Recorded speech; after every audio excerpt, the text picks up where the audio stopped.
and gentlemen, the story you are about to hear is true.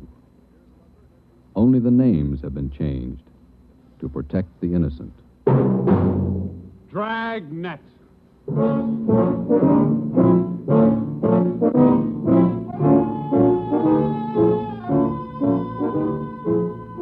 Dragnet, the documented drama of an actual crime, investigated and solved by the men who unrelentingly stand watch on the security of your home, your family, and your life. For the next 30 minutes, in cooperation with the Los Angeles Police Department, you will travel step by step on the side of the law through an actual case from official police files, from beginning to end, from crime to punishment. This is the story of your police force in action. Dragnet.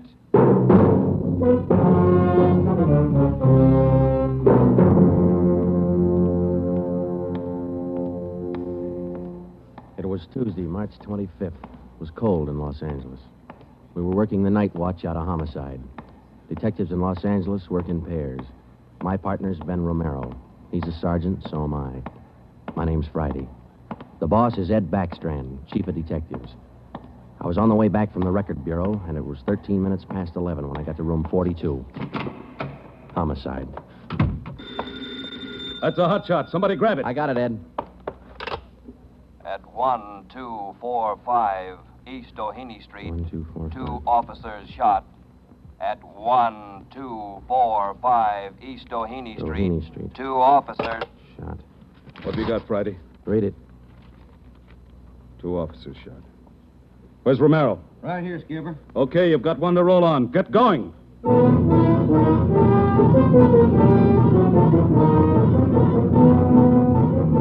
Both Ben and I knew where we were heading. We'd recognized the address. It was the Trapdoor Cafe, a joint in the south end of town that did business with a pretty rough crowd. 13 minutes later, we pulled up in front. 2 patrolmen had the crowd pretty well pushed back. There was a cruiser car in front of the cafe. The car door was open, and an officer was sprawled across the seat. He was conscious but weak, and one of his pant legs was pretty red. Hello, Sarge. Hi, how you doing? I've done better. Yeah, well, what happened? Williams and I were cruising. We've been keeping an eye on this cafe lately. Tonight we decided to take a look. And just as we went in, 2 guys left in a hurry, the back door. We followed them out into the alley. It was dark out there, and I called to them. I said, "Hey, fellas, just a minute, I want to talk to you." They stopped? I'll say. One of them whirled. He had a gun in his left hand. He shot both of us. Left hand, huh? Williams went down and out. I went down, but I took a shot at them. No effect. Then I started crawling out here to the car so I could call in. You started crawling? Yeah. Wait a minute, Emerson. Weren't there any people around by that time? Oh, yeah, quite a few ran out after the shots. You mean nobody would help you to the car? That's right. Did you get a good look at either of the gunmen?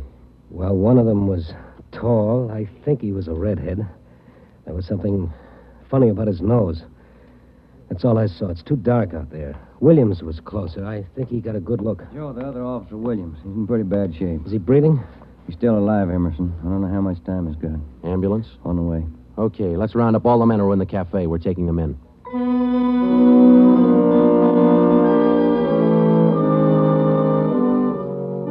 We took all the men back to the city hall. There were 23 in the Trapdoor Cafe at the time of the shooting. We questioned all of them. One of them said there had been a redhead in the place, but he couldn't describe him. Ben and I left the interrogation room, and we went back to the squad room. Friday, Romero. Got a minute? Yeah, Ed. Come on, Ben. Sit down. Okay. Did you get anything from those people you questioned? Nothing we could use. How's Williams? It's pretty bad. When do they operate? As soon as he comes out of shock. Probably in the morning. You boys will be there. Yeah, we will. When the surgeon digs that slug out, get it and mark it for evidence. Yeah. Skipper, them 2 men shot without asking any questions. They must be hot. Yeah. Same thing occurred to me. When we get that slug, the ballistics can tell us whether that gun's been used on other jobs. We got enough of their modus operandi to have the statistician give us a run-through on the IBM now. One of them is left-handed, and he shoots quick. Okay, be in surgery tomorrow morning at 9.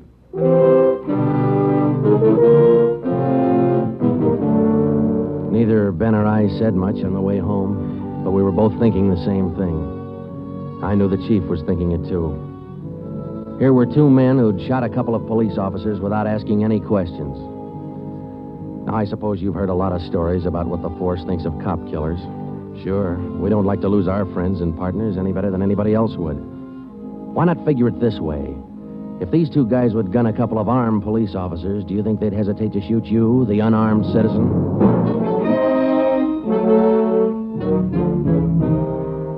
The next morning at 9 o'clock, Ben and I had scrubbed up and we were in surgery. Williams was on the table. The surgeon started in. A lot of minutes later, he got the slug. As for Williams, they took out 7 feet of his intestine and said he might pull through.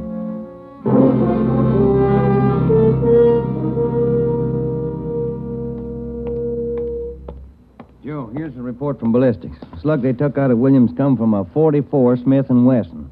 The same gun was used in a liquor store killing about a month ago. You call the statistician? Yeah, She's running all the cards on previous shooting through the IBM machine. She ought to be through about now. Let's take a look. Okay, come on. Hi, Helen. Just a second. Okay.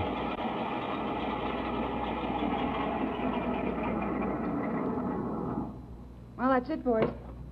These cards will give you all the shootings pulled by 2 men on foot who shot quick, one of them left-handed. Right. They're all yours. You sure can tell a lot from just a bunch of little holes in these cards, can't you? I can't, but this IBM machine can. It never ceases to amaze me. Okay, shall we check the cards, huh? Yeah, sure.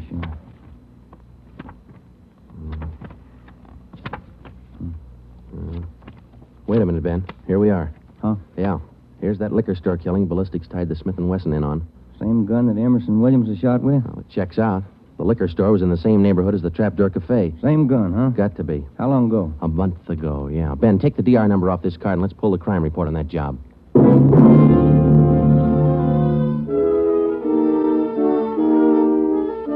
We pulled the crime report out of the files. It said that there was only one witness to that liquor store killing a month ago.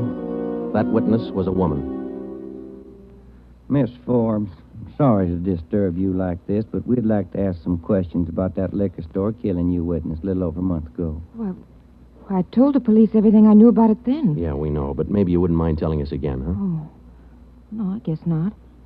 I've been trying to forget it, to tell the truth. It was pretty terrible, and I really didn't see so very much because I was awful scared. I understand. But try to describe again just what happened, will you? Well, it was about 10 o'clock at night. I was walking down the street toward home when I realized I was all out of cigarettes. Well, I was right in front of the liquor store then, so I went in. The clerk was behind the counter, and there were 2 men standing there arguing. What's the idea of changing your mind? I thought we was going to get bourbon. No, let's get the wine. I want bourbon. Costs too much. Wine's good enough. The rest of them want bourbon, too. We better talk to them. Well, okay.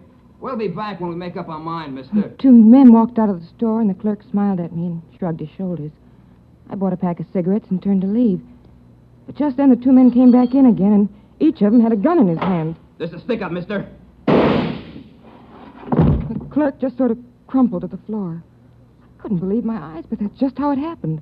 The men said this is a stick-up, and then they shot him right away. Get over against the wall, lady, or you'll get the same. One of them punched the no sale on the cash register. I was shaking so I almost caved in. He scooped the money out of the drawer and stuffed it into his pocket. And then the other one went over to where the liquor clerk was lying face down. He knelt down beside the clerk and he put his gun against the clerk's spine. Then they both ran out of the store. Oh, it was terrible. That clerk, he was lying there helpless and wounded, and they deliberately... Yeah, Miss Forbes, I understand. Oh, Miss Forbes, you said that both of the men had guns. Yes. One of the guns was black, and the other was sort of fancy looking. What do you mean, Miss Forbes? Well, it was real shiny. Nickel-plated? I wouldn't know about that, but it was shiny. There were 2 guns, huh? Yes. Well, now about the men themselves. Well, I was so scared their faces just didn't register with me. The one who shot the clerk in the back was sort of stocky. That's about the best I can do. You mentioned in the report that one of the men was left-handed. Yes, I do remember that. Uh-huh. Look, Miss Forbes, this is very important to us. One of the men was a redhead? Redhead? Why, no, I didn't see any redhead.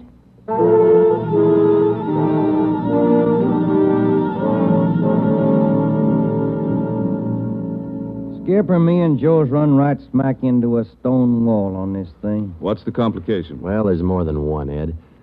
In the first place, we know that the .44 Smith & Wesson was used in both shootings, but the descriptions of the men involved don't check. Police officer Emerson said he thought the man that shot him and Williams outside the Trapdoor Cafe was a tall, left-handed redhead. Said there's something funny about his nose. You think Williams got a better look at him? Well, he probably did, but Williams isn't strong enough to talk yet. And a girl that witnessed the liquor store killing a month ago said that one of those men was left-handed. But she said neither of them was a redhead. And on top of all that, now we've got 2 guns to worry about. The girl mentioned 2 guns, so we checked the autopsy report on that liquor clerk. And, Ed, the bullet that actually killed him came from a .32-20, not a .44 Smith & Wesson. That fact didn't get any publicity at the time, did it? No, it didn't. Okay. We won't give it any publicity now, either. We'll allow down it's just the .44 Smith & Wesson we're after. Because if whoever owns the .32-20 finds out it's hot, we'll never get it. Anything else? Well, we sent teletypes to all outlying stations in neighboring cities. Told them if they get any red-headed suspects, no matter what charge they got them on, to hold them for questioning. Yeah. Now, how about this .32-20, the actual murder weapon? Any leads on it? We've got one, Ed. We've been checking the records, and we discovered that 4 hours after the liquor store killing, a taxi driver in the neighborhood was shot and robbed. Slug was pretty well mashed, but there was enough to tell it was from a .32-20. So we're going over to question the taxi driver now. Good. Well, I think you boys are on the right trail. So far, what we've got is mostly unrelated facts, but sooner or later, those facts have all got to tie in at some point along the line. Find that point. Yeah,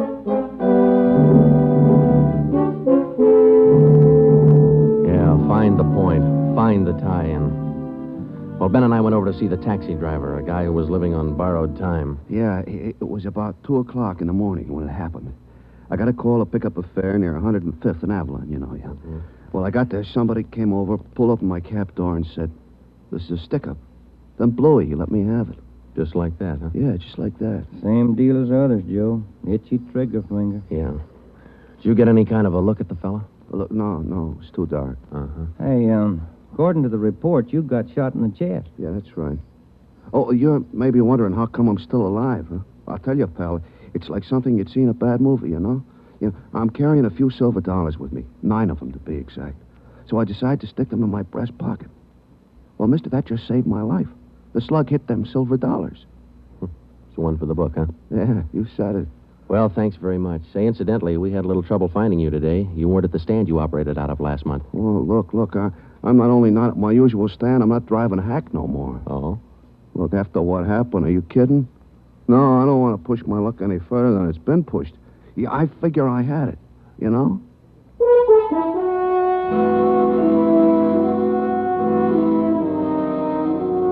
And about that time, Ben and I were beginning to figure we'd had it. We were getting nowhere fast. We had a few informants nosing around, but so far they hadn't come up with any leads. Well, Ben and I followed up all the teletypes that poured in. We just got back from Santa Ana, where we'd been questioning a red-headed suspect, and we'd flopped in the squad room when Chief Backstrand's door opened. Friday. Romero. Got a minute? Yeah, Skipper. Any luck with the Santa Ana Redheads? No, none at all. I guess you haven't heard the latest. We just now got back in town, Skipper. Early this morning, another cab driver got shot. What? Yeah. Man came up to his taxi, opened the door, said, "This is a stick-up," and shot him. Bullet went through one leg and into the other, but the driver managed to start his cab and drove over to a cafe. He called in from there. Boys recovered the slug? Yeah. It came from the same .44 Smith & Wesson that was used in the other 2 jobs. The cab driver get a look at the gunman? Yeah, briefly. Was it the redhead? No. Oh, the stocky guy. He wasn't red-headed and he wasn't stocky. That's all the driver knows. Well, that's great. Skipper, this is beginning to sound like a Gun of the Month club. You reckon somebody's renting them guns out? Well, they're passing the guns around all right, but I think they're working together. The way they operate indicates that. Yeah, the trigger-happy routine. Killing is apparently more than a business to them. It's pleasure, too. That's why we've got to get to them fast. Come over here. All right. Come on, Ben. Here. Take a look at this map. Uh-huh. Here's the Trapdoor Cafe, and over here's the liquor store. And down here is where the first cab driver got shot. Mm-hmm. Right here's where the second one got it. All of the shootings have taken place within an area of 10 square blocks. Okay. Tonight we're going to throw a blockade around that whole area. Good. It'll go into effect at 10 p.m. At 9:45 p.m., cars and officers started drifting into the area by twos and threes. And at 10, when Backstrand, Ben, and I arrived, the whole area was sewed up tighter than a tick. Now, code 3. Pacific Ambulance Davis? 1. Got you. Call to All set? Alpha All is now set. code We got a 3. primary line and a secondary line. If anyone tries to make a break, we'll pick them up in the secondary. Okay. Friday and Romero here will cruise around the area with me. Go to work, men. Every car in the area was shaken down. The same process was also followed on all persons on foot. The blockade went on all night. By the end of that time, we'd brought in 217 suspects. 26 of them were redheads. What's your name? Henry Wagner. Where do you work? Lumberyard. Which one? First star. What time did you get through work last night? About 6, I guess. What'd you do then?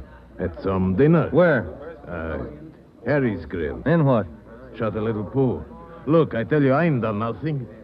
Now, let's go back to the day before yesterday. Did you work at... And that's the way it went all day long. We shot question after question at them, working them gradually back to the days on which the shootings had taken place. When it was all over, we got 6 men wanted in other cities on various charges. We got quite an assortment of guns and knives. But as far as the shootings were concerned, we got nothing. Well, I guess that's the last of them. Oh, I was running out of questions there at the end. You two boys better go on home, get some sleep.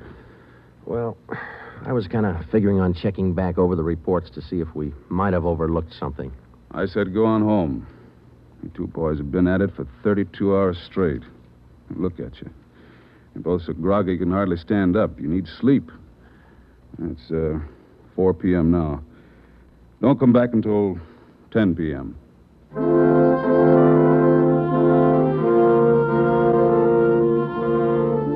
When I walked into the squad room at 10, Ben was already there.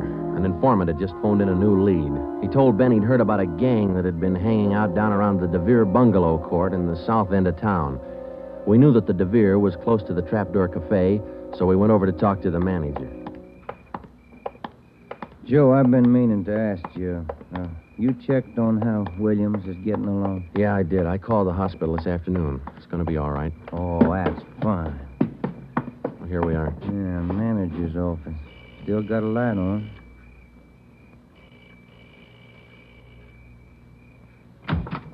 Yeah? I'm Sergeant Friday, police. This is Sergeant Romero. Yeah? We'd like a little information. Why, sure. Come in. Thank you.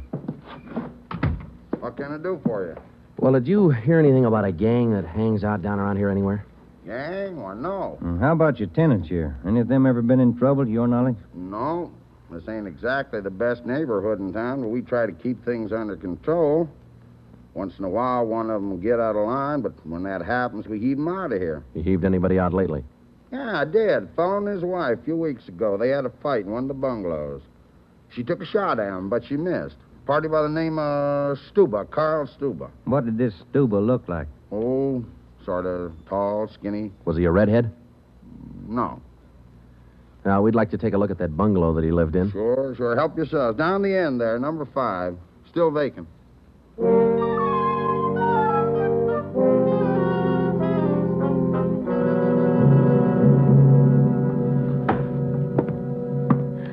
Well, I guess that does it. Stuba didn't leave a thing behind.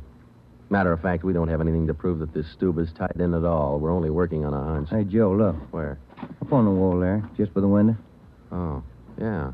Yeah, that plaster there, it's newer than the rest. You got a knife? I sure have, boy, and I'm carving. That manager'd be awful unhappy with me if he was here. Yeah, he would. Yeah, it might. Hey, Joe, here it is. A slug. They plastered right over it. Okay, dig it out, and let's hope it matches. It matched.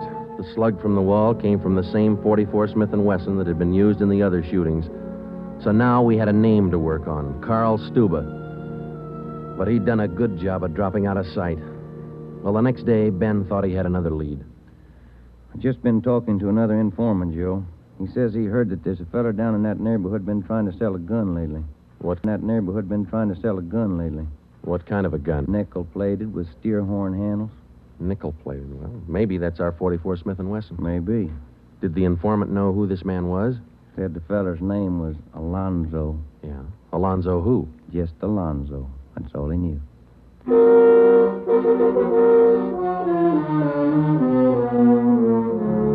So now we had two names, Stuba and Alonzo, but no men to go with them. So we went back to making the rounds of the substations, interviewing red-headed suspects. We took a few of them to Williams, who was home from the hospital by now, but he couldn't identify any of them as the man who shot him. Still, we kept checking. Finally, we got around to the 77th Street station. We questioned the suspects they were holding there, and we just started to leave when one of the officers called us. Hey, Sarge, we're holding somebody else you might want to look at. Redhead? No. What's the charge? Suspicion of burglary. Small job. Oh, I don't know. What do you think, Ben? What's special about him? He lives in the same neighborhood where those shootings took place. All right. Where you got him? Down here. You admit anything? Nope. He's pretty surly. Here we are. Thanks. Hi. What do you want? I'm Sergeant Friday. This is Sergeant Romero. We'd like to ask you a few questions. Look, I already told the other cops all I know. I didn't steal no radio from that jerk. What's your name? We've been through all that once. Come on, what's your name? Jackson. Alonzo Jackson. Alonzo. I looked at Ben, and Ben looked at me. This could be the Alonzo who'd been trying to peddle that Smith & Wesson. Ben and I both knew here was one suspect we'd have to be real careful with. Alonzo, according to the records, this burglary you're suspected of took place on the night of the 27th. Look, how many times do I have to tell you guys they didn't have anything to do with it? You got an alibi for that night? Sure, I got an alibi. I was out with a couple of friends, I can tell you. What's your friends' names, Alonzo? One of them's Crandall, the other Stuba. Stuba, the guy who used to live in the bungalow court. Well, we told Alonzo he'd have to produce his two friends to give him an alibi for the burglary charge, and he bit. He went with us, and he pointed out where Stuba was living now.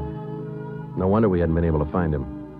It was a little shack at the back of a lot behind two houses. We thought it was a chicken coop at first. We took Alonzo back to the station, then we picked up Stuba. He was surprised to see us and not very happy. We took him in. Next, Alonzo gave us Crandall's address.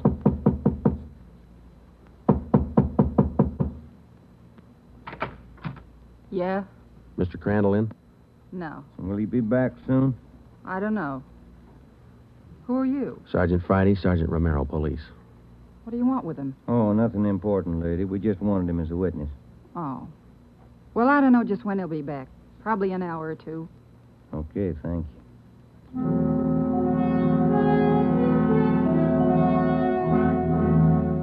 We went down the street away, and we staked out in the car. We sat there for about 5 hours, and then Ben nudged me in the ribs. Hey, Joe. Huh? Joe, take a look. Coming along the sidewalk. Yeah, and he's got red hair. Come on. Crandall. Huh? Your name Crandall? Who are you? Friday Romero, police. Police? What do you want with me? I haven't done nothing. Well, then you got nothing in the world to worry about. Come on.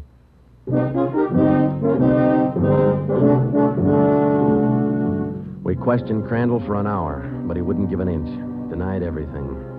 Then we put him in a car, and we drove over to Officer Williams' house. I left Ben in the living room with Crandall while I went in Williams' bedroom. Hello, Sarge. Hi, Williams. How you doing? A little better, I think. That's fine. Look, we've got another redhead outside. Bring him in. Okay. All right, Crandall, come on in here. Who's in there? Why'd you bring me over here? Come on in here.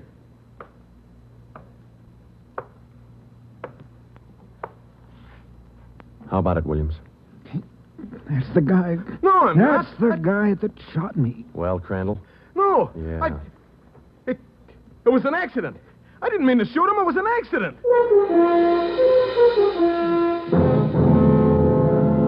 Once Crandall got started, he talked his head off. He also admitted being in on the liquor store killing, but insisted he was only the lookout.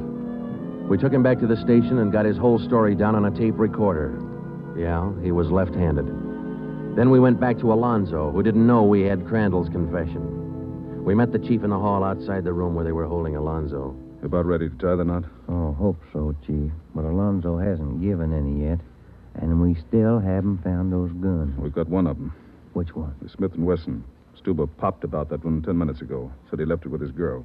A couple of the boys are on their way over to get it now. That's good, Ed. That leaves just the 32-20. You haven't mentioned the 32-20 to Alonzo, have you? No. He still thinks we're after that Smith & Wesson, and that's the way we're going to play it right now. Go ahead. Look, how much longer are you guys going to hold me here? Didn't you check with those friends of mine? Alonzo, we got a tip that you've been trying to sell a gun lately. A gun? Yeah, 44 Smith & Wesson. Oh. No, it's not true. That Smith & Wesson's been used in a couple of robbery jobs this month, and we think it's your gun. That's a lie. Any proof of that? Why, yeah. Sure, I got proof of that. I used to have a gun, but it wasn't a Smith & Wesson. Look, if I tell you where it is, that ought to convince you, shouldn't it? It'll help things. Okay.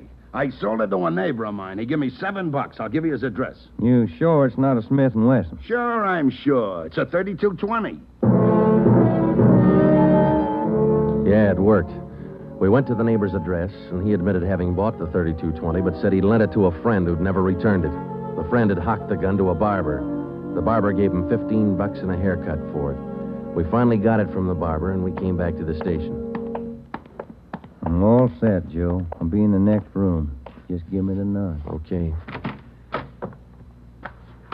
Hello, Alonzo. Hey, you got the gun. Yeah, we got the gun. Well, now maybe you'll believe I'm on the level. Okay if I go now? I guess we won't be able to hold you here much longer. You can say that again, brother. You could have saved a lot of time for you to listen to what I've been trying to tell you all along. I guess you're right, Alonzo. Sure, I'm right. You know, you guys would be a lot better off you believe guys like me the first time we tell you something. But on the liquor Instead store of job, running... I was only a lookout. I was outside. It was the other two who pulled that one. Stuba and Alonzo. Alonzo killed the clerk. Hold it, Alonzo. Dirty, All right, Alonzo, that's enough.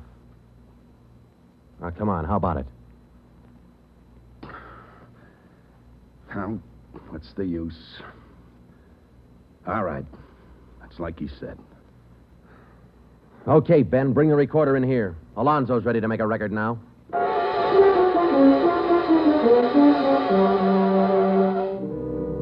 By playing back Crandall's statement that we'd recorded earlier, we got a full confession from Alonzo. We took the three of them out and had them reenact the 4 shootings, and we photographed it on sound film. Crandall, the redhead, was the one who'd shot the 2 police officers, but he was only the lookout for the liquor store killing, which explains why the girl witness didn't see him in the store. Stuba and Alonzo were the ones who pulled that job, and Alonzo, the worst of the bunch, was the one who put the 32-20 against the spine of the wounded clerk. The 3 of them took turns at shooting the cab drivers and robbing them. That accounted for the mixed-up descriptions, including all that left-handed business. 2 of the 3 suspects happened to be left-handed. Well, that was the crop. Crandall, Alonzo, Stuba. 4 shootings, 3 robberies, 4 attempted murders, 1 murder. The 3 men were tried and convicted. They're all in the state penitentiary. Crandall's there for life. Alonzo and Stuba, they'll be executed next week. File it, will you, Ben?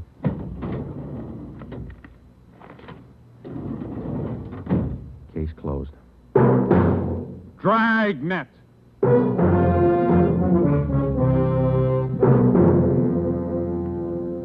The story you have just heard was true.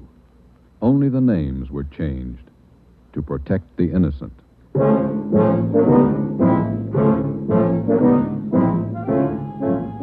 You have just heard the second in a new series of authentic cases from official files. Technical advice for Dragnet comes from the office of C.B. Horrell, Chief of Police, Los Angeles Police Department.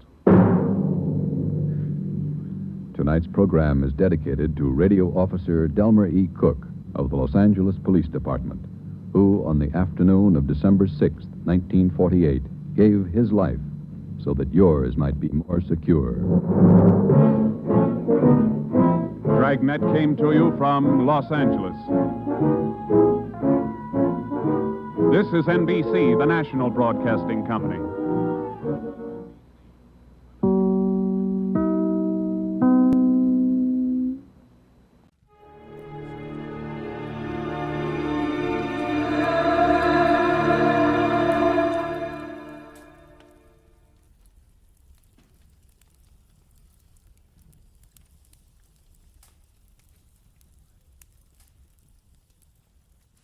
Get this and get it straight.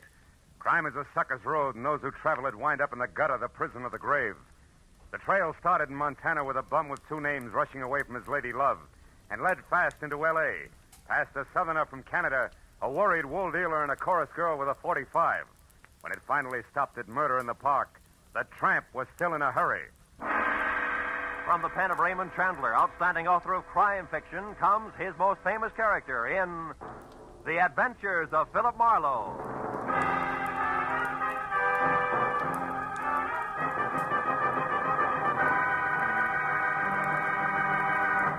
Now, with Gerald Moore, starred as Philip Marlowe, we bring you tonight's exciting story, The Bum's Rush.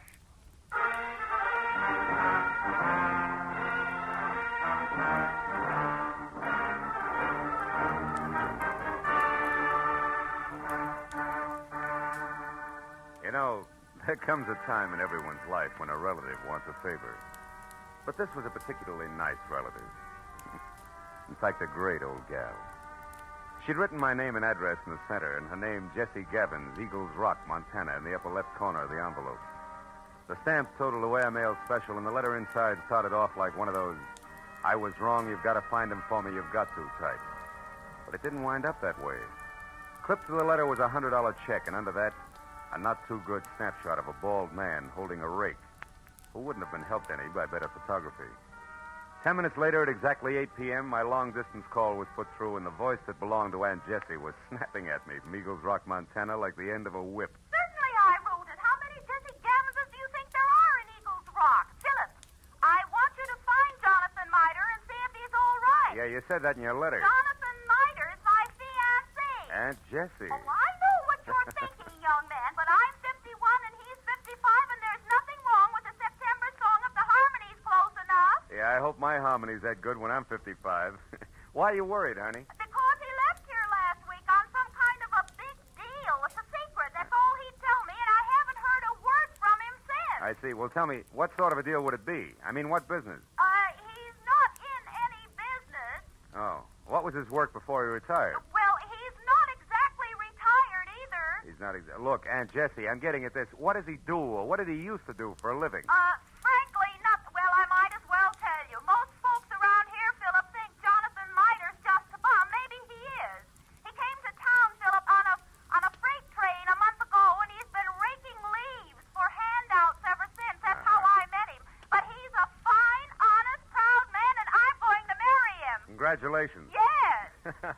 Look, you didn't happen to give that fine, honest, proud man a wad of money to finance this big deal of his, did you? No. Well, then don't. Because I'll be frank. Sounds to me like a broken-down con man warming up a new routine. Then I'll gladly pay to find that out, Philip. But I think you're wrong. Jonathan told me that he had to prove himself by making some money of his own before he'd marry me. As if I didn't have enough to take care of two people already. Okay, Jessie, it's a little off-center, but I'll buy it. Philip, Huh? when you find him, don't tell him that I hired you. As I say, he's very proud, and it'd hurt him. And now all I can give you to go on, aside from that snapshot I sent, is an address, 764 Hope Street in Los Angeles. 764 Hope Street. Well, how'd you get that? From checking through every single thing of his I could lay my hands on. It was on the back of an envelope. Of course, it may not mean nothing. You're so right, Jessie. Please, now, don't joke with me, Philip. Jonathan was so serious and in such a hurry, and there was a funny, brave glint in his eye when he left. Do your A best. brave glint. Oh, no. Okay, Jessie, no jokes. Goodbye, darling.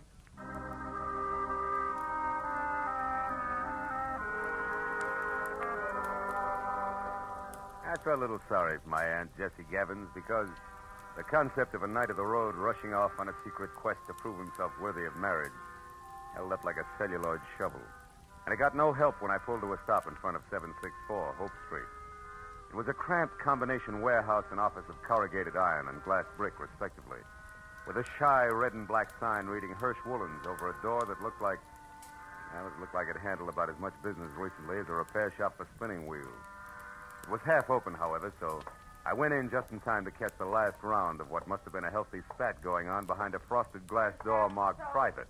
Well, I'll tell you something, Mr. Eldenhurst. Keep your eyes more on wool and less on nylon, and you'll be better off. All right, all right. Heaven's sake, Martha, this is no time to quibble. We've got more important things to do. Unless, of course, you want to keep that chorus job at the Plume forever. Well? Okay. You just watch your step. Goodbye, Eldon. Stand aside, stupid. This is a hallway, not an art gallery. Yeah, there's a petty girl if ever I've seen one. Well, what do you want? Oh, Mr. Hirsch. Yes? Yeah, well, I'm Ned Johnson. I'm looking for a job. What kind? Oh, salesman. Wool's my line. I see. And how long have you been waiting out here? Oh, I just stepped in. Come inside. Thanks. Sit down. Now, what is your specialty? Woolens, worsteds, or felts? Well, I've handled them all. We confine ourselves largely to a very high-grade merino woolen, Mr. Johnson, Ned Johnson. I've worked with merino. Well, and what about the others? Lester, perhaps? Lincoln? Oh, sure. Lester, Lincoln. Certainly, I find it all a fascinating business. So do I. A very romantic background. Yeah. By the way, what do you think of Lanatal as against merino? Lanatal. Well, not good. No, you see, I've watched the Lanatals from the range right through shearing and on up to weaving. It just doesn't compare with... what's the matter? What are you really after? I slipped, huh? You fell on your face. Lanatal is synthetic wool made from milk. Now, who are you? Okay. I'm from the Sequoia Credit Association. We're investigating you. Just a periodic routine thing. It's strictly confidential. Get out of here and stay out if I ever catch you. All right, take it easy. I was clumsy, that's all. Don't start a riot about Look, you pry into my That's affairs quite again. a temper you got there. Better watch it, Hirsch. It'll get you in trouble. So long.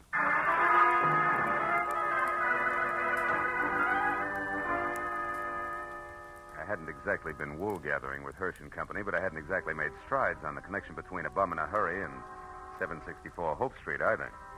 However, I couldn't help wondering what Hirsch had meant when I'd overheard him speak to the girl in the office about more important things to do. So when he slammed the door on my shoulder blades, I went around to the alley for a peek in his warehouse.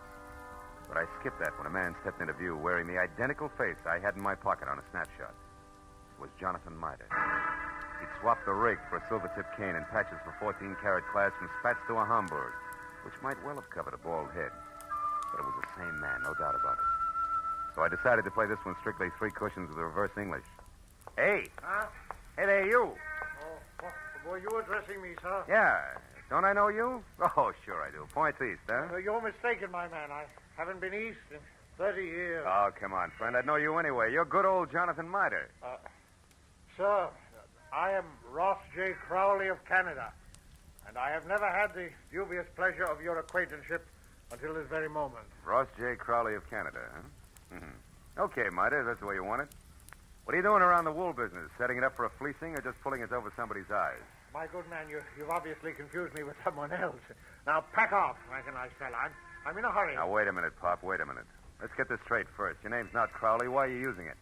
By Godfrey, sir, you're trying my patience. Stand aside. Come on, let's have it. Oh, very well, if you insist. Here it is. Look out. Hey, come back here, you old goat. Why don't you look out? Why, you awkward roughneck. Why don't you look where you go? I was, but I couldn't get around all 3 of you. 3? What do you mean? You and your 2 big feet. If you can't keep those gunboats out of people's way by yourself, hire a pilot. Hey, Oh, by now my boy's so far ahead I couldn't catch him if he stopped for lunch. Thanks to you. Goodbye. Went as far as the corner anyway, but I'd been right the first time. Jonathan Miter, alias Ross J. Crowley of Canada, was long gone, and I had no idea where. It left me with one slim, lovely lead, a lady named Marcia. If I'd eavesdropped correctly, she would shortly be making with the legs in the chorus of the Plume Theater restaurant. It was 7:30 when I entered the platinum-plated tourist trap on Hollywood Boulevard that featured small portions of bad food under glass and large helpings of good skin under lights. Cost me $10 and a fast ad-lib backstage, but it would have been worse out front, so when the chorus high kicked its way out into the wings, I nailed Marcia as she went by.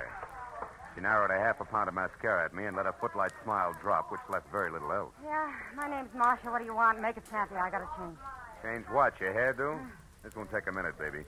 All I want to know is where Jonathan Miter can be found. How should I know? I never heard of him. You're stalling on your own time, baby. I got all night. Nuts to you, Jack. Blow. Come back here. This is important. Now listen, you. I don't know anybody called Jonathan, what's his name? And put one more fingerprint on my arm and you'll get bounced out of here on your head. You know there's just a chance you could be on the level? Look, the guy wants about 55 and spats with a Hamburg over what is no doubt a bald dome. Carries a black cane with a silver tip and for some reason answers the name of Crowley. Crowley? Yeah, that's it, Ross J. Getting warmer, huh, kid? And don't bother telling me you never heard of him. So I've heard of him. So what? He's a good pal of mine. Met him a couple of nights ago. He's quite a sport. I'll bet he is. Where can I find him? What do you want him for? I want to talk to him, that's all. Where's he live? Up a tree. Like I said, Buster Blow. And like I said, baby, this is important. So important, I'll have a lopsided line in the next number if you don't talk, because you won't be there. You'll be on your way to the pokey. Now, where does he live? I don't know. He's from Canada. You can come closer than that, sweetheart. Give. All right. He tells me he takes a walk in the park every night. He raves about the gladiolas. Like they grow in Coldwater Canyon Park, maybe? Maybe. Thanks, you're a good kid. Keep your powder dry, baby. I'll see you.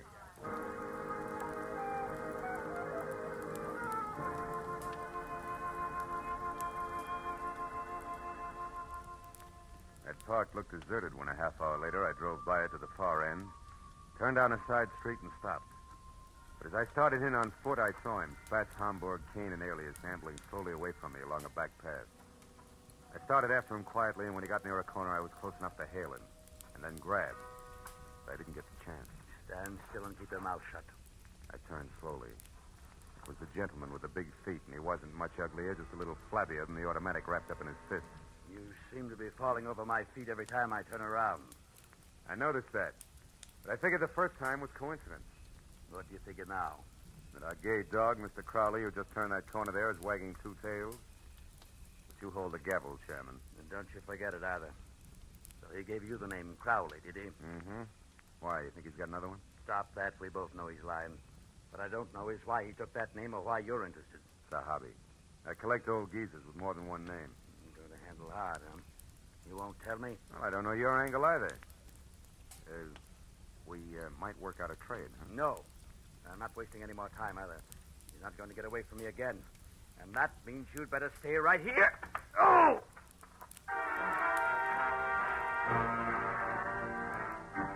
He piled me up on the ground with a stomach full of pain. I saw him run down the path. When I got back to my feet, he was taking the corner. I just started after him when it came. I froze and listened. There was nothing more to hear. I walked softly as far as the corner. He was face down, the toes of his oversized shoes digging into the grass, and the gun he hadn't time to use spilled a few inches away from his clenched, dead hand. And across the park and rushing for Coldwater Canyon Road as fast as his feet could go was a bum with two names and a Homburg hat.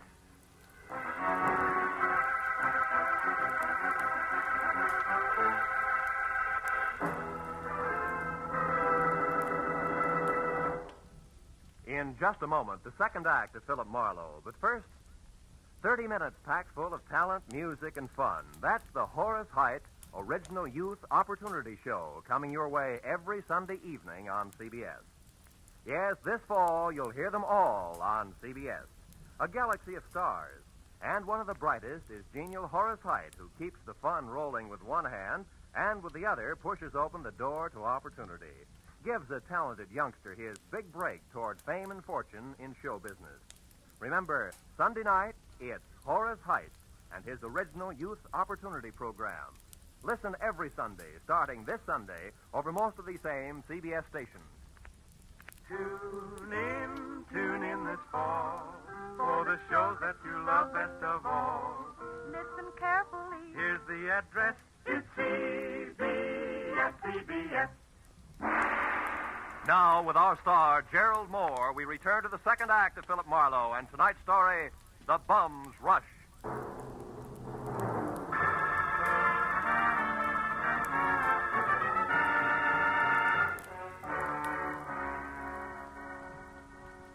When I took after the fleeing figure known to my Aunt Jessie as Jonathan Mitre, or Ross J. Crowley, who was still barely visible ahead with arms and legs flailing the night air like so many test streamers in a wind tunnel. I didn't know any more about his double identity than I had before. But I did know that what might have started as only a confidence game of sorts had now mushroomed in a murder with the aforesaid gentleman very much involved. And a moment later, when I saw him, breathless and afraid, duck into a sagging, deserted wooden shack that showed a single red light and was labeled Department of Parks, Fire Equipment Private, I figured the right time and place had come to talk it all over. When I finally carefully stepped inside and announced both myself and 38 in hand in definite stentorian tones, he agreed wholeheartedly. All right. I'll come out just as you say, sir, with my hands up. After all, I I've no reason to hide. Other than murder, no. What murder? That noise I heard. That's what it was. Somebody was shot. No, somebody was run over by a bullet rolling downhill at a terrific rate of speed. Now shut up and turn around, Pop. Hands still high. Time we got cautious. Are you searching for a gun on me, sir? Young man, you must be out of your mind. First, you insist that I'm a Mr. Miter. Well, somebody I never heard of. And you're convinced that I'm a murderer. I don't understand you. There. No gun? Now, you satisfied? No, intrigued. Where'd you throw it? I did. I never had one. Anything else? Yeah, the name Crowley, Ross J. Why do you use it? Because it's mine. And that young man is a very common custom. Now, do you mind if I leave? I do. Now, look, old-timer. I'm only going to be nice about this for a little while because, first of all, there's a fresh corpse outside, and where I stand, you could be responsible for it. And second of all? Second of all, there's my angle, where I fit, who I work for, facts, and I don't want to reveal them unless I have to. Now, from the top. You and the dead guy, the connection, what is it? I haven't the slightest idea what you're talking about. You haven't, huh? Okay, Pop, we play it straight all the way. Now, listen.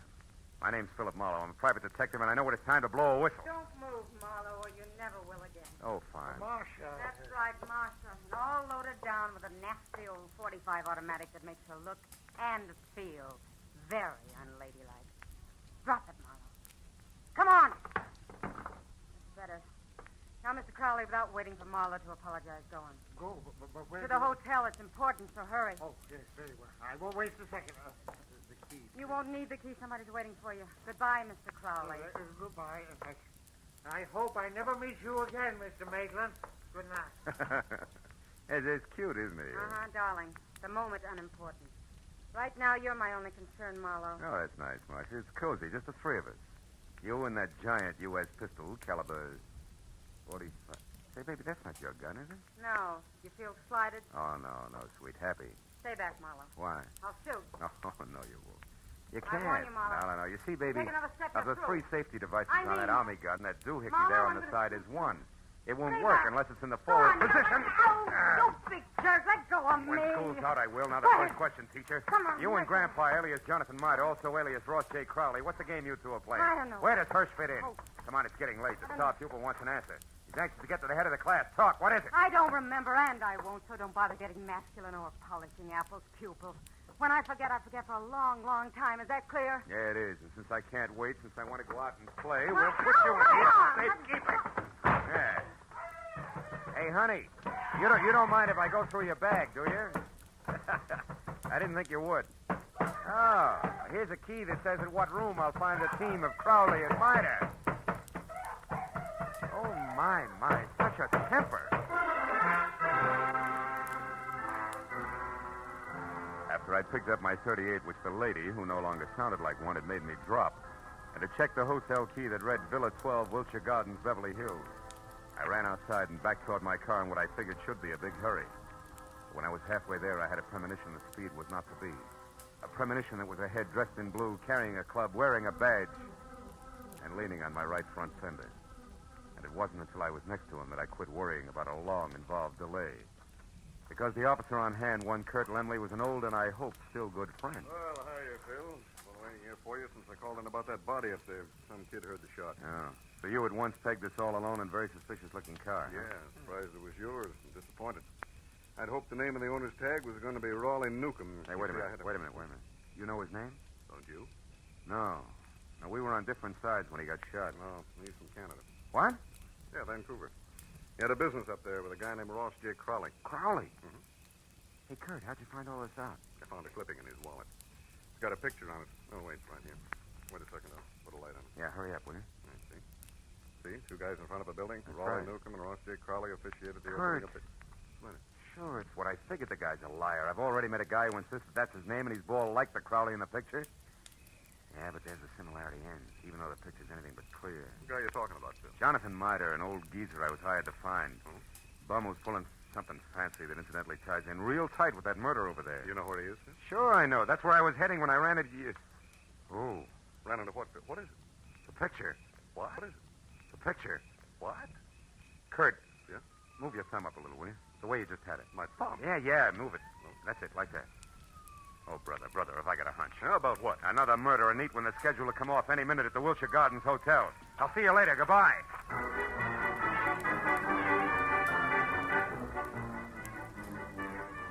Best it was 10 screeching stop-and-go minutes from Coldwater Canyon Park across Beverly Hills to the Wilshire Gardens Hotel on the boulevard of the same name. And all the way, I kept hoping, over time, that one of two things was so. Either my hunch was wrong and nobody else was going to get hurt for a while, or it was right and I was still on time. But when I was there, parked and running toward the Villa number 10, which was a silent stucco square, choking to death under ivy, and showing only a single light in the living room, I was almost sure that it was going to play still another way. Me right and too late to do any good. When I tried the door and found it open, and inside saw at once the letter propped up against a lamp on an end table that I'd been afraid I'd find, there was no longer any doubt. And even as I crossed the room, I knew that I was going to read a suicide note addressed to the police, telling them that the undersigned Ross J. Crowley had taken his own life, as well as that of the partner he'd been stealing from, Raleigh Newcomb, who had currently been pursuing him. But I didn't know until I reached for the letter to make sure that I'd figured right was the last line, just before the signature. It read, "Also, rather than face the humility of being dragged through the courts for killing Newcomb, they have taken the life of a man who would have caught me. A private detective named Philip Marlowe." You did well, Marlowe. What? Especially when it's your own obituary. No, don't move. Well, Mr. Hirsch, huh? Or do I call you Crowley now? Doesn't matter, Marlowe. Suit yourself. What does matter is that you're not quite the boy genius you think you are. Meaning what? Meaning Marcia. You talk to her at the Plumes, then she talks to me. Between the two of us, we've maneuvered you around just like we wanted to. So we could include you in our plans. In other words, Marlowe, when Marcia sent Mida here from the park, we knew you'd follow. Marcia's reliable. Yeah, all year round, I'll bet. Okay, Crowley, so the one with two heads isn't Jonathan Mida, it's you. You is Eldon Hirsch here in L.A. Is Ross J. Crowley, Newcomb's partner up in Canada. A crooked partner, Crowley, who, when he knew he was going to be caught, decided to kill himself, but with another guy's body. Jonathan Mida, so it wouldn't hurt. Exactly. Also, Marlowe, nobody will bother to look past what will pass as Crowley's buddy, or the murderer of Newcomb, who I didn't expect on the scene. I think you'll admit it's all accounted for in that letter there in Crowley's, my handwriting. Bravo, you skipped nothing. Now, what about me? Yes, you. You must go before Jonathan Mida, you know. Otherwise, the coroner might find something wrong with the sequence of death. So it's you first, then Mida. Who no doubt is unconscious in the bedroom right now? No, Mr. Marlowe, who no doubt is standing right here listening carefully. Mida, you crazy fool. Stay where you are. No, Mr. Crowley, I won't. That way I die. This way, at least I have a chance. Crowley! My shoulder. Mida, you all right? Yeah, I think so. Just wing. Oh, you got him, didn't you, Mr. Marlowe? Yeah, No. No, Jonathan, you got him. That rush did it, you big... Bum, Mr. Marlowe? Yeah, bum.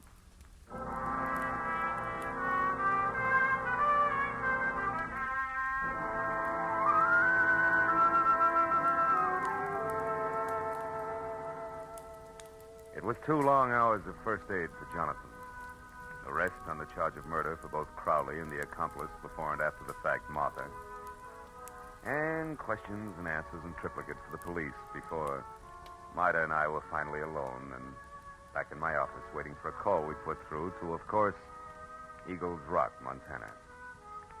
But even then, the gentleman vagabond couldn't quite get over things. Then, in other words, Mr. Marlowe, this Crowley, who introduced himself to me as Hirsch, had his fiendish plan already formulated.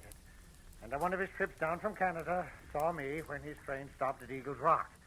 I was raking leaves around the depot.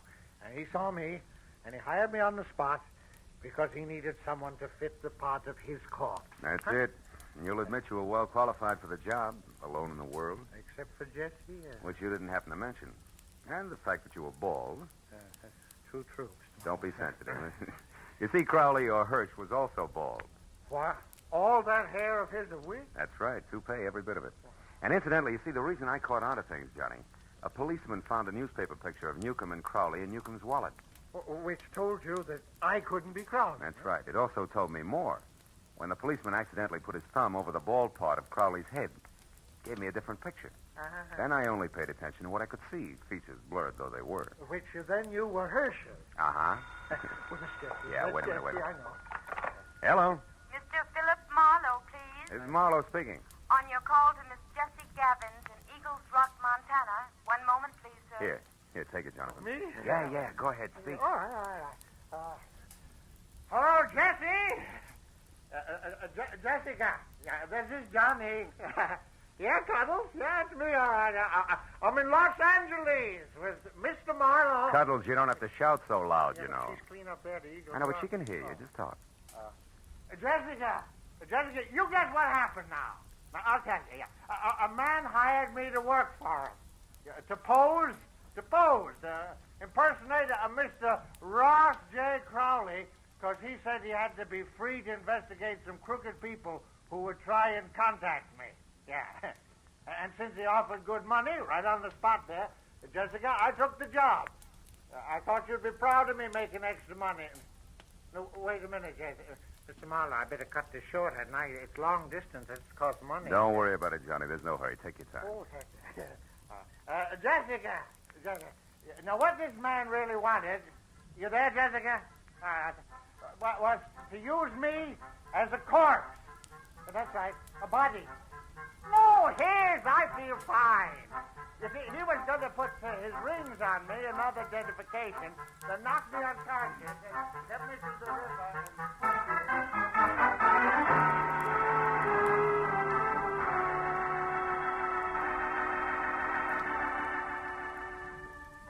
By the time I got Jonathan Miter down to Union Station and aboard a northbound train with specific instructions to stay away from strangers, and got back to my own apartment on Franklin, it was better than 3 o'clock in the morning. Oh, and I was tired. I emptied out my pockets and started to undress. But I forgot about that when my eye fell on the picture that Jessie Gabbins had sent me in her original letter. The picture of Jonathan. Well, now Aunt Jessie was going to be happy. But I wondered for how long. Somehow the portrait of the man with the hole with the solid look of the ages didn't fit the spare frame of Jessie's night of the road. A lonesome train whistle would blow in the night, and Jonathan Miter would be gone.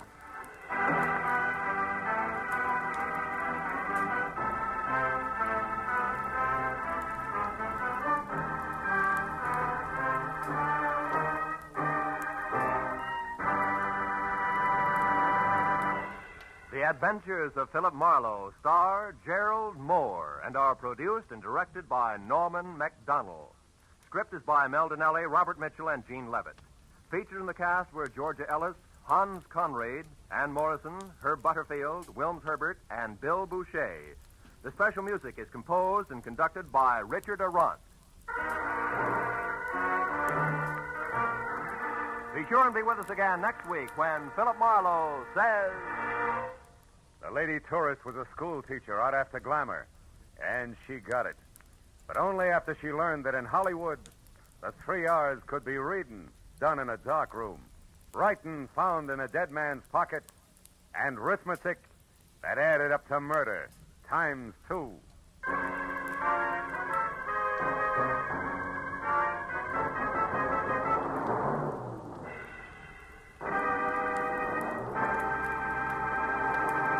If you think you've got troubles, you should be married to Liz Cooper. She can scare up more trouble than a tropical hurricane, but it's always the kind of trouble you can laugh at because it's all part of My Favorite Husband, starring Lucille Ball. My Favorite Husband is part of CBS's great laugh lineup for Friday nights. You won't want to miss a single minute of My Favorite Husband. And you'll want to be around, too, to hear the Goldbergs, Leave It to Joan, and Breakfast with Burroughs. They'll all be broadcast on Friday nights over most of these CBS stations starting next Friday. This is Roy Rowan speaking. Now, stay tuned for Gangbusters, which follows immediately over most of these same stations.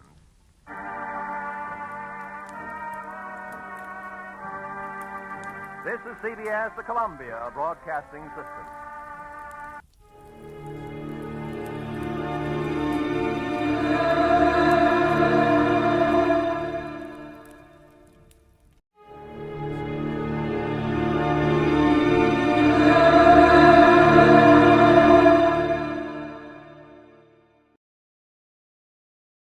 Time now for Edmund O'Brien as...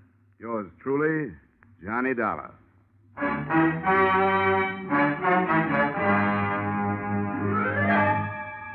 Edmund O'Brien, starring in another adventure of America's fabulous freelance insurance investigator, Johnny Dollar. At insurance investigation, Johnny Dollar is only an expert. At making out his expense account, he's an absolute genius.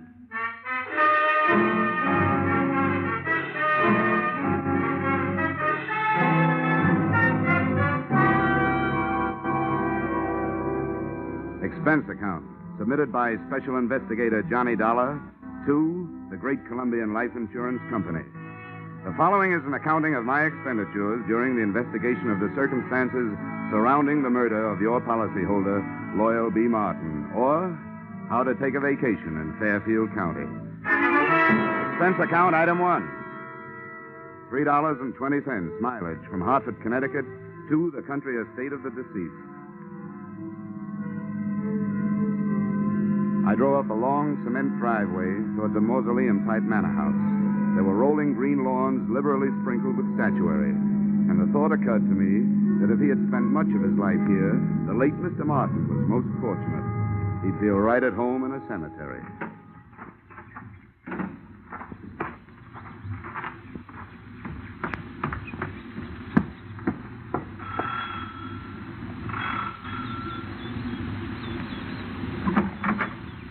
Yes? My name is Dollar. I'm here to see Mrs. Martin. Oh, yes. Mrs. Martin. Uh-huh. I'm afraid I'll have to disappoint you. The widow has gone shopping the day after the death of her husband. Something attractive in mourning clothes, I'm sure. Well, what time is she expected back? I have no idea. But it shouldn't be long. Do you mind if I come in and wait? You'll forgive my asking, young man, but just what is your business here at Loyal Haven? I was sent here by the insurance company. Oh, why, yes. Well, then do come in. Here, right in here. I'm Mrs. Tompkins, the housekeeper, Mr. Dollar. I was with Mr. Martin for over 30 years. He was a wonderful man. This furniture also looks like it might have been with Mr. Martin for over 30 years. Victorian, isn't it? Yes, pure. Loyal... Mr. Martin, that is, was an expert on the Victorian period. Please sit down. Thank you. Mr. Dollar, I suppose you'll think it's indelicate of me at this time, but about Loyal's insurance, his policies, did they... Yes, Mrs. Tompkins, they did. One of his policies leaves you a nice, sizable amount. But before you start counting it, maybe you and I had better have a little understanding. Yes? Well, I'm not here to represent the payoff department. I'm here to investigate the murder. Oh, I see. Yes, before the company pays off, they want to make sure that among the beneficiaries, they don't pay off the murderer, because they really don't have to do that. Oh, I didn't realize... No, neither do a lot of people. You know, that's the way quite a few good murders are wasted. Yes, I suppose you're right. Well, if that's what you're here for, I suppose you'll want to talk to the police. Lieutenant Markwood is in the library. That's where it happened. Oh, library, huh? Well, that might help. If I can't find any other answers, I can always try looking some up in a book. Which way do I go? The door, just across the hall. Thank you.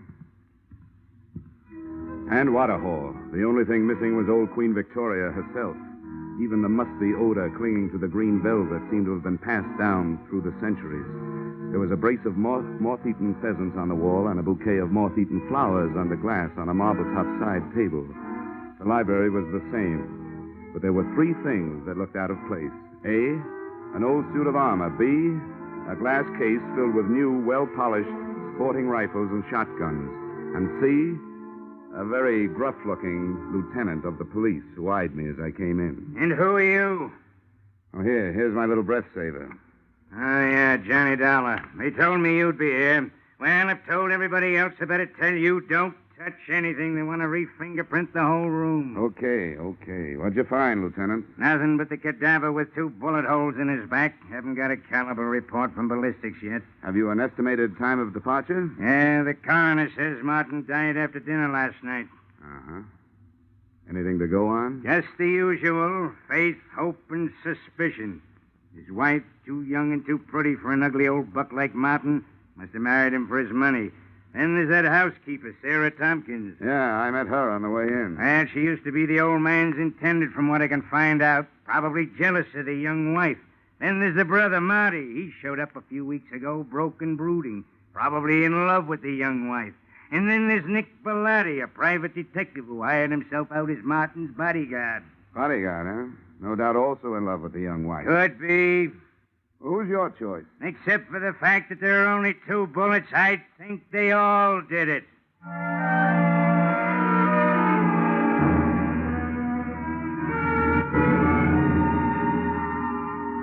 The nose through which Lieutenant Markwood talked was a long one, and in more ways than one, a horn of plenty, for out of it had poured enough motives and suspects to furnish a dozen murders. I started through this cast of characters and found that all of them had very little to say and didn't want to say it. The first I dug up was the bodyguard, my brother investigator, Nick Bellotti, as he returned from a horseback ride. Glad to have you on the case, Dollar. The police have tied my hands. They told me to stay out of it, but to stick around. Have you got any ideas? Everybody seems to think it was an inside job, that somebody in the household did it. I'm not so sure. The reason I was around was because old man Martin made too many dollars and too many enemies doing it. But that's only my opinion. Why don't you talk to the old boy's younger brother, Marty?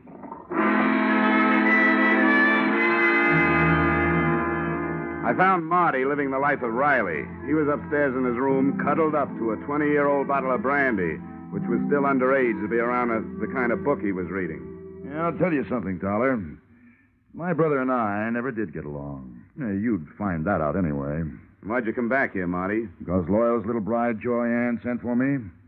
She was afraid of him, and she didn't know if he was on to her. Was he? About that, you'll have to talk to Joy Ann.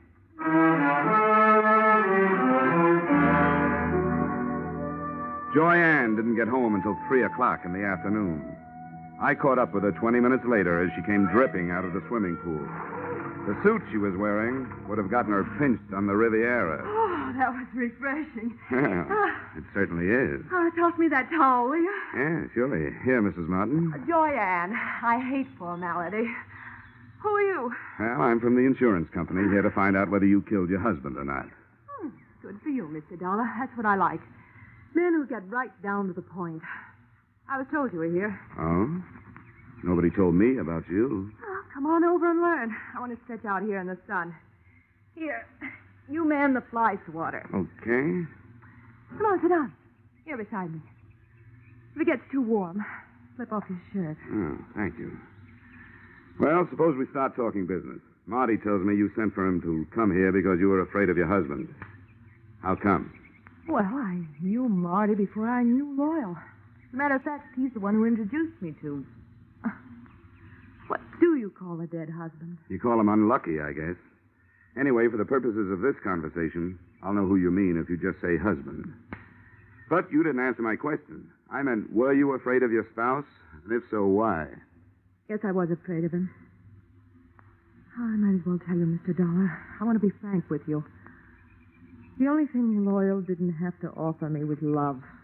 I seem to be a girl who needs just that. Frankly, I tried to make up the deficit. Mrs. Tompkins, the housekeeper, saw to it that my husband found out about it. From then on, it was like living with a madman. So endeth my confession. So beginneth my suspicions. What about this housekeeper? Until I came along, she always thought that Loyal would wind up marrying her. No, don't get me wrong. I realize that I'm still the best jury bait around. If you killed him, you might make some headway with a self-defense plea. Thanks. I'll remember that. In the meantime, just in case this thing gets messy for me, and it shows signs, I'm going to spend what's left of my free time enjoying myself. Well, that won't sound good to a jury, but it sounds good to me. If I spend too much time around here, I might wind up having to plead self-defense myself. Oh? From me? No, from that bathing suit.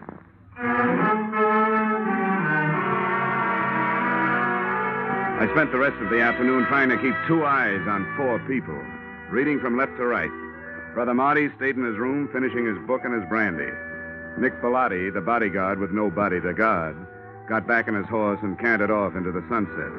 The joyous widow, Joy Ann, locked herself in her room, and all I could get through the keyhole was the sound of a light and lovely snore.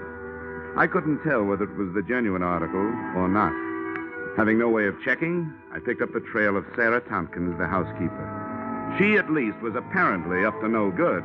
I found her in the library doing just what Lieutenant Markwood had told her not to do, smearing the surfaces of Mr. Martin's desk with a dust rag. And as anybody knows, you can't fingerprint a dust rag. Hey, cut it out! How dare you? Mr. Martin's private study. Those are the police private fingerprints you're messing up. I was doing nothing of the sort. I was dusting his desk. I always do it at this time of day.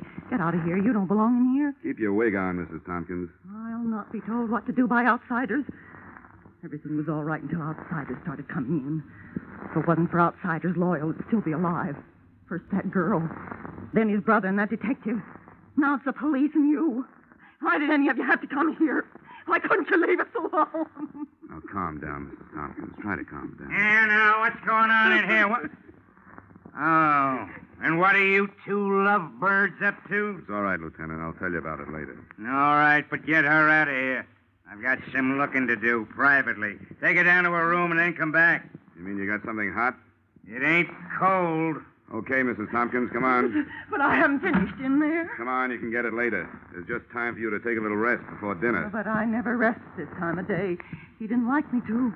Mrs. Tompkins, come on, tell me. Really, why were you wiping off that desk? Those police this morning scattered white powder all over his desk. He would have been furious with me. He hated any kind of... The shots had come from the library, and that's where I went, but not fast enough. By the time I got there, Lieutenant Markwood was dead, and whoever had done the shooting was gone, apparently through an open window. Markwood still clutched the shotgun he'd grabbed out of the gun case, but hadn't had a chance to use. Two things had just died in that room: the lieutenant and a hot piece of evidence he'd never had the chance to pass on to me.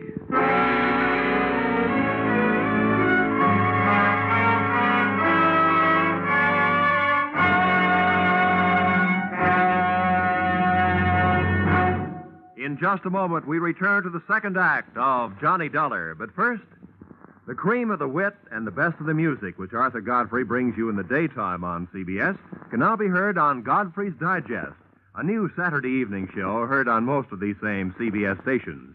Listen tomorrow night and hear the week's fastest flashes of the Godfrey humor, the top songs sung by Jeanette Davis and Bill Lawrence, the finest singing of the Mariners. Arthur Godfrey's Digest and the Goldbergs are the latest addition to CBS's Great Saturday Nights. Now, with our star, Edmund O'Brien, we return to the second act of yours truly, Johnny Dollar.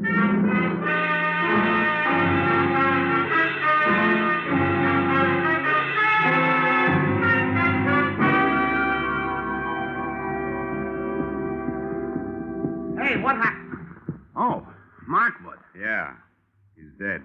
Well, what are you doing, fella?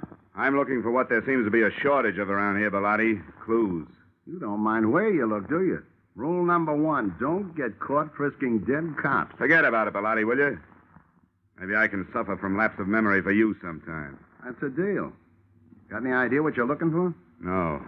But whatever it was important enough to get him killed. I'd hope maybe there'd be something in his notebook, for instance. Any luck? Well, very little. It's a brand new book, only one notation in it. Here it is. Check tattooing diameter. Recheck penetration. What do you make of that? It's too scientific for me. I'm a skip case and divorce type detective myself. All I know is you'd better put that book back in his pocket and leave it there. Yeah, I guess you're right. A nice timing, Bellotti, and remember, thanks for the loss of memory. Forget it. Hey, what happened? What's going on Good here? Lord. Lieutenant Markwood. Who did it? Dealer's choice. So far, the dealer's the only one who knows. First my brother, now Lieutenant Markwood. There'll be real trouble about this. Johnny, shall I call the police? Drop the innocent act, sister-in-law. I'll call them. No, maybe I better do it, Marty. If everybody will stop pleading not guilty by wanting to call the police, I'd like to get a word in. The police have already been called. Now, if you'll get out of here, I'd like to try earning my salary.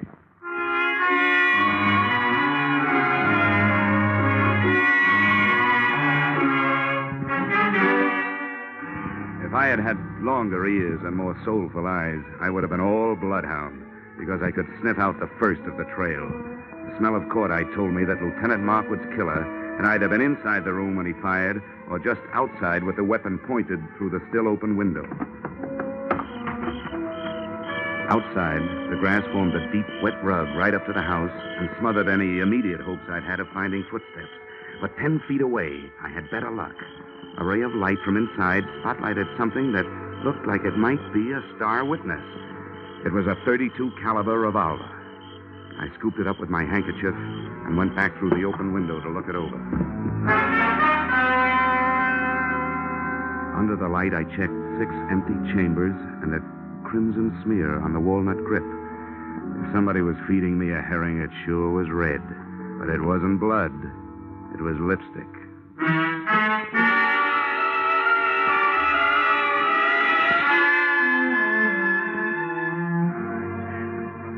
I'd like to introduce myself, Dollar. I'm Sergeant Norrin McDougal. How are you, Sergeant? Poor Markwood. Thank the Lord he didn't have any wife and kids. I'm glad to hear that. Cops usually do. Well, there's one good thing about it. When a police officer goes, there's plenty of them that lives on to fight back. All the police in the world. You can throw in the private ones, too, Sergeant. Thanks, Dollar. And now maybe I'd better take your statement. Well, it won't take long. I heard the shots from the hallway, and I came back. He was killed either from inside the room or just outside the window. I didn't get a look at the killer, but I found what might be the murder gun. Here it is. Watch that handkerchief. 32 caliber. Yeah, how does that match up with the gun that killed old man Martin, do you know? Same caliber. Uh-huh. Huh. I wonder what he was doing with this shotgun. It ain't loaded, and Markwood knew better than to wave an unloaded gun in the face of a full one. Did you get anything else out of ballistics, Sergeant? Headache. Dollar, what we got from ballistics don't add up with what we got from autopsy. Well, how's that? Those 2 slugs entered Martin's body an inch and a half apart.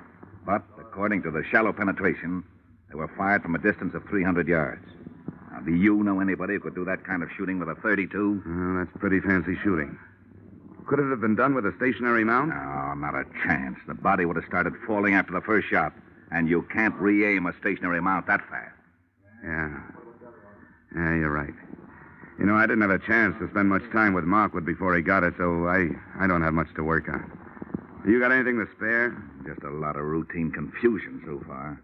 You know yourself, Dollar. You take 4 witnesses, you're bound to get at least 2 different stories. Now, 2 of the people that heard the shooting when Martin got killed last night said they heard 2 shots. The other 2 ear-witnesses said they heard 1. The only thing the whole 4 agree on is that they didn't see anything. Well, that sounds familiar. Thanks anyway, Sergeant. Sure, anytime. Hey, Sam. Yeah? Take this gun into town. Tell ballistics to run it through for fingerprints and check it against those slugs in the Martin case. I want to report right away. I hitched the ride with that gun into the ballistics department. While waiting for the test to be made, I asked some questions, and I came up with a real brain buster. Despite the fact that the penetration report said that Martin had been shot from a distance of 300 yards, his skin and clothing had been tattooed with powder, indicating the shots had been fired at close range. The tree that little puzzler put me up would have made the giant redwood forest look like a hedge. Then they gave me the ballistic report. The lands and grooves scored into the slugs by the revolver barrel proved that both Loyal Martin and Lieutenant Markwood had been killed by the .32 caliber gun I'd picked up in the yard. No prints on it. Registered owner, the young lady who looked much better in a bathing suit than she'd ever look in the electric chair. The widow, Joyanne Martin.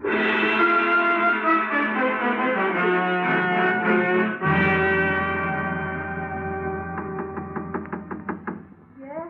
Who is it? The Hartford Horse Show. Dollar, I want to talk to you. Oh, I'll be with you in a second. I'm just out of the shower. Okay. First she was in the pool, now it's the shower. She's also in plenty of hot water.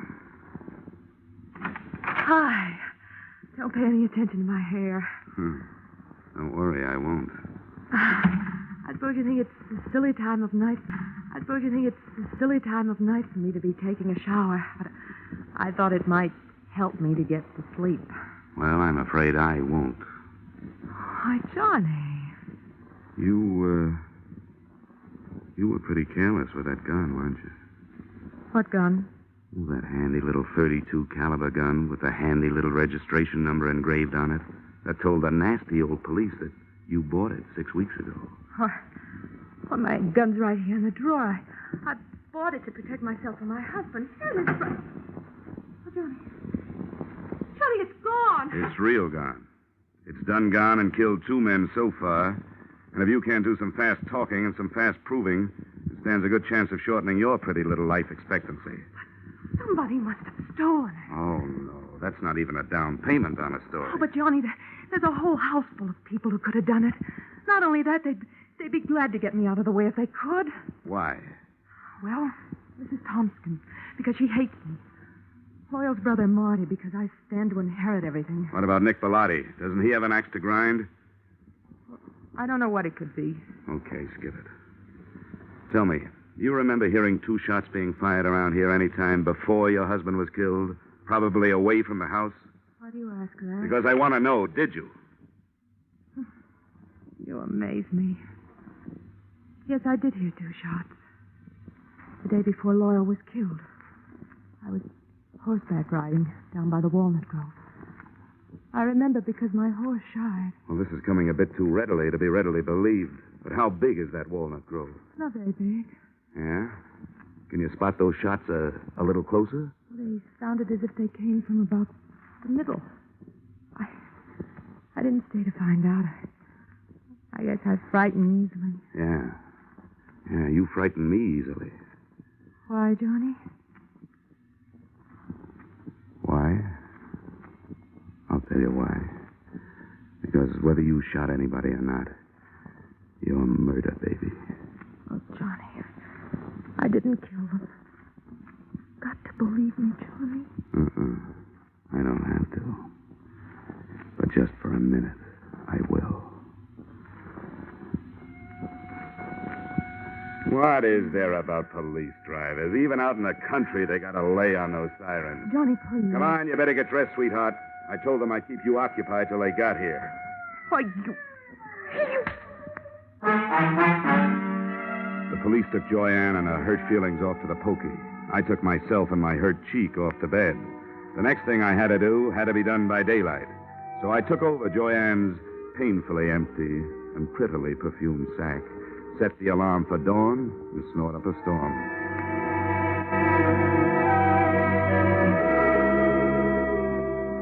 I never knew before how much went on in the country so early in the morning.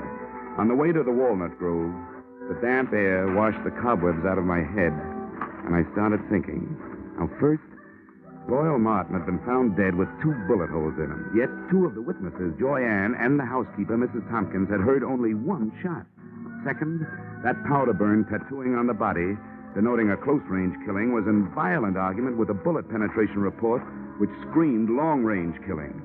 Those facts, added to what was in Lieutenant Markwood's notebook, plus that shotgun clutched in his dead hand, came close to tallying up the total that had cost him his life. Inside the grove, I found 4 walnut trees with hollows in their trunks. The first one gave me a handful of nuts and a fancy sassing by an irate squirrel. The second one came up with a handful of spunk water and a wet cuff. And the third, I found what I was looking for. I found about 2 pecks of clean cotton waste. That is, clean, except for some powder burns. Everything was falling into place, including a blunt instrument which hit me on the head from behind. But before I hit the ground, I saw Brother Marty Martin legging it back towards the house.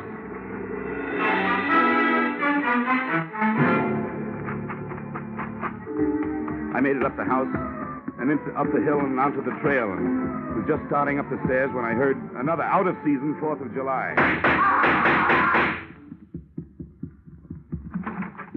Okay, fella. I got him. Yeah.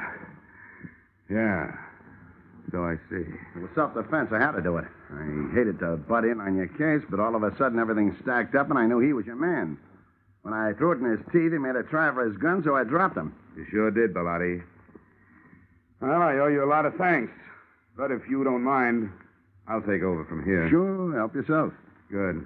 And, I think the first thing you'd better do is hightail it into town, get your story filed with the police. Yeah, I guess you're right. You're all straight now, so you can back me up. 100%, Nick, all the way. Now get going. Come on. Okay, Dollar. See you later.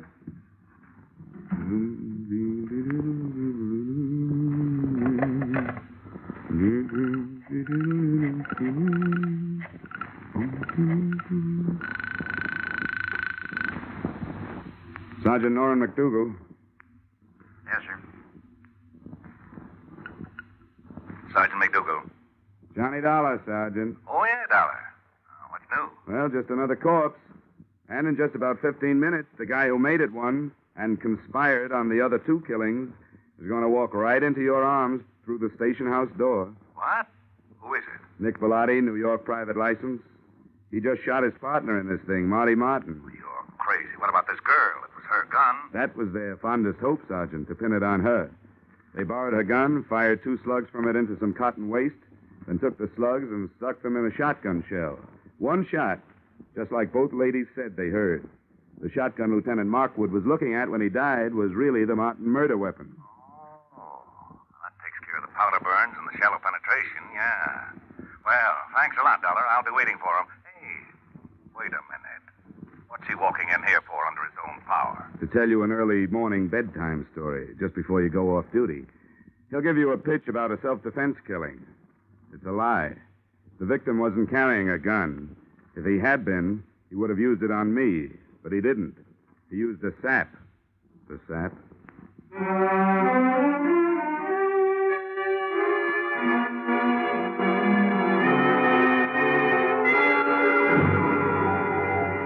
Expense account, items 2, 3, 4, 5, 6, 7, 8, and 9. $624 entertainment. Appeasing a rich widow with rich taste. Expense account, items 1 through 13 inclusive, $160 entertainment of poor insurance investigator with extravagant taste. Expense account, item 14, $7.80 mileage New York to Hartford. You may disagree with that item, claiming that I finished the case in Fairfield County, but I didn't finish the case until I left her. And New York City is where I left her. Expense account total, $823. Signed, yours, truly, Johnny Dollar.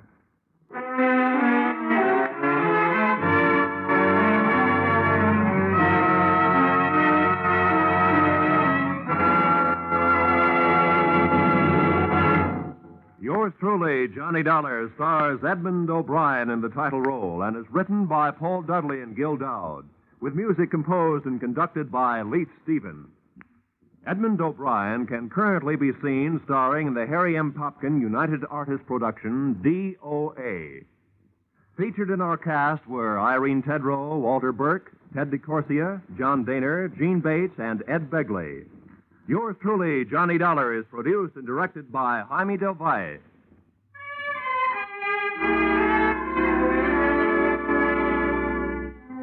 Join us again next week when Edmund O'Brien returns in another adventure of... Yours truly, Johnny Dollar.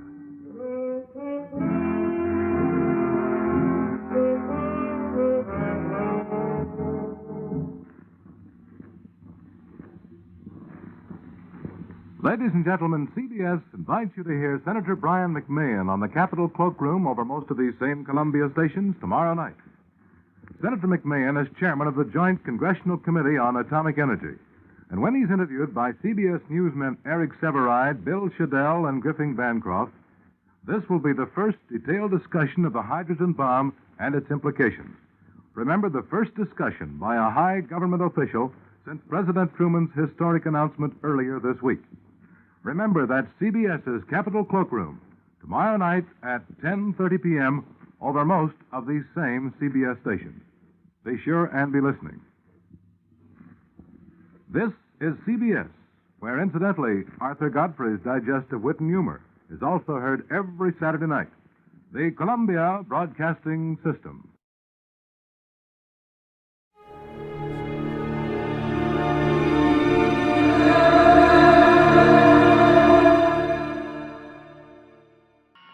Autolite and its 96,000 dealers present Suspense. Tonight, Autolite brings you Mr. Edward G. Robinson in A Case of Nerves, a suspense play produced and edited by William Spear. Say, Hap, where'd you get that medal? Won it at the carnival last night, Harlow. Shot 10 clay pigeons out of 10. Well, that's real firing, Hap. Sure as an Autolite spark plug. Guess I qualify as an expert, eh, Wilcox? Well, Hap, the clay pigeon field is a bit limited. But take Autolite engineers. You see, they design and build Autolite spark plugs to work as a team with the coil, distributor, and all the other important parts of the ignition system. That means Autolite spark plugs are ignition engineered by experts, and they're world famous for quality and dependability. I guess that's why Autolite spark plugs are unexcelled in quick starting, smooth performance, and gas mileage. Right, and these same Autolite engineers developed the famous Autolite resistor spark plug, one of the greatest advances in spark plug design for automotive use in the past 20 years. So, friends, see your friendly Autolite spark plug dealer tomorrow. Have him replace worn-out spark plugs with ignition-engineered Autolite spark plugs. Whether you choose the resistor type or the regular type, you can't buy a better spark plug for your car because you're always right with Autolite. And now, with A Case of Nerves and the performance of Edward G. Robinson, Autolite hopes once again to keep you in suspense.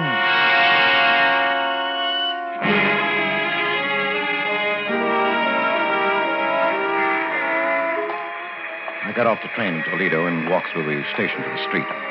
I passed up the waiting taxi and swung aboard a bus. Taxi drivers are likely to remember you, and I couldn't take a chance on that. I hadn't paid any attention to the bus. I didn't know what the line was or where it was going. It didn't make any difference. I didn't know Toledo very well anyway. I watched out the window, and when I came to a likely neighborhood, I got off. Strange, unfamiliar quarter of the city, and yet familiar because every city has neighborhoods like it. Drab, faceless houses looking almost alike. And then most of them, drab men and women anxious to make a dollar by renting a room. Now, this here is a nice room. It's the best one I got. Your windows on two sides. There's a nice soft bed. Well, I'll take it. How long you figure on staying? Oh, just overnight. I'll pay you now. Oh, well, that's $2, please. Yeah. Oh. What's the matter, mister? Are you sick? Yes, I'm very sick. Is there a doctor near here? Hey, you are sick. Yeah, I think I'll go to bed. That doctor. Oh, yeah. There's Dr. Martin just around the corner. He's young, but he's good. Well, would you call him for me, please? Ask him to come right up. Oh. Yeah, sure. Right away.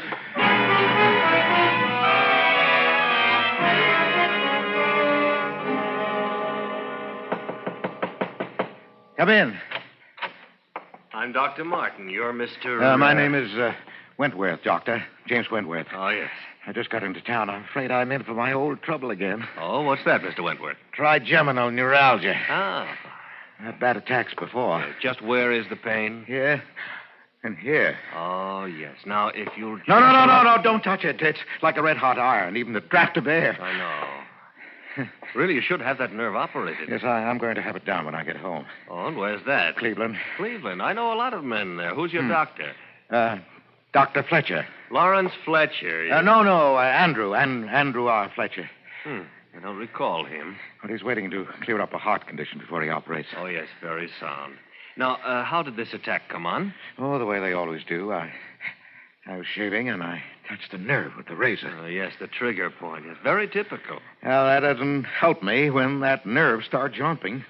When will you be back in Cleveland? About 3 days. I'll give you a prescription.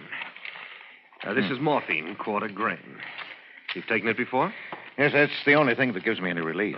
Well, then I don't have to tell you about it. I'll drop this off at the drugstore and have them send it up. Well, thank you, Doctor. Tell him to hurry. And I'd better give you a shot right now. You know, Doctor, I think the pain isn't so bad now. I don't like to take more than I have to. Oh, well, if you're sure you can get along. Well, yes, I can make out all right. I'll hold the tablets until later.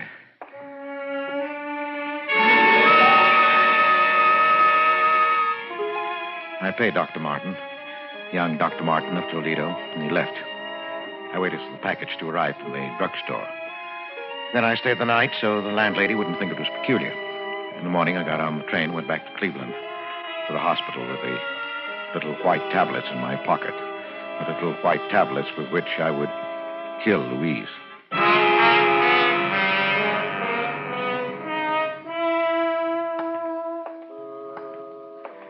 It had been so simple to deceive the young, impressionable doctor. So simple to counterfeit the symptoms that I'd seen Louise react to for 4 years now. It would keep her in bed for 4 years more. For 8. For 20. I'd live with the tic douloureux, the painful nerves so long. Too long indeed. Dr. Van Tour had to come every day now. The nurse had to be on hand day and night to combat Louise's attacks, to quiet the raging nerve with morphine. Yes, but not for long. In my pocket were the little white tablets that would bring her peace. I went into the hospital kitchen. Oh, hello, Mr. Baker. Oh, hello, Nellie. I'd like to bring Mrs. Baker a milk. Of course. I'll just give it a touch of the fire to take the chill out. I've missed you. Been away, I hear, Mr. Baker. Yes, I had to go out of town. And you ask me, it's a good thing. For you, I mean. You needed a change. The hospital day after day. It was telling on you. Oh, I don't think so. Yes, it was. I could see. You're a good man, Mr. Baker. Believe me, it's like a saint you're bearing your trials. Not like some others I could mention. Well, isn't the milk ready, Nellie? It is. There we are. Spoonful of sugar. Just the way Mrs. Baker likes it. Well, thank you, Nellie. And give Mrs. Baker my regards. Yes, I'll do that, Nellie. Now, it was just a matter of stepping into an alcove on the way to Louise's room, dropping the white tablets into the warm milk. Sugar would mask the bitter taste. Oh, here. An ideal spot. Mr. Baker. Huh? Oh, nurse. Did I startle you? I didn't mean to. No, of course not. Oh, bringing Mrs. Baker a milk, I see. Well, I'm going up there myself. May I keep you company? Yes, of course.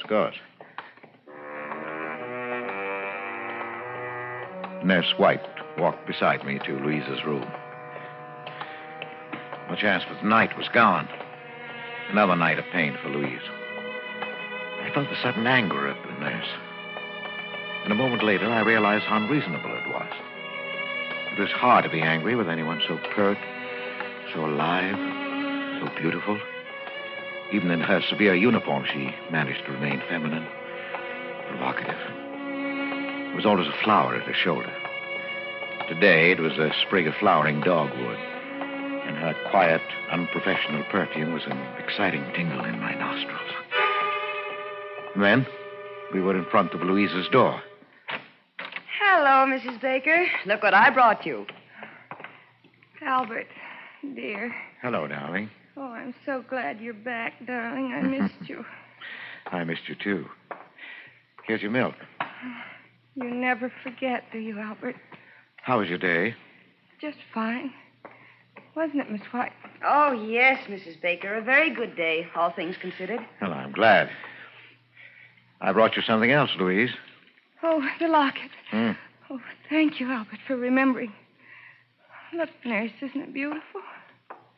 Oh, it is. It's an old piece, isn't it? It belonged to my mother. I had to hunt all over the house for it.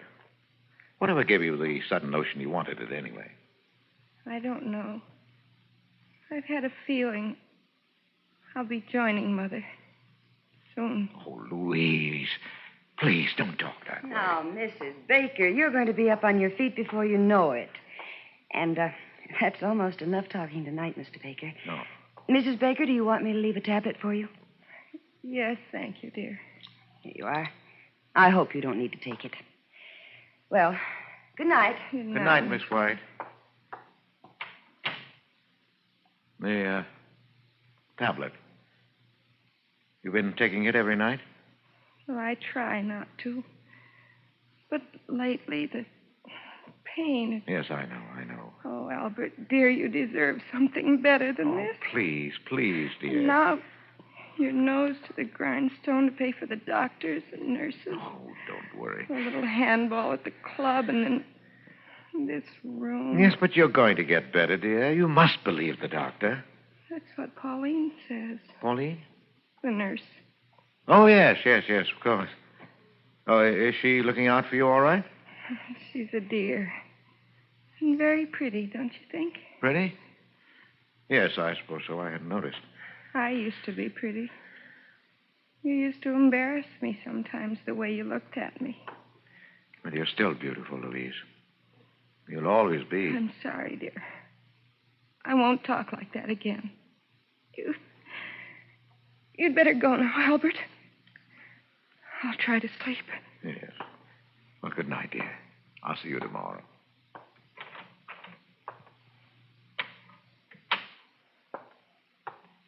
Mr. Baker. Oh. Miss White. I thought you'd gone. I wanted to talk to you, Mr. Baker. Yes? It's about Mrs. Baker. She worries me. Her mental state is very low.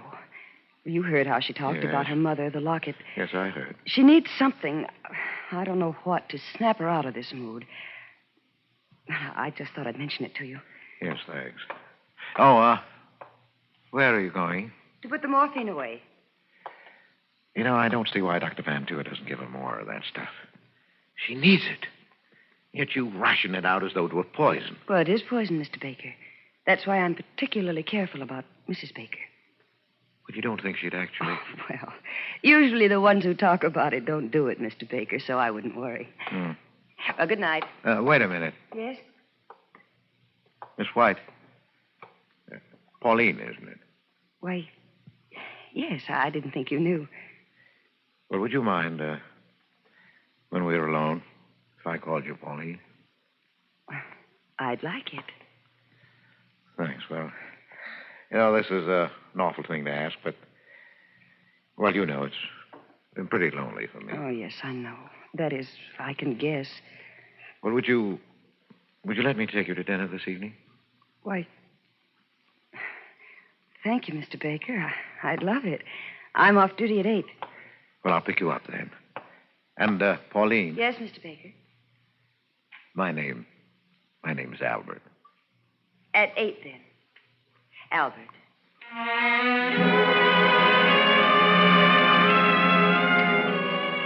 My heart sang. She was perfect. Everything was perfect. I had my poison. I had my witnesses. Louise had said just the right things in their presence, talking about her locket, making her veiled hints at suicide. How beautifully everything fell into place. I started toward the lobby door when I heard my name. Oh, Baker. I say, Baker. Oh, Dr. Van Tua. How are you? Oh, fine, fine. Say, I want you to meet someone. This is Dr. Martin of Toledo. I looked at him, at the man who stepped forward to shake hands with me, and my mouth went dry. This was Dr. Martin of Toledo who had given me my murder prescription. The eager, bumptious young man who stood there now looking straight into my eyes and saying, Hello. How's that bad nerve of yours?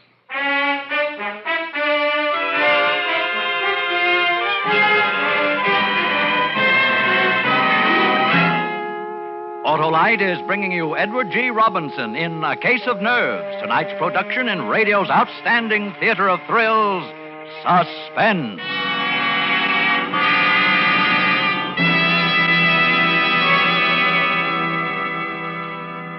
Say, Harlow, I had my fortune told at the carnival, too. Oh, that's so. What'd the gypsy see in the crystal ball, huh? Well, he said I would soon consult with an expert about... Ignition-engineered Autolite spark plugs? Yeah. Well, they're built by experts because Autolite engineers are the experts who design and build complete ignition systems used as original factory equipment on many makes of America's finest cars.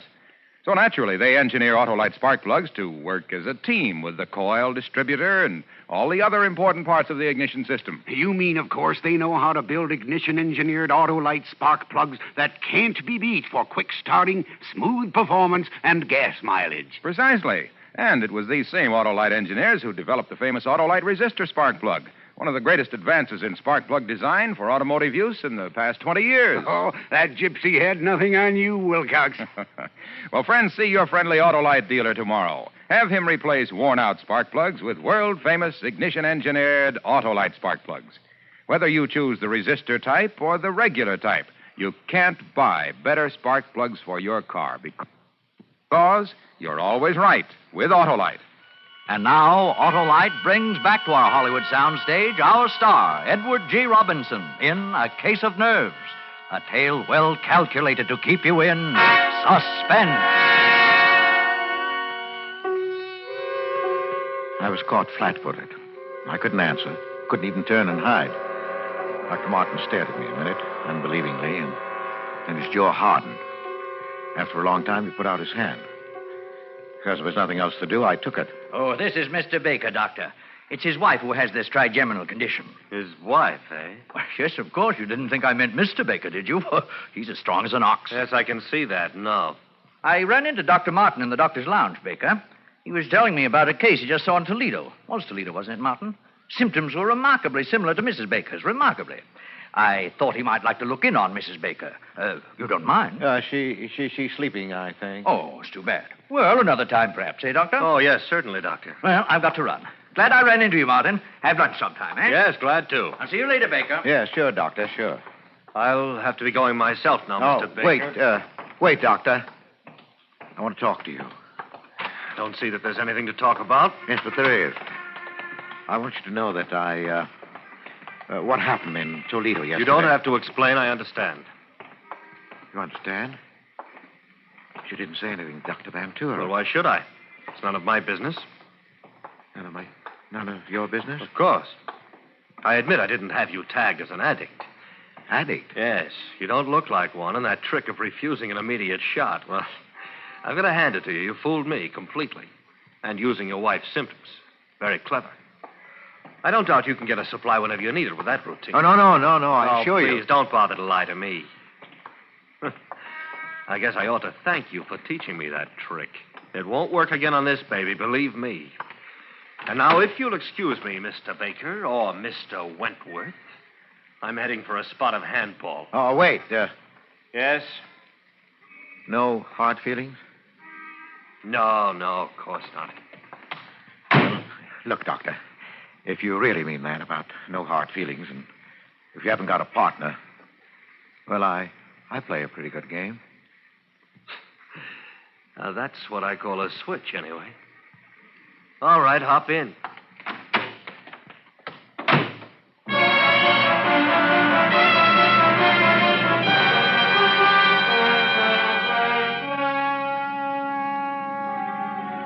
An addict. He took me for an addict, working on any dodge I could to get a supply of dope. Yes, but later, when he heard of Louise's death, he'd remember. I had no idea what I was going to do. I only knew that I couldn't let him go. He drove me over to the athletic club. He wasn't a member, but he held a courtesy card from a Toledo club, and he signed me in as his guest, laughing as James Wentworth. He was a fast man on the court, younger, too. I'd have had a hard time keeping up with him in any circumstances, but as it was, he beat me easily. I could think of only one thing, that he was dangerous. Dangerous, and I had to get rid of him somehow. It's a nice backhand you've got there, Baker. Wish I could handle those tough ones half as well. Well, never mind the compliments, Doctor. Just remember the final score and be satisfied. Say, how about a sweat out? They've got a good steam room here. Yeah, sounds good to me. Here, this way, then. Oh, take your towel. Oh. Boy. Oh, boy, this is hot. Sit on your towel. Yeah, good idea. It was lucky for me you came along. This place is dead today, not a soul here. Well, I enjoyed it. Oh. Hot, isn't it? Yeah. Say, Baker, I misjudged you. Sorry. Oh, that's all right. Forget it. You really could do something for your trouble. Yeah? We've got a sanitarium in Toledo that have been having pretty good luck with addiction lately. I scarcely heard him. I only realized that we were alone, clouded in steam, not even visible to any casually curious person looking through the glass square in the door. This was my chance. I'd never get another like it. Take nerve, of course. I picked up my towel. What are you doing? I'm sorry, Martin, but there's no other way.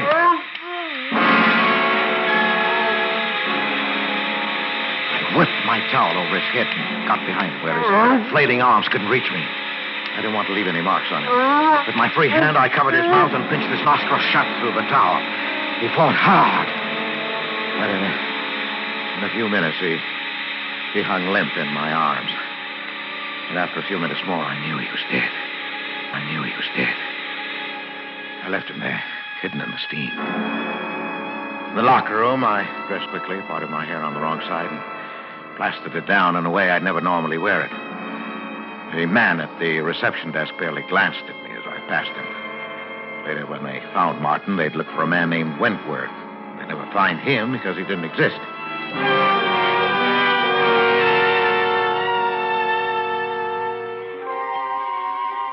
It wasn't even that close. The papers reporting Martin's death put the cause down to heart failure brought on by the shock of exercise in the steam room. They didn't mention a companion. It wasn't important. And I waited anyway. A week. Waited and watched carefully. Because now not only Louise's future was at stake, but my own and Pauline's. There's the nurse's quarters, darling. You better not come any nearer. Oh, Pauline, dearest. I know, darling, I know. Oh, you must let go now. I'm late already. No. Albert. No, yes, dear. I'm leaving the hospital. I'm taking a job in Chicago. You know what? Yes. This is hopeless. I can't stand it. Taking care of your wife, smiling at her, seeing the two of you together. But you can't do it. I couldn't live without you. Now that I found you... What do you think this is going to do to me? But I can't. When are you going? I'm giving notice tomorrow. Tomorrow? Oh, my darling. Goodbye. Pauline!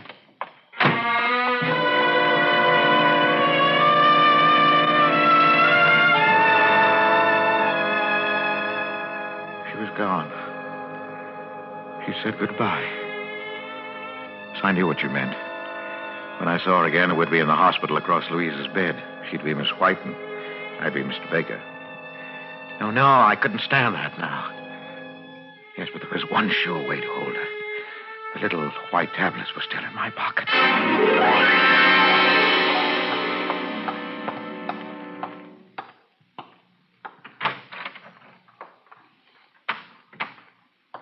Louise, Albert, dear. I brought you your milk. Oh, thank you, dear. Hold this, will you, please? What's that? Oh, your locket. It's beautiful, isn't it? Who shall I leave it to, I wonder? Miss White. She's a sweet girl. Oh, Louise, now don't talk that way. Louise, you're not going I'd like her to have it. I'll take the milk now, Albert.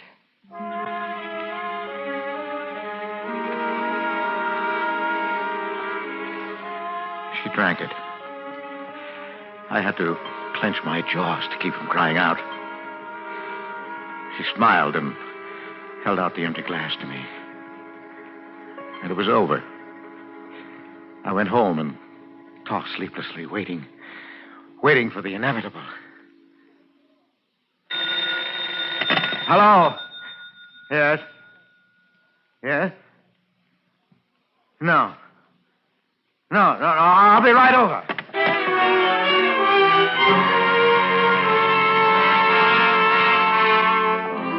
Dr. Van Tour was outside Louise's room, and a white-faced Pauline and Nellie from the kitchen as I hurried up the corridor. Oh, Baker. Oh, Doctor, can I go in? No. Baker, your wife is dead. What? Dead? Oh, but I don't understand. I thought she was improving, that you planned to operate. She died of an overdose of morphine. Oh. Oh, Mr. Baker, I'm terribly sorry. I am too, Mr. Baker. Yes, but how could she get it? That's what I intend to find out. She took it in this glass of milk. There are traces left. Nellie here says you brought it up to her. I didn't want to, Mr. No, that's Baker. all right, Nellie. Well, of course I took it up. I did every night. Everybody in the hospital knows that. Yes, I knew it also. Was anybody in the room when you brought it? No. Just Louise. And you saw her drink the milk? No, Doctor. She didn't drink it then, not until after I'd gone. She did that frequently. That's right, Doctor. Yes, I know that, too. Only last night, before she drank it, she managed to dissolve in it a lethal dose of morphine. I've checked the hospital supply. Every tablet is accounted for. We keep a very strict count, you know. Yes, I know that. Have you anything to say, Baker? Well, I hardly know. I'm stunned. Doctor, what do you mean? Surely you're not accusing Mr. Baker. I'm not accusing anyone. That will be up to the police. Now, wait a minute, Doctor. You're making a mistake. It seems perfectly clear. Yes, but I didn't kill her. Oh, no? Then how did she die? Well, she took her own life. She'd hinted more than once. Miss White, you remember? Yes, Doctor. I spoke to Mr. Baker about it myself. You know she was very depressed. That's true, nurse, but the morphine, it must have come from the outside, or we'd have missed it. No, wait a minute. The tablet you left for her each night. Yes, I ordered that. What if it, instead of taking it, she saved it? Well, she must have. It's the only way it could have happened. Well, that's it, Doctor. It must be. For the past week, she's been exhausted and drawn in the morning, yet the tablets were always gone. Well, if that's the case, nurse, how does it happen that you failed to find them? She couldn't leave her bed. You bathed her and changed the linen every day. The locket. The locket? Yes. Yes, of course. You remember Miss White? She made such a point of asking me to bring it to her. And then the way she talked about joining her mother. Yes, I do. I do remember. She wanted you to have the locket, Pauline. It was her last wish. Now, where is it? I have it here. It's clutched in her hand. Let's...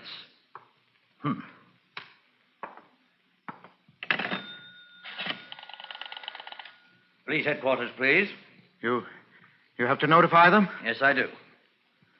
Police headquarters, give me homicide. Please. Homicide? Yes, I'll wait. Are you out of your mind? I just got through explaining everything. Yes, you explained everything, including what still puzzled me. You see, Baker, you were right about this locket. Your wife did have a reason for wanting it. Look, I'll open it. You see, it's full. 1, 2, 3, 4, 5, 6, 7 quarter-grain morphine tablets that she saved at the cost of 7 nights of agony. And she would have taken them last night. Only you beat her to it.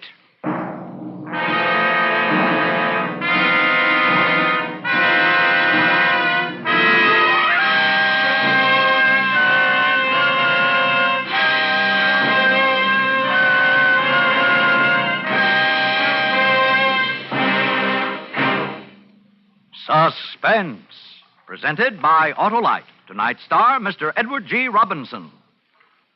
Say, Wilcox, do you know what else the gypsy saw in the crystal ball? Well, Hap, if it was a really big crystal ball, she might have been able to see more than 400 products made by Autolite for cars, trucks, planes, and boats in 28 plants coast to coast. These include complete electrical systems used as original equipment on many makes of America's finest cars. Generators, coils, distributors, voltage regulators, wire and cable, starting motors, electric windshield wipers. All engineered to fit together perfectly, work together perfectly, because they're a perfect team. So, friends, if your Autolite-equipped car needs replacement parts, ask for and insist on Autolite original factory parts at your neighborhood service station, car dealer, garage, or repair shop. Remember, you're always right with Autolite.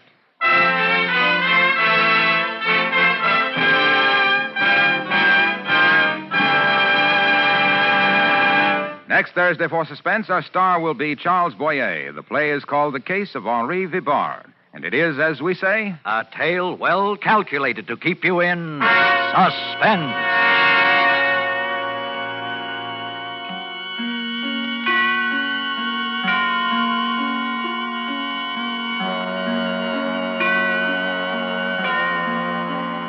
Tonight's suspense play was produced and edited by William Spear and directed by Norman MacDonald. Music for Suspense is composed by Lucien Moraweck and conducted by Lud Gluskin. A Case of Nerves is an original play written for radio by Lawrence Goldman. Edward G. Robinson may soon be seen in My Daughter Joy, an Alexander Korda production for London Films. In the coming weeks, you will hear such stars as Broderick Crawford, Jack Carson, and Kathy and Elliott Lewis. Don't forget, next Thursday, same time, Autolite will present Suspense, starring Charles Boyer.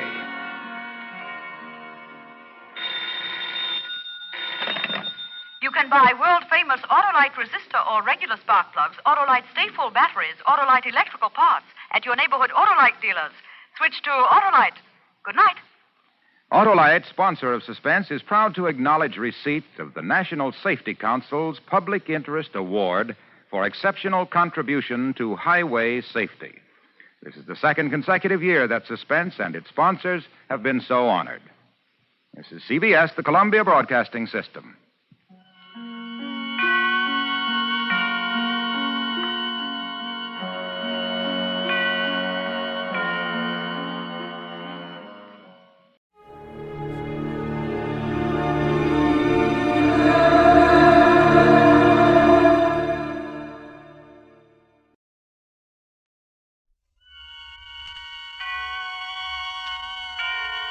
Autolite and its 96,000 dealers present Suspense. Tonight, Autolite brings you A Killing in Abilene, a suspense play starring Mr. Alan Ladd.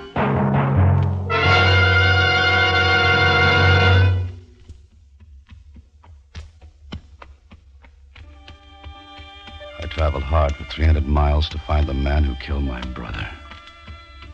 I'd come down out of the Snake Range that morning, followed the river trail through the canyon. And that afternoon had found Pleasant Valley. A handful of buildings, desolate and huddled in the cold shadows of the mountains around. Tall, dark. No man appeared as I rode through the town. Only a dog challenged, and he from a safe distance. Then it was quiet. About a quarter of a mile beyond an easy rise, I saw what had happened to the people of the town. There were maybe 60 or 70 standing in a circle. And as I got closer, I saw they were gathered around two men. Two men who were digging. You stay put, horse.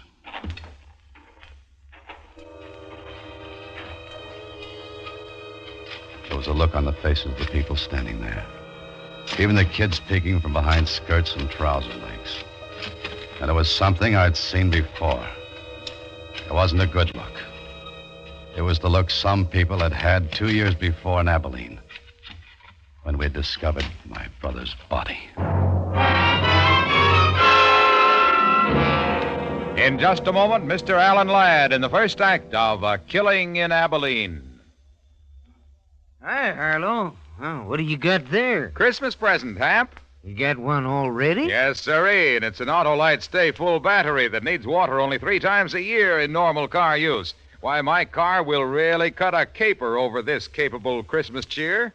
You believe in giving your car some holiday spirit, too, eh, Harlow? I sure do, Hap. And because the Autolite Stay Full battery has over 3 times the liquid protection of batteries without Stay Full features, it helps eliminate one of the greatest causes of battery failure. And that's mighty important to the spirit of every car owner. And your gift will last a long, long time, too, Harlow. Right you are, because the Autolite Stay Full battery gives longer life. 70% longer life, in fact, as proved by tests conducted according to SAE minimum life cycle standards. A wise selection, Harlow. Yes, friends, for quick, dependable starting, treat your car to an Autolite Stay Full battery. The battery that needs water only 3 times a year in normal car use. See your neighborhood Autolite battery dealer. And remember, you're always right with Autolite. And now, with A Killing in Abilene and the performance of Mr. Alan Ladd, Autolite answers many requests in bringing you a story of the Old West, hoping once again to keep you in suspense.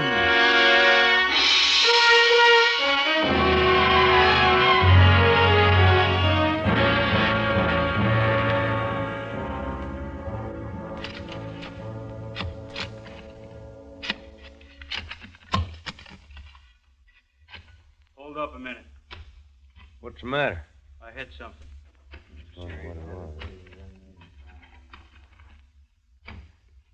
Wait. Better go slow. Dig around this side.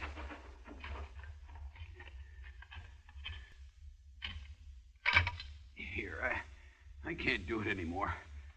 One of you boys take over. I'll do it, Jim. Somebody's got to.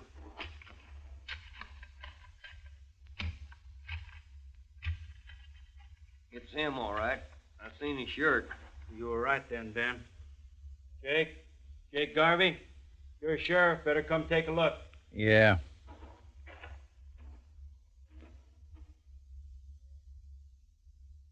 That's him. That's Fred Costin, all right.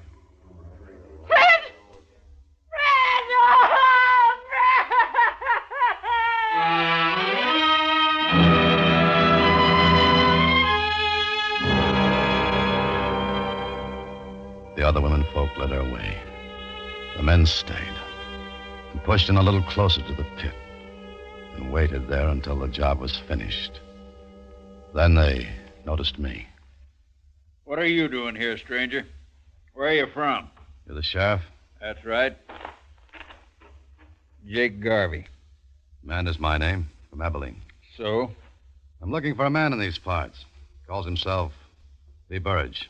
Who did he say, Sheriff? He said Lee Burridge, Ben. You tell him we'll take care of him. What do you want him for? What's it matter what he wants him for? We know what we want him for. Come on. Now, there ain't going to be That's no right, trouble. Ben. I'm the law in Pleasant Valley. I'll say what we do. We elected you, Sheriff Jake. We could unelect you. Like Ben said, it was Burridge killed him, and you know it. I've got to talk to you about Burridge, Sheriff. It's important. All right. My office back at the meeting house. We don't need no talk about Burridge. We need to do something about the ugly son. Come down, boys. Let's get on back to town. We'll take her as she comes.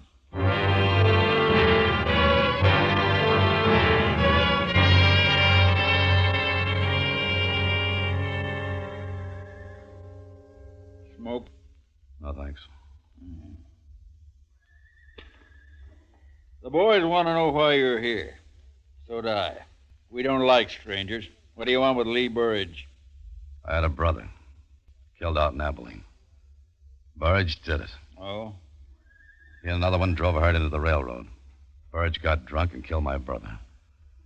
Buried him same as here. We found this pouch near the grave. His name burned into it. It's taken me 2 years to find him. Now I want to talk to him about it. The boys are pretty sure he killed Fred Costin, too. So am I now. Maybe so. Fred Costin isn't my business. My brother is. And I want to see his killer back in Abilene standing trial. I made a promise I'd bring him back, that there'd be no more killing. We didn't know your brother, but we knew Fred and we liked him. You can help take care of Burridge here if you have a mind to. Try him here, you mean? On both charges? No need for that. Now, what do you mean, take care of him? How did he kill your brother? His head was beat in. He was beat to death. Yeah, same as he did to Fred. Man who'd do a thing like that don't need no trial. Not for you, maybe. But there'll be no more killing in my family. We'll give him a fair trial here in Abilene. But a fair trial. If Burridge done these killings, he's going to pay for it here. I don't go for lynching. We don't call it lynching when we hang a man for murder. If you don't like it, go on back to Abilene. Maybe I'll do that. When I take Lee Burridge out for trial. I don't know what you're trying to do. I suspect you to get Burridge out of town. If I'm right, you're heading into a lot of trouble. Let's go get him, Ben. It's about time. Hold it. One of you boys going to direct me to where Lee Burridge lives? We could. If we felt inclined. What do you want with him? Just want to talk. Anybody got objections? Yeah. Oh, Who are you? Ben Chafee. There ain't gonna be no talking. He's done what he's done. He's gonna pay for it. Ain't nobody gonna stand in the way. It's time you was riding out of here. And if I don't? Then I'll help you. Climb off, Ben. We don't need no private wars here. Where does he live? Come on, boy.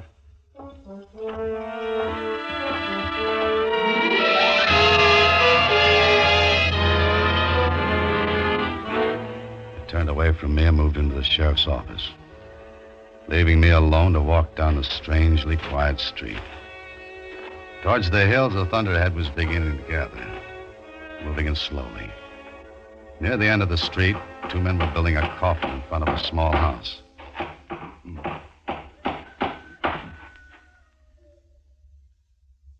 This is where I'll find Mrs. Costin? Why do you have to come meddling around here at a time like this? Can't you leave her widow to her sorrow? Because he's a stranger, Bob boy. And strangers don't have no time for other people's sorrow. Maybe you're right, old-timer. Maybe they got too many themselves.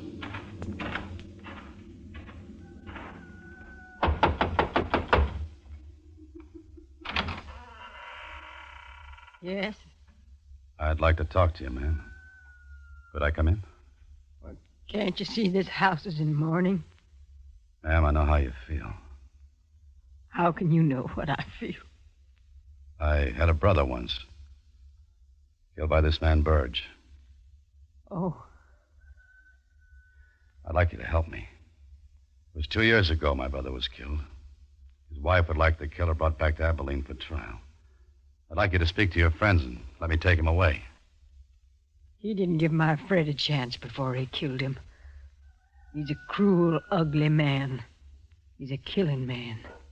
You can see it in his eyes. I understand how that woman feels. I feel the same way. I want him killed, too. But here, where I can watch. Will you tell me where he lives? Don't tell him nothing, Mrs. Costin. You'll go warn him off. Let him go if he wants. I say a man's got one life to live, and he's got a right to lose it any dang way pleases him. I'll tell you where you can find Lee Burridge.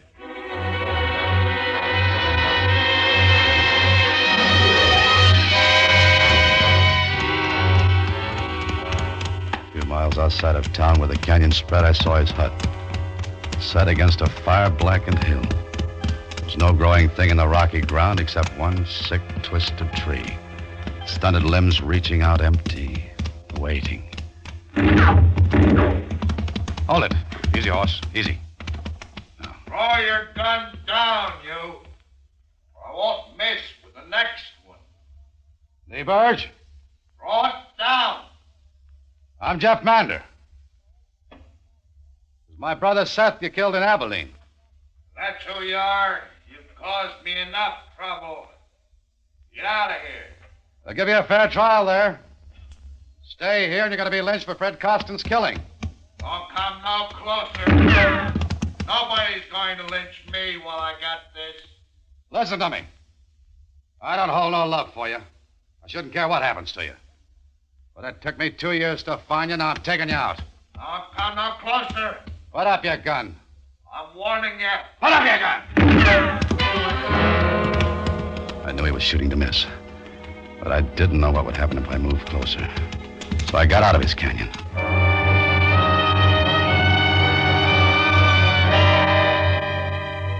It was clouding over heavy when I rode into town again.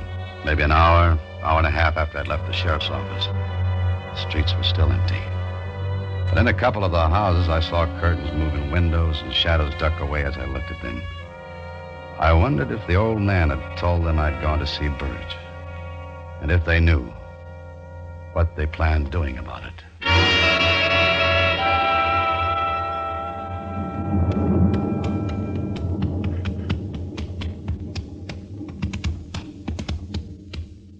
Old-timer? Yeah. I see you had to talk with Burridge. You see. You ain't wearing a gun. He get the drop on you? Yeah. Surprised he didn't kill you. So was I. Did you tell them I'd gone there? Yep. What'd they say? They said if you get Burridge first, they'd get you. They said you should go back where you came from while you still can. I will after I settle with Burge. Where's the sheriff? I went off with the boys. After Burge? Yep. They're going to wait till dark. Then they're going to string him up. Why are they going to wait till dark? I want to be with them. I thought you didn't like lynchings. I don't, but I want to be there. Well, I was told if you come back to town, you'd have to be with them. Don't make me use this, son. Just turn around and we'll join the rest of them. All right. And I'd suggest you stop your talking about Lee Burridge. From what I overheard, you close to sharing a rope with him.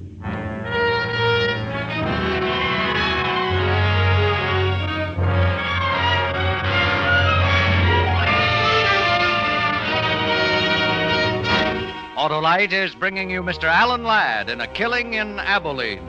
Tonight's production in radio's outstanding theater of thrills, Suspense.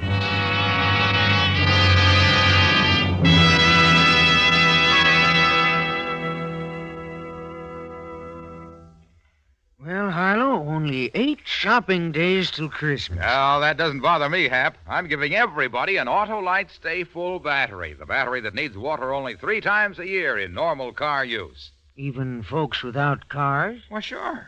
Why should they be denied the pleasure of having that fine, fit, faithful friend that gives 70% longer life? Says who, Harlow? Why, everyone knows the Autolite Stay Full battery gives 70% longer life, and this is proven by tests conducted according to SAE minimum life cycle standards. Sounds mighty powerful. It sure does, and it's because every positive plate in an Autolite Stay Full battery is protected by a fiberglass retaining mat to help reduce shedding and flaking and keep the power-producing materials in place. Go on, Harlow, go on. Well, friends, this Christmas, present your car with the famous Autolite Stay Full battery, the battery that needs water only 3 times a year in normal car use. See your neighborhood Autolite battery dealer tomorrow. And remember, You're always right with Autolite. And now, Autolite brings back to our Hollywood soundstage Mr. Alan Ladd in Elliot Lewis's production of The Killing in Abilene, a tale well calculated to keep you in suspense.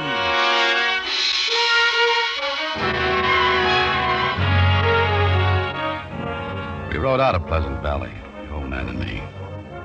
We rode fast without speaking through scattered herds of cattle on the lower rangeland. Rolling in from the east, the black clouds smothered the mountaintops. The old man still held the gun on me. No use winding the horses. Won't be dark for a couple hours yet. Lynching parties get their guts after dark. How come you went with them? Waiting for you. I thought you'd be around. Besides, I seen the lynching once. Too much trouble. Yeah. You still figuring to take Burridge with you to Abilene? I can try. Ain't that going to be a mite daring without a shooting iron? Might be. I'm surprised after 2 years looking for him, you didn't shoot him when you found him. That's not what I come for. Why not? Killed your brother. I made a promise to somebody. His wife? Yeah. Mine, too. What was it between Costin and Burge? Well, I don't know. Nobody's seen much of Burridge in the past couple of years, ever since Ben told us about how he was a killer. Ugly man. Just ugly mean. You said Ben told all of you Burge was a killer? Yeah. Guess it's your brother he killed. That right? That's right. And now, because of him, you might get killed. But why? They think you made it up about your brother. They think you're trying to take Burridge away. Do you? Well, I haven't decided yet. We ford the stream here. I'll watch your footing.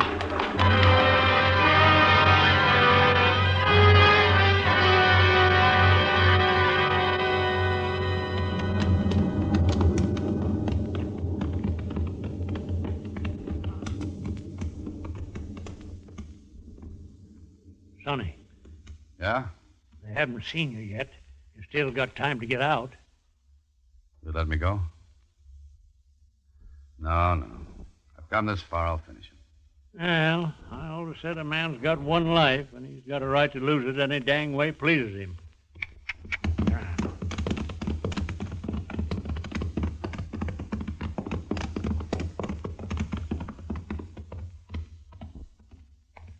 Hello, Sheriff. Thought you'd left Pleasant Valley. We decided he ought to come with us where we can watch him. You decided, Ben. What do you say, mister? I'll tell you what he says, Sheriff. He says he wants Burridge one way or the other. He asked to join. That's what he says. Get off of the horse, mister.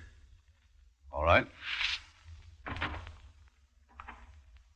Now say that lie to me, and I'll make you choke on it. I want Burge as bad as the rest of you. I'd prefer him to stand trial, that's the difference. I don't want this lynching if we can avoid it. Why, you... Take your hand off your gun, Ben. He ain't armed. Take it easy, Ben. We decided what to do. You're here because I want you here. Burge killed Fred Costin in a fight, now we're going to settle it. Burge kills easy. I've seen him do it once before. He's not going to do it again. You saw him kill my brother? I thought you didn't believe me. I saw it. You need more of a trial than that.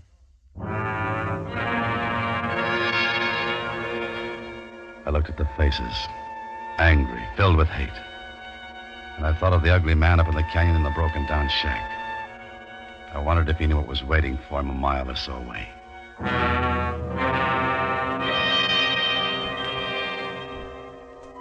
It was quiet then.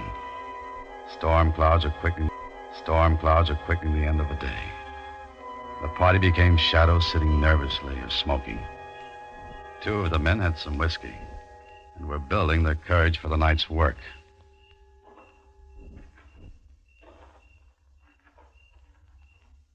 It's nearly dark. I didn't think you'd come. I had to. All the way? My Fred's dead. So's my brother. My Fred was a good man. Never hit me, but he was a dark man with drink. Like those two. What was it between Burge and him? We lost some chickens. Fred said that man stole them. When he came to town for supplies, Fred and him got to fighting. That man hated him and beat him.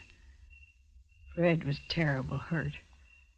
Afterwards, everybody laughed and made jokes. They laughed at their friend? Oh, it was man laughing, no harm, but to a dark man like Fred, it was bad. He swore to get even. That was last Saturday. He went in to drink. And didn't come back? We all thought he rode out someplace for shame. Why do you think Burge killed him? They were all talking about it. Who was? All the men, Saturday night. They said Fred and that man were arguing. Who heard them? Ben did. When Fred didn't come back, we all knew that man had killed him. He did, and he's going to pay for it. Who found the grave, ma'am? Ben did. I'm sorry for your brother's wife. But it's got to be this way. Just like the Holy Book says. An eye for an eye. Let's go, boys. It's time to ride.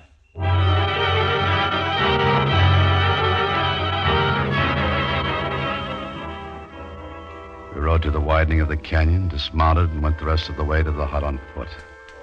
We took one horse with us.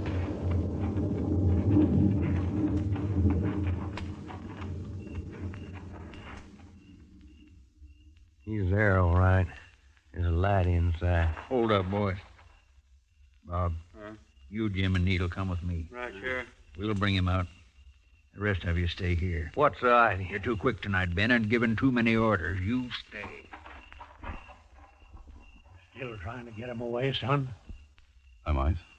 You're like an Injun I knew once. Had to shoot him 5 times before he knew he was dead. What do you want here? You know what we want, Burridge? Get out of here. Get off my land. You come outside quiet like. We don't want no trouble. Trouble? I ain't asking for trouble. You asked for it when you killed Fred Costin. Costin? Well, who killed... I didn't kill him. Save your breath while you still got it. Come on. Oh, let go. Let go of it. Look out, the lamp. Let her go up in smoke. He won't be using it anymore. I'll kill you. I'll kill you all for this. You done your last killing. Get that rope over that limb.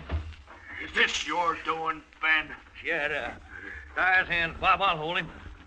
You're gonna blame this one on me, too, Ben? Shut up, I said. He didn't do it. He didn't do it.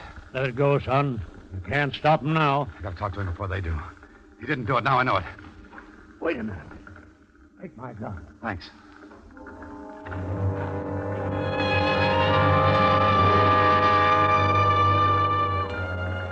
The flames in the shadows flicked over the ugly man's face. The rope was around his neck. He knew he was going to die. But as I came near him, I could see in the light there was no fear in his eyes, only hate. He lifted onto a horse. The rope was tightened.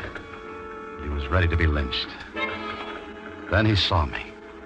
One request, Sheriff. What, Burridge? Let me talk to him a minute. The stranger here? For a minute. No more talking. Kick that horse out from under him. No, don't, Bob, not yet. Let him talk. Why do you think I killed your brother? They're trying to get away with something, Jake. Shut up, Ben. Let them have their say. Why? We found your pouch near my brother's grave. Your name on it. And tonight Ben told me he saw you do it. I didn't. I wasn't with Ben that night. Ben wanted to drink, and I didn't. He left me. Took my pouch with him. What does it matter about his brother? It's Fred Costin we're hanging him for. I didn't kill Fred Costin either. Listen, mister, I didn't kill your brother. He's talked enough. He killed Fred Costin. I told you that. What about it, Burge? I didn't kill Fred Costin. He's a lying skunk. Let's get it over with. I say let him talk. Where'd you get that gun, mister? How did you know where Fred was buried, Ben? How did you know where Fred was buried? Mrs. Costin says you found the grave. How'd you know where it was? Answer him, Ben. You told me where it was, Ben. I saw him burying poor Fred. That's how I knew. If you saw the burial, why didn't you stop Burge then? Wasn't none of my business. But it is now. What made you change your mind so fast? Stay away from that horse, Ben. Get up. Cut him down. You, Bob, cut him down. I think you'll be coming back to Abilene with me, Ben. You think so?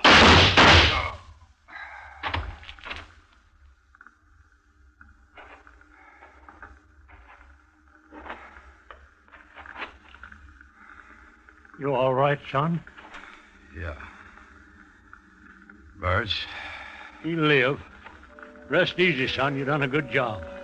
But you ain't going to keep your promise about your brother's killer. There's no sense taking Ben Chaffee back to Abilene. We'll bury him here.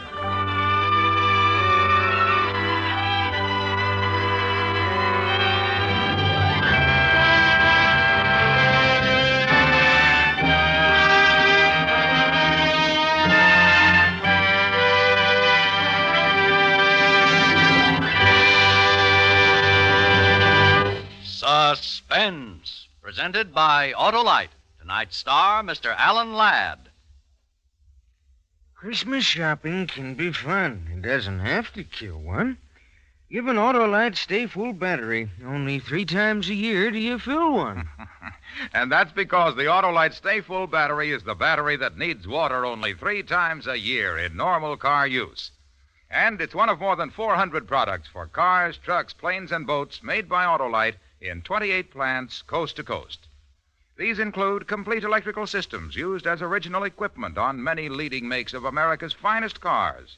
Electric windshield wipers, starting motors, voltage regulators, coils, distributors, wire and cable, generators, all engineered to fit together perfectly, work together perfectly, because they're a perfect team.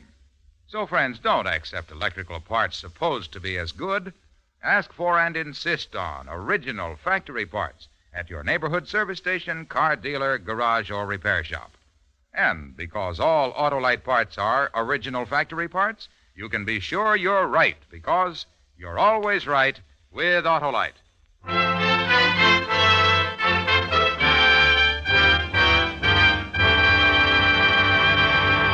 Alan Ladd will soon be seen in Paramount's Technicolor production, Branded. Next week on Suspense, Mr. Dennis Day is star of Christmas for Carol.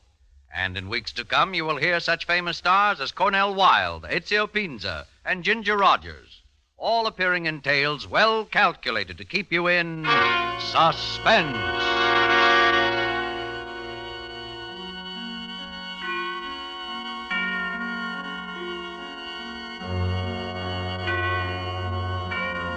Suspense is produced and directed by Elliott Lewis, with music composed by Lucien Morawek and conducted by Lud Bluskin.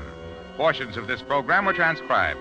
A Killing in Abilene was written for Suspense by Gil Dowd and Anthony Ellis. And remember, next week on Suspense, Mr. Dennis Day in Christmas for Carol.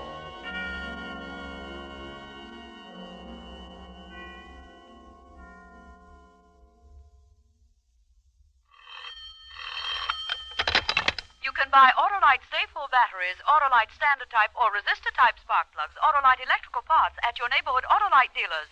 Switch to Autolite. Good night. Better production means better living. That ideal has given America the world's highest standards of living. Learn how you can help to improve our economic life. For the free booklet, The Miracle of America, write Box 10, Times Square Station, New York City. This is CBS, the Columbia Broadcasting System.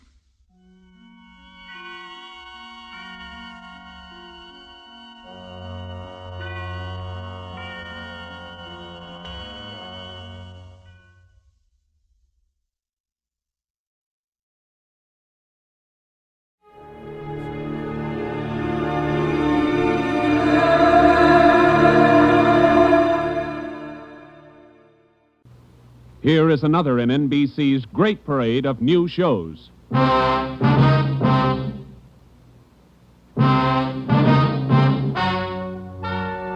Ladies and gentlemen, the story you are about to hear is true. Only the names have been changed, to protect the innocent. NBC brings you Dragnet.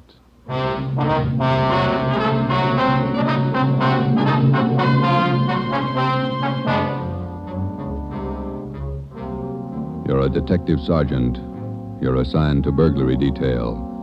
A sudden wave of jewel thefts is sweeping the city. In 16 days, 16 burglaries have been committed, one each night. They bear the same trademark. Thousands of dollars of jewels are missing. The thief is a master at his trade. Your job, get him. Dragnet, the documented drama of an actual crime, investigated and solved by the men who unrelentingly stand watch on the security of your home, your family, and your life. For the next 30 minutes, in cooperation with the Los Angeles Police Department, you will travel step by step on the side of the law through an actual case transcribed from official police files. From beginning to end, from crime to punishment, Dragnet is the story of your police force in action.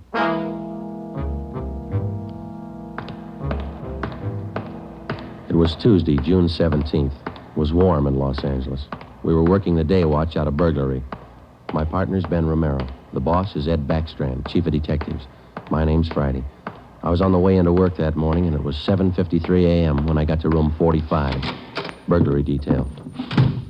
Hi, Joe. How are you, Walker? Gonna be a scorcher out today. Yeah, just like yesterday. Ben in yet? I think he's over in communications picking up the mail. Thanks. You guys been busy? Yeah, kind of. Jewel thefts. Anything big? No big hauls, but he's consistent. 16 nights in a row. Same guy? Think so. Same M.O. Yeah, everybody's got troubles. Gotta check some records. See you later, Joe. Okay, Willie. Burglary Friday. Yeah. Okay, Mike, soon as Ben gets back. He's picking up the mail. Right, bye. Hi, Joe. Hi, Ben. Hannon just called. Chief wants to see us. Take a look at these first. What do you got, overnight reports? Yeah, here, these two. Yeah. Two of them. 3 diamond rings, 1 sapphire, 1 necklace, jade. Big haul. Look at the other one. Lady's watch, diamond band, emerald bracelet, tourmaline brooch. What's tourmaline, Ben? I don't know. Must be valuable. It's gone. Let's see. Owner left house about 9 p.m., returned about 1:30 a.m., found property gone, scratches on the door. Probably using the cellophane method. Hasn't missed yet. 2 in 1 night. Well, he's picking up his pace. Must have a bag full of loot somewhere, whoever it is. You get the description sheets from pawn shop detail? Yeah, got them right here. You take half of them. Let's see what luck we got this morning. Yeah, Nothing so far. Me neither. Let's see. I'll get it, Joe. Burglar Romero. Hi, Ben. Chief still wants to talk to you, boys. He's got an appointment at 8:30. Wants to see you before he leaves. Okay, Mike. Just checking some buy sheets. Be right in. Better make it fast. He's in a bad mood this morning. Okay, Mike. Thank you. Backstrand again? Yeah, he's in a bad mood. Come on. Wonder what's bothering him. Something's bad. He doesn't blow very often. Chief of Detectives Office, Hannon. Go ahead in, boys. He's waiting. Thank you, Mike. All right, ma'am. I'll connect you. Friday, Romero, sit down. Wait till I get the phone. Backstrand. Oh, yes, Mrs. Winthrop. Yes, ma'am. We're doing all we can. Yes, ma'am. Yes, ma'am. Yes, I'll do that. Yes, ma'am. Goodbye. Got trouble, Ed? Taxpayer, Mrs. Winthrop. You two ought to remember the name. We do, Skipper. 10 days ago, somebody lifted $2,000 worth of diamonds from her bedroom while she was at the symphony. Last night, she was hit again. A diamond watch, an emerald bracelet, and some kind of a brooch. Tourmaline. I don't care what kind it was. It's gone. What's the pitch? We just read a report a couple of minutes ago, Skipper. Could be a tie-in with those other 16 jobs. 16 jobs in 16 days. You haven't got a lead on the thief yet? Nothing shows up. No prints, nothing. What about the pawn shops? Nobody's tried to soak any hot stuff as far as we know. We double-checked the detail. We got every hock shop in town on the alert. Whoever it is, they've got to try to pawn the stuff sometime. Unless they're going to give diamond rings for Christmas presents. And they haven't tried the pawn shops yet, Skipper. We're sure of that. Look, 16 burglaries in 16 days. Jewels and watches. Good ones. Well, it's got to stop. It's got to stop soon, you understand? We'll stay right on top of it, Ed. We're doing all we can. For 2 weeks, I've had half a dozen women calling me every day. Society women. Some of them figure they should get extra treatment. They're only DR numbers to us, Skipper. They all get the same attention. I'll try and explain that to some of them. They think you're in on the racket. Maybe you boys would like to take these calls some morning. No thanks, Ed. All right, then, let's get some action. Keep the pawn shop operators on their toes and get after every known fence in town. That's all. I've got an appointment. All right, Ed. Check you later. Holding a call for you, Ben. Oh, thank you. Hello. Oh, hi, Max. What? Well, hold it. Be right down. First break, Joe. What do you got? Necklace and a watch. Both of them on the stolen property list. Where? Henry's pawn shop. 5th and Main. 6 minutes later, at 8:25 a.m., Ben and I drove up in front of Henry's Square Deal Pawn Shop. Quick cash, no red tape, watches bought and sold. The proprietor was Max Murphy, an old friend of Ben's. Well, pal, of all days, it had to happen yesterday. Took the day off and went fishing up at Big Bear. I left my nephew in charge, Harry. A real knothead, that kid. How do you mean, Max? Joe, if I told him once, I told him 101. Whatever you do, whatever they come in with to Hawk, check it with the list. Check it with the stolen property list. What does he do? He forgot. He forgot. Oh, a real knothead, that boy. How old is he, Max? 32. A real knothead. I checked the slips from yesterday. Then I checked the stolen property list. There it is. Hot stuff. When did the stuff come in, Max, do you know? About 4 o'clock yesterday afternoon. Can we look at it? Oh, sure. Back here behind the counter. There it is. Did you check out the serial numbers on the watch yet, Max? When I found out, yes. They match to a T. All right, let's see. Yeah. Description on this necklace matches, too. Let's have a look at your buy book, huh, Max? Yes, sir, Joe. Here you are. There's a deal right there. Here? Yeah, that's him. That's how he gave his name. Walter Tracy, 132 and a half Blackstone Court, Los Angeles. Let me check the book for the description, Max. Oh, sure. Yeah, here. Mm-hmm. Okay, Max, thanks. We'll be checking with you later. Sure, Joe. Anytime. Sorry. All right, Max. See you later. You fellas take it easy. Right.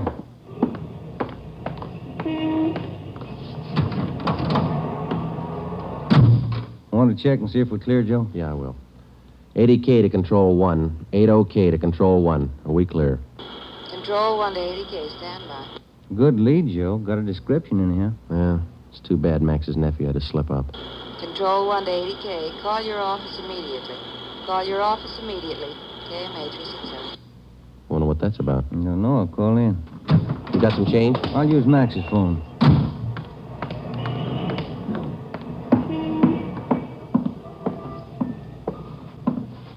Use your phone a minute, Max?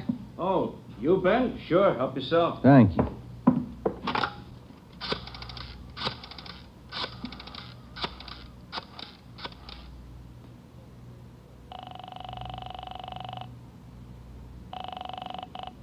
City Hall. 2524. 2524. Burglary. Levine. This is Ben, George. You got something? Hot one. Universal Loan Shop, 6th and Barton Place. Guy just took in a couple of rings. He checked too late. What you mean? He checked the form after the guy left. It was signed Walter Tracy.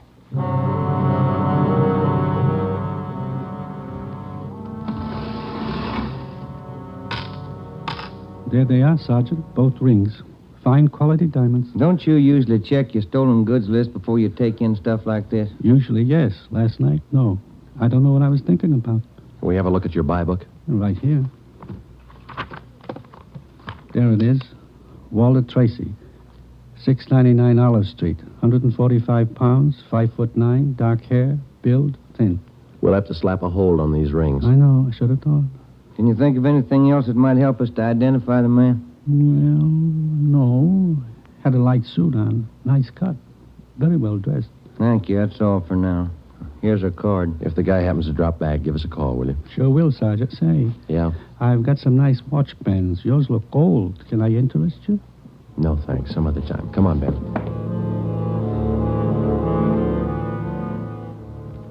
That afternoon and the following morning, despite our alert and our warnings, 2 more pawn shops called in with reports of stolen watches taken in. We checked them out. The serial numbers on the watches matched those on the stolen property list. On the pawn shop account books, the loan was listed under the name Walter Tracy. The addresses were given as number 12 St. Vincent Place and 700 East Flower. The descriptions of the man were the same. Slight build, well-dressed, about 145 pounds, 5 feet 9 inches tall, dark wavy hair. We had the name and description distributed to every pawn shop in Los Angeles and surrounding communities. Through our informants, we checked up on every known fence in the city. For the next 2 nights, we received no reports of stolen jewels. That made up for the double burglary the night before. On June 19th, the box score read 18 successive nights, 18 successive jewel burglaries. At 3:25 in the afternoon, Ben and I sat down to check over the late incoming reports. Got anything, Joe? Not yet, no. Nothing here. Maybe the guys left town. Nope. No such luck. Take a look. That's it, number 19. He may set a record. Well, he's making monkeys out of us, isn't he? Look, man's watch, lady's watch, Chinese amber necklace, diamond shirt studs, and a bracelet with 2 large rubies. He's getting ambitious. How's the value listing? Let's see. $1,800. 1 haul. I'll get it. Burglary Friday. Yeah. What? Yeah. Be right down. Stall him. Let's go, Ben. Where? Kaplan's down on East 2nd. Walter Tracy's in there now, trying to hock a gold watch.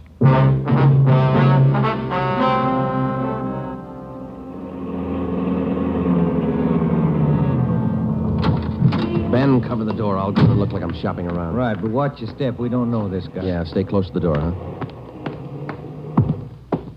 I'm sorry, that's the best we can do on the watch. Look, Mac, this is gold. 21 jewels. Well, that's the best I can do. Drop dead. What's the best I can do? Don't get sore. Yeah, sure. See you later. That's him, Sergeant. Walter Tracy. I stalled him as long as I could. All right, I'll check back with you later. Did you spot the guy that just came out? Yeah, I went up the street. Let's follow him. Hustle it. You spot him, Ben? Straight ahead, about 15 yards. He's crossing the street. Yeah, let's get up a little closer. We'll lose him, sure, if the light changes. Come on, run for it. Watch the traffic light. That was close. He might have spotted us. It's going faster. Come on, Joe, run. Yeah. Don't lose him. This crowd's not helping. Hey, wait a minute. I bet you're a cop. You're chasing somebody. All right, let go of my arm, mister. Let go. Well, you don't have to get tough. Lousy cops think they own the street. I'm going to write the mayor's office. Come on, Joe. He's running for it. Yeah, I see him. Watch the signal up ahead. Hurry, Joe. Almost up to him. Into the parking lot. Hey, you! Stop! Look out, Joe. A gun. Yeah, I see him. Get away. All right, smart guy. It's a nice job. Yeah. He's too fast for an honest man. Let's take him in. When we got back to headquarters, Walter Tracy was under technical arrest. We took him directly to the interrogation room. We searched him thoroughly. We had him take everything out of his pockets and put it on the table. Then we had him take all the money he had in his wallet, count it out, and hold it in his hand. What is all this routine? That's all the money you have on you? $47.17, right? Yeah. Okay, keep it in your hand. Ben, shake him down.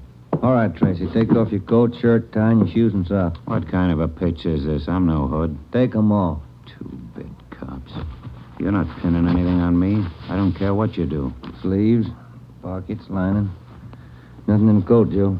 Get his shirt. Take it light with the threads, huh? Costs money. How about the trousers, Ben? Let's see. Cuffs, pockets. No. Let me get the belt. Zipper on the inside of the belt? No, it's clean. Shoes are okay. All right, Tracy, let's see the soles of your feet. I hope you don't mind. They're dirty. Why don't you take a shower? Let's see. All right, Joe, nothing. Put your toes back on. Yeah, thanks. All right, you. What's your name? Huh? I said, what's your name? You telling jokes? Walter Tracy. You know that. Your real name. How old are you, Tracy? 27. Where do you live? No place. Just got in town a couple of days ago. Where are you from? Salina, Kansas. Where you been sleeping the last 2 nights? The park, Pershing Square. Clothes don't show it. Pretty natty. I had 'em pressed. Where? Down by the square. I don't remember. You ever been arrested before? No. Where'd you get this gun, Tracy, the one you pulled on us? I didn't know who you were. Could have been a couple of hoods. You kind of look like it. Where'd you get the gun? I won it in a crap game coming out on the train. Where'd you get the watch? Graduation present. You want to run a make on him, Joe? The gun and the watch? Yeah, I'll call him. Go on, check. You can't prove a thing. Pawn shop records, Gilmore. Gil, this is Friday. Can you give me a make on a watch? Sure, Joe, go ahead. Time Master, yellow gold, man's wristwatch. Okay. Case number 716F23. Right. Movement number B351708. Got it. Okay. Now give me a make on this gun, huh? 32 S&W automatic. Serial number 579461. Okay. Call me back? Right. What's your station number? 2572. I'll ring you, Joe. Thanks. Having fun? What'd you do with all those jewels you stole? When do I get out of here? I don't think you're going to get out. You got nothing on me. How tall are you, Tracy? Get your tape measure. 5'9". How much you weigh? 140. I'm 27. My name's Walter Tracy. I come from Salina. I've been in town 2 days, and I don't know what you guys are talking about. You sound smart. You don't act it. And you're flying blind, copper. What'd you do with those jewels you stole? I don't know what you're talking about. What color are your eyes? I don't know. I'm colorblind. What color would you say your hair is? You colorblind, too? You ever been arrested before? Straighten out. He asked me that. I'm asking you. No. You ever done any big time? No. All right, I don't care if you level with us or not. We're going to make you on those prowl jobs, all 19 of them. Sure. You guys are smart. You got in Los Angeles 2 days ago, is that right? Yeah. You don't know anything about any jewel thefts. That's what I said. And how come your name and your handwriting's on the account books in 4 pawn shops in Los Angeles? It's not mine. You can't prove it. We can, Tracy. Come clean. What'd you do with the stuff you stole from 1250 Moraga Drive, June 5th? I didn't steal any stuff. What'd you do with the rings and watches you took from 1400 Placerville Road, June 9th? I wasn't in town. What'd you do with the diamond dress pins you stole June 13th, 123 South Van Ness? Did I do that? You're not only kinky, you're a bad liar. You prove it. Border get you a sawbuck, your prints bounce, Tracy. Our handwriting man's gone to work on those signatures of yours. You haven't got a chance. Now, come on. Where'd you hide this stuff? You can't prove a thing. Where'd you say you've been sleeping the last 2 nights? In the park, Pershing Square. You want a map? Clothes sure look nice. I said I had 'em pressed. But you can't remember where. No, I can't remember where. That a crime? Friday talking. Joe, this is Gilmore. Here's the stuff you asked for. Let's have it, Gil. No make on the watch, no make on the gun. Okay, Gil. Thanks a lot. Yeah. You're in up to your neck. You said that, didn't you? You're gonna talk, Tracy. Kind of tired. All right, we'll let you sleep on it. Come on, Ben. Let's book him. Right. I'll get your jobs, coppers. Sure. Come on. We took Walter Tracy to the county jail and had him booked on suspicion of burglary. He was still sullen. We knew we had the guilty man. Now we had to prove it. As it often happens, the victims never see the burglar. They only know he's been there. They can't identify him, but they can identify their property. Our job was to find the property. When we did, we'd have Walter Tracy. And the 19 victims would have their property returned. But Tracy wasn't talking, and we knew he'd never talk unless he thought it might help him. We took the problem to Ed Backstrand. Smart punk, Skipper, but he's done time before. How do you know? Tried him out last night when we brought him in. He talks like it and he acts like it. But he won't cop out.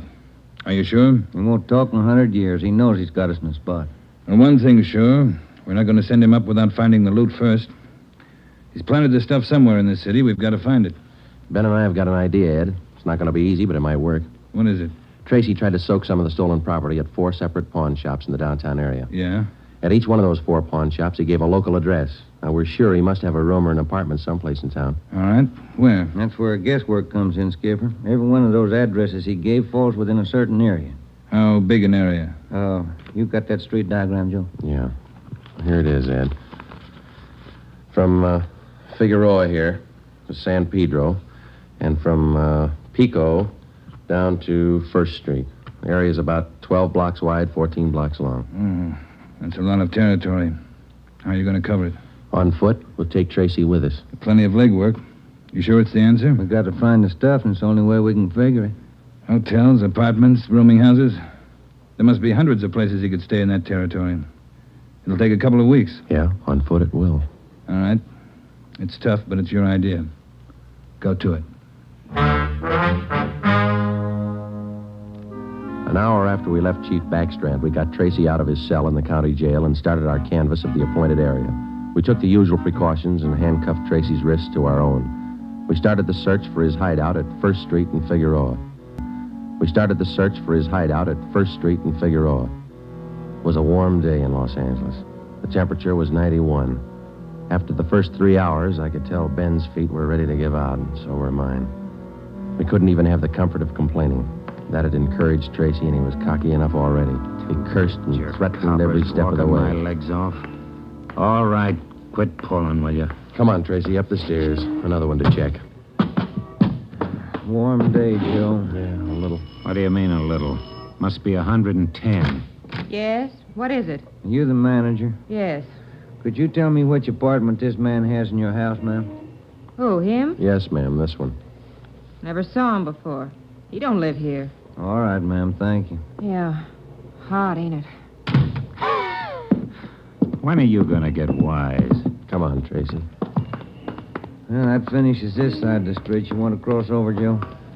Yeah, let's go. I'm hungry. I want to eat. After we cover the other side of the street. You can't do this to me. I'm going to get a lawyer. I'll have your jobs, both of you. Yeah, come on. We only got a couple of hundred places to cover.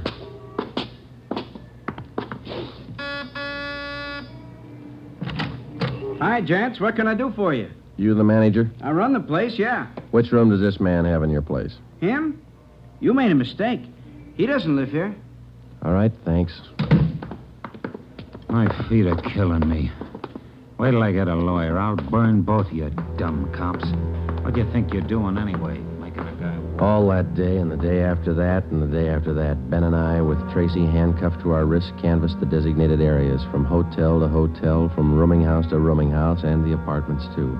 Every day our feet ached a little more, our pace slowed down, Tracy got more irritable, and the weather got hotter. The second day it reached a high of 92, the third day 94, the fourth day 94. Police regulations say plainclothes officers must wear a coat and necktie on the street at all times. We wore our coats and neckties. The search continued into the fifth day. Our pace got even slower. Ben and I started to lose heart. After a while, we forgot our object was to recover the stolen jewels. All we wanted was to find Tracy's hideout. We knew we were right. We knew Tracy was our man. It was a point of pride. Whether your feet hurt or not, you don't give in to a thief. Yes? What do you want? You the landlady here? I am. Which apartment does this man have in the building? Well, none of them. He's not one of my tenants. Thank you, ma'am. Come on, Tracy. By the sixth day, all three of us had special pads in our shoes. Our feet ached worse than ever. Tracy let us know about his every 3 minutes. By late afternoon of the sixth day, we'd covered more than half of the designated area. The temperature was 95. You guys gonna go on forever? I'm sweating like a horse. I'm getting tired of your moaning. That looks like the manager behind the desk. Yes, sir? You the manager? Yes, sir. What can I do for you? Can you tell us which room this man has in the hotel? Him? Mm-hmm. He doesn't live here. Hey, you fellas look awfully warm. Like to cool off in the lobby? We're air-conditioned. No, thanks. I'm hungry. When do we eat? You're always hungry. You got the biggest mouth on a cop I ever saw. Oh, All yeah. right, man. Yeah. I'm hungry. I want to eat. Now. Wait till I give this story to the papers. Mistreating innocent guys. They'll break you. All right. Come on, up the stairs. I'm going to get a lawyer tonight. I'll show you. Yes? Why, Mr. Baker, where have you been? We questioned the landlady, a Miss Elizabeth Hunter. She told us that Baker, alias Tracy, had rented an apartment from her about 2 months before. That's all the information she could give us. Tracy clammed up. He would admit nothing. We asked Miss Hunter to accompany us as a witness. We took the elevator up to Tracy's apartment on the 6th floor. Miss Hunter, Tracy, Ben, and I. Down this way. Here. Do you want me to open it? Please, Miss Hunter. What? There's a girl. Walter? What is it, Walter? I told you to get out of town if I didn't come back. I didn't want to leave. I didn't want to leave without you. I thought you slept in the park. Take a jump. Where's the stuff hidden? All right, Ben, handcuff him to a chair. The girl behind him. We'll find the stuff ourselves. All right, Tracy. All right, you're next. I haven't done anything neither, so you can't prove it. Billy, shut up. That's better. No talking between you two. If there is, we'll separate you. All right, Ben, you take the living room here. I'll try the kitchen. And get a window open. It's hot in here. All right. Sergeant, you will be careful of the furniture. Yes, ma'am. I had no idea. You, Mr. Baker, of all people. Don't talk to him, please, ma'am. Oh, yes. Tin cop. Why don't you spell? Ben, look, it's only the beginning. He's got the stuff scattered 7 ways for Sunday. We're going to need help. In the milk bottle? Yeah, 2 rings, 3 loose diamonds, and this bottle of mayonnaise. We found some kind of a brooch in it. A couple of watches taped to the underside of the kitchen sink. All right, you. Convinced? Okay, Ben, call Backstrand. There was a definite possibility that Walter Baker, alias Tracy, had stored some of his stolen loot outside his apartment. We stood little chance of ever recovering it unless we got him to break. Ben called Chief Backstrand, and in 10 minutes he arrived at the apartment with another man from burglary detail, George Levine. Together we went over the 4-room apartment foot by foot. We found jewelry, watches, loose stones in every conceivable place. In cartons of cottage cheese, in jars of cold cream, in the garbage can, everywhere. Who's your girlfriend? All right, I'll ask her. What's your name? I said, what is your name? Billy. Billy Crawford. He didn't do anything. He didn't. All right, Billy. Maybe you can tell us. Where's the rest of the stuff he stole? He didn't steal. He didn't steal anything. Billy, shut up. Keep quiet, you. Ed, wait a minute. What? Just a minute. I want to look over here. Papers. Taped to the underside of that top drawer. What is it, Friday? No, you can't. You can't. Look at these. All right, you found them. I'll talk. No, Walter, don't. Parole papers. He's an ex-con. Yeah, I'll cop out. Don't do it, Walter. Billy, shut up. Dumb dame. The rest of the stuff, where is it? On the roof. Inside the ventilator, the one near the front, you'll find a couple of paper bags. That's it. Levine? Got it, Chief. I'll check it. Your papers say you did time in Oregon. What for? Fell for robbery, did 5, I owe him 7. What about the girl? Walter, I'm going with you. Her? I don't know. You figure it. All right, Friday. Romero, take the girl to Lincoln Heights and book her. We'll take him. Right, Ed. Come on, Ben. No, Walter, I want to go with you. I'm sorry, ma'am. This way out. All right, easy, lady. No, wait a minute. Just a minute. Walter? You're a dumb dame, Billy. So long. Walter. All right, come on, let's go. What's the matter? You feel all right? He lied. He said he loved me. He lied to me. Don't feel hurt, lady. He lied to everybody.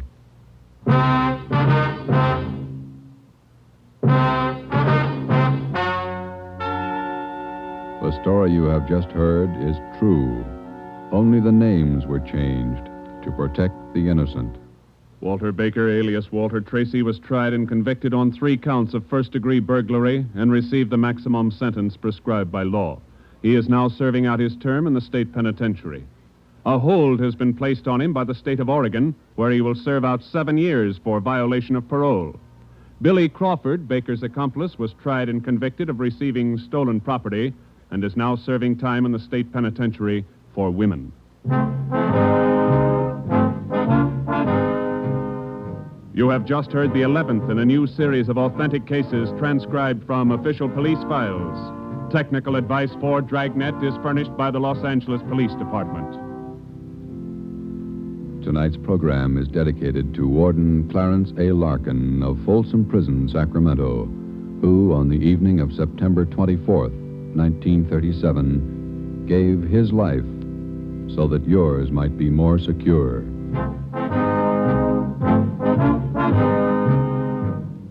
Dragnet came to you from Los Angeles. If you enjoyed tonight's production of Dragnet, you'll want to listen this Saturday evening to a pair of adventure shows featuring 2 well-known Hollywood personalities. You'll enjoy Brian Donlevy, star of Dangerous Assignment. Also on Saturday's schedule is Richard Diamond, private detective, as played by the screen's romantic tough guy, Dick Powell. Listen to both of these exciting programs this Saturday over most of these same NBC stations. This is NBC, the national broadcasting company.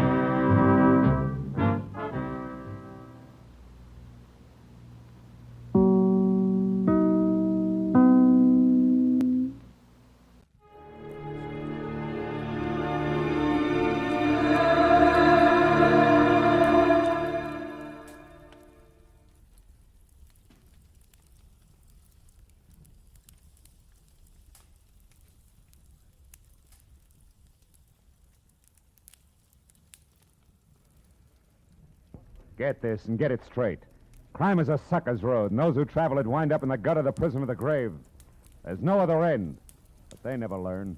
From the pen of Raymond Chandler, outstanding author of crime fiction, comes his most famous character in The Adventures of Philip Marlowe.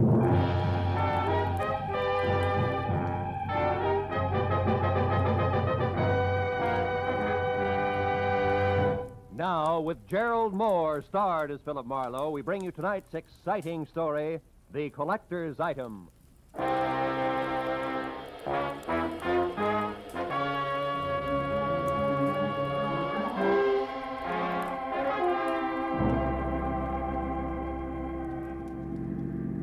Hey, turn the corner, cabby. Don't lose them. Don't worry, mister. There they are up ahead of that new Nash. Uh-huh. And the white Panama hat shows up through the back window of that cab like a signboard. Besides, I've been doing okay so far, ain't I? We stayed in this tail for 20 minutes now. Yeah, but I've been tagging the guy under that hat for 6 hours. 6 hours? For a movie, a Turkish bath, 3 bars, a restaurant, and 2 museums. Close the gap a little, huh? Whatever you say, mister. They're liable to spot us. How much longer you gonna keep this up? What difference does it make as long as your flag's down? Big difference. My old lady'd be awful sore if I don't get home tonight. And this follow-the-leader routine looks like an endurance contest. Take it easy, cabby. At 10 o'clock tonight, a certain big deal will be closed, and then we can both forget about that guy up there and go home. Big deal? What kind of big deal? I ain't nosy. I just don't want no trouble. You'll get no trouble. It's approximately legal, ain't it? Legal as Confederate money. Nah, just a minute. I got a living story, and I'm serious. So am I. Sirius is a rare coin dealer. Oh, a numismatist. Yeah, that's right. Well, what do you know? I collect Indian pennies myself. Small world. And the guy up there in the hat's trying to louse up a sale, huh? That it? Roughly, yeah. Keeping an eye on him till the deal goes through at 10.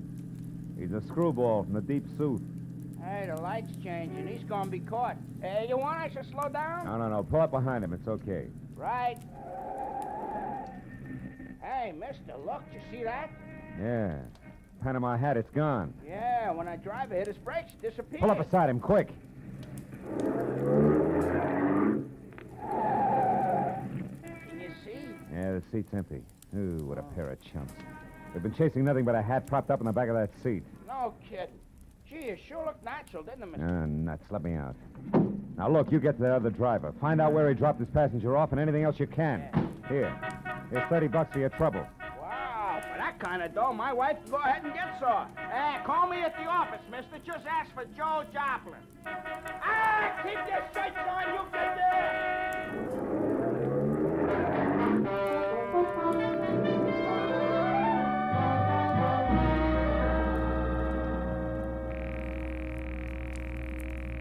Come on, Rayardi, be there. Be there. You'll go off like a Roman candle. Come on, be there. Hello. Ah. Hello, Leon Ariadne speaking here. Marlowe, Rayardi, I got bad news for you. Huh? Our boy, Seth Appleboro, pulled a backwoods gag on me, and I fell for it, flat on my face. He shook me. I don't know how long it happened, but... But I do. I know exactly how long ago. Appleboro was here. He was? He was in my shop. He's a madman, that madman. Swore he would kill me, but he didn't. What happened?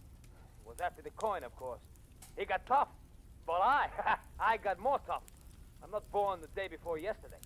I was forced to ruin a beautiful Renaissance vase on his stupid skull, but at least I got rid of him. So I say phooey on Seth Appleboro. Oh. I beat him up myself, you hear? And I throw him out. It's finished. So at 10 I shall sell the coin to Pierre Bowman as arranged, and that will be that. Well, glad to hear it, Rayardi. To send the check to... Just a minute, Mr. Marlowe. Huh? Who's there? Who's back there? Who is it? Rayardi. Hey, Rayardi, what's the matter? No, wait. No, listen, dog! Rayardi! Marlowe, you... Rayardi! Rayardi! Rayardi! I ran out of the phone booth, hailed the first cab that came along, and headed for 113 Marion Avenue. Leon Rayardi's shop was a narrow cell with tattered green shades drawn over dingy windows. The front door was locked, so I went around to the alley where I'd left my car earlier. The back door to Rayardi's was half open. Coyote sat on the floor, his legs spraddled out, his head slumped against the bottom drawer of his desk like a drunk too tired to look for the way home. Beside him on the floor was all that was left of the reason for it. A small open box lined with blue velvet and labeled Unique, Confederate States of America, $50. One of 4 struck at New Orleans Mint, 1861. Only piece of this series now in existence. Source, Colonel J.J. Appleboro Collection, 1880. But the box was empty. The 4 bits worth of Confederate money was gone. I picked the phone up in my handkerchief and called the cab company office. 2 minutes later, I had Joe Joplin. Yeah, I got that other driver okay, mister, but I couldn't pry much out of him. Even the hard way, I tried. He left that southern drawl off at the Wilshire Gardens, Villa 9. And he got orders to take the Panama hat on a $10 drive around town. That's all? That's all he knows. He thought it was some kind of joke. Wilshire Gardens, number 9. Okay, Joe, Yeah. thanks.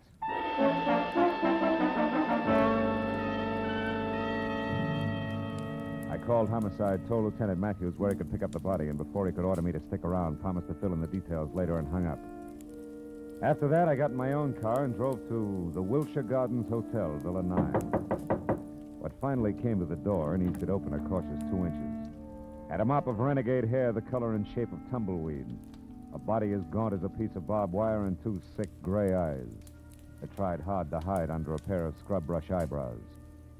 Seth Appleboro wasn't glad to see me. State your business, sir. What's more, I'm a busy man. I'm not well, so be brief. Okay, we'll start off with murder. Murder? Now, see here, We'll sir. follow that with a missing Confederate $50. Now, do I come in peaceful like, or do I knock the door down? Don't go riling me up, Yankee. Well, you won't get in at all. What's your name? Philip Marlowe. My business at the moment is trying to square things with a client I let down very badly. Client? Then you must be referring to that low-down, unscrupulous carpetbagger, Leon Rade. You're a little confused, aren't you? Rayotti's from Italy. From northern Italy, sir. And a crooked, unprincipled carpetbagger. You said that. The kind who strips the South of her treasures, who pillages and loots and... What? A gun? Well, what's the meaning of that firearm in your hand, sir? I haven't got time for another civil war. How Now dare get away you. from that door. I'm coming in. You carpetbagger. Now let's knock off the nonsense, Appleboro. Where's the $50? Where, indeed? My poor old fool of a grandpappy, the colonel, sold it. Sold it for practically face value, sir. Just to keep body and soul together on the plantation back in 1880. And what he was give for it wasn't worth dirt compared to what that fine old piece of Confederate money's really worth. All right. Where is it? Come on, hand it over. Oh, I don't have it, sir. Oh. Not yet. But by ginger, I'm going to get it. And when I do, it's going home where it belongs, you hear? To the South. Oh. You better go to the couch and take another pull on your mint julep, Buster. You look bad. My head. And then I want that coin. I'm not kidding. That Rayard, they crowned me with an iron pot. Oh. But that won't stop me, sir. I'm not going to stand by and let that rare old $50 be desecrated any farther. I'll prevent it being sold to any rich, dawdling oaf of a collector who has the audacity to live in Sherman Oaks, if it's the last thing I do. And you, sir, you won't stop me either. Sit down, I told you. Oh. That crackpot. Oh, my head. I should have known. Win, lose, or draw, I'm turning you over to the police right now, Appleboro. Charges murder and larceny, and it's too bad, but you're a cinch to beat both raps on a goofball plea. You, Huh? big boy, put down the phone, drop your gun. Oh, rebel reinforcements. Drop it, I said. Oh, friend indeed. Providence is still smiling, sir. Yeah, sure. She's hilarious, Mr. Appleboro. Right, big boy? Well, don't you see the humor of the situation? Oh!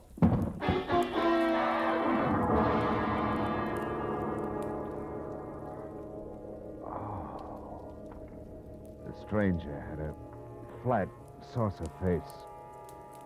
A sour grin in the left hand like a trip hammer. I'd done my best to roll with a punch, but I'd still caught enough of it to jar my brains loose. When I finally got up again, Villa 9 was empty. It took a while for that to soak in, along with another fact. I was up against a team. Appleboro and Saucerface. Also, it was now 9:30, which gave me just half an hour to get to Sherman Oaks for what had to be the next scheduled meeting.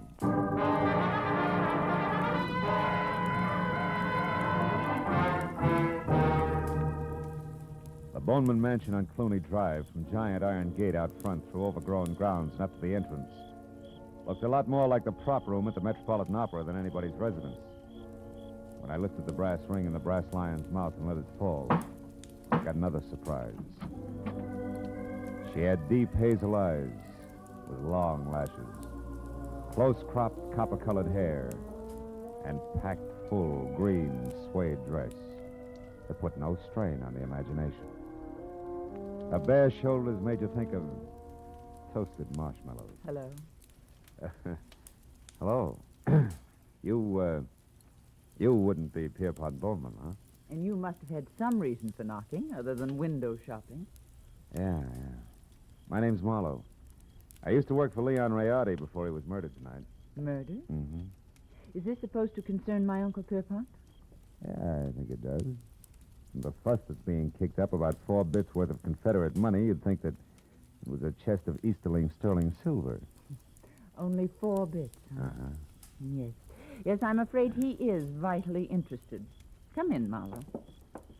Wait here. All right. Uncle Pierpont, come here. Huh? What's the matter, Christine? There's a man here to see you, a Mr. Marlowe. You'd better talk to him. Oh, what do you want? Huh? Oh, you. What is it, Marlowe? Now, it's about the $50, the one you intend to buy from Leon Rayardi, Mr. Bowman. Oh, yes. Well, what about it, man? Rayardi was murdered tonight. Now, that murdered, you say? Mm-hmm. Well, if that's true, he hasn't had time to hit the ground yet. What's your game, Sonny? You must have some kind of a game. What is it? No games. I'm telling you, Rayardi was shot and the coin stolen. Are you sure about that? Are you positive? No mistake? Are you certain, Marlowe? I couldn't be more certain if it was tattooed on my forehead. I heard it happen and saw his body over an hour ago. What do you think of that, Uncle Pierpont? Marlowe looks at dead bodies, too. I think it's poppycock. Yep. What do you think, Chris? Wait a minute. Let me tell you what I think. It's more to the point. I came here because I'm also certain that the man who killed Rayardi is the man who took the coins. And that he'll show up here in the next few minutes posing as Rayardi and try to sell you that $50 as planned. I want you two to help me get him. You know, Marlowe, I think you're bombed. Now, look, baby, I've had quite enough... Hold on now. There's just one teensy thing wrong with your little scheme, Marlowe. You see, 10 minutes ago, Leon Rayardi, or someone who said he was Leon Rayardi, was here. I gave him $37,000 cash as agreed, and he gave me this, the only one of its kind in the world, the 1861 Confederate $50.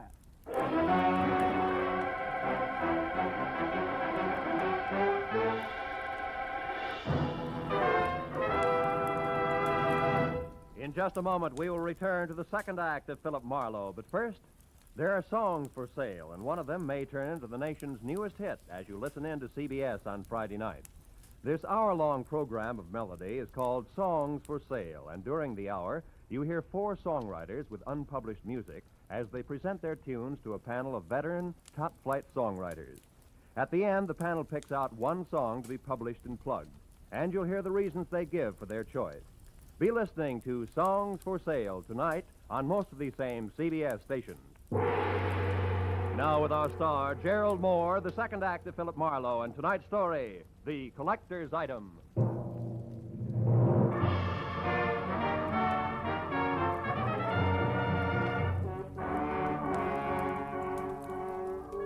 When the wobbly screwball collector clinked the $37,000 50-cent piece on the tabletop in front of me, his eyes flashed on like a pair of unfrosted light bulbs. And something close to frost started to collect in the upturned corners of his mouth that smiled like the cat that had just eaten the canary, cage, birdseed, and all. There was little doubt about it. Septuagenarian Pierpont Bowman was what an eccentric would call eccentric.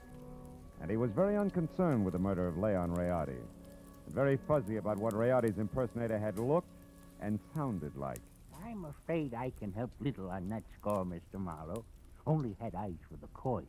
And what a coin she is. Why, son, Mr. Bowman, you've got to remember something. Height, build, color of eyes, hair, voice. Yeah, voice. Was it a southern accent? Think, Mr. Bowman. Southern accent? Yeah. Mm-hmm. No, Mr. Marlowe can't say if it was or not. My hearing isn't all it used to be, you know. But Christine here, now maybe she could... No. Christine wasn't in the room. Answered the door myself. But I did see him come up the walk, Mr. Marlowe, from my room upstairs. He was tall, about your height. Oh, no, perhaps a mite shorter. And he wore a gray suit. No. Darker than gray. Sort of light blue shade. Oh, I that's think, great. like Yeah, thanks a lot. Before I start reaching for a butterfly net myself, I think I better get back to Seth Appleborough's place on Wilshire. Why there? Surely if he's the guilty one, Mr. Marlowe, he won't wait to be apprehended. Not on purpose, no. But when I last ran into him and his buddy, Saucer Face, he was fighting an acute case of vertigo. Might have collapsed since. And besides, I don't know where else to go. Oh, but, sir, why must you go any place? The police will attend to that Mr. Appleborough. Now, look, Mr. Marlowe, here on the rim of the Mr. corner... Boneman, this may mean nothing in the Numismatic League. But I went to work for Leon Rayardi to protect him, a job I didn't do. Also, losing clients this way is bad for my business and conscience. Good night, and happy gathering coins in May. Mr. Marlowe, wait, please. Please, Mr. Marlowe, let me see you out and explain something. Be just a minute, Uncle. Now, what is it? I'll pay you $500, Mr. Marlowe, not Confederate dollars either, to see that Uncle gets his money back and that the coin is returned to that Mr. Rayardi's estate. What? You're against the deal? Why? Because it's the 100th one in the past 2 years. You hate to see the money you'll one day inherit go to a bunch of screwballs, huh? Why, you foul-minded, no good... I've got news for you, Mr. Marlowe. It's not my inheritance I'm concerned with, it's my uncle. In spite of this mansion and all the junk in it, that $37,000 was every cent he had left. Okay, kid. In that case, 2 points. 1? I had the slap coming. 2, I'll do my best to back up everything to where I came in. Good night. Good night. And Mr. Marlowe? Yeah. I didn't enjoy slapping you.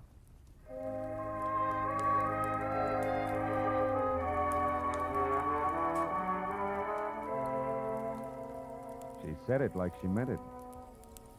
20 minutes later, I was back at the Wilshire Gardens where I found Villa 9 as dark and quiet as the bottom of a well. I had just about decided to quit playing long shots labeled I Hope He Passed Out on his front doorstep when, from a nearby clump of pepper trees, I caught a glimpse of a shadowed figure moving toward me, one slow step at a time. I knew that I was spotted and strictly sitting duck, so I tried the only possible out. General nonchalance, my back to the pepper trees long enough for the not-so-stealthy hunter to get within hunting distance. And a good evening to you, Brother Appleborough. Now, sir, get up and start talking. What? Well, Saucer Face. Thought I had your partner. Hey, not wrong, Hasty. You're still doing it. Appleborough's my partner, like you look good in tights. The name is Locke, Fred Locke, Treasury Department. Treasure? You mean you're after Appleborough? Uh-huh. I sapped you because from the gab I overheard, I figured you were nothing but a lone wolf shooting with a coin. Oh. Appleborough, friend, is big game. He's wanted on half a dozen counts, a lot more important than this Confederate $50. Yeah, but he must have gotten away from you because He did. Jumped out of my car a couple of blocks from here. But how do you know about that? Who are you? Oh. Well, name's Marlowe. I'm a private detective, license included. Wait a minute. Here. I know that Appleborough got away because he's already been up to the Boneman place where he posed as my client, Leon Rayardi, who, incidentally, he killed so he could sell the Confederate lucky piece up there for $37,000. Quite a hunk of change. Mm-hmm. Well, sorry we crossed our wires, Marlowe, and thanks for the word. Oh. But don't worry, he won't get far. Us T-men will see to that. Keep in touch with the department if you find out anything, will you? Sure. Oh, say, Locke. Yeah? Just a hunch. Oh, like what? Like you're a cockeyed liar. Like Treasury men don't call themselves T-men. Any more than private detectives call themselves private eyes. Now, Locke, let's try inside your jacket. And 1, get rid of this non-Treasury Department Luger. And 2, check the wallet and see if at least Fred Locke is your real name. All right, it's my name. Yeah, surprised it is. And out of imagination, T-man. Come on, get up and start working on a few other questions like where Seth Appleborough is at the moment and exactly what that guy in is who was boss. Well, do we keep this up all night? No. I'll tell you everything. Okay. I'll tell you everything. Okay. Now, first the setup. Come on. Yeah. There were 2 of us. Me and Adam. No! It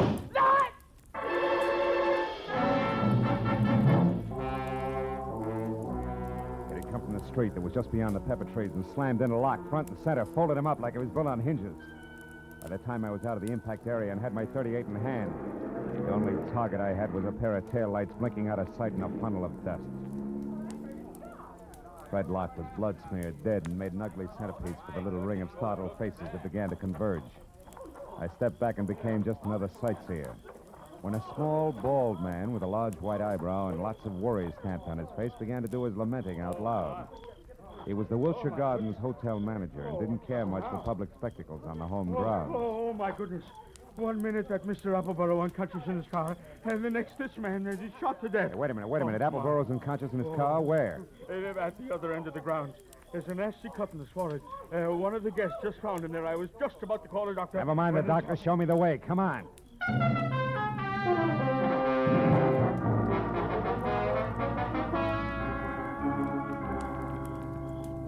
Come on, Dixie boy. Breathe deep. Who? Oh, you again? Yeah, me again. And you're up to your drawl in a couple of untidy murders. Now snap out of it. Oh, my. It's no use. He doesn't even hear you. That's so right. While it's this peaceful, I think I'll check on this drooping flower of the Old South. His wallet should do it. Do what? Prove whether or not he gave me a straight pitch. Yeah. What do you know? Membership card, Sons of the Confederacy, New Orleans chapter. Here, let me see. Uh-huh. Oh, that's his picture, all right. Sure is. Well, when the police get here, they, Hey, look. Yeah, what is it? His wristwatch was smashed against the dashboard. So it is. He must have held his hand up to protect his head when he fell forward. Yeah, now look, friend, the name's Marlowe. When the law gets here, tell them they can find me at Sherman Oaks, the Pierpont Bowman residence. Oh, now, wait a minute. You can't leave me here with all this on my hands. The police are going to want to know what this is all about. I'll try and have an answer for them. But first, I got to ask a crazy collector a not-so-crazy question.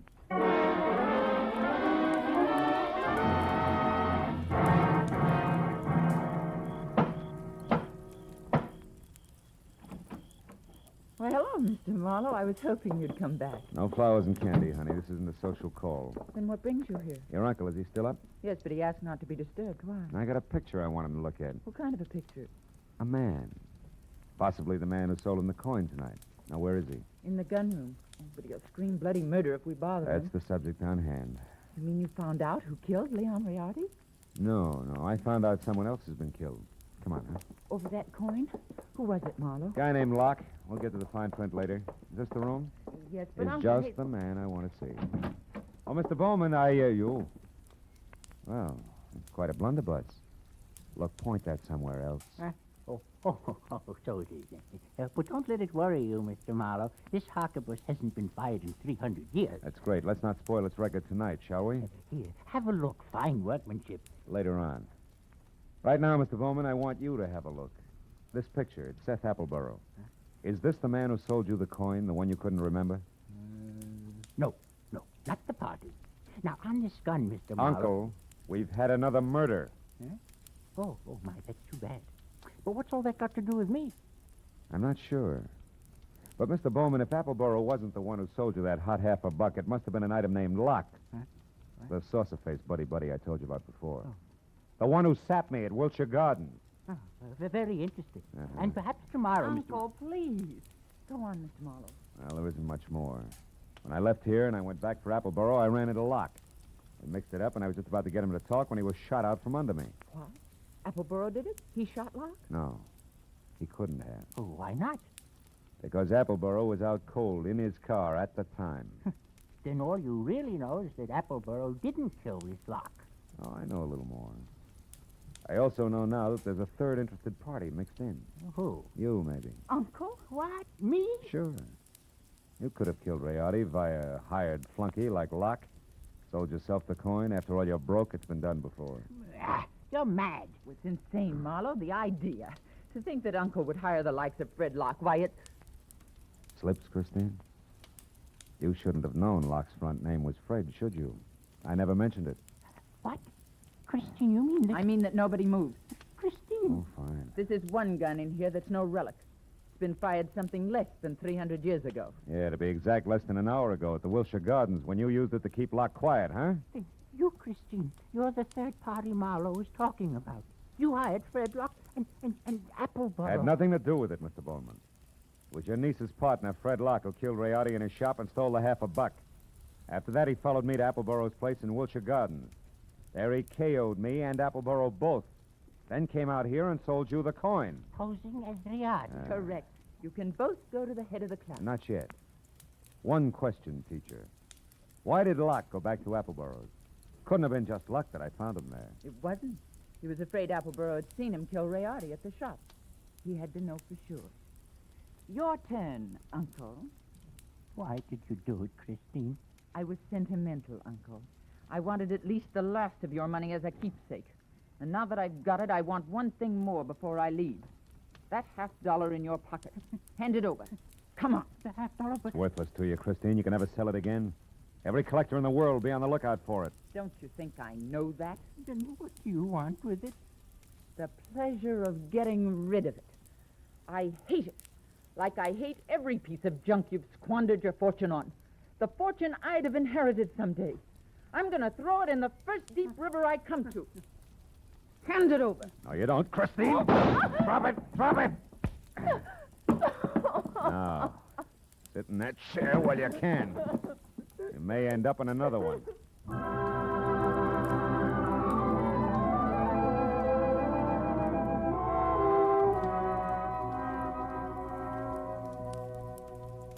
The police arrived. They always do.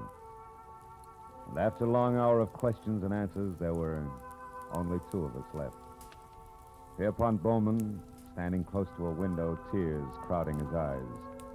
The fingers of his right hand nervously toying with the Confederate coin. And me, thinking about Leon Rayardi and Fred Locke and Christine. It was the old man who finally broke it up. A rotten thing. I left after that. So I don't know if Appleboro got the coin or not. You might check if you're ever running through the New Orleans Museum.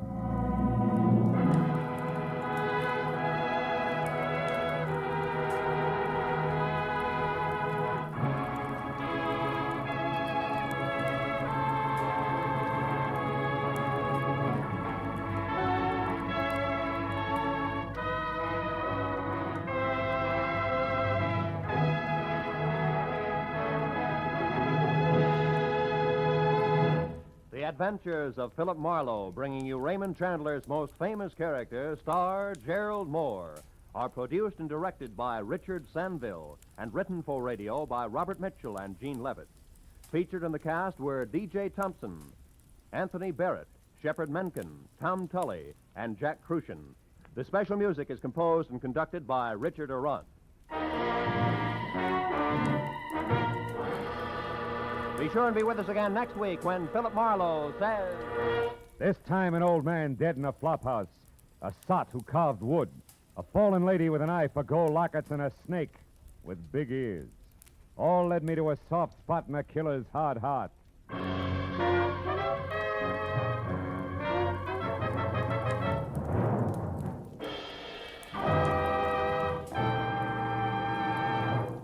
Every Friday night, CBS brings you stories taken from the files of parole boards of the 48 states. With only the names changed, these stories give in detail the events of a criminal's life up to the time he is up for parole. Then, before you hear the board's decision, you can make up your mind. Is this man ready to be set free? It's been hailed by press and public alike as an outstanding anti-crime show. And you can hear it now by staying tuned, because Up for Parole follows immediately on most of these same CBS stations. Roy Rowan speaking. This is CBS, where you play Sing It Again every Saturday night, the Columbia Broadcasting System.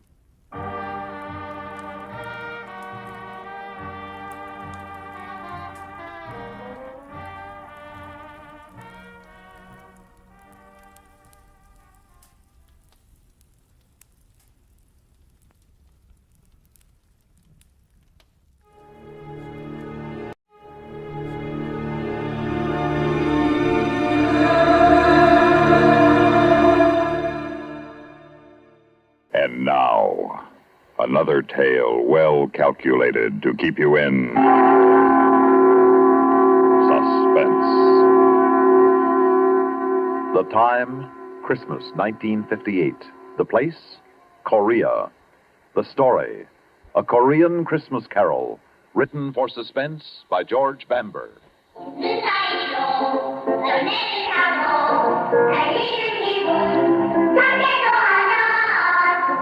Sounds good, doesn't it? They hear kids singing, I mean. I can't understand the language, but I know what they mean. They sound so fresh and full of promise, almost as if they knew. But then I'm getting ahead of myself. The name's Connolly, PFC Larry Connolly. I'm a soldier in Korea. I was sent here just about a year ago, this time. That's where this strange story begins. Christmas, 1958.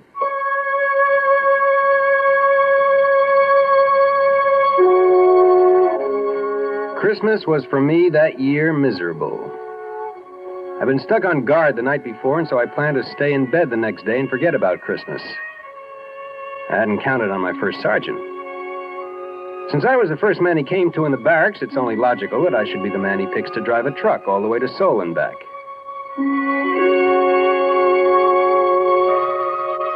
It was night by the time I got on the road, headed back from Seoul. It started to snow.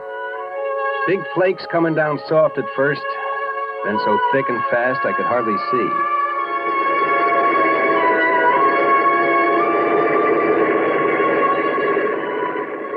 I was just over that first range of mountains.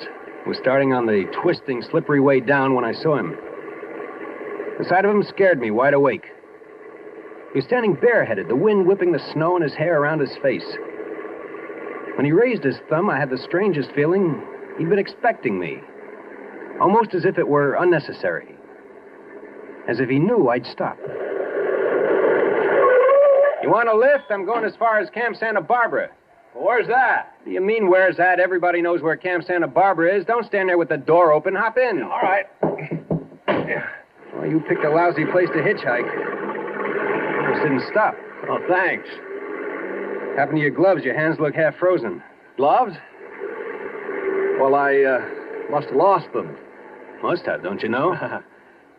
Yes. Yeah, sure. I must have left them laying on the counter of the PX back there. With your hat back there, too?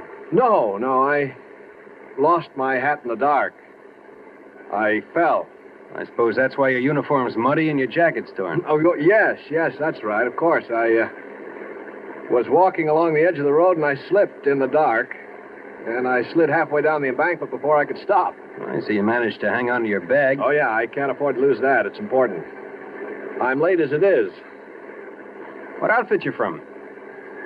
3rd Recon, 7th Division Infantry. Infantry? There's all artillery up this way. The infantry stationed about 7 miles back. You're headed in the wrong direction. Yeah, well, 3rd Recon is a special detachment. We're off in the hills, all by ourselves. It's just off this road. Never heard of it before. My name's Connolly. Larry Connolly. What's yours? Oh, thanks. Mine's Richard Dombrowski. Good to know you, Dombrowski. Say, look, if you can let go of that bag long enough, I'll let you wear my gloves till your hands warm up. Oh, no, thanks. That's all right. I'll put them in my pockets. Say, is it okay if I set my bag on the floor? Oh, sure, no sweat. Say, you don't have a cigarette, do you? I'm fresh out. Well, I don't know. Wait a minute. Yeah, here's some. Let me light it for you, though. You watch the road. I saw a whole truckload of troops disappear over that curve up ahead. Killed all but 2. Yeah? When that happened? 1951. 1951? Yep. You were here when the war was on. I guess you could say that. Tell me, Dombrowski, what were you doing Christmas Day? That they didn't send you all the way to Seoul with an empty truck on a wild goose chase. That's what I did today. What'd you do 7 years ago? Well, you see those lights up ahead? That's the village of Cheongju-ri. We marched through there the day before Christmas. Were you scared? Oh, I think everybody's scared. Hey, look out. You'll burn yourself. What's the matter? Cigarette burned all the way down to your fingers. Oh. Isn't it burning you? Well, that? No. I guess it burned itself out before it got to my skin. Anyway, you see that hill over there? Well, Christmas Day, 1951, my platoon was all dug in around that hill. No kidding. Mm-hmm. We went out on a patrol from that hill. And that was one time I was plenty scared. As a matter of fact, it happened just 7 years ago tonight. It hadn't snowed that day, but there was snow on the ground. I can remember because the guys were joking that at least we had a white Christmas.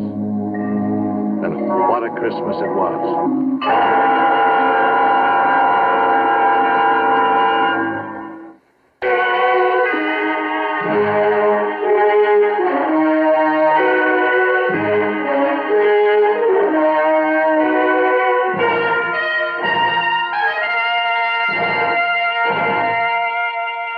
As I said, it was quiet Christmas Day, 1951.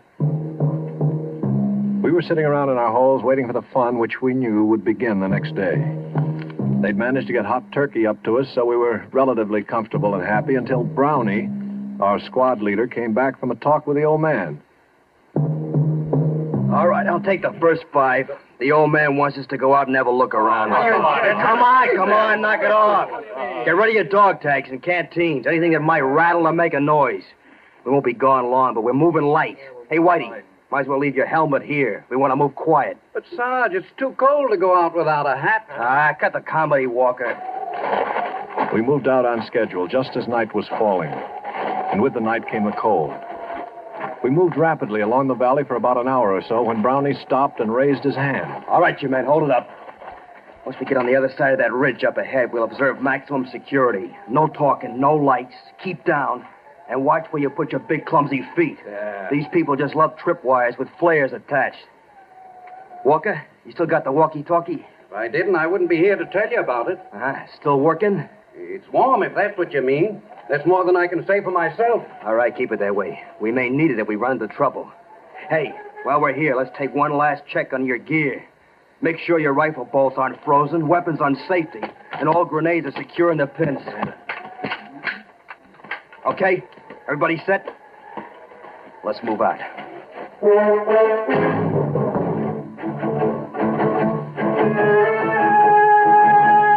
And so we did move out.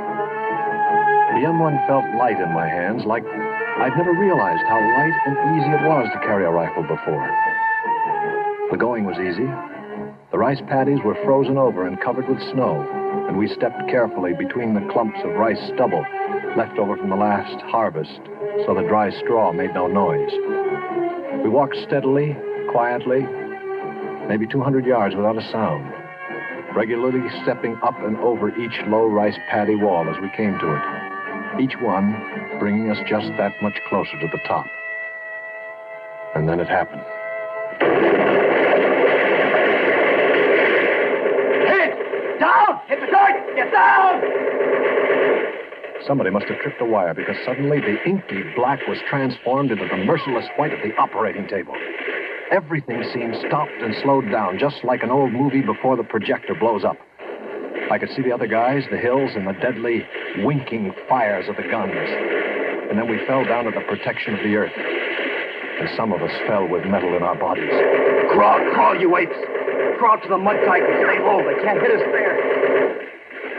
And we crawled, digging our knees and fingers into the frozen mud until they were bruised and torn. We crawled closer to the ground and faster than we ever had before. We crawled to the sanctuary of a foot-high mud hill. Keep your heads down. They got us pinned. One's about 150 yards to our front. Where's the other? The other's 200 yards to the left. They got us pinned in a crossfire. We'll never get out of here. All right. Now, don't panic. Keep your head down. We'll make it out. Walker, see if you can raise Lady Wolf on the walkie-talkie. Walker? Walker's laying out there in the middle of the paddy, Brownie. He's never going to have to worry about being warm again. Smith's out there, too. I saw him get it. I saw it when the flare went up. I saw him catch it in the face. Okay, Harry, easy. He's still got the walkie-talkie. Can you see if it's all right? He's laying on it. It's hard to tell. Whitey, that flare is going to go out mighty quick. If a man was fast, he could probably streak out there and back before they put up another one. We can use that walkie-talkie to call up some artillery to get these monkeys off our back. I can't, Brownie. I must have been hit. I can't move my legs anymore. I can't even feel them. Easy. Are you bleeding bad? No. Harry, you all right? As far as I know. Stevens? Sure. I'd like to take a whirl at that walkie-talkie. Wait till that flare burns out. It's dying now. Just a few more seconds. Go. By the time the flare lit the sky, Stevens was halfway back, the walkie-talkie dangling from his right hand. He dove for us, but in midair, some huge, invisible hand slapped him to the ground. I'm hit. Oh, God, I'm hit. Easy, boy. Quiet. Where'd they get you? I'm hit. Look him over, Harry. They busted his arm. See any other places? No, just his arm. Wrap a dressing around it and button it inside his jacket. Hand me that walkie-talkie. It's no good, Brownie. The walkie-talkie smashed. What? It's useless. We're going to have to move out of here fast. Well, how are we going to pull out? We can't crawl back down the paddy. They'll slaughter us. All right, look. We'll move along the dike to the edge of the rice paddy. From there, we can duck into the underbrush and move back down the mountain. We'll never make it. They'll spot us when we try to make across the clearing to the underbrush. They'll swing their guns around. We gotta try it. We can't stay here. Stevens, can you crawl? Yeah, I can make it. Okay, now you lead off, and I'll follow you. I'll crawl backwards and pull Whitey along behind me. Whitey? You heard me. Well, we'll never make it with... Quiet! All you have to do, Harry, is follow along behind and pick up the pieces. Take his weapon. It'll make him lighter. Keep your hands off me, Harry. Come on, Whitey. We haven't any time to fool around. I'm not fooling. I'm not going with you guys. Come on, you lost too much blood already. That's just it. Like you said, Brownie, it's only a matter of time. You can't get anywhere with me. You'll never even get past the clearing trying to drag me across. You're smart enough to know that, Brownie. It'll be tough enough, even with two good legs. We're not leaving you here. That's what I figured you'd say, Brownie. I'm still in charge here. I figured you'd say that, too. Brownie, you see this grenade? It doesn't have any pin in it. The only thing that keeps the spring from kicking the clip off is my hand. Now get out of here, Brownie, before I let it go. Oh, Whitey. You want me to let loose of this grenade? Now prop that BAR up on the dike in front of me and scatter the clips where I can get at them. I'll wait until you guys get to the edge of the paddy before I open up. Look, baby. I'm still holding the grenade, Brownie. Time is running out. You're going to have to hurry. I feel like I want to fall asleep, and I don't know how much longer I can stay awake. Just wish me a very Merry Christmas and beat it. Merry Christmas, Whitey. All right, you guys, what are you waiting for? Let's move out.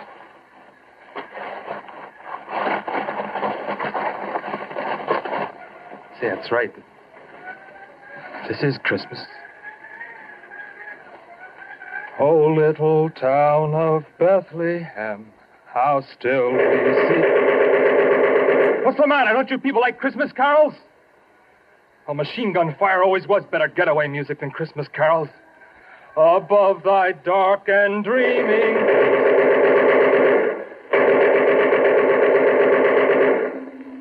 Whitey lay there until the others had crawled to the end of a low rice paddy wall. And then he threw his grenade. When it exploded, he opened up with a BAR, making enough noise to make the enemy think the patrol was launching an attack. Both machine gun nests zeroed in on him, but Whitey stayed well below the little mud wall of the rice paddy, humming his Christmas carol, loading the BAR with a fresh clip every time it went empty, and perhaps wondering briefly why he was going to die so far away from home, on a little pond of frozen mud he didn't care about or even own. Still firing and singing, even after the rest of the squad had escaped into the underbrush, and until either the machine gunners found their mark, or else he finally fell asleep.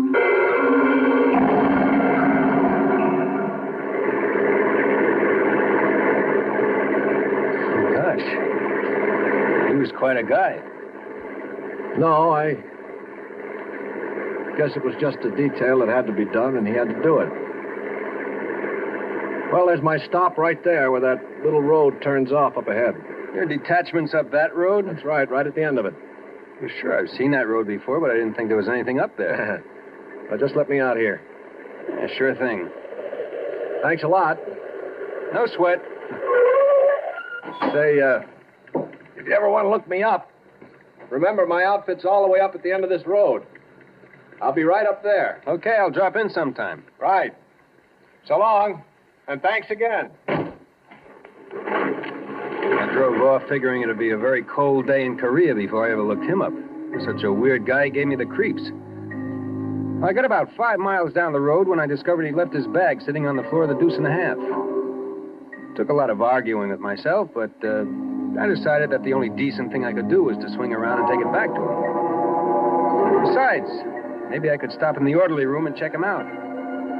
Find out what his story really was.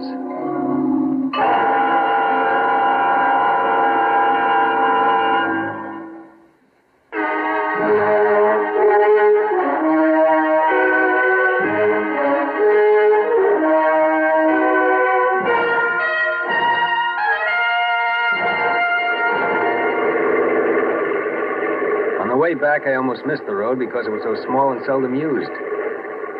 I drove up it for about 10 minutes. I was beginning to wonder if I hadn't gotten the wrong road after all, because I passed no other vehicles or GIs or anything to indicate there was an infantry company around. Just when I was ready to turn back to the main road, I saw lights twinkling up ahead from what looked like a couple of Quonsets. It seemed impossible that an infantry outfit could be housed in 2 Quonsets, but I pulled a deuce and a half to a hole outside the gate and cut off the motor. I picked up the AWOL bag, got out of the truck, trying to figure out which one was the orderly room. I walked across the hard-packed snow of the yard to the first Quonset. I still couldn't figure it out. Light and warmth seemed to pour from the windows along with the music I remembered from somewhere, but couldn't quite understand.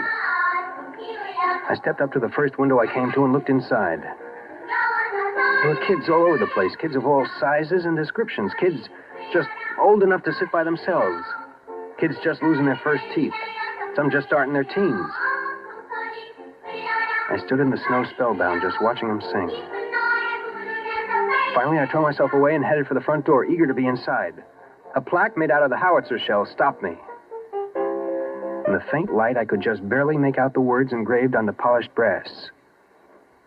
But finally, I read it all.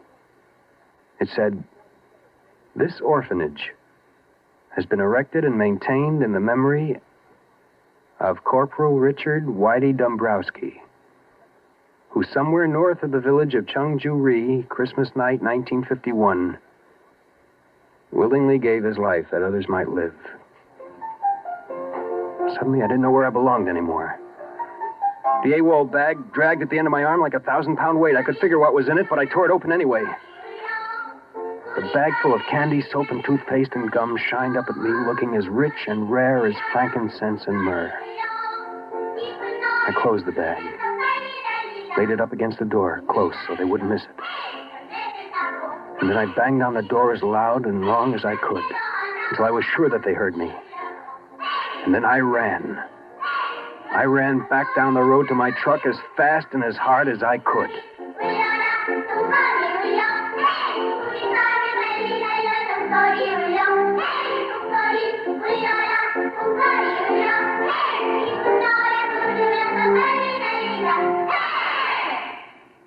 Suspense.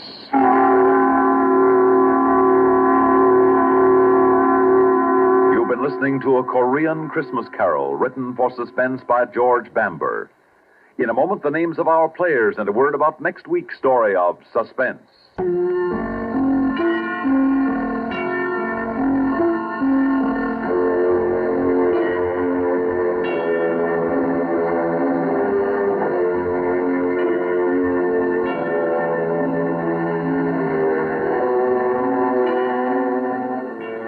In tonight's story were Bill Lipton as Larry Connolly and Lyle Sudrow as Richard.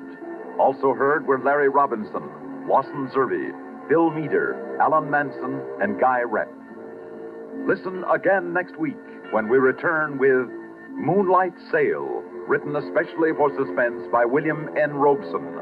Another tale well calculated to keep you in suspense.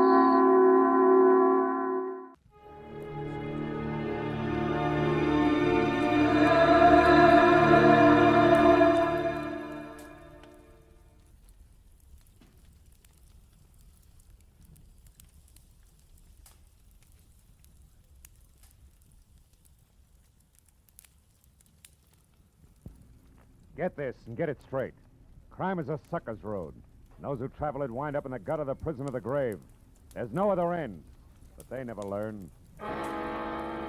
From the pen of Raymond Chandler, outstanding author of crime fiction, comes his most famous character in The Adventures of Philip Marlowe.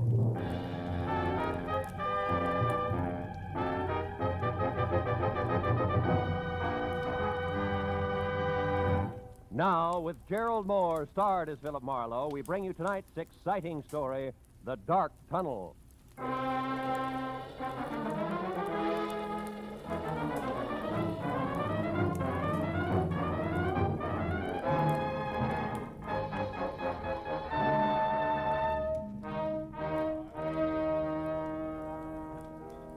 So, after being hitched 1 month, Marlowe, 30 days, where am I? I don't know. Where are you? Out in the cold, and with enough unpaid bills, Marlowe, to choke an elephant. Fur coat, hats, shoes, dresses, the works.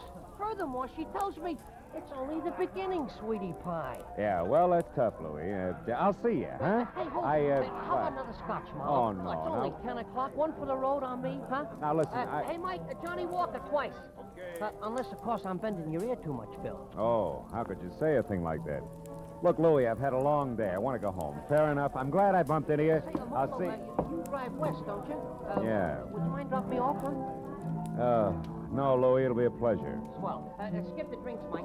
Make up your mind, will you? Well, like I was saying, Phil, first it's her mother moving in on us, then it's both of them drinking my special stuff like it was water, then these clothes I already mentioned. So I ask myself, what'll it be next, Louie? What do I get for an answer? All right, Louie, what do you get? Divorce, my only out. And you get my point, huh, Marlowe? Yeah, I get you. My car's around here in the alley, Louie. Check. Well, now, divorce is something a guy wants to think about. Thinking guy, that is. And you know, Marlowe... Hey, wait a minute. That's a cute little exhibition, huh? Huh? Hey, quite a scrap. Scrap nothing. It's a few inches short of murder and closing fast. You better break it up, Louie. Hey, Heavy. Yeah? Kind of a hot night for this, isn't it? What do you want, Sonny? I'd like to hold your coat. Seems to be cramping your style. He's in one piece. Why, you lousy long nose. Don't worry, I am. How do we go on, Muscles? All right, mister. Right now, he's all yours, if you can bring him to. So long, hero. Hey, Marlowe, this kid's pleated all right. Yeah, come on, give me a hand, Louie. We'll get him out of here. No. Okay, fella. Come on. Up we go. Up on your feet. Oh, thanks, mister. All right, do you live near here? A couple of blocks away. The DeWitt Arms Hotel on Western near Sunset. Ooh. All right, take it easy. Put your arm over my shoulder. We'll get you there. Thanks. Come on, Louie. Over to my car, huh? Yeah, sure, Marlowe.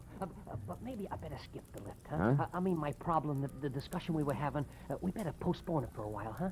Yeah, I know what you mean, Louie. Yeah, it'll keep. All right, kid, come on. Let's go.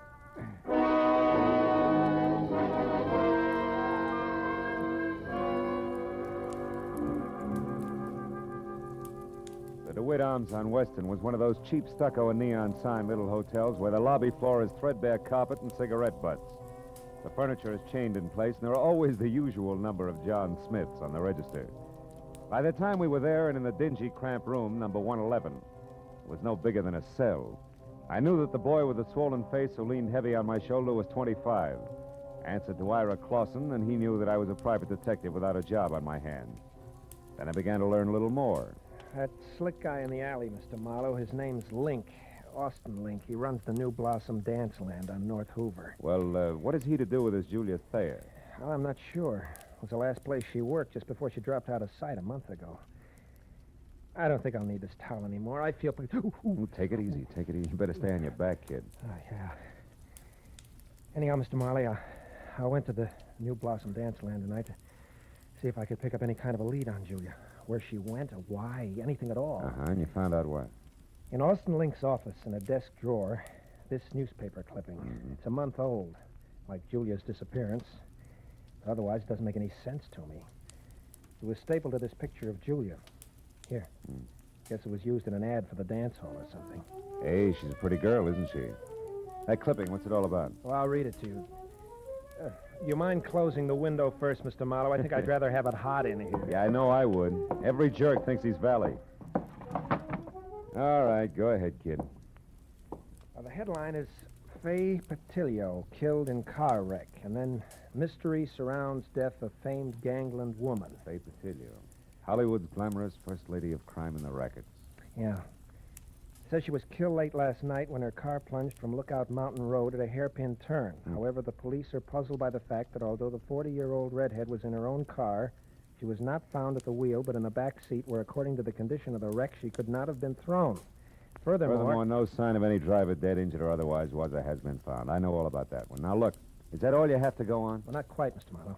There's one thing more. What? Just before Link caught me in his office and I ran and hid, as far as the alley where you found me, Yeah. I overheard him talking to someone on the phone about Julia. I have no idea who it was, but Link was very respectful, and he was given a private telephone number. A number he was to remember, not write down. You know what it was? Yeah. Washington 7017. Wait, 7017. That's it, Mr. Marlowe. That's not quite, Ira. That's only half of it. What do you mean? You and Julia, why you want to find out what she means to you, why you haven't gone to the police. Well? I'd rather not say, Mr. Marlowe, if you don't mind. Okay. Suit yourself. Well, good luck, kid. When you're on your feet again, play it a little neater, huh? You'll stay on your feet a lot longer that way. Mr. Marlowe, wait. Hmm? Please. I want you to work for me. I'll tell you everything. That's better. May help, kid. Anyway, it can't hurt. No. Not any more than it has already. Began back home, Mr. Marlowe. A couple of years. The story Ira Clausen told me I'd heard before. So had anybody who'd spent more than a weekend in Hollywood. Only the names were different. Julia Thayer had loved Ira loved Julia, all this in Cedarville, Oregon. Then the snapper. Someone says Julia's not only beautiful, but has talent. She's wasting her time in Cedarville. Julia believes this, packs her bags, scrambles for movie land, where she falls flat on her face, which isn't quite as gorgeous in Hollywood as it was in Cedarville. And it's no dough, lots of pride. You gotta eat to live, so you get a job. That was where the New Blossom Dance Land came in. And when the letters quit coming on the home front, Ira started to worry. He knew that Julia needed help. Mr. Marlowe, and followed one lead after another. Got as far as the alley where I collected you. Okay, kid, I think I've heard enough. Then you'll help me? Yeah, I'll try. Call you later.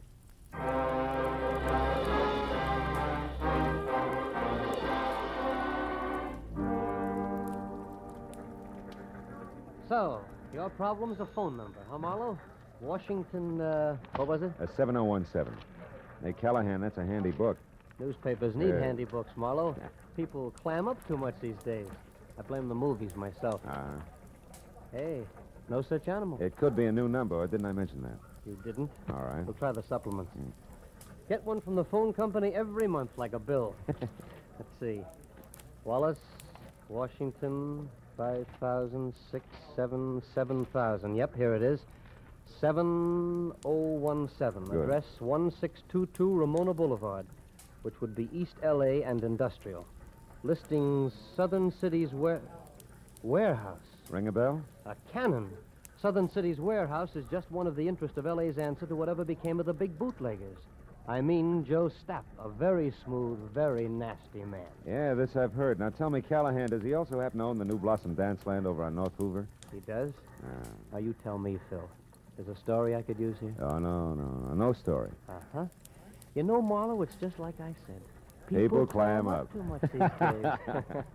You're so right. Good night, Callahan.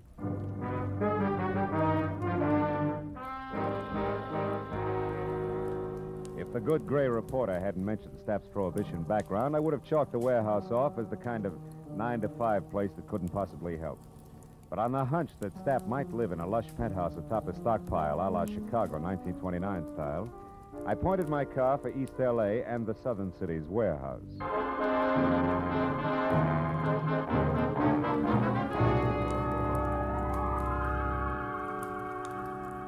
20 minutes later, when I was there and saw a step-down Hudson outside and soft light oozing over the edges of the roof, I didn't regret my move. Not at least until I'd found a flat metal door and had pushed the button attached there, too. Then I began to wonder because Aladdin himself couldn't have gotten a quicker response. Nor could his genie have been any more of a mountain than the item I drew. Out of a nearby shadow, not the door. Okay, Charlie. Lay it out nice and neat. Who are you and what do you want? Joe Stapp. Name's Marlowe, occupation private detective, now you. The handle's Pork. I work for Stapp and... Hey, now wait a minute. What's it to you who I am? Shamus is close enough to cop this stink. And I'll beat it before I start thumping on your boy wonder and turn you into something vest pocket size. Steady, Pork.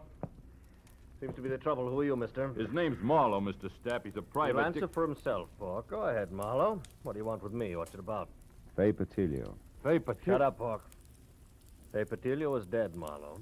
So is conversation about her. Anything else? Yeah, something else. Girl who used to work over at the New Blossom Dance Land, Julia Thayer. Know where she is? Why she disappeared? No, and I don't care. Why should I? Because you used to go places with her. I've gone with 100 girls, Marlowe. Ah. Julia was no different, except for one thing. She gave me the brush. Well, good night, Marlowe. Sorry I couldn't have been more help. I won't be long. One Paul. more thing, Joe. Do you mind telling me who Julia dropped you for? Not at all. A pretty boy, Dean Cody. Julia thought he was better looking than a mink coat. Where can I find him? Can you throw that in? Surely. Forest Grove Cemetery, Marlowe. Oh? He was burned to death in an accident at some cottage, poor boy. Well, good night, Marlowe. Pork here will walk with you as far as your car. That's real friendly. Let's go, Charlie, and no funny business. Oh, I wouldn't think of it, Pork. You got height, weight, reach, and artillery on me. Yeah, and I'll gladly use them all. That's your buggy there? Yeah, that's it. Well, it's been a nice stroll, Porky. Charming. Just so it stays that way, Charlie, remember to keep away from here, huh? Here, the dance land, and the Silver Lake spot. The Silver Lake, huh? Yeah, Porky, I'll remember. Every word of it.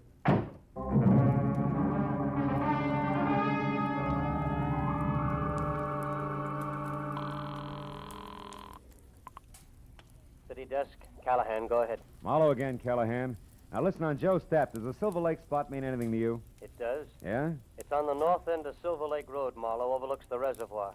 Staff built it as a nightclub, mountain lodge style, about, 10 years ago. Uh-huh. When it didn't go, he converted it into a private home. Or I should say, a cozy place to take the cuties for that one drink. I know what you mean. Good night, Callahan.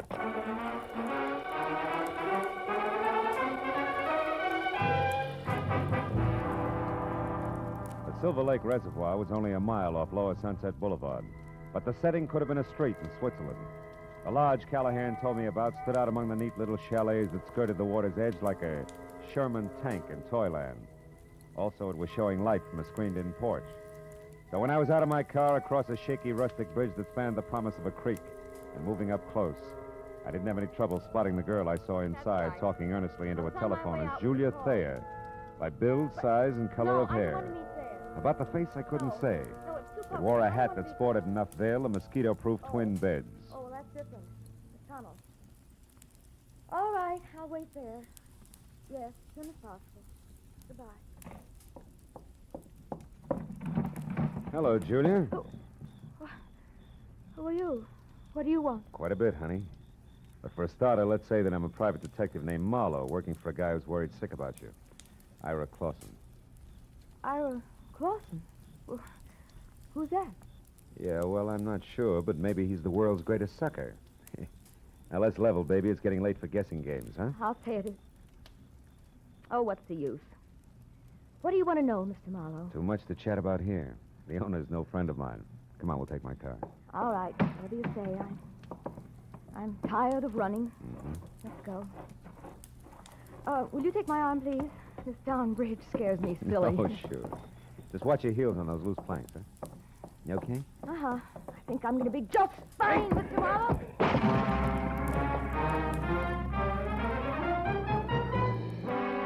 It was all the lead she needed because by the time I'd crawled out of the inch-deep, inch-wide river and was back up on the road, Julia Thayer was in her car away fast as far as Sunset Boulevard.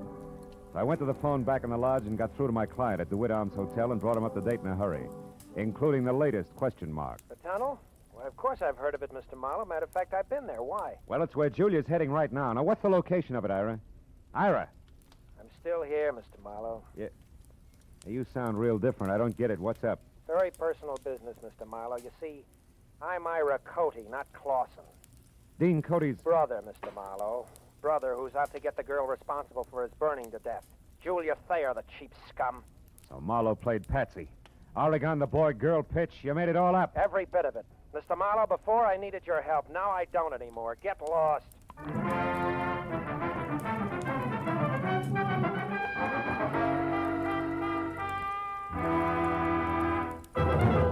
In just a moment, we will return to the second act of Philip Marlowe. But first, there will be 4 more amateur songwriters on hand, and one of them will sell his songs for nationwide plugging and distribution when Songs for Sale comes along tonight on most of these same CBS stations. Songs for Sale gives these new songwriters a great chance. Their songs are judged by a panel of experts. Their music is sung by Rosemary Clooney and Richard Hayes. They're made to feel at home under the guidance of the experienced showman, Jan Murray. For an hour of fascinating fun behind the scenes of Tin Pan Alley, here's Songs for Sale tonight and every Friday on CBS. Now with our star, Gerald Moore, the second act of Philip Marlowe, and tonight's story, The Dark Tunnel.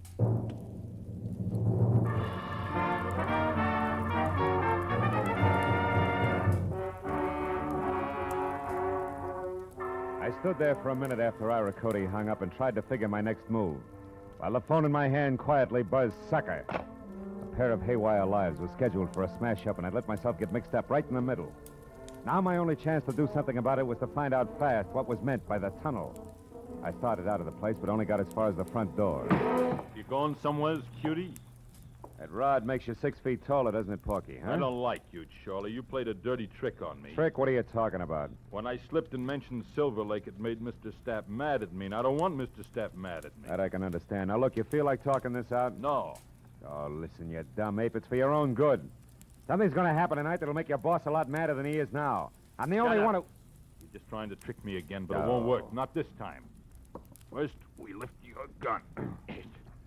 Now, get going. We'll take your car. Porky, you're going to hate yourself for this in the morning when Stapp finds out? I doubt it. You see, Charlie, it's his idea. Now get going.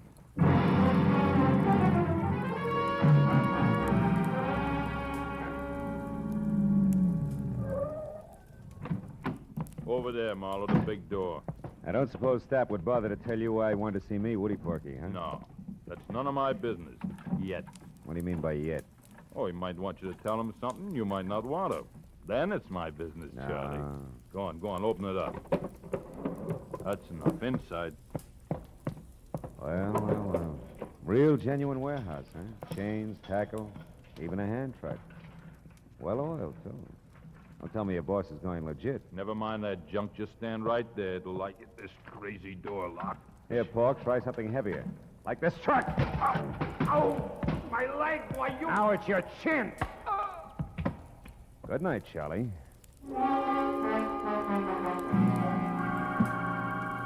I fished my own gun out of Pork's pocket, tossed his .45 off in a dark corner, and rolled the Hulk himself out of sight behind a stack of crates. Then I went over to an elevator in the corner. On the way into the warehouse, the light I'd seen earlier from the roof was still there, so I decided to try the penthouse. I walked quietly down a thick carpeted hall to the only door. When I knocked, it was with a barrel of my .38. Come in. Well, hello, Marlowe. I've been waiting for you. A gun? Hey, how come... Pork? Pork! Save it, Joe. Oh, that dumb cluck. Yeah, big wheel like Joe Stapp ought to afford better help. Now, I'm holding the gun, so I'll ask the questions. What and where is the tunnel? A tunnel is a hole, Marlowe, usually in the ground. Delivered, Joe. It's got a lot to do with your girlfriend, Julia. Julia? Oh, that's a hot one. I went to all this trouble to haul you in here for the same reason. Then I'll put down the gun and let's talk. It makes me nervous. I'm not interested in your nerves. I'm interested in your talk. All right. Now, you've got a long nose, Marlowe, and poking it around, you might find out enough to get real curious and call in the cops. That I can't afford. Uh-huh. So I'm going to level with you, tell you what you want to know, just so you'll lay off. That a deal? I'll let you know. All right. You wanted to know about Julia. Yeah. Nothing like Julia Thayer ever happened in my life before. Most beautiful thing I ever saw. Sweet and soft, made me ashamed of myself. Somehow I don't hear violins. Marlowe, I'd have done anything Julia asked me to. And all she ever asked of me was to give her up. For Dean Cody? Yeah, Dean Cody. Young physique. It wasn't all wasteland like this. A handsome face that of a boiled lobster like mine is. She was crazy about him, fascinated, and I didn't blame her. Unfascinated, and I didn't blame her. Until I found out he had the morals of a rattlesnake. Keep talking. Cody was rotten, Marlowe. Dirty, clear through. Cheating on Julia every time she turned around. I couldn't stand it. I tried to tell her. Only made her hate you, huh? Look, Stapp, so far this is no better than a serial and torrid romances. The point. I'm getting to it, Marlowe. One night I thought I could convince her, because Cody had a date with Faye Patilio. I don't have to tell you, she was the lowest thing in town. They were going to a spot up on Lookout Mountain, so I told Julia. She went up there and waited. They showed, all right. Both loaded. She saw him take that dive off that hairpin turn. When she got down to him, they were both dead. Wait a minute. You told me Dean Cody was burned in the cottage. Sure. That's what I'm still telling you. Julia was so far gone over that louse, she pulled his body out of that wreck, hauled it all the way down to that cottage at Malibu, and then set fire to the place. So the world would never know he's going with a tramp like Fay Patillo, huh? Yes. How'd you like to have that kind of loyalty on your side, Marlowe, huh? Anyway, after Cody was gone... Cody's young brother's in town, Step. He thinks Julia's responsible for Dean's death, and he's going to kill her. What? They're scheduled to meet at that tunnel I asked you about. Now, where is it? Step, I asked you. I heard you.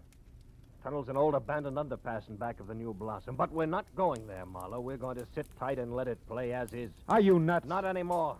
Julia was out of her head that night. Something went wrong when she started that fire. She got caught in it herself, Marlowe. You mean she was burned? Yeah. Her face. It's bad. She'll never be right again, no matter how much plastic surgery. Yeah, but there's no reason to let her be murdered. That's a matter of definition. You see, Julia's still in love with the memory of Dean Cody, Marlowe, so we'll just forget it and let it play itself out. We'll forget nothing. I got the gun, Step. But you're going to drop it, aren't you? Otherwise, I'll have to drop you. Oh, fine. I remember you, Austin Link, Knuckles in an alley. Drop it. That's right, Nosy. What's the word, Joe? Get him out of here, Link. Get him out of my sight. I don't care where you go. Come on, Slick. Let's go. Just sit on him for a few hours. We'll talk it over then.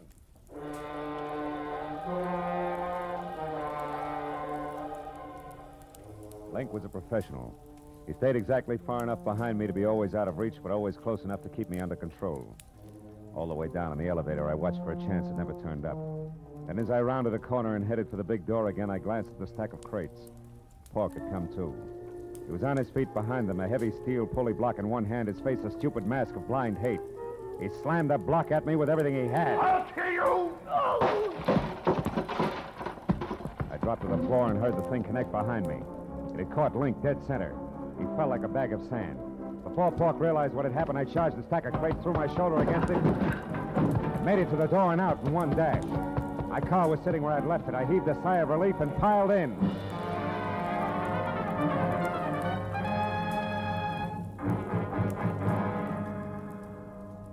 Ten minutes later, I pulled up at the New Blossom Dance Land. It was just closing. I ran along the side of the building to the back where a yellow light above the rear door cast an out-of-place halo over...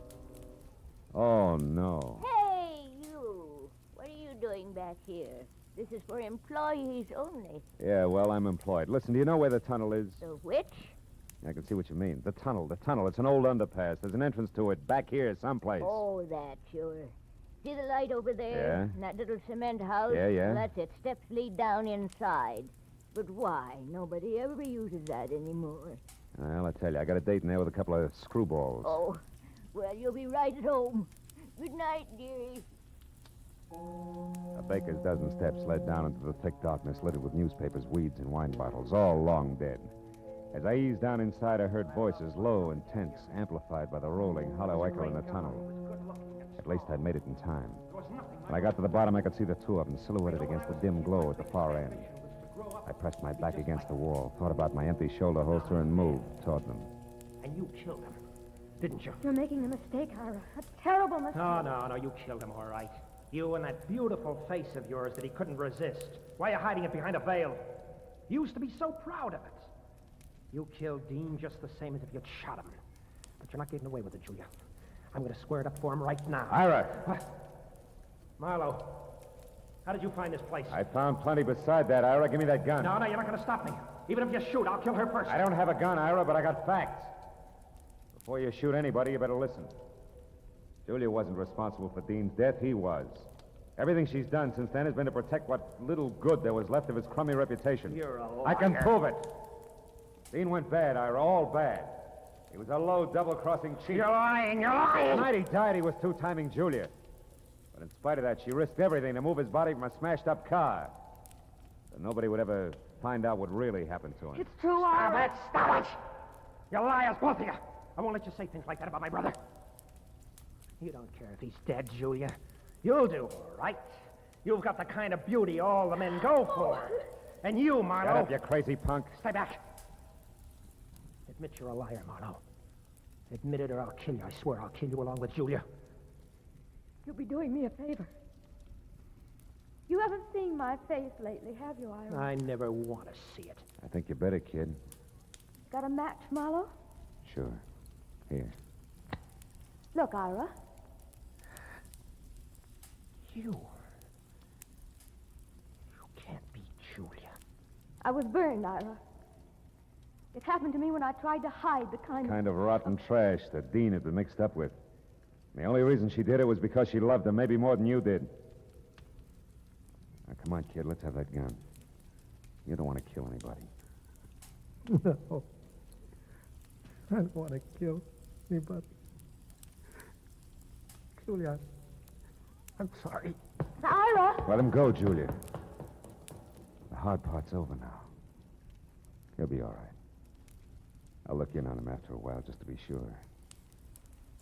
But, what about you, huh? What about me? I'll be okay, Marlowe. After I've done some thinking. This shock,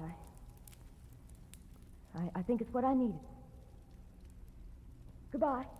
It's a dark tunnel, honey. Think you can find your way out alone? Yeah? Yeah, I'll find a way out alone. One of these days.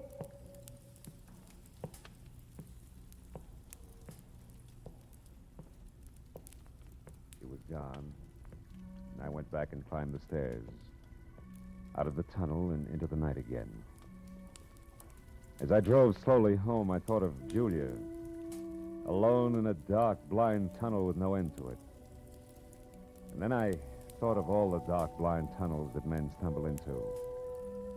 Tunnels of blind love and blind hate.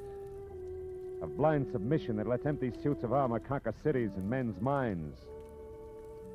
Tunnels of blind worry and blind greed, of blind ambition, of blind... But then I stopped because I was getting no place. Except into a blind alley.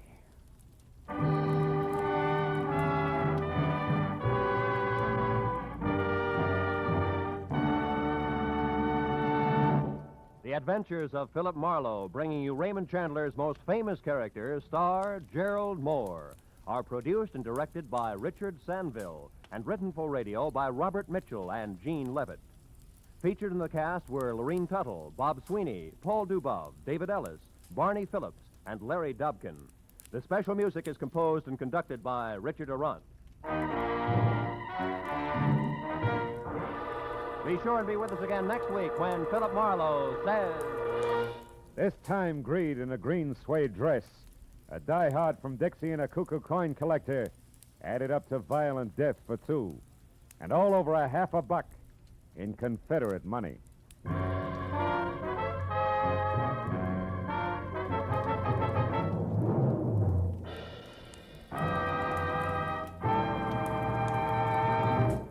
Every Friday night, CBS brings you stories taken from the files of parole boards of the 48 states. With only the names changed, these stories give in complete detail the events of a criminal's life up to the time he is up for parole. Then, before you hear the board's decision, you can make up your mind. Is this man ready to be set free? It's been hailed by press and public alike as an outstanding anti-crime show.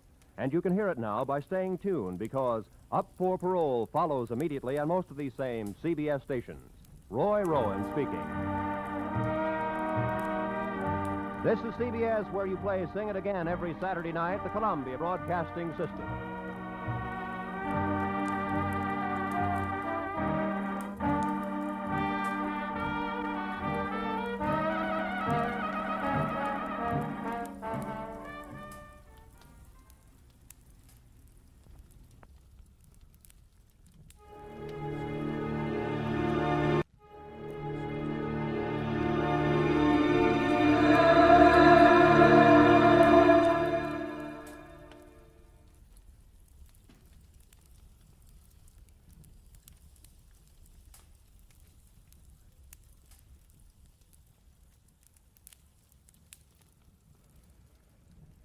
Get this and get it straight.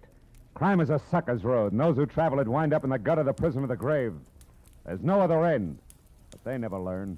From the pen of Raymond Chandler, outstanding author of crime fiction, comes his most famous character in The Adventures of Philip Marlowe.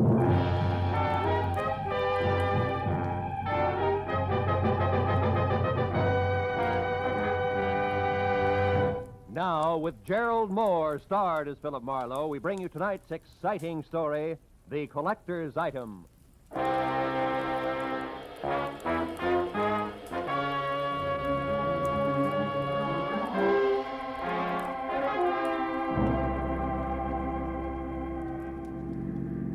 Hey, turn the corner, cabbie. Don't lose them. Don't worry, mister. There they are up ahead of that new Nash. Uh-huh.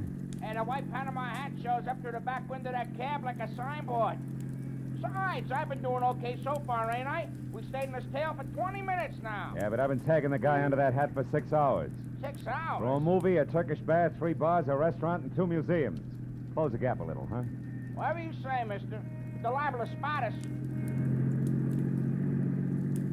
How much longer you gonna keep this up? What difference does it make as long as your flag's down? Big difference. My old lady'd be awful sore if I don't get home tonight. And this follow-the-leader routine looks like an endurance contest. Take it easy, cabbie. At 10 o'clock tonight, a certain big deal will be closed, and then we can both forget about that guy up there and go home. Big deal? What kind of big deal? I ain't nosy. I just don't want no trouble. You'll get no trouble. It's approximately legal, ain't it? Legal as Confederate money. Nah, just a minute. I got a living to earn. I'm serious. So am I. Sirius is a rare coin dealer. Oh, a numismatist. Yeah, that's right. Well, what do you know? I collect Indian pennies myself. Small world. And the guy up there in the hat's trying to louse up a sale, huh? That it? Roughly, yeah. Keeping an eye on him till the deal goes through at 10. He's a screwball from the deep south. Hey, the light's changing. He's gonna be caught. You want I should slow down? No. Pull up behind him. It's okay. Right. Hey, mister, look. You see that? Yeah. Panama hat, it's gone. Yeah, when I drive it hit his brakes, it disappeared. Pull up beside him, quick. Can you see? Yeah, the seat's empty. Ooh, what a pair of chumps. They've been chasing nothing but a hat propped up in the back of that seat. No kidding. Gee, it sure looked natural, didn't it, mister? Nuts. Let me out. Now, look, you get to the other driver. Find out where he dropped his passenger off and anything else you can. Yeah. Here's $30 for your trouble. Wow, for that kind of dough, my wife can go ahead and get some. Call me at the office, mister. Just ask for Joe Joplin. Keep your sights on, you get there!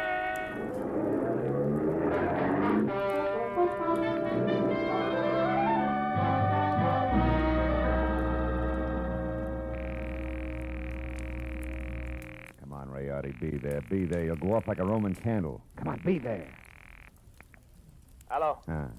Hello, Leon Rialdi speaking here. Marlowe, Rayardi, I got bad news for you. Oh? Our boy, Seth Appleboro, pulled a backwoods gag on me, and I fell for it, flat on my face. He shook me. I don't know how long it happened, but... But I do. I know exactly how long ago. Appleboro was here. He was? He was in my shop. He's a madman, that madman. Swore he would kill me, but he didn't. What happened? It was after the coin, of course. He got tough. But I got more tough. I'm not born the day before yesterday.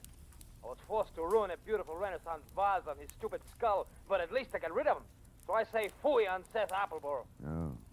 I beat him up myself, you hear? And I throw him out. It's finished. So at 10 I shall sell the coin to Pierre Bowman as arranged, and that will be that. Well, glad to hear it, Rayardi. To send the check to... Just a minute, Mr. Marlowe. Huh? Who's there? Who's back there? Who is it? Rayardi. Hey, Rayardi, what's the matter? No, wait. No, listen, dog! Shut! Rayardi! Marlowe, you... Rayardi! Rayardi! Rayardi! I ran out of the phone booth, hailed the first cab that came along, and headed for 113 Marion Avenue. Leon Riardi's shop was a narrow cell with tattered green shades drawn over dingy windows. The front door was locked, so I went around to the alley where I'd left my car earlier. The back door to Riardi's was half open. Riardi sat on the floor, his legs spraddled out, his head slumped against the bottom drawer of his desk like a drunk too tired to look for the way home. Beside him on the floor was all that was left of the reason for it. A small open box lined with blue velvet and labeled Unique. Confederate States of America, $50. One of 4 struck at New Orleans Mint, 1861. Only piece of this series now in existence. Sauce, Colonel J.J. Appleboro Collection, 1880. But the box was empty. The 4 bits worth of Confederate money was gone. I picked the phone up in my handkerchief and called the cab company office. 2 minutes later, I had Joe Joplin. Yeah, I got that other driver okay, mister, but I couldn't pry much out of him. Even the hard way, I tried. He left that southern drawl off at the Wilshire Gardens, Villa 9. And he got orders to take the Panama hat on a $10 drive around town. That's all? That's all he knows. He thought it was some kind of joke. Wilshire Gardens, number 9. Okay, Joe, Yeah. thanks.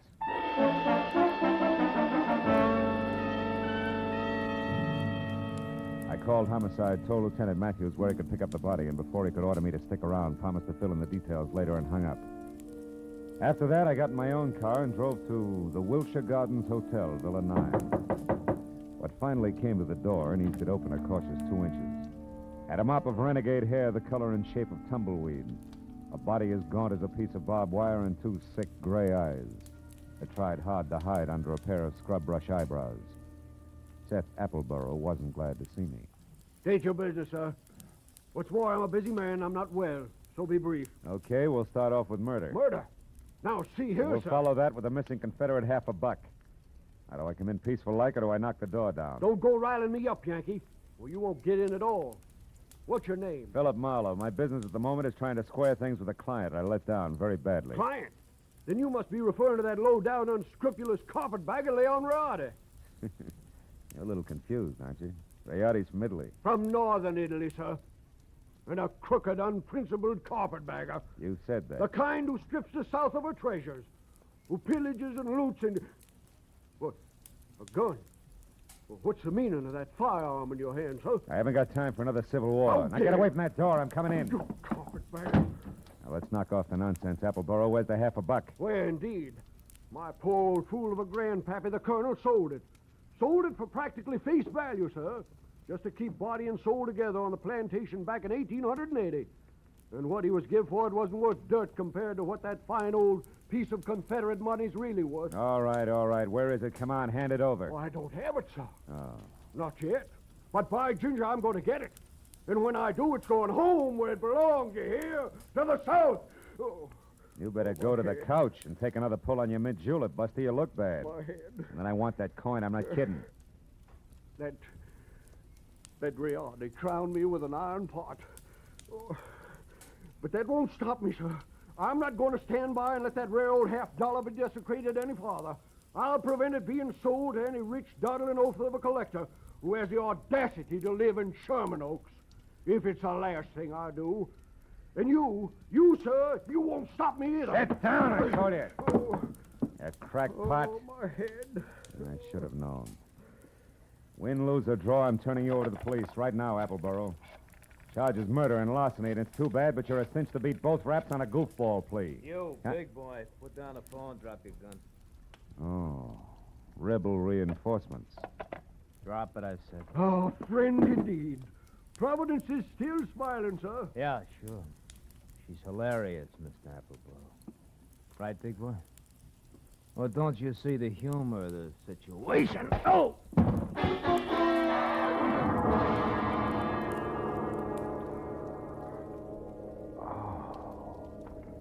The stranger had a flat, saucer face. A sour grin in the left hand like a trip hammer. I'd done my best to roll with a punch, but I'd still caught enough of it to jar my brains loose. When I finally got up again, Villa 9 was empty. It took a while for that to soak in, along with another fact. I was up against a team. Appleboro and Saucerface. Also, it was now 9:30, which gave me just half an hour to get to Sherman Oaks for what had to be the next scheduled meeting.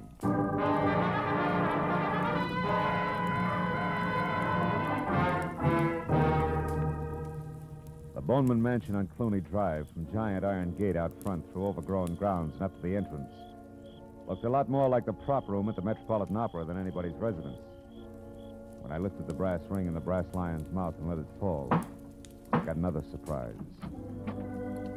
She had deep hazel eyes with long lashes, close-cropped copper-colored hair, and packed full green suede dress that put no strain on the imagination.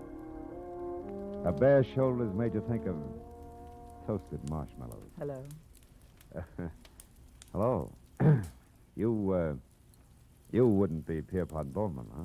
And you must have had some reason for knocking, other than window shopping. Yeah. My name's Marlowe. I used to work for Leon Rayardi before he was murdered tonight. Murder? Mm-hmm. Is this supposed to concern my Uncle Pierpont? Yeah, I think it does. From the fuss that's being kicked up about 4 bits worth of Confederate money, you'd think that it was a chest of Easterling sterling silver.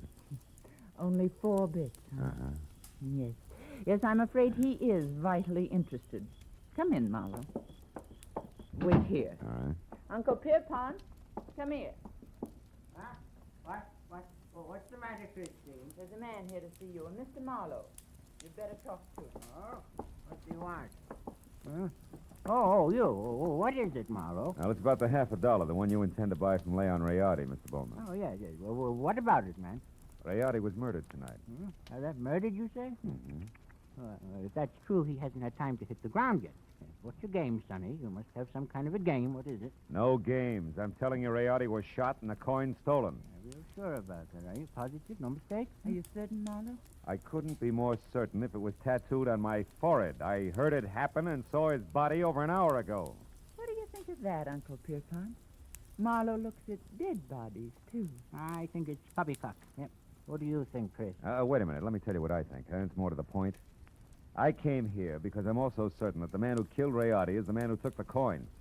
And that he'll show up here in the next few minutes posing as Rayardi and try to sell you that $50 as planned. I want you two to help me get him. You know, Marlowe, I think you're bombing. Now, look, baby, I've had quite enough...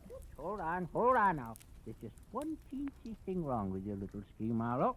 You see, 10 minutes ago, Leon Rayardi, or someone who said he was Leon Rayardi, was here. I gave him $37,000 cash as agreed, and he gave me this, the only one of its kind in the world, the 1861 Confederate $50.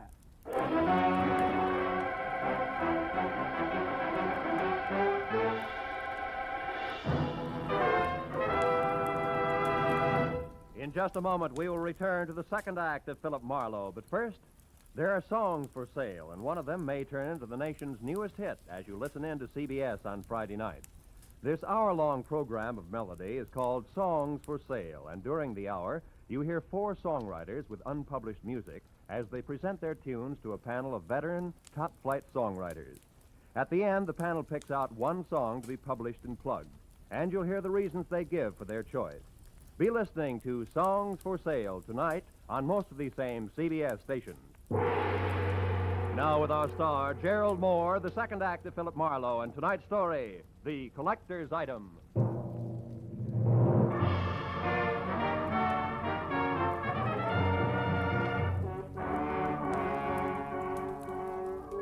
When the wobbly screwball collector clinked the $37,000 50-cent piece on the tabletop in front of me, his eyes flashed on like a pair of unfrosted light bulbs.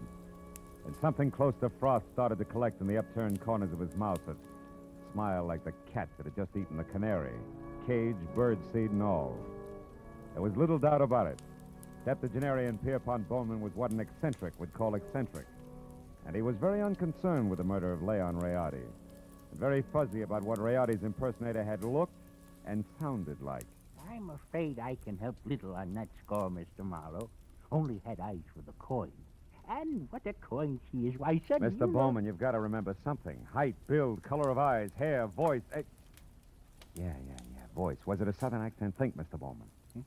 Southern accent? Yeah. No, Mr. Marlowe can't say if it was or not. My hearing isn't all it used to be, you know. But Christine here, now maybe she could... No. Christine wasn't in the room. Answered the door myself. But I did see him come up the walk, Mr. Marlowe, from my room upstairs. He was tall, about your height. Oh, no, perhaps a mite shorter. And he wore a gray suit. No, darker than gray. Sort of light blue shade. Oh, that's great. Yeah, thanks a lot.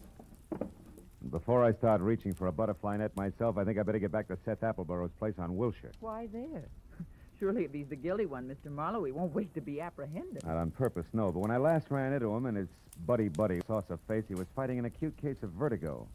Might have collapsed since, and besides, I don't know where else to go. Oh, but, sir, why must you go any place? The police will attend to that Mr. Appleboro. Now, look, Mr. Marlowe, here on the rim of the Mr. coin... Boneman, this may mean nothing in the Numismatic League. But I went to work for Leon Rayardi to protect him, a job I didn't do. Also, losing clients this way is bad for my business and conscience. Good night, and happy gathering coins in May. Mr. Marlowe, wait, please. Please, Mr. Marlowe, let me see you out and explain something. Be just a minute, Uncle. Now, what is it? I'll pay you $500, Mr. Marlowe, not Confederate dollars either, to see that Uncle gets his money back and that the coin is returned to that Mr. Rayardi's estate. What? You're against the deal? Why? Because it's the 100th one in the past 2 years. You hate to see the money you'll one day inherit go to a bunch of screwballs, huh? Why, you foul-minded, no good... I've got news for you, Mr. Marlowe. It's not my inheritance I'm concerned with, it's my uncle. In spite of this mansion and all the junk in it, that $37,000 was every cent he had left. Okay, kid. In that case, 2 points. 1? I had the slap coming. 2, I'll do my best to back up everything to where I came in. Good night. Good night. And, Mr. Marlowe? Yeah? I didn't enjoy slapping you.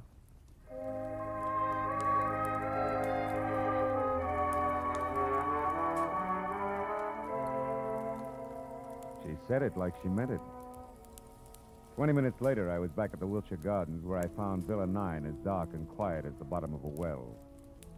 I had just about decided to quit playing long shots labeled I hope he passed out on his front doorstep when, from a nearby clump of pepper trees, I caught a glimpse of a shadowed figure moving toward me, one slow step at a time. I knew that I was spotted and strictly sitting duck, so I tried the only possible out. General nonchalance, my back to the pepper trees long enough for the not-so-stealthy hunter to get within hunting distance. And a good evening to you, Brother Appleboro. Now, sir, get up and start talking. What? Well, saucer face. Thought I had your partner. Hey, not wrong, Hasty. You're still doing it. Appleboro's my partner like you look good in tights. The name is Locke, Fred Locke, Treasury Department. Treasure? You mean you're after Appleboro? Uh-huh. I sapped you because from the gab I overheard, I figured you were nothing but a lone wolf shooting with a coin. Oh. Appleboro, friend, is big game. He's wanted on half a dozen counts, a lot more important than this Confederate $50.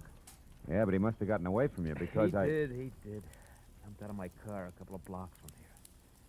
But how do you know about that? Who are you? Oh.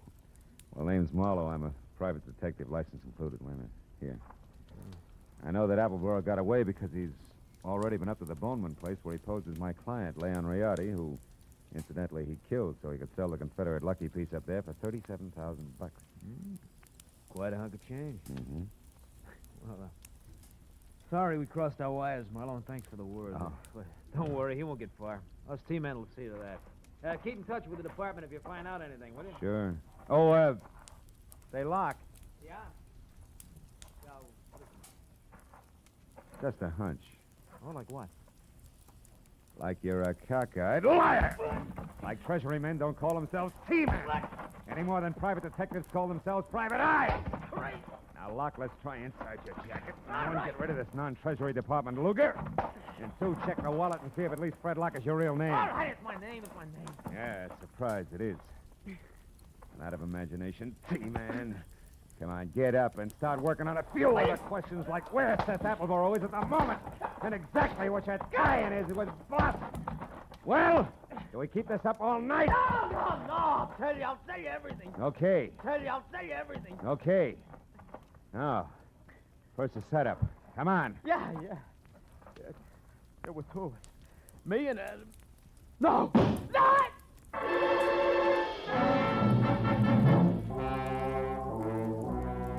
Come from the street that was just beyond the pepper trees and slammed into Locke front and center, folded him up like it was built on hinges.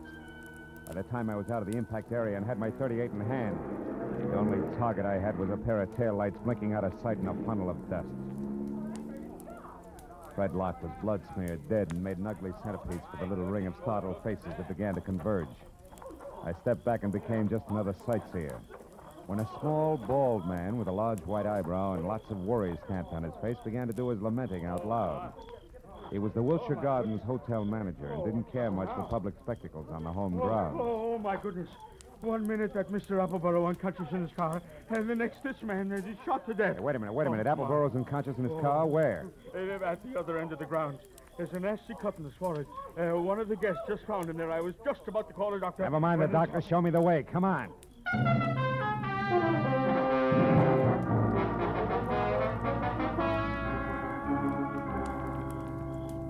Come on, Dixie boy. Breathe deep.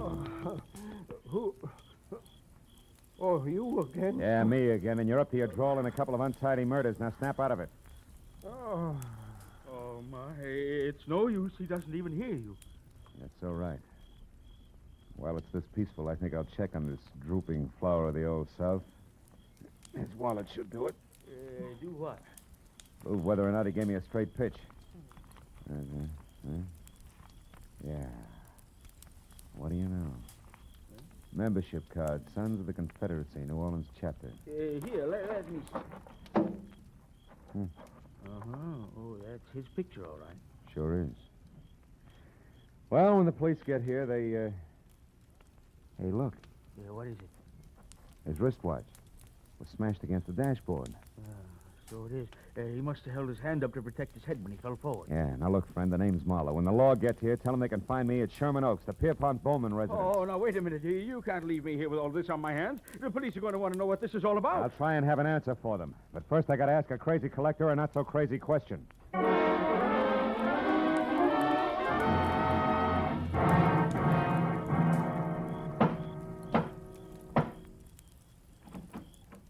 Well, hello, Mr. Marlowe. I was hoping you'd come back. No flowers and candy, honey. This isn't a social call. Then what brings you here? Your uncle, is he still up? Yes, but he asked not to be disturbed. Why? I got a picture I want him to look at. What kind of a picture?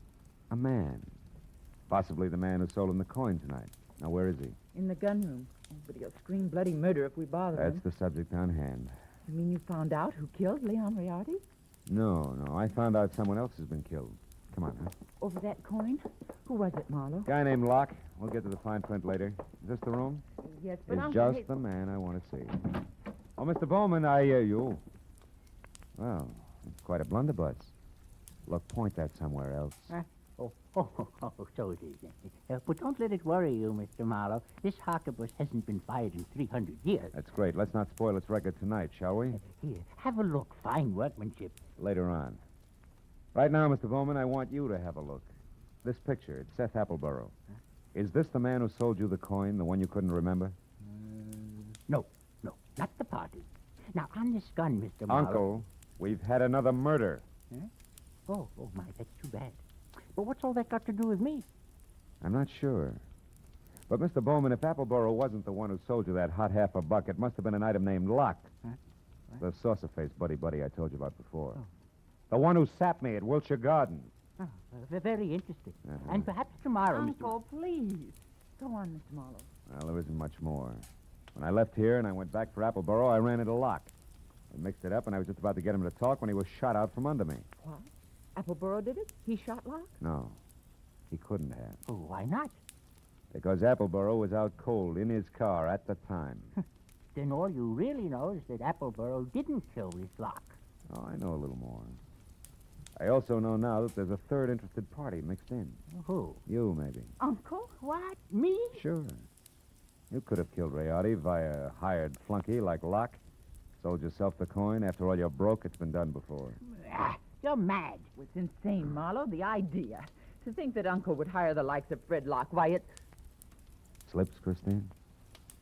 You shouldn't have known Locke's front name was Fred, should you? I never mentioned it. What? Christine, you mean that... I mean that nobody moves. Christine. Oh, fine. This is one gun in here that's no relic. It's been fired something less than 300 years ago. Yeah, to be exact, less than an hour ago at the Wilshire Gardens when you used it to keep Locke quiet, huh? You, Christine, you're the third party Marlowe is talking about. You hired Fred Locke and Appleborough. Had nothing to do with it, Mr. Bowman. It was your niece's partner, Fred Locke, who killed Riardi in his shop and stole the $half a buck. After that, he followed me to Appleborow's place in Wilshire Gardens. There he KO'd me and Appleborough both. Then came out here and sold you the coin. Posing as Riardi. Correct. You can both go to the head of the class. Not yet. One question, teacher. Why did Locke go back to Appleburrows?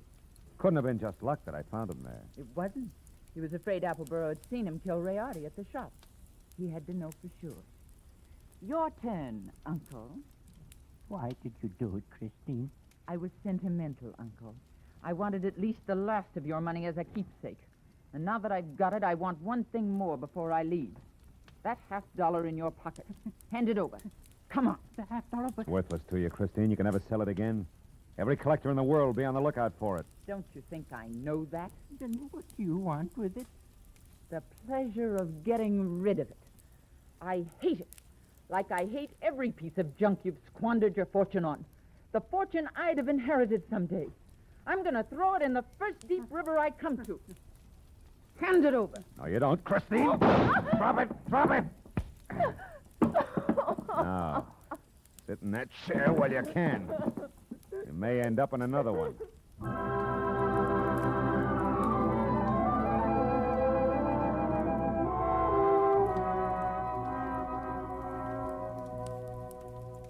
The police arrived. They always do. And after a long hour of questions and answers, there were only two of us left. Pierpont Bowman, standing close to a window, tears crowding his eyes. The fingers of his right hand nervously toying with a Confederate coin. And me, thinking about Leon Rayardi and Fred Locke and Christine. It was the old man who finally broke it up. A rotten thing. I left after that. So I don't know if Appleboro got the coin or not. You might check if you're ever running through the New Orleans Museum.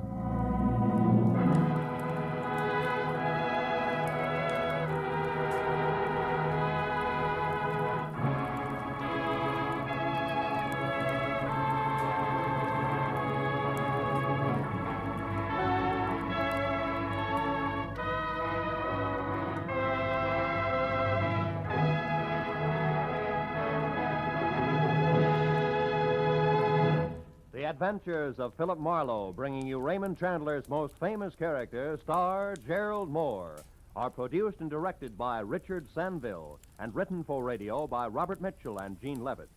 Featured in the cast were D.J. Thompson, Anthony Barrett, Shepard Menken, Tom Tully, and Jack Crucian. The special music is composed and conducted by Richard Arant. Be sure and be with us again next week when Philip Marlowe says... This time an old man dead in a flophouse, a sot who carved wood, a fallen lady with an eye for gold lockets, and a snake with big ears. All led me to a soft spot in a killer's hard heart.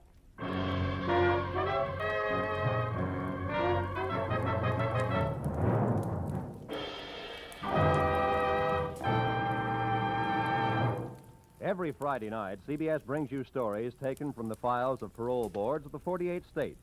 With only the names changed, these stories give and detail the events of a criminal's life up to the time he is up for parole.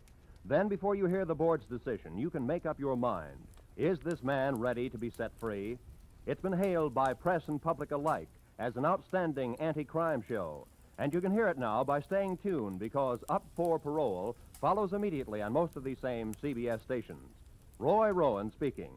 This is CBS, where you play Sing It Again every Saturday night, the Columbia Broadcasting System.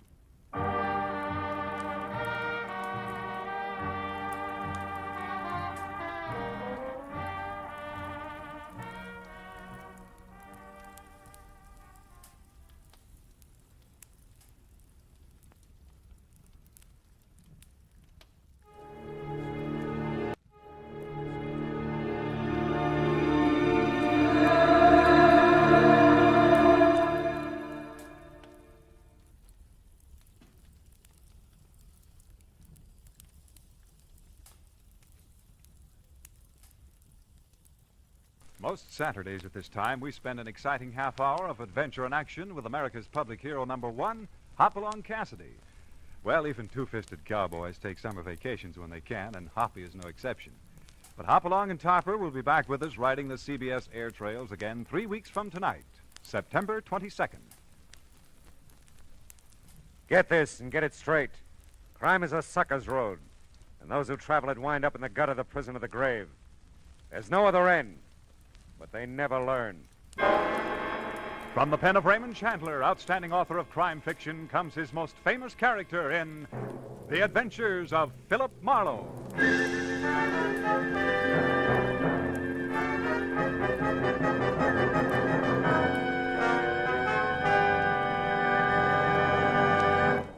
Now, with Gerald Moore starred as Philip Marlowe, we bring you tonight's transcribed story, Nether Netherland.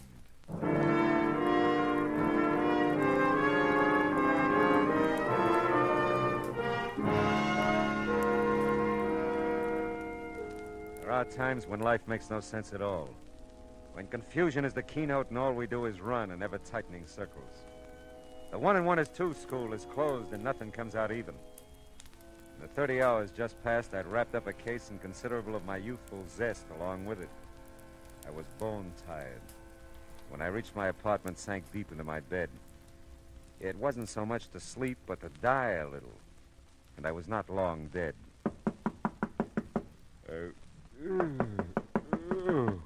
Oh, okay. Where are those slippers? Okay. Who needs more than 15 minutes sleep? Yeah. Yeah. Mr. Marlowe, I've got to see you. It's very important. Yeah, it better be. It's awfully late, I know. You're nice to let me in. Did I let you in? Yes. Just now. You're not still asleep, are you? No. No, I don't think so. You see, I always sleep lying down. It's a habit. You must know I wouldn't bother you this way if it weren't that... Well, someone's following me, Mr. Marlowe. Oh? He's been following me for I don't know how long. I'm so frightened. Oh, come on, come on. How about a cup of coffee, huh? Oh, really, Mr. Marlowe, I don't think you're listening to me. I can make it worth your while. I wish you'd wake up. Yeah, well, that's what coffee's for. Come on, come on. You can talk to me while I make it, hmm? Now, you were saying someone's following you. A man. Naturally. Who is it? I don't know. Uh-huh. Well, sit down over there at the kitchen table. This won't take long.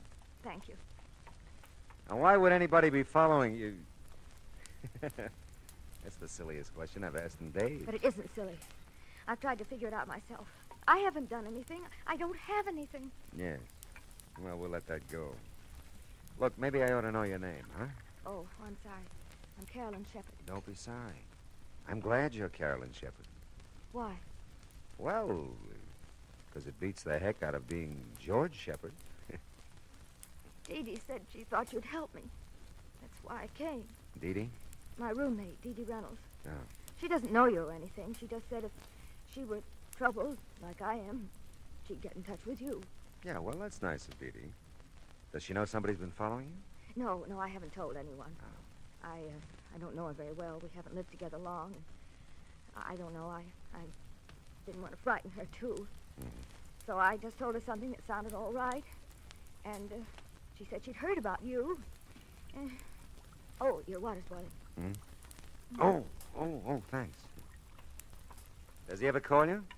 No, we don't have a phone. Oh. The landlady lives right next to us, the next apartment. We use hers. But he never tries to call me, as far as I know. Well, does he ever come to your door or approach you in any way? Sometimes he gets very close. That is, almost before I know it, there he is. But then I run, and he's never caught up with me yet. Well, he could just be watching you then, huh? Yes, I guess so. But why? I don't know. Maybe we can find out. Did you see him tonight? Yes. He was out in front of the apartment house for a while. I don't think he followed me over here, but he may have. Can you see the street from those windows? Mm-hmm. See anything? No, nothing. Oh, Mr. Marlowe, what will I do? Well, right now, honey, you'll have a cup of coffee. I'll take a quick shower and a shave, and then we'll... He might come. Oh, the doors are locked. If you hear anything, just bang on the bathroom door. You won't be long. No. Sure not. Be back before you know it. It was now 2:30 in the morning. Although I was still gray and half dead inside, my eyes found a new reason for being wide open. Carolyn Shepherd was not just an attractive girl. She was slightly sensational. Statuesque would be the term. She was almost shoulder height with ash blonde, long hair. Her smoky blue eyes were half wild with fear and searching. But there were promises in them. And her figure was the kind that you didn't mention in polite society. How's the coffee coming, Carolyn? Carolyn? Hey, where'd you go?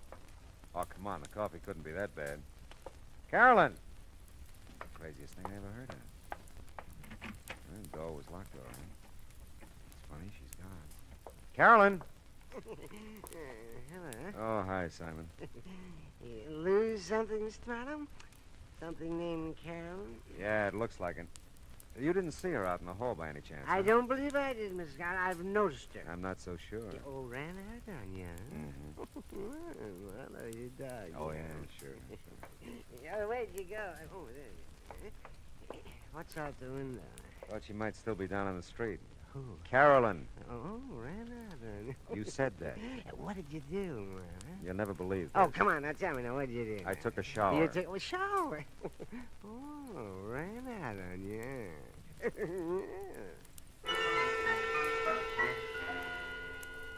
Simon was listening badly, but enjoying a good laugh when I left him. Back inside the apartment, I reached for a cigarette and a few conclusions. Her name was Carolyn Shepard. Someone was following her. She'd been here, and she was gone. That's all I knew. I looked at the clock, 2:45. I remember the coffee I'd made, started to the kitchen to get a cup when my foot and eye caught something at the same time. It was a billfold. The driver's license said Carolyn Shepard, and it gave a yucca address, apartment 3. Physical description didn't do her justice. But it heightened my memory, and I was there in no time.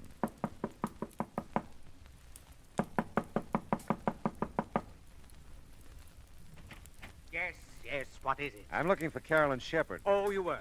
Well, she isn't here. I don't know her, but I'd like to meet that young woman sometime. It's a pleasure, believe me. Now, look, I'm sorry. You're always sorry.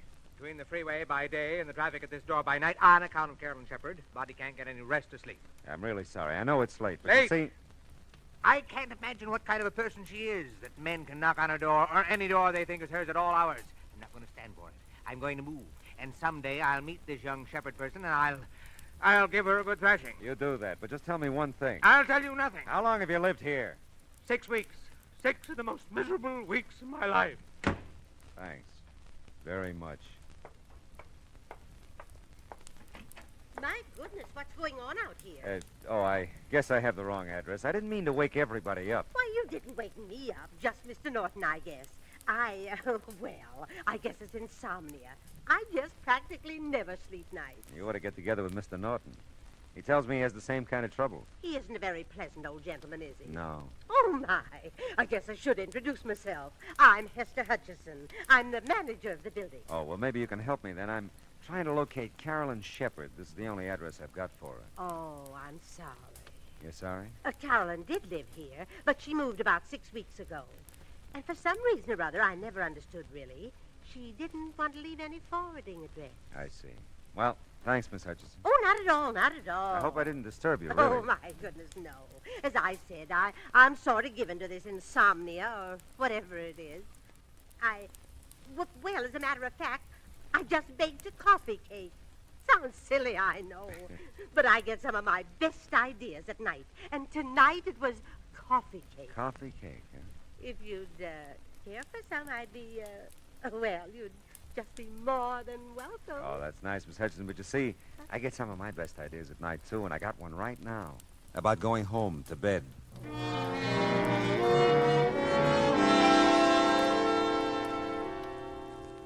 I could sleep. I knew I could. I could have been sleeping at least an hour if Carolyn Shepard hadn't decided to come into my life and go out again.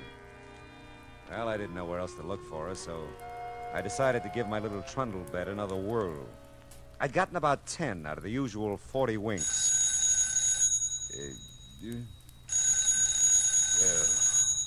Oh, no. Yeah? Mr. Marlowe? I think so. I'm Dee Dee Reynolds, Mr. Marlowe.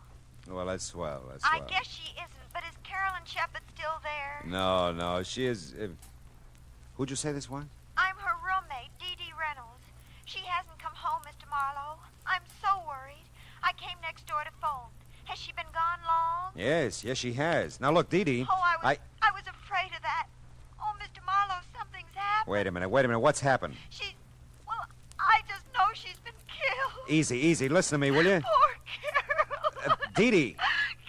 Listen, Dee Dee, where do you live? Dee Dee. Oh, fine.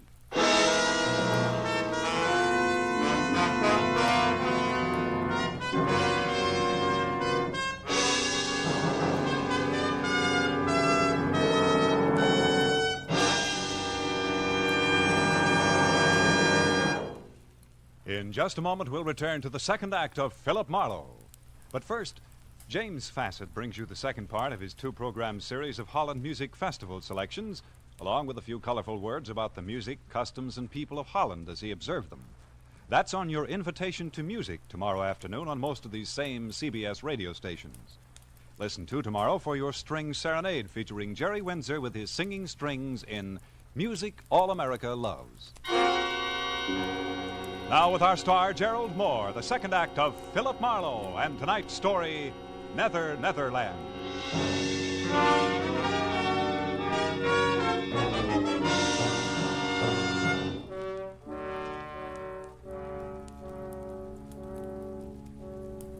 I was wide awake again and furious. Because somewhere in Los Angeles there was another telephone recently put on its cradle. And I didn't know where it was or how to make it ring. Somewhere in Los Angeles, too, were a couple of near-hysterical females, neither of whom had any regard for my sleeping habits. Dee Dee had jumped to a conclusion about Carolyn that I wasn't buying, probably because I didn't want to.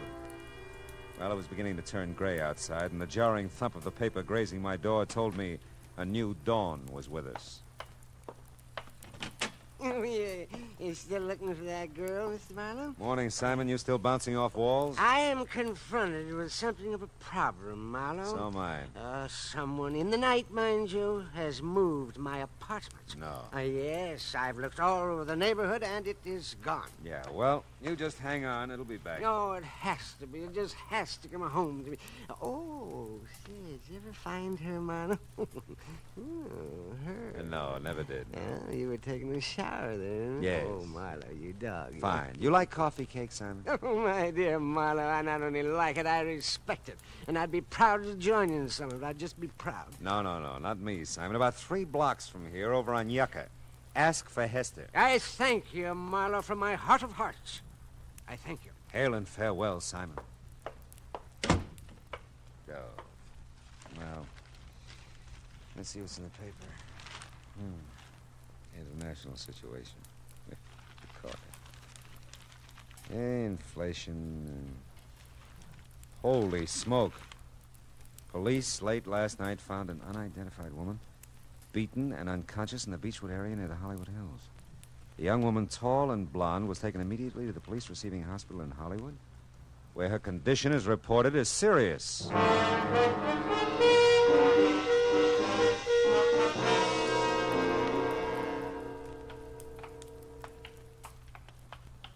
She fits the description of that Shepherd girl's driver's license all right, Mr. Marlowe. She's pretty banged up, though. Might be tough to identify her. Yeah, what time did they find her? About 3 o'clock this morning, I think. We were figuring robbery, since her wallet and most of the stuff in her purse is missing. Oh, here we are. Oh. Yeah, she's still out. Pretty doped up, I guess, huh? Yeah. She the one? No, she isn't. You sure? Yeah, hair is too blonde. Well, maybe she's had a quick dye job since you saw her last, huh? Very funny. Well, we'd like to wrap this thing up, you know. If you could identify her, we'd be part out of the woods. I'd like to help you out, but she's not Carolyn Shepherd. How about it? Will she live? This one? This one. No, hasn't got a chance. You get that way, I guess, watching the inhuman parade of human stretcher cases into a police hospital. I wouldn't have his job. The sunlight was fresh and warm outside, and the coffee I got at the Three-Stool joint next door was neither. The now you're sleeping, now you're not routine of the night before hadn't exactly made me razor sharp. But by now I was alert enough to study Carolyn's wallet a little more intently. There was $12 in it, and stashed in with the bills a book of check stubs on a Hollywood bank. Don't let anyone tell you that banks don't open till 10 o'clock. If you make like breaking down a glass door, they'll let you in. And if you cause them that much trouble, they'll give you the address you ask for and send you on your way in a hurry. I felt better about this address for Carolyn. Dee Dee Reynolds was listed on the card in the mailbox, too.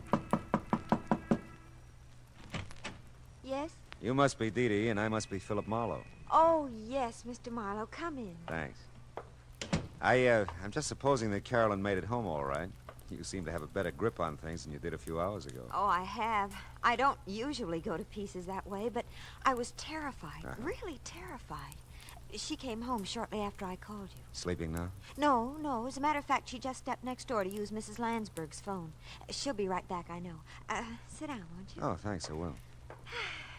I had 3 chairs in my house. 1 for solitude, 2 for friendship, 3 for society. Is that so? Which one am I sitting on now?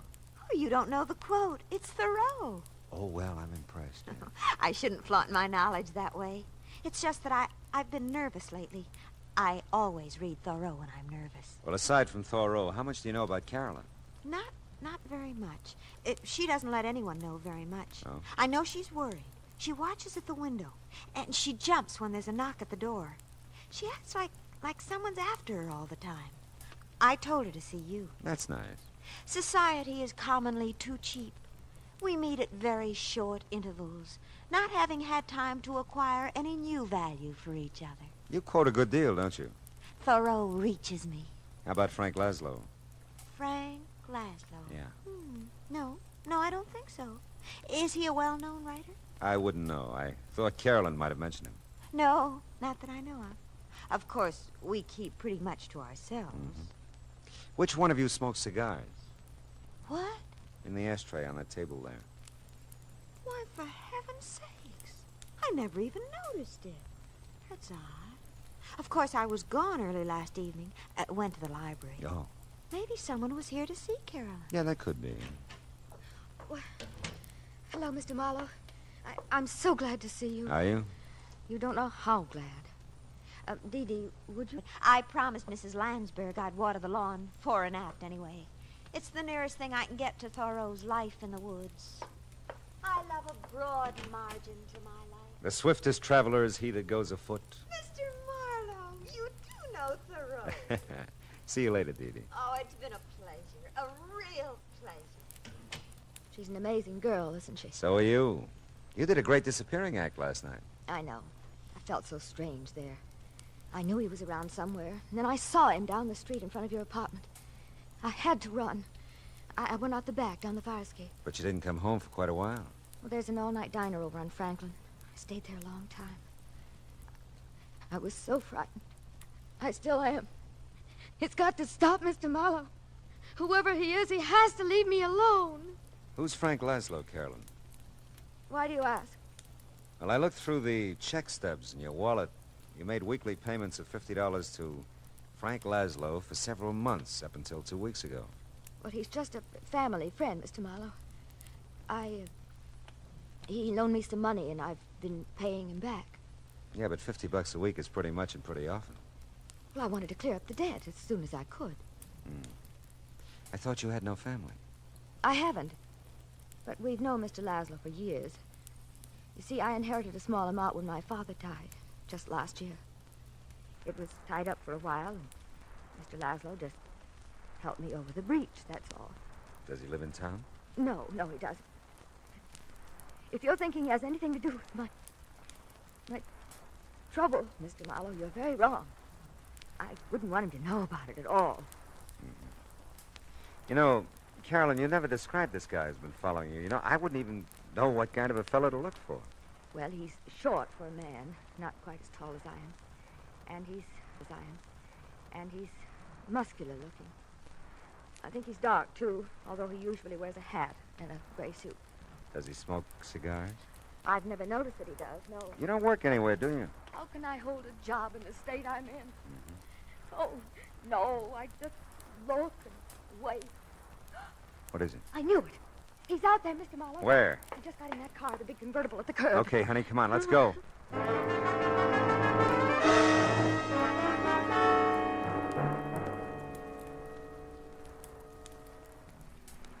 He must know we're following him the way he's driving. Yeah, he can lose us with that job, too. Those babies can really take off. Look, he's moving over into the right lane. Probably going to turn. Well, we're going with him. Hang on, honey. We can't lose him. We can't. We won't. He's pulling into that parking lot.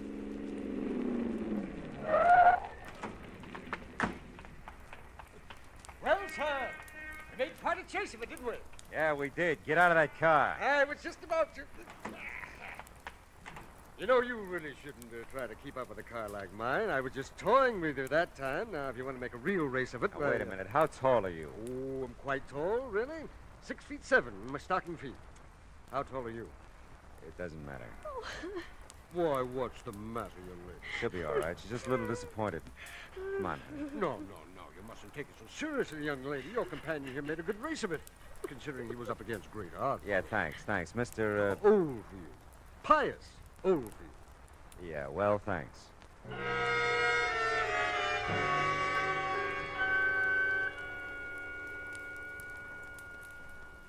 Oh, I don't know how I could have made such a mistake. But he did look like him, Mr. Marlowe. Until he stood up, I really thought... All right, honey, forget it. You're pretty tired and upset, and you're almost home now, huh? I don't want to be alone. He'll come. Don't worry, I'll stick around. Nobody will bother you. He must. He must. I'm so tired. So afraid. Take it easy, honey. We can't strike out all the time. Hey, looks like Dee Dee's made a friend watering the yard. Oh, no. What? Mr. Marlowe, this time I'm sure of it. It's him. I know it is. Cigar and all, huh? Okay, baby, we'll see. Come on. No, I can't. Come on, Carolyn. You gotta get with it, No, girl. I can't. Dee Dee, give me a hand, will you? Carolyn, what's wrong? She's pretty upset. Take her in the apartment, will you? Oh, sure, I will. Who's the guy with the cigar? Well, he didn't say. He asked for Carolyn. Okay. Hey, you! Hold it! I don't think so, buddy. I said hold it or I'll ram that cigar down your throat. You don't look so tough. That's how I fool them. You... Are you hurt? No, go back to Carolyn. Get her in the apartment. Well, she's in Mrs. Lansbury's. She's not making much sense either. Just Nothing's crying making and any mumbling sense. things. Oh, he's really out cold. Yeah, now look, take a look in there. His auto registration. Read it to me. Oh, let's see. Frank Laszlo, Uh-huh. something, Kling Street, Barstow, California. I thought so. Did you? Never mind. Go back with Carolyn now and stay with her. If she says anything, memorize it like you do with Thoreau. But where are you taking Where him? I hope he belongs. I'll be right back.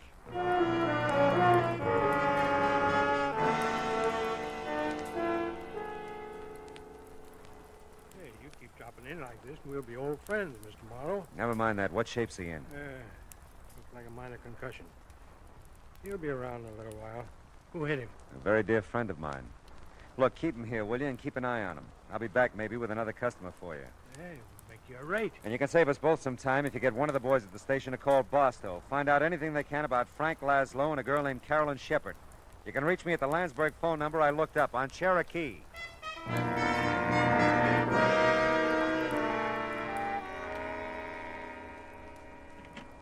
Oh, Mr. Marlowe, gee, I'm glad you're back. How's Carolyn? Come in and listen to her. I'm scared to death. Yeah. I must remember. Mail a check to Barstow. I must remember. Mail a check. Got so much to forget, too. Forget and remember. It's been going on like that ever since you left. Yeah. What does it mean? I don't know for sure yet. Steve, you can't be everywhere. Everywhere I look, you can't be anywhere. You're dead, Steve. Don't you know you're dead? Take it easy, Carolyn. Easy. Easy. Oh, that's Mrs. Lansberg's phone. I told her I'd answer it while she was out. Go ahead. It could be for me. Okay. Carolyn. Carolyn, you're okay. Who are you? No. Steve. It can't be you, Steve. You're dead. I'm not Steve, Carolyn. Steve, you're dead. Don't you remember, Steve? I killed you. But you won't go away. You won't go away. It's for you, Mr. Marlowe. It's the police. Yeah, I know. I'll get it. She's... What's wrong with her, Mr. Marlowe? She fainted. She'll be okay. Yeah. Should we leave Mrs. Lansberg's door open? Oh, sure. Phone's right there in her living room. Thanks.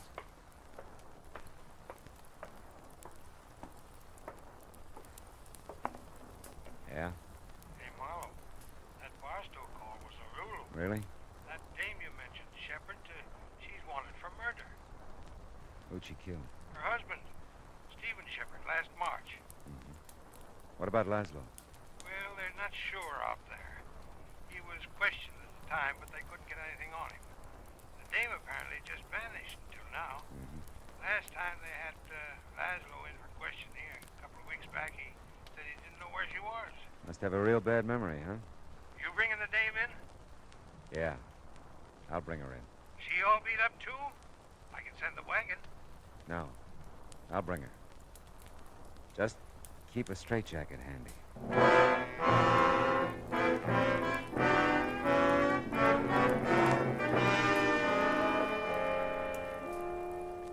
Like I said, there are times when confusion is the keynote.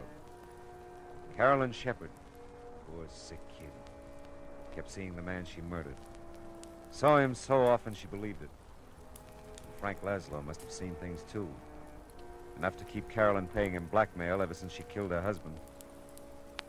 Did you ever stop to think of all the so-called nice, clean, upstanding citizens who carry a moral cesspool behind shining eyes and a sweet smile? Suddenly they make headlines, like Carolyn. What's the line? For murder, though it hath no tongue, will speak with most miraculous organ.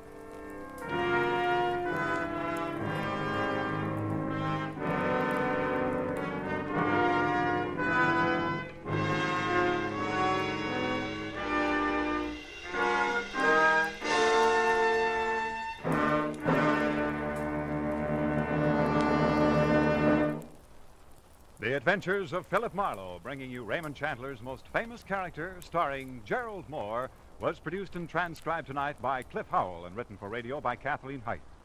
Featured in the cast were Lorene Tuttle, Verna Felton, Shirley Mitchell, Howard McNear, Ted Osborne, and Cy Kendall. Gerald Moore may currently be seen in the Santana production Sirocco. The special music for Philip Marlowe is composed by Pierre Garrigank and conducted by Wilbur Hatch.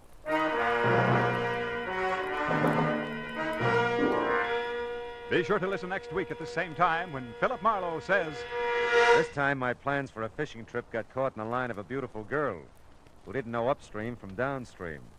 I was in deep water for a while, but I finally caught my limit by using a special kind of bait.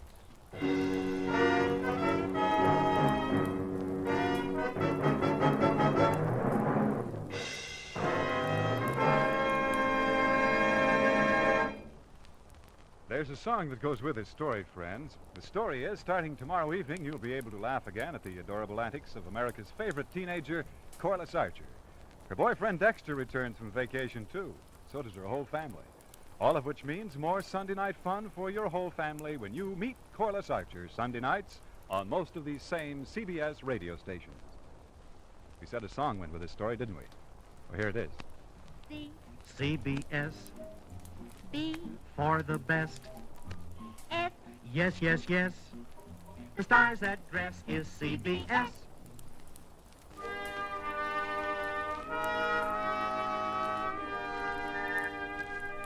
This is Clarence Cassell saying, remember, for the sweetest music this side of heaven, it's Guy Lombardo time, Sunday evenings on the CBS Radio Network.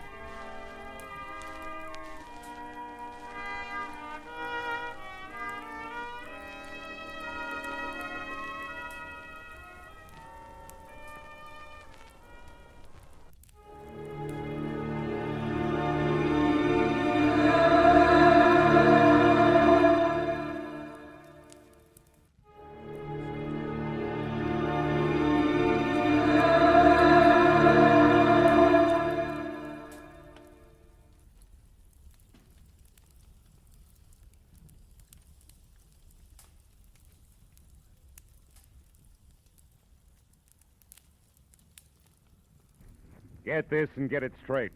Crime is a sucker's road, and those who travel it wind up in the gut of the prison of the grave. This time, a friend with millions, a myopic chemist and a long-haired piano player, but thrown into panic because a brilliant young lady with a gun was taking a big step in the wrong direction. It happened like this. From the pen of Raymond Chandler, outstanding author of crime fiction, comes his most famous character in The Adventures of Philip Marlowe.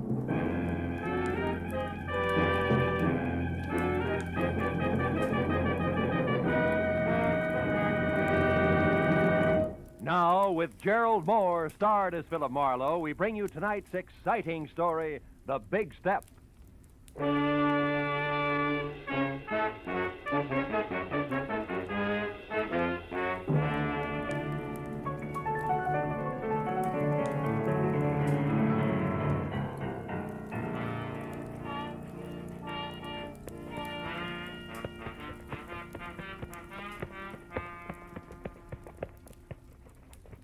Yes, sir, Mr. Marlowe. I always figure shoes are just like faces. How's that, champ? Well, they make it old and they make it wrinkled, but they're still okay as long as they got a shine on them.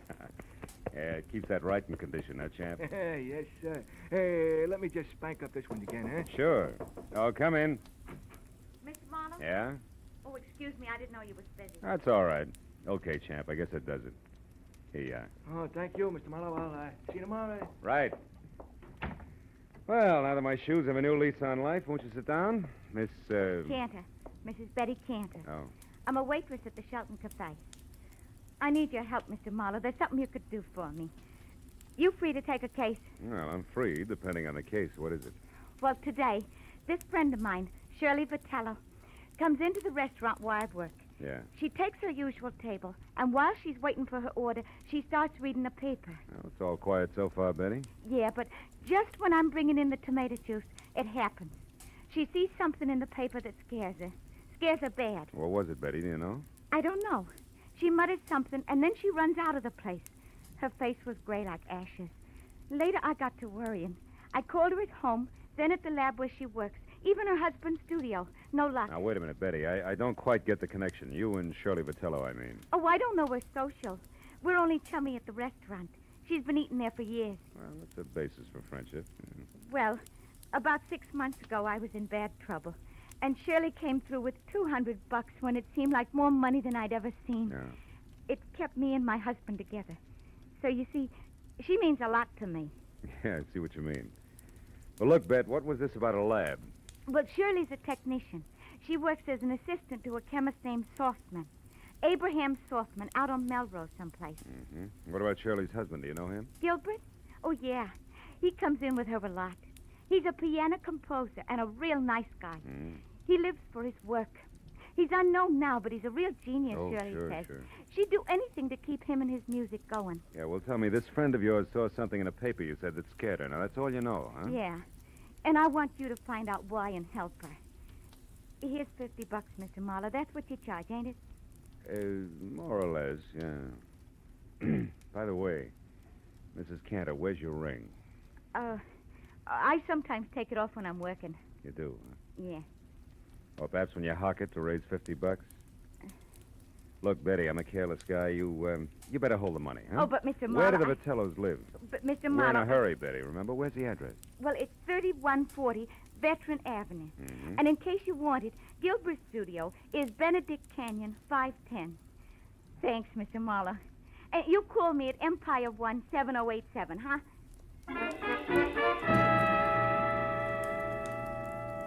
When Betty Cantor was gone, I got in my car and drove out to Veteran Avenue. You know, she was a pathetic little creature. And with a little effort, she could have that touch and glow look. Oh, well. 3140 was one of those small but neat houses that grow like mushrooms overnight on the post-war California landscape. And it was locked, dark, and quiet. I went around to the back and started on the windows. The third one opened when I tried it. I climbed in, turned on some lights, and made the grand tour, then entered in the den.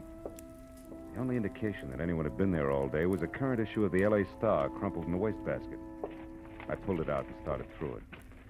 On page 5, I found the hole where a 2-column story had been clipped out. And then somebody was at the front door. I started toward it, but changed my mind at the sound of the key in the lock. And instead moved back into the den and watched. A head that belonged on a gopher wearing a battered fedora and inch-thick glasses above a fur-collared coat peeked in. Gave the place a myopic once-over and headed straight for the den. So I stepped out where he could see me. I have never seen you before. What are you doing here? You tell me first, Pop. I'm bigger than you are. I'm Dr. Abraham Softman. Softman? Oh, the chemist Shirley Vitello works for. Is that why you have a key? Yes, she leaves unfinished. She leaves work here for me to pick up. It's a convenience for both of us. But now you can also explain, maybe? Well, a friend thinks your assistant's in trouble. I'm trying to find out. The name's Marlowe. Aha. I suspected now I'm right. What? Shirley came to the laboratory late from lunch today and very much upset. She left again soon, right in the middle of our most important crimson test. Your what? Our crimson test. Oh, yeah. Without one word to me, she left. Never does this happen before. In all the 5 years, she has been my loyal right hand. Well, tell me, what's the nature of your research, Dr. Softman? We are developing new commercial dyes. Oh, such a beautiful crimson we have now. Really? Shirley knows as much as I do about all of it. Mr. Marlowe. Was it you who opened the desk drawer there? No. I didn't notice it till now. 2 boxes of .32 caliber ammunition. 9 shells gone from the top one. She kept a gun there. I've seen it before. That's gone, too. What kind of trouble needs a gun, Mr. Marlowe? Oh, I could think of a few. And they all say we better locate Shirley, and soon. Now, look, Doc, I want to ask you... Just one moment, What? please. Maybe you will know if this means anything. I found this under her work table after she left this afternoon. Is it maybe something? I don't know. Let me see. Empty reservation envelope from Federal Airlines, L.A. to New York, departure 11:35 tonight. Made out to Ruth Britton. Ruth Britton? Who's that? Well, I don't know her, but she must be something to Shirley. Perhaps this Ruth Britton is the trouble. Well, the airline number's here. Where's the phone? It's out there in the other room, there Oh. on the table. Yeah, I got it. Hudson 28610.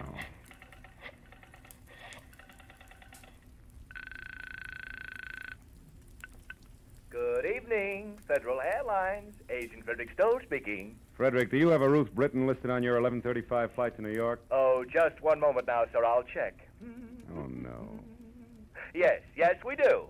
Yeah, well, I've got to locate her. Do you have an address or a phone number there? Oh, no, sir, I do not. And even if I did, I'm Look, afraid Freddie I couldn't. Freddie boy, this is important. I need that information. Now, describe it to me. What does she look like? Oh, dear, I'm afraid I can't. I must have sold the ticket. I'm the only agent on duty, but I just can't seem to think where Try, will you think? I am. How do you expect me to isn't that remember awful? 75 or 80 faces every day? Now, listen, Good heavens, don't you think I get confused? Yes, I every do. Time Now, 9 or 10 jerks come in here at once, all wanting tickets at the Never same time. mind. Don't you think I have the Skip right it. to do it? Frederickson. Now, look, Doc. Now, look, do me a favor, will you? What is it? Stay right here and wait for Shirley. If she comes back, hold her. I'm going to look up her husband, Gilbert.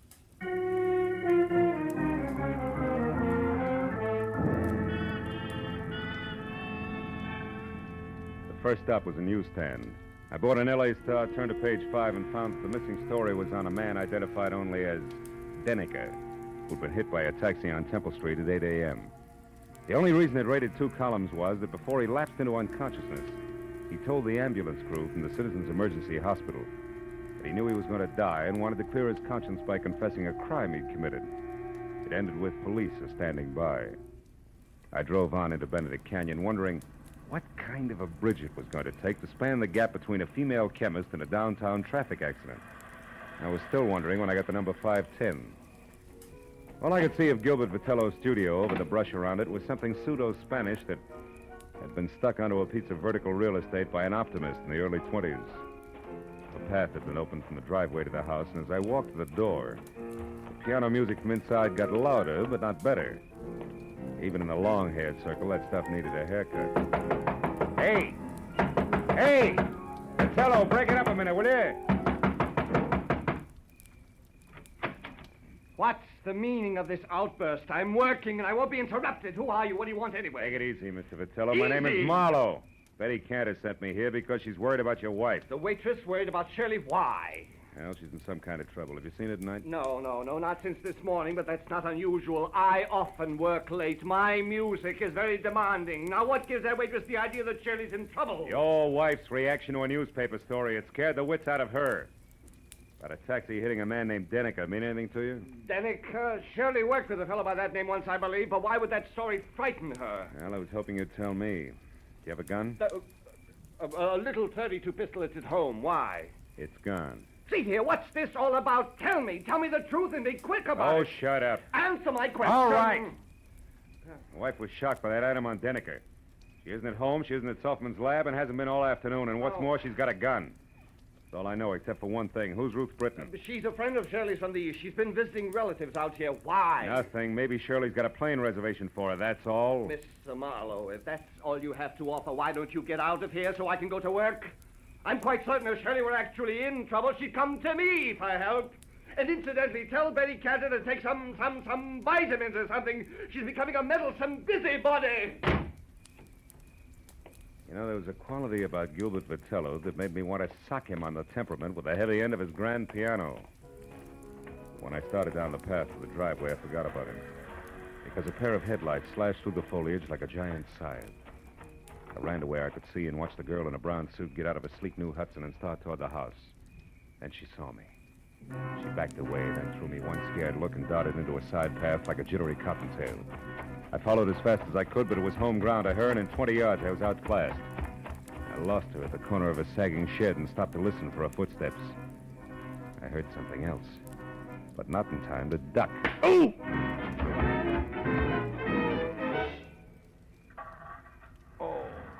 Oh. Oh. You there, you. Marlowe, is that you, Marlowe? Marlowe, what happened, Marlowe? I heard a car come in with a car. Shut up. It was Shirley. She slugged me. I don't believe it. You're lying. Okay, I'm lying. For what it's worth to you, Die Hard, your wife isn't kidding. She told me personally with a blunt instrument. Play that knee flat, Jack.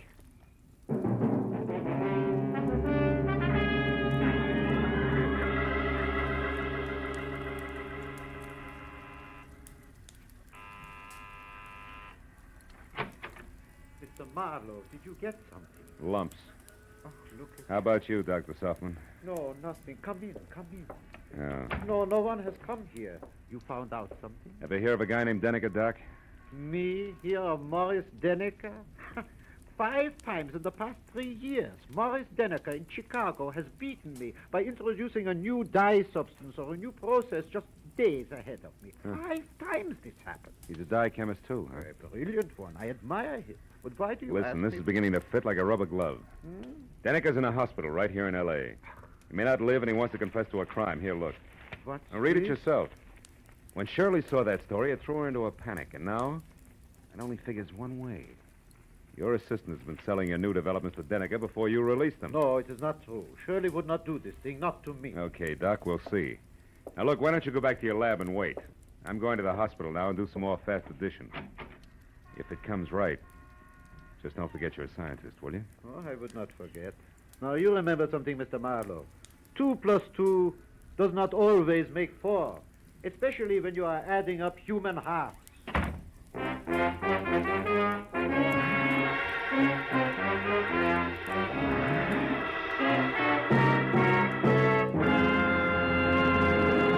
In just a moment, the second act of Philip Marlowe. But first, Wednesday's Wonderful on CBS, with Dr. Christian, Groucho Marx, Bing Crosby, and Burns and Allen all coming your way over most of these same CBS stations.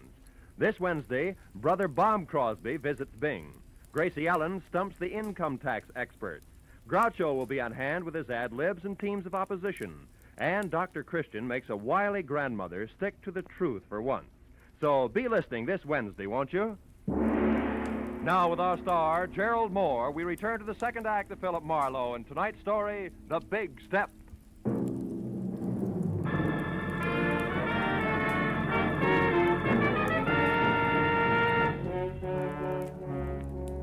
With 20 stop-and-go minutes through the snarled early evening traffic over to the Citizens Emergency Hospital.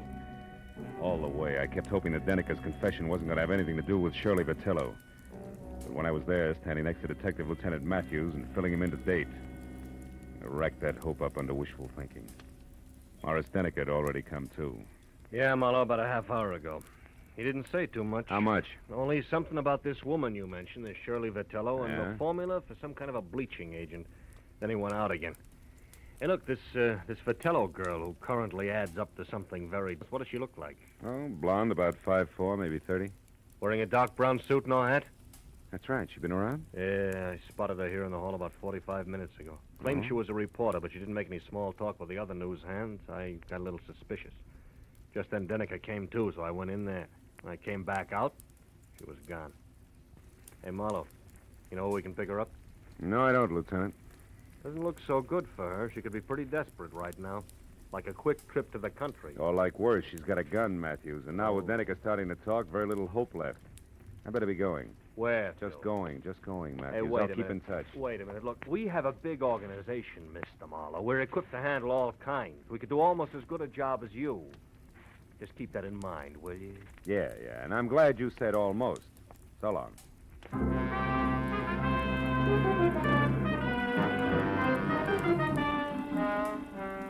I got back into my car and pointed it toward the Vitello place on Veteran Avenue again. Because I didn't know where else I could possibly pick up Shirley's trail. I felt like an uncomfortable emptiness was in the pit of my stomach. You know, like the guy who stands on a street corner and watches an ambulance intern scrape up a traffic victim. He knows he didn't have anything to do with it, but that knowledge doesn't make him feel any better. Shirley Vitello was headed for trouble, bad trouble. And the pathetic little kid, Betty Cantor, who came into my office and started the whole thing, could get hurt in the process. Well, I parked in front of the place, which from inside, a desk lamp showed a circle of light the size and color of a lemon lifesaver, and the front door was open inches, as though somebody had left in a big hurry. I walked on eggs as far as the door and nudged it. And I saw it. On a table in the far corner of the room, a note propped up against the lamp and nothing else. I started toward it. Don't move. I'm behind you, and I've got a gun. Oh, fine. 32 caliber out of the desk drawer, no doubt. No doubt. Marlowe, why are you mixing into something that's no business of yours? I'm a private detective working for your friend Betty Cantor. She's worried about you, Shirley. Marlowe, what's done is done. Betty can't help me. You can't help me. Nobody can help me. I stole Softman's work, and I sold it to Morris Denneker. I didn't count on a deathbed confession. Why'd you do it? I love my husband, and he needs money to go on with his work. No. Gilbert's in on this with you, huh? Oh, no. No, he isn't. He thought my wages were high, that's all. The note I left there on the table makes that clear. Also, Also what? it says goodbye. I love him, Marlowe. When I'm gone, he'll have enough money to carry on. Keep the studio that means so much to him. And nothing can be taken away from him. I've seen to that, legal-like. Just what do you mean, gone, Shirley? How far is gone? A long way, Marlowe. All the way. Suicide? Oh, no, Shirley, you Marlowe, can't mean let's that. not talk anymore. And don't bother about that phone. It's only Gilbert. How do you know? Well, when I pulled up outside here after I came from the hospital, he was home. I didn't want to speak to him, so I drove on until I came to a phone booth. And then I called here and told him to meet me at the Saffron Bar. It's an old hangout of ours. You wanted to leave a note for him, but didn't want to face him, is that it? Yeah. He'll keep calling on and off for quite a while before he comes back here. I figured it would be better that way. I didn't want him chasing me. The sea air might give the big lug a cold. It always did. Well, Marlowe, it looks like it's about time to put you away for safekeeping. I don't think so, Shirley. I think the phone is about... No! Next time, Marlowe, it'll be more than a vase, but just as fragile. Now, the closet cedar lined and strong. It should hold you long enough. Get in, Marlowe. Go on. Okay. And it is, baby. But first, What? the step you're about to take, Shirley, Yeah, I listen. know all about it. It's a big step, isn't it, Marlowe? We'll save your breath. I wouldn't be any happier in prison or running away, believe me. Not a bit happier. So long, Marlowe.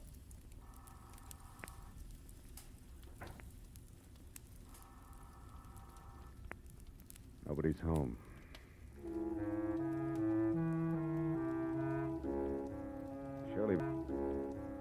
Shirley Vitello was mixed up about a lot of things in life, but that doesn't include closets, because the one she put me in was strong. The lining she called cedar must have been hand-me-down armor plate from a retired battle wagon. So all in all, I was 45 minutes alternately kicking and resting while the insistent telephone marked the 5-minute intervals for me. But finally, it was the wood around the lock that gave way.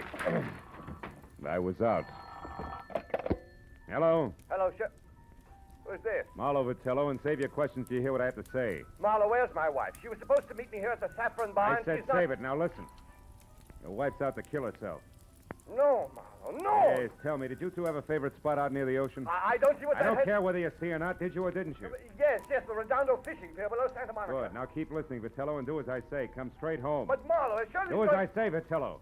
Come back here and sit tight with fingers crossed. I'll worry about the pier. Goodbye. Second connection was broken. I picked up the phone again, dialed 116, got through to police emergency operator, and from there to Matthews, who was still at the Citizens Hospital. I told him to pick me up in a squad car and get ready for a fast 10-mile drive to the Redondo fishing pier, where Shirley Vitello was going to kill herself. And I got outside and waited the 4 longest minutes of my life, until finally Matthews screeched up to a halt. When I piled in, we took off, siren wide open.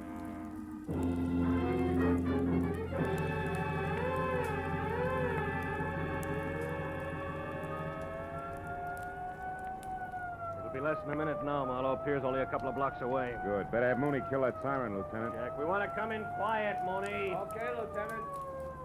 Well, there she is. That tower's out on the pier. Yeah, Mooney, pull up here, will you? We don't want to scare her into something. Matthews. What? That crowd there, halfway out on the pier. There's a cop with her. Yes, so there is. You better drive right up, Mooney. Looks like we're too late, Phil.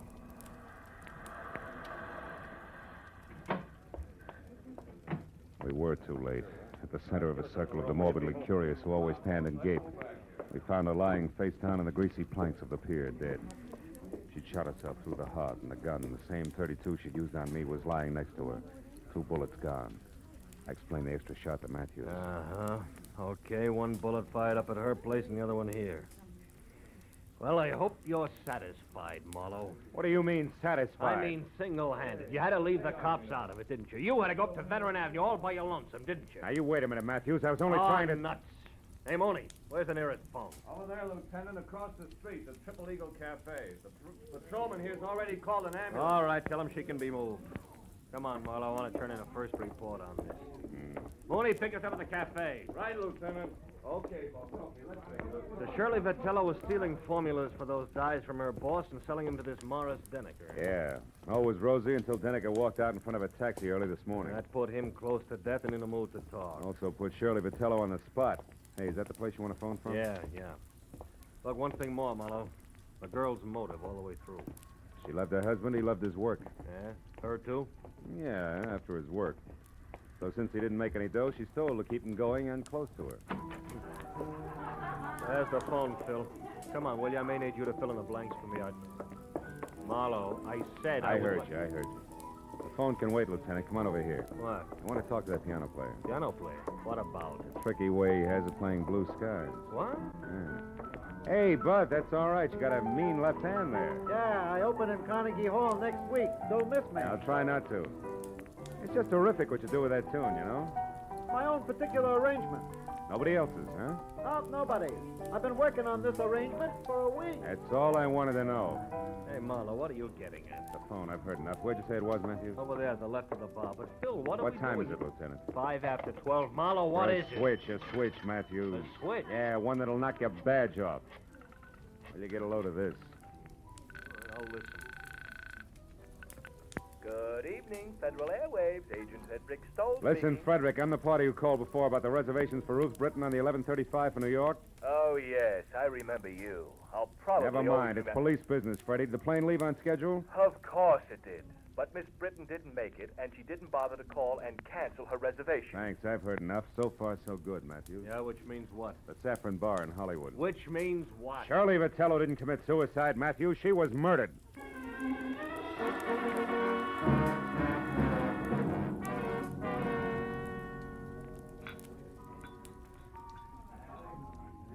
Okay, Phil. Where's your man? Right there. That table against the wall. Oh. Come on, Matthews. Hawaiian music. Sentimental rock. Degradation. Abomination. Oh, I don't think it's as bad as all that, Gilbert, old boy. Marlowe, you a cop, the most insensitive of all people. What would you know about music? Just for the record, he's not a cop. My question still stands. What do you know about music? As a matter of fact, not much.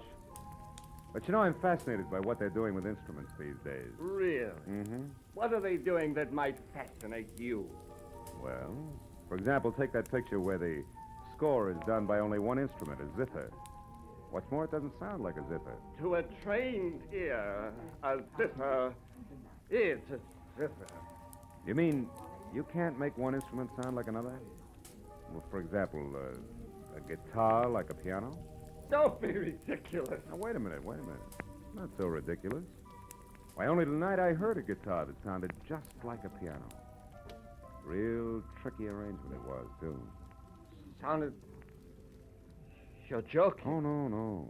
Well, you must have heard it, too. It was while we were talking on the telephone. The telephone? I talked to you? Sure you did. You remember? You said you were calling from here, the Saffron Bar, but the conversation was being scored by the pianist at the Triple Eagle Cafe at Redondo Beach. A real tricky arrangement in more ways than one. I didn't mean it. I didn't really want to. All right, what's the rest of it, Phil? He didn't want to quit his work and spend the rest of his life hiding in some forgotten corner of the globe. Which was her plan? Yeah. As I figure it, once Shirley knew she was finished, she decided they should both run for it.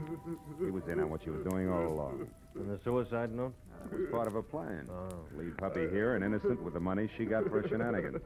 Then frame her own suicide, a trail that would lead us to the Redondo Pier, her hat and coat floating in the drink. And after a couple of days of searching, we say the tide probably carried the body out to sea. Closed case. That's right. In the meantime, she's phoned in New York as Ruth Britton and is heading on from there. Hubby here to join her at a later date. Yeah, fine. Only hubby double-crossed her and shot her so he can sit tight with the money right here. That's it, Matthews. Please, give me another chance. Oh, shut up. Wipe them dry, Matthews, and take them away.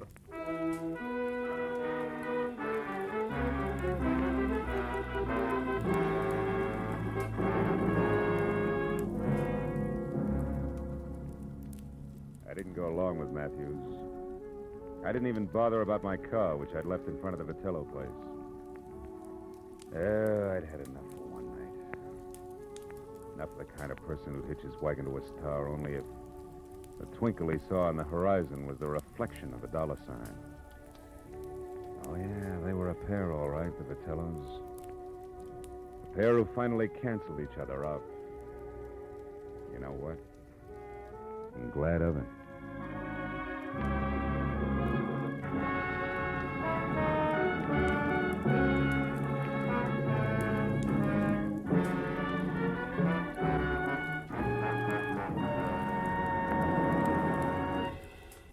The Adventures of Philip Marlowe, bringing you Raymond Chandler's most famous character, star Gerald Moore, are produced and directed by Norman MacDonald and are written for radio by Robert Mitchell and Gene Levitt. Featured in the cast were Gene Bates, Paul Dubov, Vivi Janis, Edgar Barrier, and Peter Leeds. Detective Lieutenant Matthews is played by Larry Dobkin. The special music is composed and conducted by Richard Orant. Be sure and be with us again next week when Philip Marlowe says... This time I tangled with a mad Scotchman, a phony English lord and a beautiful blonde corpse in a freight house. All because of a butler who walked on his knuckles.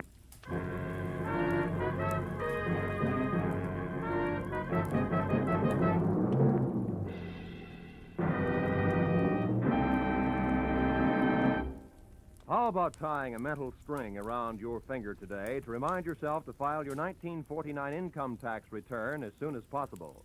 The 15th of March isn't several miles down the road the way it used to be. It's almost at your front door. And you'd certainly get a scare if you came home one evening to find it sitting right smack in your living room saying smugly, "Well, you forgot to file your income tax return. What now, little man?" So why not set aside tonight as income tax night and file your 1949 return? This is Roy Rowan speaking. This is CBS, where Burns and Allen are heard every Wednesday night, the Columbia Broadcasting System.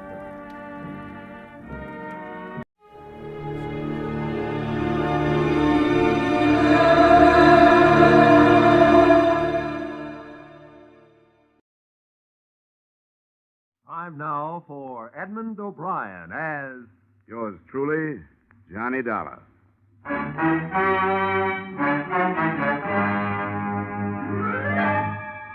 Edmund O'Brien, starring in another adventure of America's fabulous freelance insurance investigator, Johnny Dollar. At insurance investigation, Johnny Dollar is only an expert. At making out his expense account, he's an absolute genius.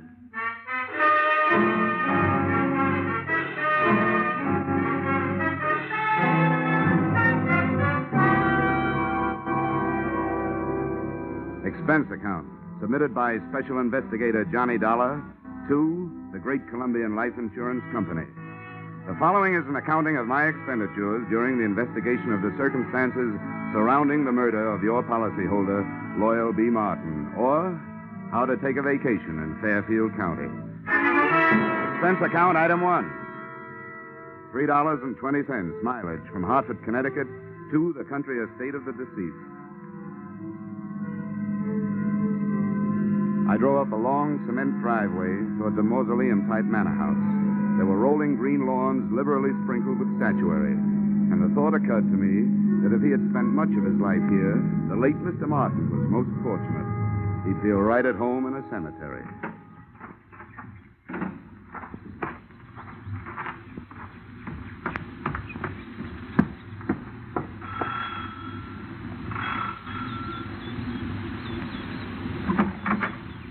Yes? My name is Dollar. I'm here to see Mrs. Martin.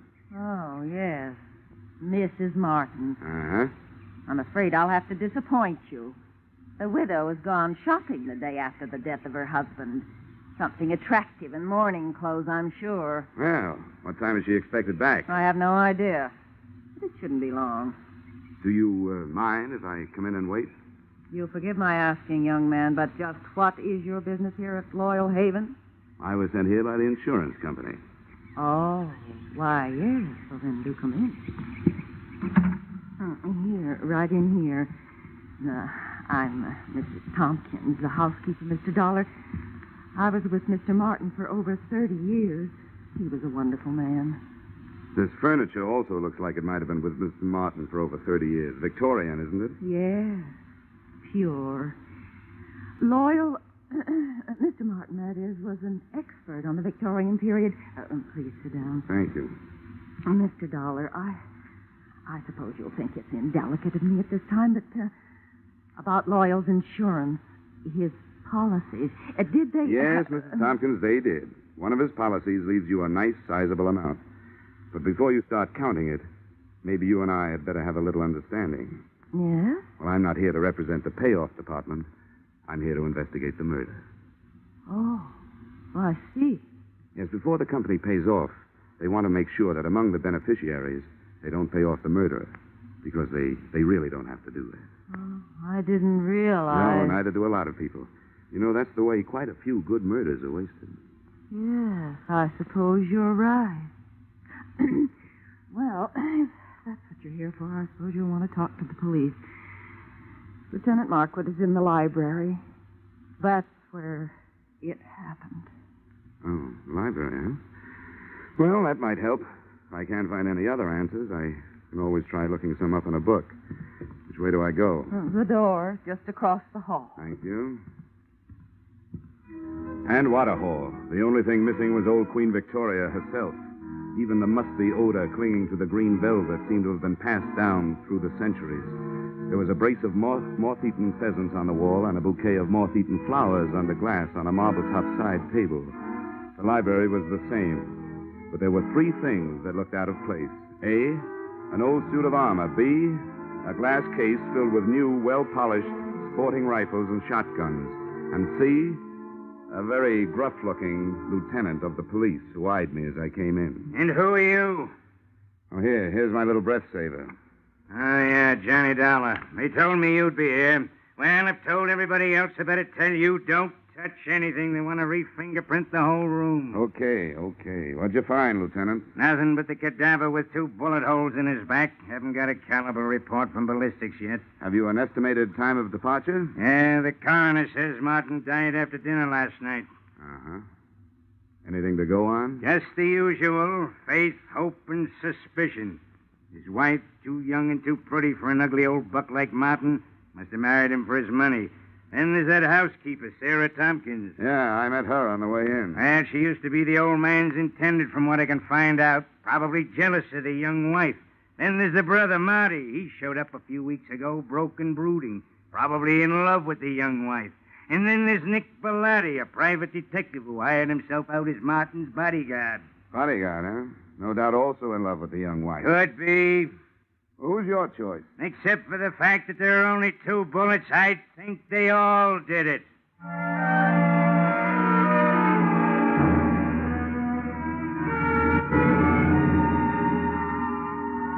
nose through which Lieutenant Markwood talked was a long one, and in more ways than one, a horn of plenty, for out of it had poured enough motives and suspects to furnish a dozen murders.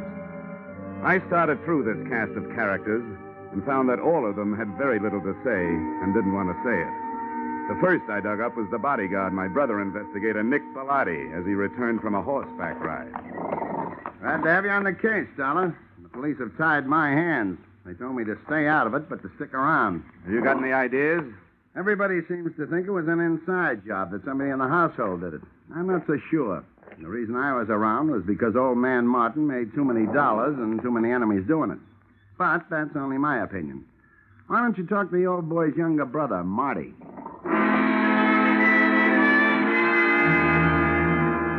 I found Marty living the life of Riley. He was upstairs in his room, cuddled up to a 20-year-old bottle of brandy, which was still underage to be around the kind of book he was reading. Yeah, I'll tell you something, Dollar. My brother and I never did get along. You'd find that out anyway. Why'd you come back here, Marty? Because Loyal's little bride, Joy Ann, sent for me. She was afraid of him, and she didn't know if he was on to her. Was he? About that, you'll have to talk to Joy Ann.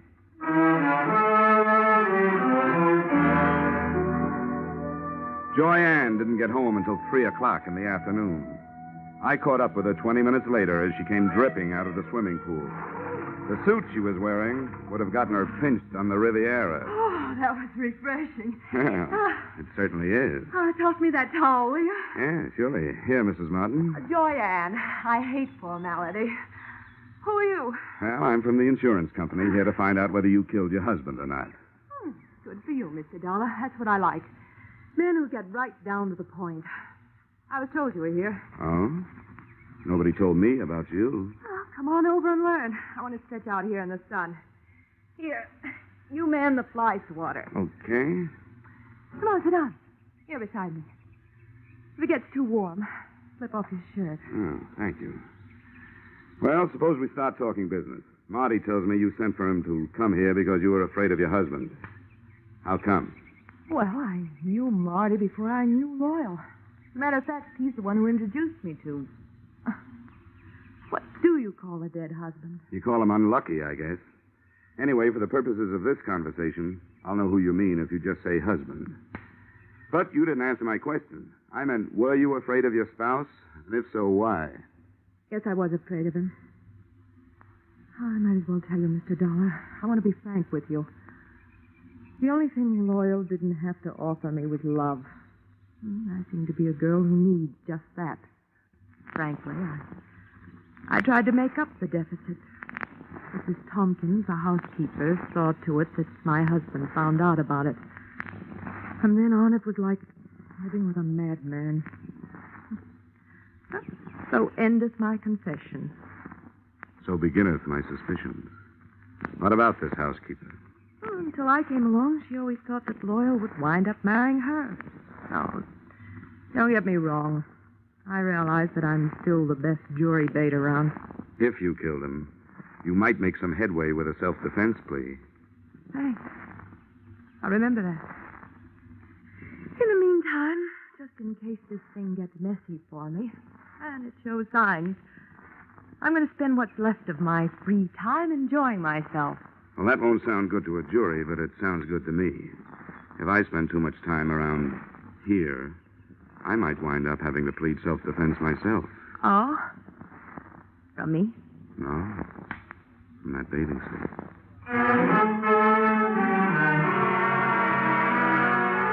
I spent the rest of the afternoon trying to keep 2 eyes on 4 people, reading from left to right. Brother Marty stayed in his room, finishing his book and his brandy. Nick Bellotti, the bodyguard with no body to guard, got back on his horse and cantered off into the sunset. The joyous widow, Joy Ann, locked herself in her room, and all I could get through the keyhole was the sound of a light and lovely snore. I couldn't tell whether it was the genuine article or not. Having no way of checking, I picked up the trail of Sarah Tompkins, the housekeeper. She, at least, was apparently up to no good. I found her in the library doing just what Lieutenant Markwood had told her not to do, smearing the surfaces of Mr. Martin's desk with a dust rag. And as anybody knows, you can't fingerprint a dust rag. Hey, cut it out! How dare you? Mr. Martin's private study. Those are the police private fingerprints you're messing up. I was doing nothing of the sort. I was dusting his desk. I always do it at this time of day. Get out of here. You don't belong in here. Keep your wig on, Mrs. Tompkins. I'll not be told what to do by outsiders. Everything was all right until outsiders started coming in. If it wasn't for outsiders, Loyal would still be alive. First that girl, then his brother and that detective. Now it's the police and you. Why did any of you have to come here? Why couldn't you leave us alone? Now, calm down, Mrs. Tompkins. Try to calm down. Yeah, now, what's going on in here? What? Oh, and what are you two lovebirds up to? It's all right, Lieutenant. I'll tell you about it later. All right, but get her out of here. I've got some looking to do, privately. Take her down to her room and then come back. You mean you got something hot? It ain't cold. Okay, Mrs. Tompkins, come on. But I haven't finished in there. Come on, you can get it later. There's just time for you to take a little rest before dinner. But I never rest this time of day. He didn't like me to. Mrs. Tompkins, come on, tell me. Really, why were you wiping off that desk?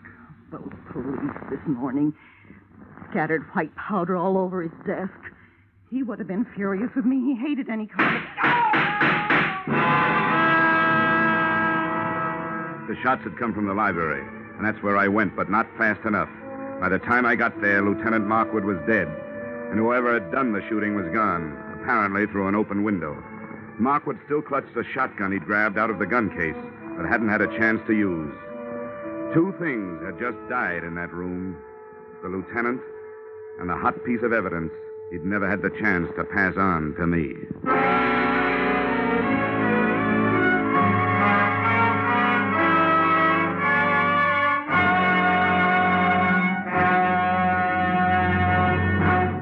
In just a moment, we return to the second act of Johnny Dollar. But first, the cream of the wit and the best of the music, which Arthur Godfrey brings you in the daytime on CBS, can now be heard on Godfrey's Digest, a new Saturday evening show heard on most of these same CBS stations.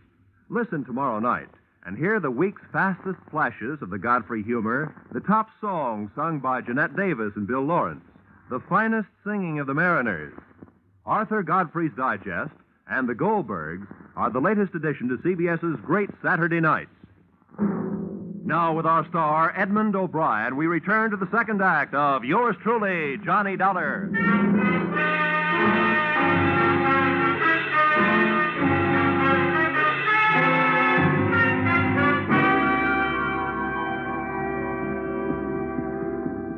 Hey, what happened? Oh, Markwood. Yeah, he's dead. Well, what are you doing, fella? I'm looking for what there seems to be a shortage of around here, Bellotti. Clues. You don't mind where you look, do you? Rule number 1, don't get caught frisking dead cops. Forget about it, Bellotti, will you? Maybe I can suffer from lapse of memory for you sometime. That's a deal. Got any idea what you're looking for? No. But whatever it was important enough to get him killed. I'd hope maybe there'd be something in his notebook, for instance. Any luck? Well, very little. It's a brand new book, only one notation in it. Here it is. Check tattooing diameter. Recheck penetration. What do you make of that? It's too scientific for me. I'm a skip case and divorce type detective myself. All I know is you'd better put that book back in his pocket and leave it there. Yeah, I guess you're right. Nice timing, Bellotti, and remember, thanks for the loss of memory. Forget it. Hey, what happened? What's going on Good here? Lord. Lieutenant Markwood. Who did it? Dealer's choice. So far, the dealer's the only one who knows. First my brother, now Lieutenant Markwood. There'll be real trouble about this. Johnny, shall I call the police? Drop the innocent act, sister-in-law. I'll call them. No, maybe I better do it, Marty. If everybody will stop pleading not guilty by wanting to call the police, I'd like to get a word in. The police have already been called. Now, if you'll get out of here, I'd like to try earning my salary.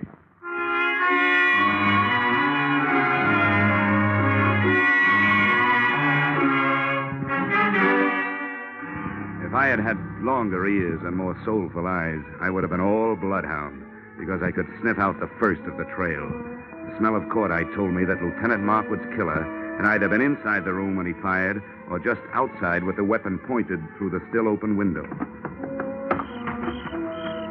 Outside, the grass formed a deep, wet rug right up to the house and smothered any immediate hopes I'd had of finding footsteps. But 10 feet away, I had better luck.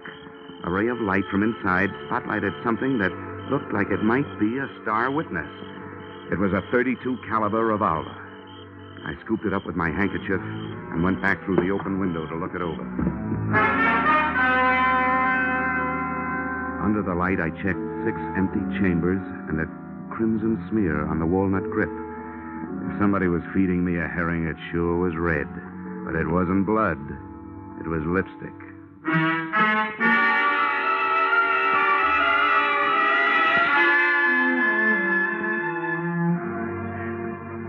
I'd like to introduce myself, Dollar. I'm Sergeant Norrin McDougal. How are you, Sergeant?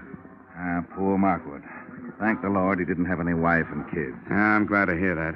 Cops usually do. Well, there's one good thing about it. When a police officer goes, there's plenty of them that lives on to fight back. All the police in the world. You can throw in the private ones, too, Sergeant. Thanks, Dollar. And now maybe I'd better take your statement. Well, it won't take long. I heard the shots from the hallway, and I came back. He was killed either from inside the room or just outside the window. I didn't get a look at the killer, but I found what might be the murder gun. Here it is. Watch that handkerchief. 32 caliber. Yeah, how does that match up with the gun that killed old man Martin, do you know? Same caliber. Uh-huh. Huh. I wonder what he was doing with this shotgun. It ain't loaded, and Markwood knew better than to wave an unloaded gun in the face of a full one. Did you get anything else out of ballistics, Sergeant? Headache. Dollar, what we got from ballistics don't add up with what we got from autopsy. Well, how's that? Those 2 slugs entered Martin's body an inch and a half apart.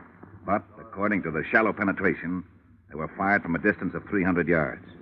Now, do you know anybody who could do that kind of shooting with a .32? Well, that's pretty fancy shooting.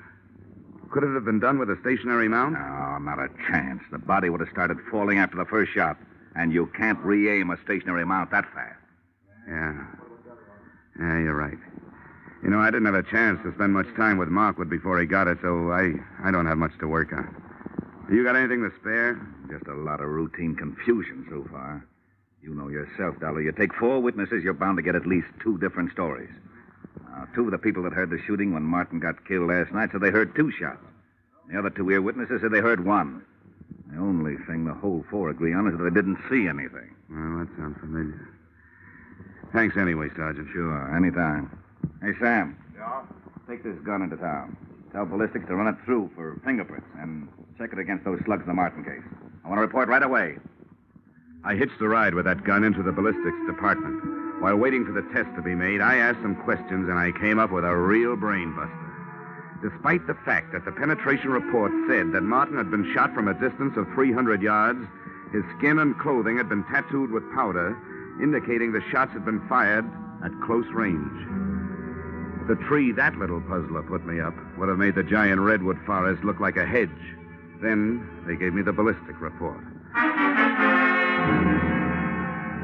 The lands and grooves scored into the slugs by the revolver barrel proved that both Loyal Martin and Lieutenant Markwood had been killed by the .32 caliber gun I'd picked up in the yard. No prints on it. Registered owner, the young lady who looked much better in a bathing suit than she'd ever look in the electric chair. The widow, Joy Ann Martin.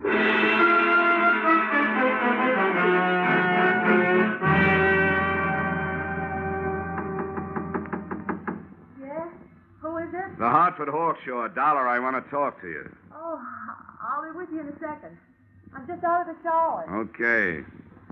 First she was in the pool, now it's the shower. She's also in plenty of hot water. Hi. Don't pay any attention to my hair. Don't worry, I won't. I suppose you think it's a silly time of night. for me to be taking a shower. But I thought it might help me to get to sleep. Well, I'm afraid I won't. Why, Johnny. You were pretty careless with that gun, weren't you? What gun? Oh, that handy little .32 caliber gun with the handy little registration number engraved on it that told the nasty old police that you bought it 6 weeks ago. Well, my gun's right here in the drawer. I bought it to protect myself from my husband. Here it is. Oh, Johnny. Johnny, it's gone. It's real gone. It's done gone and killed 2 men so far. And if you can't do some fast talking and some fast proving, it stands a good chance of shortening your pretty little life expectancy. Somebody must have stolen it. Oh, no. Well, that's not even a down payment on a story. Oh, but Johnny, there's a whole house full of people who could have done it. Not only that, they'd be glad to get me out of the way if they could. Why? Well, Mrs. Thompson, because she hates me. Loyal's brother Marty, because I stand to inherit everything. What about Nick Bellotti? Doesn't he have an axe to grind? I don't know what it could be. Okay, skip it. Tell me, do you remember hearing 2 shots being fired around here any time before your husband was killed? Probably away from the house? Why do you ask that? Because I want to know, did you? You amaze me. Yes, I did hear 2 shots. The day before Loyal was killed. I was horseback riding down by the walnut grove. I remember because my horse shied. Well, this is coming a bit too readily to be readily believed. But how big is that walnut grove? Not very big. Yeah? Can you spot those shots a little closer? They sounded as if they came from about the middle. I didn't stay to find out. I guess I frighten easily. Yeah. Yeah, you frighten me easily. Why, Johnny? Why? I'll tell you why. Because whether you shot anybody or not, you're a murder, baby. Oh, Johnny, I didn't kill them. Got to believe me, Johnny. I don't have to. But just for a minute, I will. What is there about police drivers? Even out in the country, they got to lay on those sirens. Johnny, please. Come on, you better get dressed, sweetheart. I told them I'd keep you occupied till they got here. Why, you... The police took Joyanne and her hurt feelings off to the pokey. I took myself and my hurt cheek off to bed. The next thing I had to do had to be done by daylight. So I took over Joyanne's painfully empty and prettily perfumed sack, set the alarm for dawn, and snort up a storm.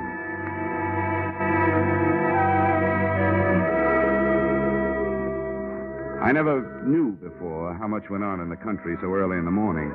On the way to the walnut grove, the damp air washed the cobwebs out of my head, and I started thinking. Now, first, Loyal Martin had been found dead with 2 bullet holes in him. Yet 2 of the witnesses, Joyanne and the housekeeper, Mrs. Tompkins, had heard only 1 shot. Second, that powder burn tattooing on the body, denoting a close-range killing, was in violent argument with a bullet penetration report which screamed long-range killing. Those facts, added to what was in Lieutenant Markwood's notebook, plus that shotgun clutched in his dead hand, came close to tallying up the total that had cost him his life.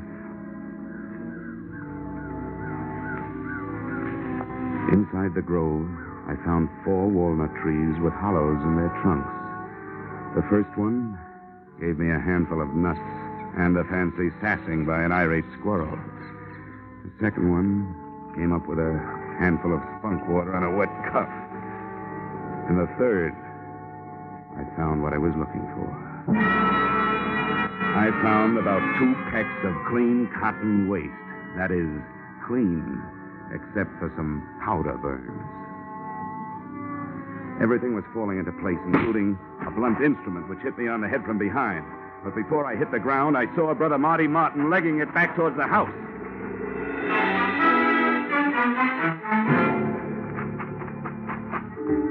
I made it up the house and up the hill and onto the trail, and was just starting up the stairs when I heard another out-of-season 4th of July.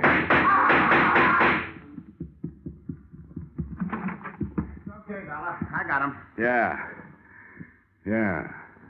So I see. It was self-defense. I had to do it. I hated to butt in on your case, but all of a sudden everything stacked up, and I knew he was your man. When I threw it in his teeth, he made a try for his gun, so I dropped him. You sure did, Bellotti. Well, I owe you a lot of thanks. But if you don't mind, I'll take over from here. Sure, help yourself. Good. And I think the first thing you'd better do is hightail it into town, get your story filed with the police. Yeah, I guess you're right. You're all straight now, so you can back me up. 100%, Nick, all the way. Now get going. Come on. Okay, Dollar. See you later.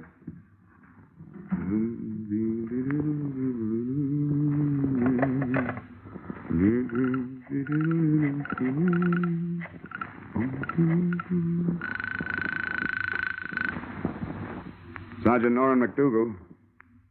Yes, sir. McDougal? Johnny Dollar, Sergeant. Oh, yeah, Dollar. What's new? Well, just another corpse. And in just about 15 minutes, the guy who made it one and conspired on the other two killings is going to walk right into your arms through the station house door. What? Who is it? Nick Bellotti, New York private license.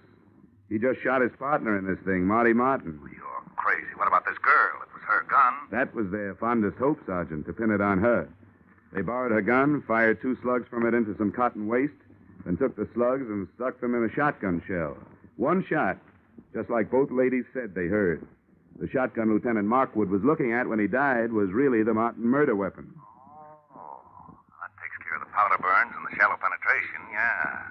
Well, thanks a lot, Dollar. I'll be waiting for him. Hey, wait a minute.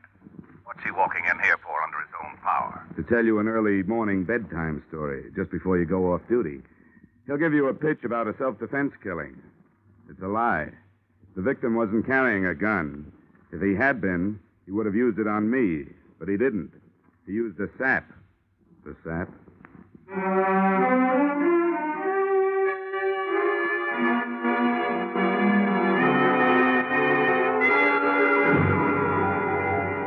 Expense account, items 2, 3, 4, 5, 6, 7, 8, and 9. $624 entertainment. Appeasing a rich widow with rich taste. Expense account, items 1 through 13 inclusive, $160 entertainment of poor insurance investigator with extravagant taste. Expense account, item 14, $7.80 mileage New York to Hartford. You may disagree with that item, claiming that I finished the case in Fairfield County, but I didn't finish the case until I left her. And New York City is where I left her. Expense account total, $823. Signed, yours, truly, Johnny Dollar.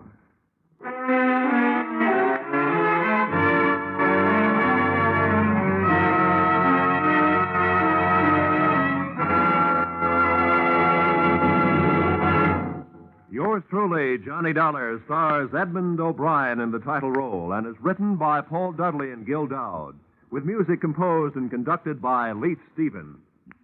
Edmund O'Brien can currently be seen starring in the Harry M. Popkin United Artists production, DOA. Featured in our cast were Irene Tedrow, Walter Burke, Ted DeCorsia, John Daner, Gene Bates, and Ed Begley. Yours truly, Johnny Dollar, is produced and directed by Jaime Del Valle.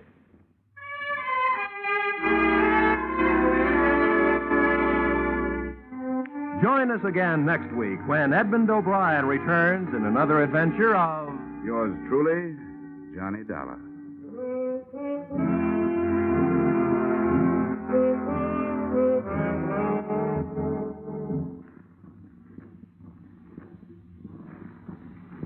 Ladies and gentlemen, CBS invites you to hear Senator Brian McMahon on the Capitol Cloakroom over most of these same Columbia stations tomorrow night.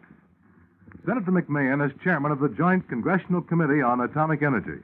And when he's interviewed by CBS newsmen Eric Severide, Bill Shadell, and Griffin Bancroft, this will be the first detailed discussion of the hydrogen bomb and its implications. Remember, the first discussion by a high government official since President Truman's historic announcement earlier this week. Remember, that's CBS's Capitol Cloakroom, tomorrow night at 10:30 p.m. over most of these same CBS stations. Be sure and be listening. This is CBS, where, incidentally, Arthur Godfrey's Digest of Wit and Humor is also heard every Saturday night. The Columbia Broadcasting System.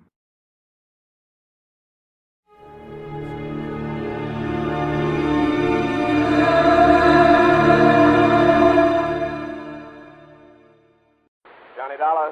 Bob Douglas, Corinthian Light, Johnny. How soon can you leave for California? Right away. My right big toe needs defrosting. What's the matter? A policyholder, young fellow named Jefferson, went west on an oil deal and he's disappeared. It might be murder.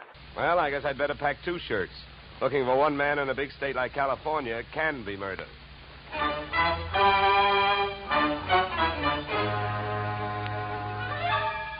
Edmund O'Brien in the transcribed adventure of the man with the action-packed expense account. America's fabulous freelance insurance investigator. Yours truly, Johnny Dollar.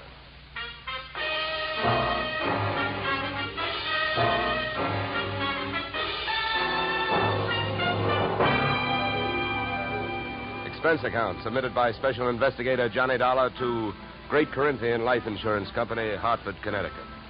The following is an accounting of my expenditures during process of search for your missing policyholder, youthful millionaire Alec Jefferson, or how they were drilling for oil, for what they struck was me. Expense account item 1, $186.13.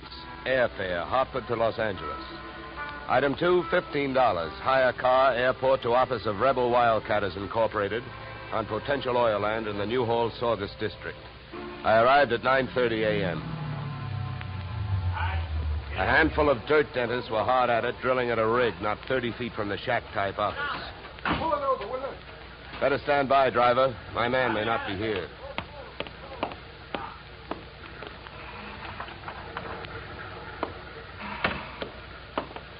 Morning. Can you tell me where I'll find Mr. Flaherty? You're talking to him. I'm Mars Flaherty. What can I do for you? My name is Johnny Dollar, Mr. Flaherty. Yeah. I've been sent out here by the Corinthian Life Insurance Company to see if I can get a track on your partner, Alec Jefferson. I see. Well, it's their money you're spending, Dollar, so I don't care much if you waste it. But if you don't mind my saying so, I do think you're going to be wasting your time. Well, I get paid by the day. Then I guess you don't mind wasting time. Oh, look, don't get the idea I'm just naturally pessimistic. I'm not. It's just that I've already done a lot of looking for young Jefferson, and when that bird flew the coop, he didn't leave a feather you could trace him by. Well, do you have any objection to giving me a few details? No. Sit down. Not at all. Thank you. To save time, maybe I'd better tell you what I already know. Well, it can't be much. It isn't. I suppose you realize Corinthian Life is the administrator of Jefferson's father's estate. Yeah. I know that. Well, having charge of the money, they naturally know that young Jefferson financed this operation. That's right. His money, my experience. The only thing we needed was a little more luck. Well, there you have it. That's all I've got. What can you tell me? That whatever young Alexander got, he was asking for. For a guy built like a cream puff, he got mighty strong around here. Around an oil field, that isn't healthy even for a big guy. You know. How do you mean he got strong? Too much money, too much opinion. That mixed up with too many other men's women can mean trouble for anybody. Any particular women? Too many. Mind telling me who they are? No. Matter of fact, I got a list right here. Yeah, you can have it. I already tried it. Just one more thing. Yeah? How and when did he drop out of sight? A week ago last night. Yeah, he left here at 5 o'clock for his apartment on the Sunset Strip in Hollywood. He never got there. I checked that, too. Here, yeah. Give me that paper back for a minute. I'll write down the address. Thanks. Well, I'll be around. Oh, by the way, the first thing we try to figure out in my racket is who would benefit most. How would you like to have him found? Dead or alive? Either way, Dollar. I can take it. I've lost partners before. I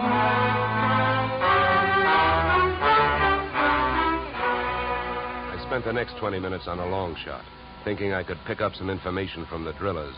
But it was a long shot that missed. Those guys wouldn't have told me it was a nice day. The outdoor life having got me nowhere, I decided to give the indoor type a try. First stop, Jefferson's apartment on the Sunset Strip. The lock was foolproof, but I wasn't fooling.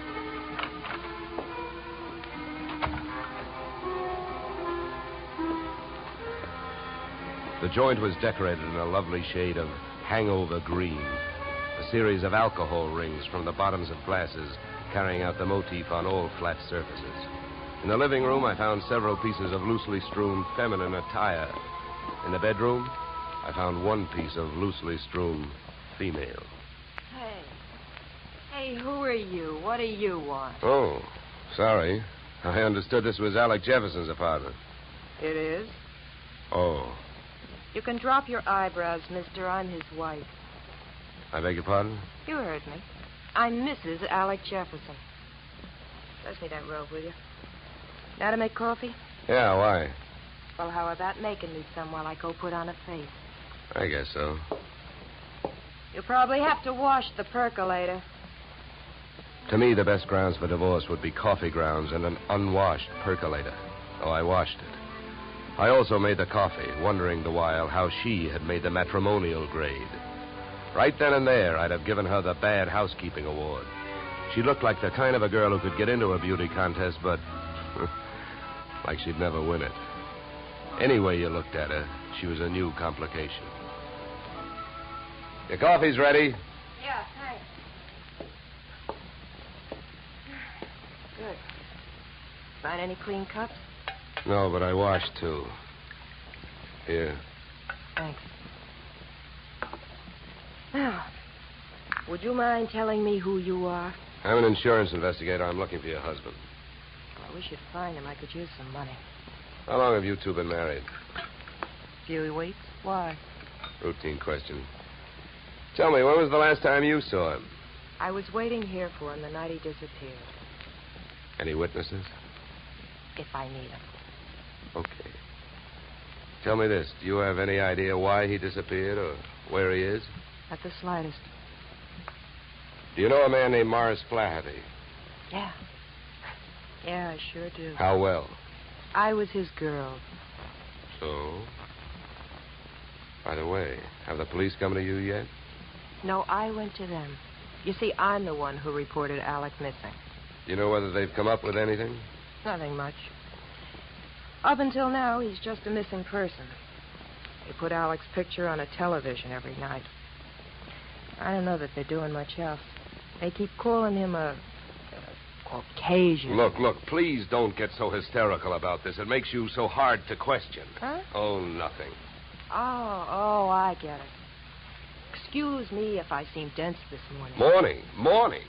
It's 3 in the p.m. All right, so everything about me's wrong. That's right. Look, you can think that I married him for his money if you want to. Suppose you're used to suspecting everybody of everything. But have you heard? There are two sides to every marriage. Do I look strong enough to have carried him to the altar? I never weighed him. But answer me this. If he swept you off your feet, why did he pull a fade out in the middle of the honeymoon? What should I know? Maybe he'd never seen a dame without makeup on before and had to go someplace to think it out. I wonder if there's anything to eat. I'm hungry. Look, I think I'd better be going. I'm not much of a cook.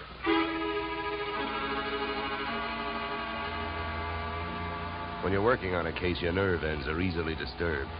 So when I left the house and saw a hardtop blue Plymouth parked opposite the apartment, mine clanged an alarm. In the car sat an equally hard-topped man reading holes in a newspaper. I gave him the slow walk-away and quick turn treatment, and I caught him with his newspaper down. Then I had to go into my act. Why, George, you old son of a gun. Huh? Oh, my gosh, it's good to see you. What are you talking about? My name ain't George. What? Well, I'll be.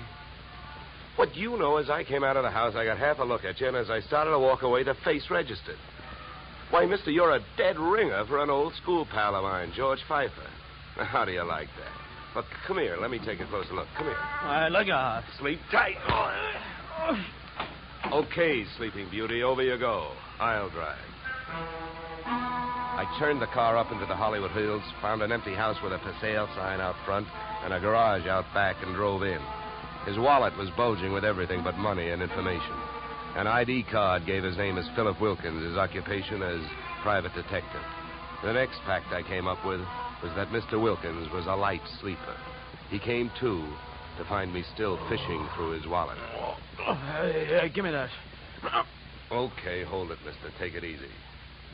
Here, you can have your wallet back. Now, keep calm, and everything's going to be all right. If you don't, I'll have to give your whiskers another dusting. All right, look, what's a big idea? What'd you slug me for? You know why, Mr. Wilkins, because you had a plant on me, and I figured if you were that curious about me, I wanted to know more about you. You're nuts. I wasn't watching you. I was watching that house you come out of. There's a dame in there that I'm getting paid to tail. I can't afford to be convinced of that. Who hired you? I'm not telling. You or anybody else, Mr. Dollar.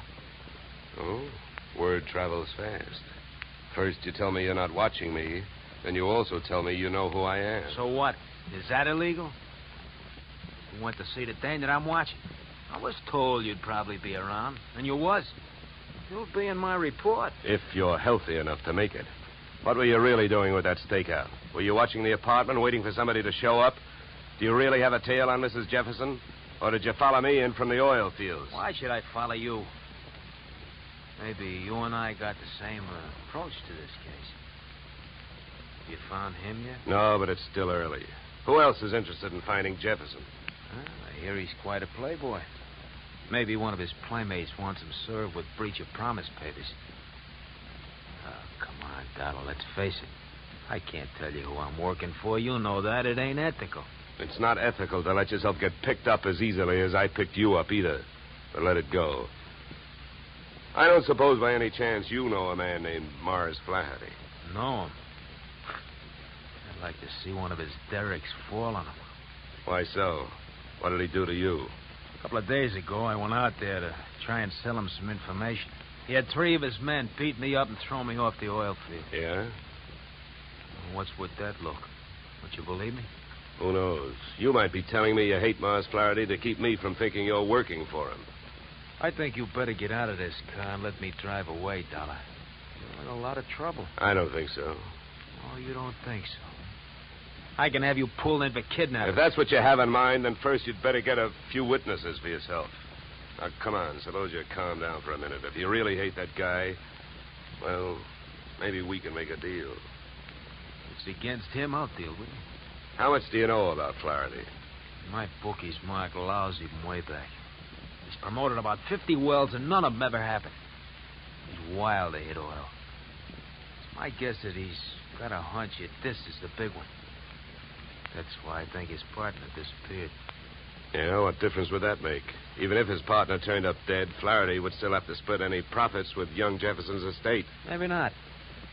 I know they had a queer deal. Well, who'd know about that deal besides Flaherty and Jefferson? I don't know. But I do know one way of finding out what it is. How's that?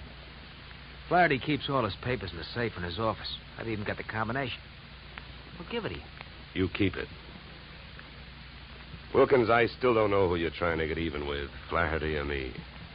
So what I'm going to do is give you half a break. Then I'll only be taking half a chance. Yeah, then why don't you want the combination to the safe? I don't need it. You're going to open that safe. Because you're going out there with me. Tonight.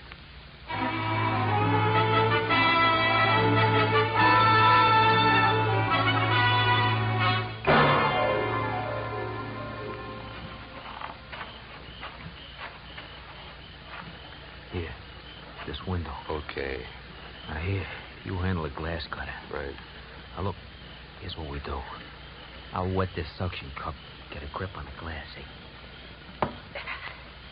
Now, you cut around the outside edge, and I'll lift the paint out in one piece. Lesson number 1, straight from the burglar's handbook.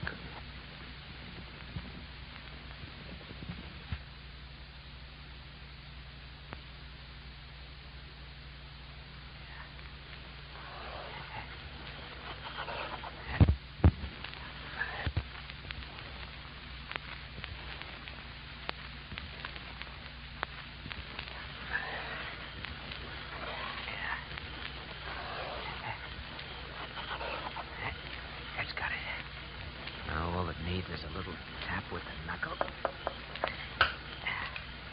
That's it. Okay.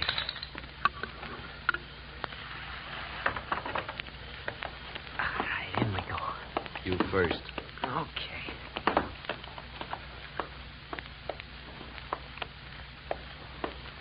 Now, the safe is over here. Get your fingers over that flashlight. For all I know, you might still turn out to be the local Paul Revere. Yeah, that's right. I might. Here. You hold the light. Thanks, I will. Go on, get to work. All right. I'm as anxious to get this over with as you are. Give me a little more light, will you? Okay.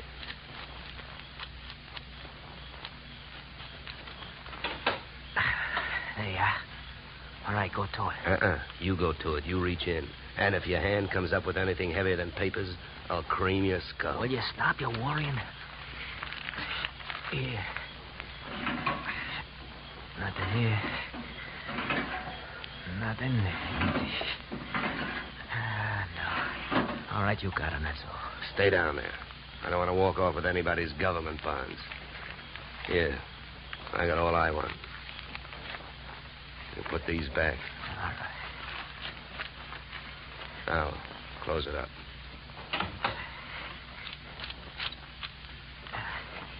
All right, now, come on. Let's get out of here. Just a minute, Wilkins. I can have a good look at these papers. You can look at them later. Come on, let's go. Look, this I'll give you for free. And it's the difference between being a $4 a day private detective and a $10 one.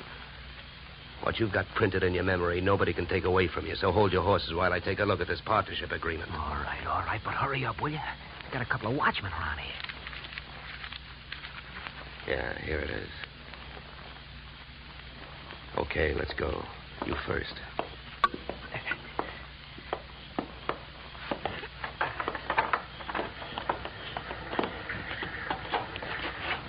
Okay, back to the car. Make it fast and easy.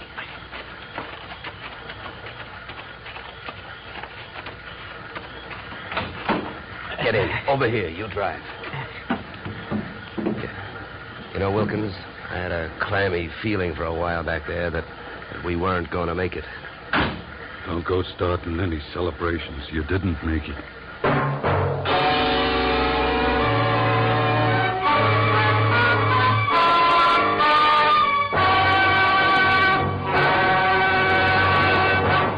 In just a moment, we will return to the second act of Yours Truly, Johnny Dollar. But first, and Young Truly, Johnny Dollar to Bing, Gary Cooper, and Young Gary this Wednesday. Now we return to Yours Truly, Johnny Dollar, starring Edmund O'Brien.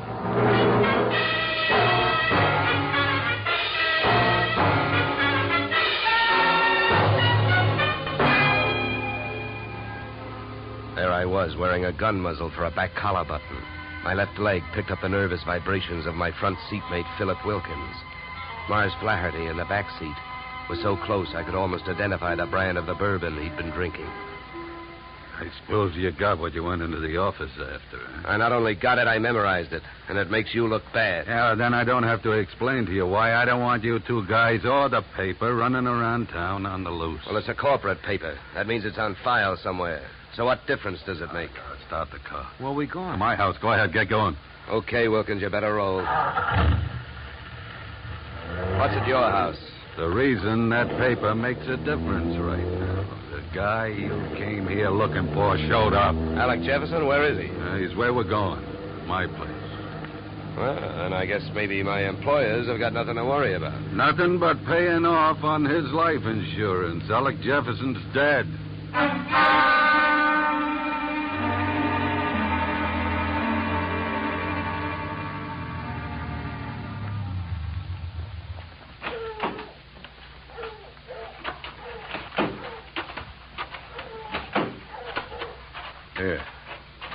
Here, Dollar, here's the key. To open the door. Stand next to him, Wilkins. Close.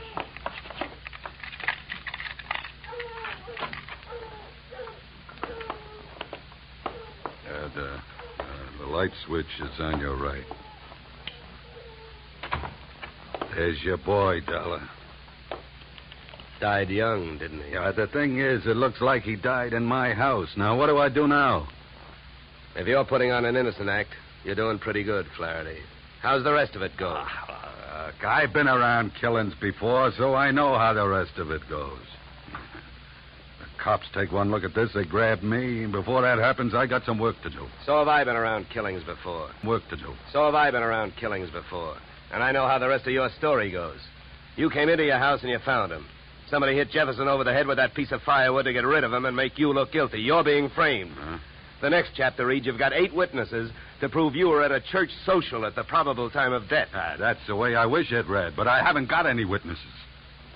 I've been on the loose out in the hills ever since I saw you this morning. Oh, yeah? What are you, a nature lover? An oil man.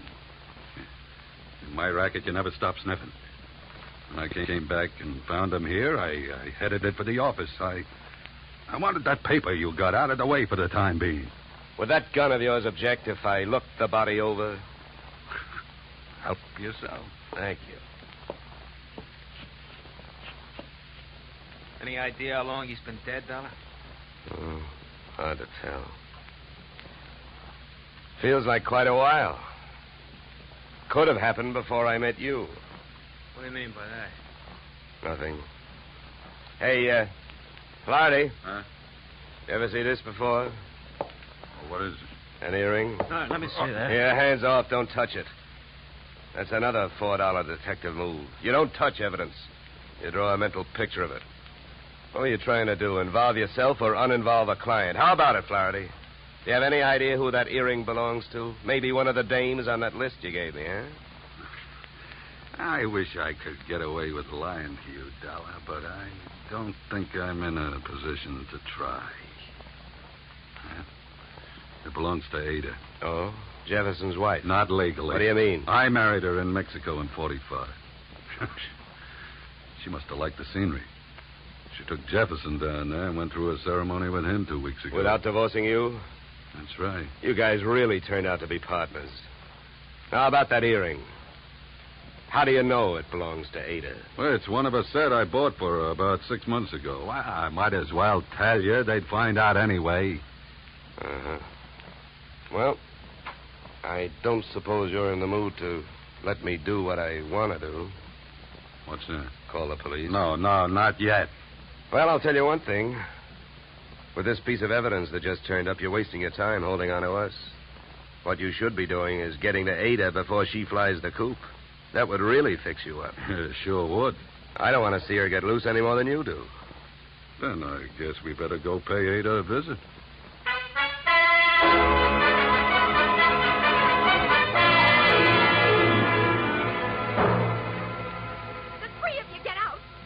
All you got is one lousy earring, and if you think I'm going to stand here and listen to you try to pin a murder on me, you're nuts. Mars never bought me anything. He never gave me any earrings. How about it, Flaherty? That's too bad, Ada. If I thought there was a chance to help you, I would. But your earring was laying right there on the floor next to his body. Why, you oily monster, you. What are you trying to do to me? Why, if anybody had reason to kill Alec, you did, you miserable thief. Now, wait a minute, Ada. Don't make yourself look worse by throwing a lot of accusations around. I know about the contract between Alec and Mars. In case of death, the survivor gains full control of the oil field. But a good piece of evidence will beat out a good piece of motive in any court in the country, and you've got both working against you. Get out of here. You don't know what you're talking about. I think I do. Knowing about that agreement, you married both these guys. Those Mexican marriages are just weak enough to help you beat a bigamy rap if it came to that, and just strong enough to help you collect if either of your husbands died. Your next move would be to divorce the one that was still living and take advantage of the California community property laws. Oh, you've got it all figured out, haven't you? Well, not quite.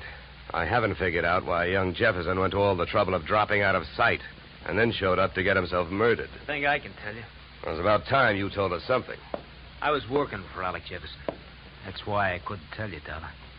I was getting paid to help him stay out of sight and keep my eye on these two. The contract had him worried. But when I uncovered the bigamy and told him about it, he decided to go to Flaherty and try and straighten it out, man-to-man basis. You know that, Ada? No. I don't know anything about anything. That's a lie. I was with him this morning when he called you. He told you he was going out there. You had plenty of time to get out there and wait for him. You can't get away with it. You can't prove anything. Now get out of here! Not before I... Never mind the gun, Flaherty. I got her. No, let me go. Hey, none of that. Around you go. That's better. Yeah, much better. Now, come on, Angel, across the room. Well, Flaherty, don't you think I'd better call the police now? I'm afraid there's nothing else to do. Okay, then you hold her. You put your hands on me. You dirty something. No! Get me police, operator. My name is Dollar. I'm calling from apartment 3C, Horizon View Apartment, Sunset Strip. I've got a murderer here for you. It's out in Newhall, but that can wait. Well, dead bodies usually do, but you never can tell about a killer. Well, that's it. You got a good tight hold on her, Flaherty? Yeah, I can handle it. Good. Then handle this. Are you nuts? What'd you do that for? I wanted to keep him on ice till the police get here. Mars Flaherty is our boy. What? Come here, Ada. What is it? Wilkins, take a look at her ears. What? I don't see nothing wrong with them. Well, that's just it. That earring we found near the body, it was made for a pierced ear. Ada's aren't. She never could have worn it.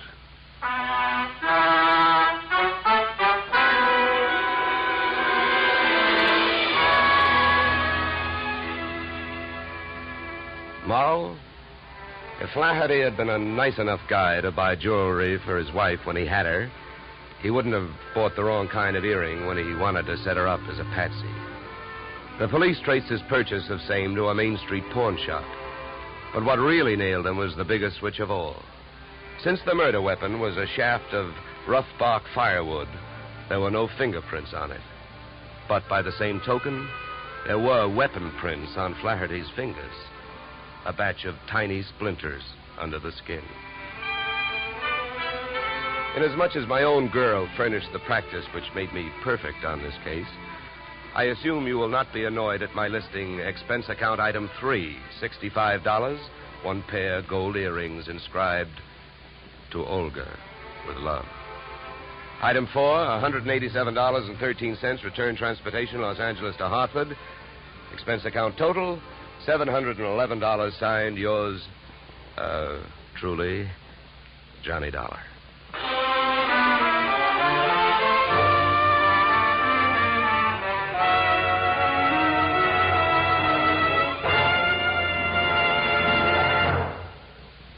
Yours truly, Johnny Dollar, stars Edmund O'Brien in the title role and is written by Paul Dudley and Gil Dowd, with music composed and conducted by Leith Stevens.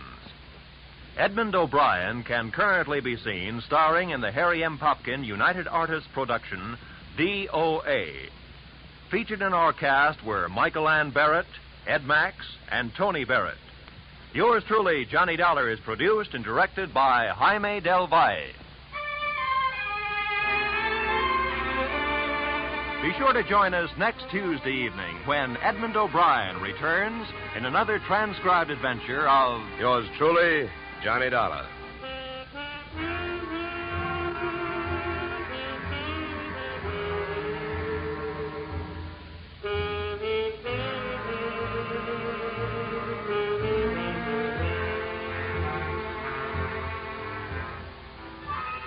Blizzards in the western states, floods in Texas, hurricanes in Florida, tornadoes in Louisiana.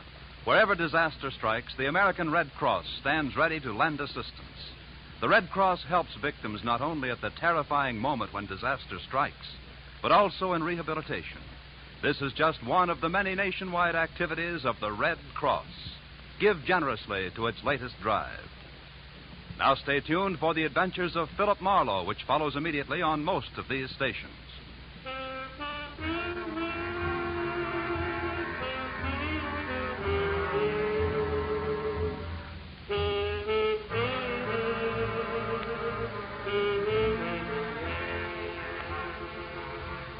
This is CBS, where yours truly, Johnny Dollar, meets adventure next Tuesday night, the Columbia Broadcasting System.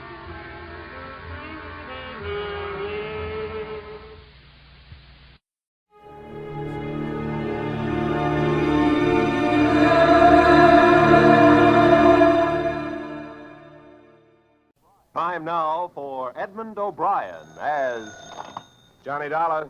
Dollar, thank goodness I found you. Why, what's up? You've got to leave for New York, Dollar, immediately. A policyholder, he's afraid for his life. Here we go again. Who's he afraid of? Well, he wouldn't say over the telephone. All I know is, to us, he's worth $100,000 alive. Well, that makes it simple. He must be afraid of somebody to whom he's worth $100,000 dead.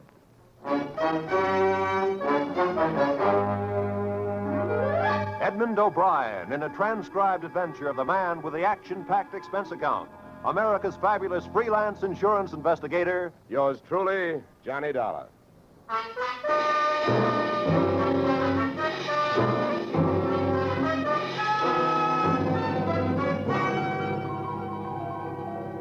Expense account submitted by Special Investigator Johnny Dollar to Home Office, American Continental Life Insurance Company, Hartford, Connecticut. The following is an accounting of my expenditures fulfilling your assignment as a bodyguard. The body being that of your late policyholder, Robert W. Perry.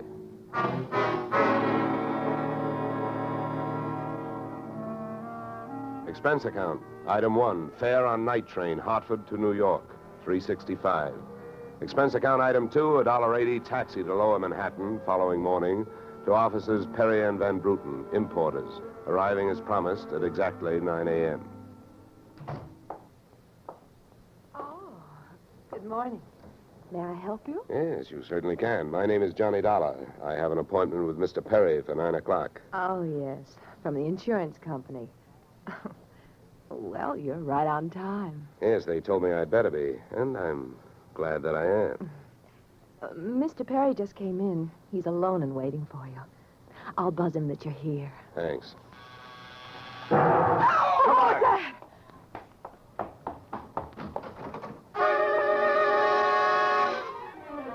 What was left of your policyholder, Mr. Perry, was just sliding out of a swivel chair as I hit the room. The top of his desk had erupted, and splinters of mahogany pointed their sharp fingers upward through lazy circles of smoke swirling toward the ceiling.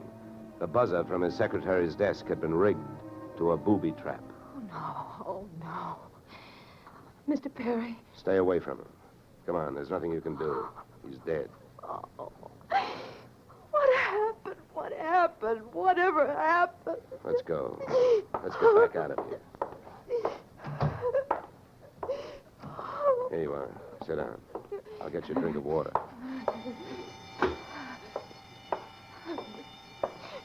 Come on, drink this.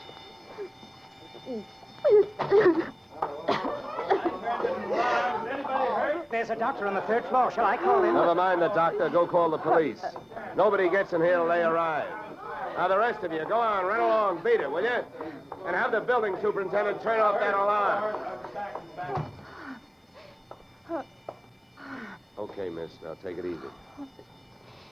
It was all so sudden. What happened? Well, that's not hard to figure out. Somebody wanted to give your boss, Mr. Perry, a shortcut through life. So whoever it was figured out that a secretary would never buzz a boss unless he was at his desk. They rigged up a bomb somewhere in his desk that would go off when you buzzed him. Oh, then I killed him. Now, wait a minute, will you? Wait a minute. Don't go hysterical on me. There's excitement enough, and there'll be more when the police get here, so you keep cool. But I did it. You saw me do it. Look, honey, the way you put it, I killed him by coming in here and giving you my name so you would buzz him. And I was here to protect him. So drop it, will you? I'm sorry. Now, tell me, what about yesterday? Was Perry here? Yes, all day. What time was it when you last used the buzzer? Why, right up to the last minute, about 5:30. Who left the office first? Oh, Mr. Perry, he always leaves first. I lock up. From the looks of things, you should have used more locks last night. Somebody got in here to do some wiring. Oh, I forgot that fire alarm. Look, before the police arrived, do you know why I was sent here? Oh, yes. Mr. Perry felt that his life was in danger. He thought that, well, with a $100,000 policy, the insurance company would do everything they could to help keep him alive. Well, we didn't have much of a chance, did we? What was he afraid of? I don't know. Okay. Tell me, what were his other appointments for today? Well, he only had 2. His partner, Mr. Van Bruten, at 11, and later he had one at a time, please. Van Bruten. Anything special about their meeting? Oh, yes, Mr. Van Bruten arrived just yesterday from Holland. Oh, you mean there was a branch of this firm in Holland? Oh, yes. Mr. Perry was buying out Van Bruten's interest. They had a final meeting at Van Bruten's hotel last night. I see. Van Bruten was coming by this morning to pick up his money. Cash? No, a cashier's check. The bank is to deliver it here at 10:30. Well, Perry's other appointment, who is that? Christine, his wife. Now she tells me. Christine, the beneficiary. Yes. She wouldn't have been the beneficiary in about another 2 weeks. They were getting a divorce. Thanks for the motive. You don't like her. Well, I didn't mean it that way. Well, how about Perry? Did you like him? Okay, here's an easy one. What's your name? Susan Gates. Now, isn't that about enough? Okay, Susan, you better save your voice. During the next few hours, you're going to have to do a lot of talking. I've been everywhere else. Is the fire in here? Well, you'll have to stick around. When the cops get here, somebody will get burned.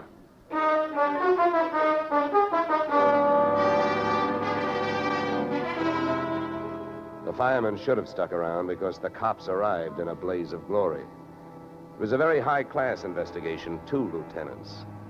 Finally, after about an hour, the police photographer ran out of flash bulbs, the office of the deceased ran out of fingerprints, and the lieutenants ran out of questions. So the on-the-scene phase of the investigation was closed. At about 5 minutes of 11, I left the police packing up their notebooks, their clues, and the body, and went into the outer office. Susan looked like she could use a big, broad shoulder to weep on. But unfortunately, I was wearing my light gray suit. About then, a dark blue suit and a deep green voice entered the room from the corridor. There. There's a fellow out here says he belongs here. His name is Van Bruten. What do you think? His name is on the door you just opened. Oh. Well, now, my name happens to be Murphy, and it's on bids all over the country. But that don't mean I'm stuffed with feathers, does it? Well, never cross tongues with an Irishman. All right, send him in, officer. All right, you can go in. There's a policeman out there. There's trouble here? I am Raymond Van Bruten. Where is Mr. Perry? What? He is waiting for me, no? No. But my appointment... He's not keeping any. He's dead. Dead? This is not possible. Last night I saw him. He was well. What happened? He was hit by a buzz bomb. A buzz bomb? Oh, please. You mean there was foul play? Yes, it was very foul. Oh, please. I may sit down. My first visit in all these years since before the war. It was to be so happy. But now tragedy like this. He was a good man, a good partner. I understand that as of last night, you were no longer partners. Yeah. I am glad you mentioned that. I realize, of course, that it is indelicate to speak of such things as money at a time like this, but that is why I am here, to receive my payment. Just because Perry got his, there's no reason for you not getting yours, huh? Oh, but you misunderstand me. I am deeply grieved, but, well, since the transaction was consummated, what is there to do? A delay would be a needless waste of money. I have already paid for passage back to Antwerp tomorrow. Your check is here, Mr. Van Bruten. Oh. Here you are. Thank you. In all of my years of business, this is indeed the saddest moment. Yeah. Well, if I didn't have some work to do, I'd sit down with you, and we'd all have a good cry.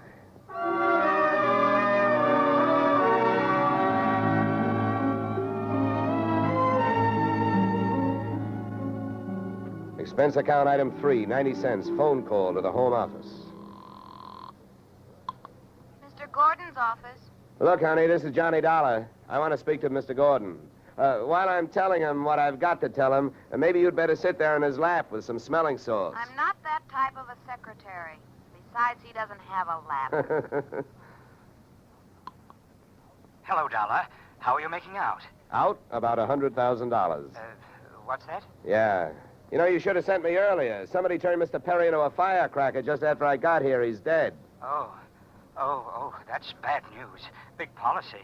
Yeah, what I want to know is, shall I stay on the case? Well, certainly, Dollar, by all means. Is there a chance of proving suicide? There's a non-payment clause. Yeah, to make this one a suicide, there'd have to be a Santa Claus. Nobody could hate himself enough to do it this way. What are the fraud possibilities? Fair, there's an estranged wife. She's the beneficiary, but she wouldn't have been in a couple of weeks. Divorce coming up. I'll start with her. All right, Dollar. Good luck. But watch those expenses. Why, Gordon, I'm surprised. I think an insurance man would be the first to want to see a fellow live a little.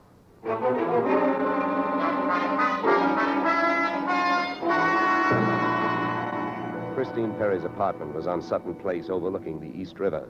I took the elevator up to the 24th floor, and there I discovered that our garden-fresh widow was living high in more ways than one. Everything about the place was French. The maid who led me into the living room through a long foyer, the decor, and the perfume which reminded you that breathing can be fun. I looked up from enjoying my nose to see Mrs. Perry looking down hers. Mr. Dollar? Mrs. Perry. I believe we can dispense with the social amenities. You're an insurance investigator, interested in the death of my husband. So naturally, you're here because you've jumped to the conclusion that I killed him. You're the one that's jumping to conclusions, lady. And careful you don't break your leg. What do you want? The policy's in order. Premiums are fully paid. You know, I'm not quite sure what I want. I know that you've got a great motive. So far, the only motive I've found. You haven't had much time to look, have you? Check. This is my first stop. Maybe you can help me. Do you know anyone who would be happier with your husband out of the way? I know very little about my husband's friends. For that matter, his activities for the past 6 months. That's when I left him. Well, that's not much help for either of us. You know, without someone else to suspect, I may just have to concentrate on you. Mr. Dollar, I picked the men I want to concentrate on me. I hope you're as long on alibis as you are short on temper. Where were you last night? With a friend, Al Donovan. For the while, the same place my husband was. But I have witnesses to prove who was with him. Anybody at the Clover Club can tell you. Save me a trip. I can't afford the prices they get over there. Certainly. A pleasure. My husband was with his beautiful little secretary, Susan Gates. Well, I wouldn't be more surprised if your late husband walked through that door and said... All right, mister, that's enough. Al! Yeah. How much did you hear? I'm a big guy, baby, 6'4". I've got big ears to match. Al, please. Would this be Mr. Donovan, your companion of last evening? I'm getting you out of here, Christine. Al, you don't know what you're saying. You lie to me. How can I help you if you lie to me? You call me stupid. The way you're playing this, you'll alibi yourself right into a cell. Now, I'm getting you out of here. What are you doing to me, Al? You're crazy. Come on. She's right. You are stupid, Donovan. She was doing just fine till you dropped in. Mister, you've been asking a lot of questions. Now I'm going to give you one answer. All right, Christine. So much for the wise guy. Now, about you and your alibi. You wasn't with me at the Clover Club last night.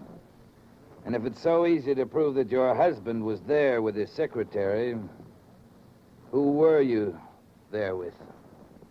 Remember, baby, you told me you were going to be with your husband. When Al measured me for that swing, I measured my chances with him. To me, he looked like one of those corporate assets of Murder Incorporated. So I rolled with the punch and kept my eyes closed and ears open. What I heard was Christine's alibi flying out the window, Mr. Donovan giving her a few loving cuffs, and finally, the pair of them flying out the door. Just then, the noon whistle blew somewhere in New York, and I decided to allow myself the luxury of 1 full minute for lunch.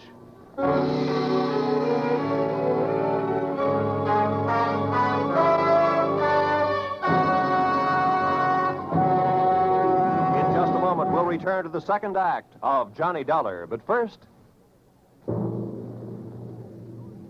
And now we return to the second act of yours truly, Johnny Dollar, starring Edmund O'Brien.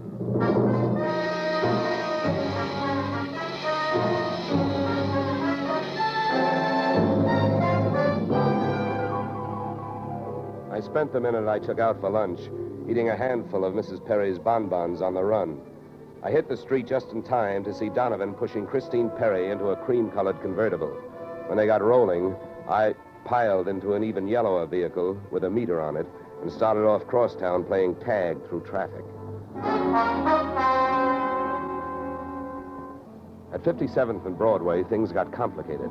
My cab was 3 cars behind them when a red light flashed them to a stop. Then the door of their car flew open, Christine dashed out across the street, and melted into the river of humanity flowing down into the subway. Since Al Donovan didn't follow her, I followed him. When he finally pulled to a stop, he took 2 chances. He parked in a no-parking zone and walked straight into the building beside it, a police station.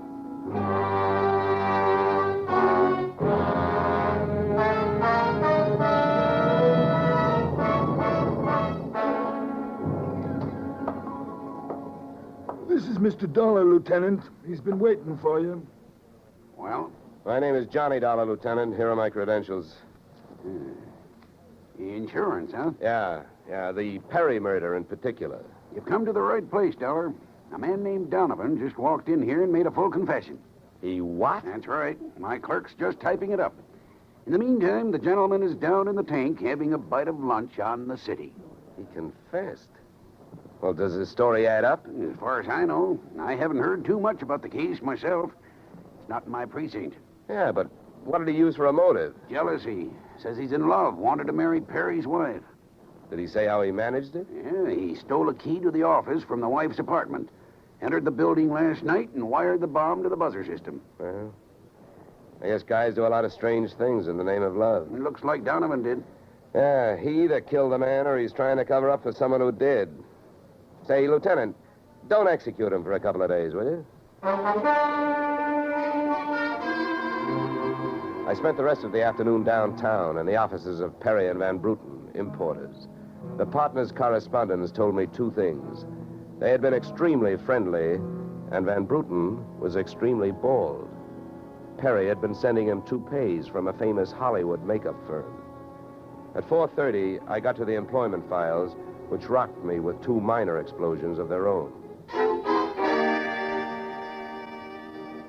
First, I learned that Al Donovan had been employed over a period of years as Perry's bodyguard, and that he had been canned the day before the murder.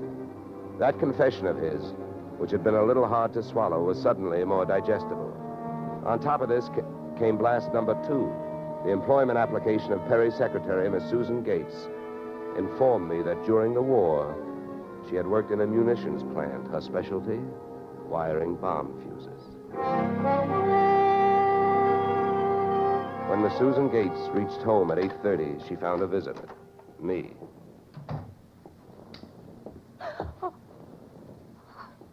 How did you get in here?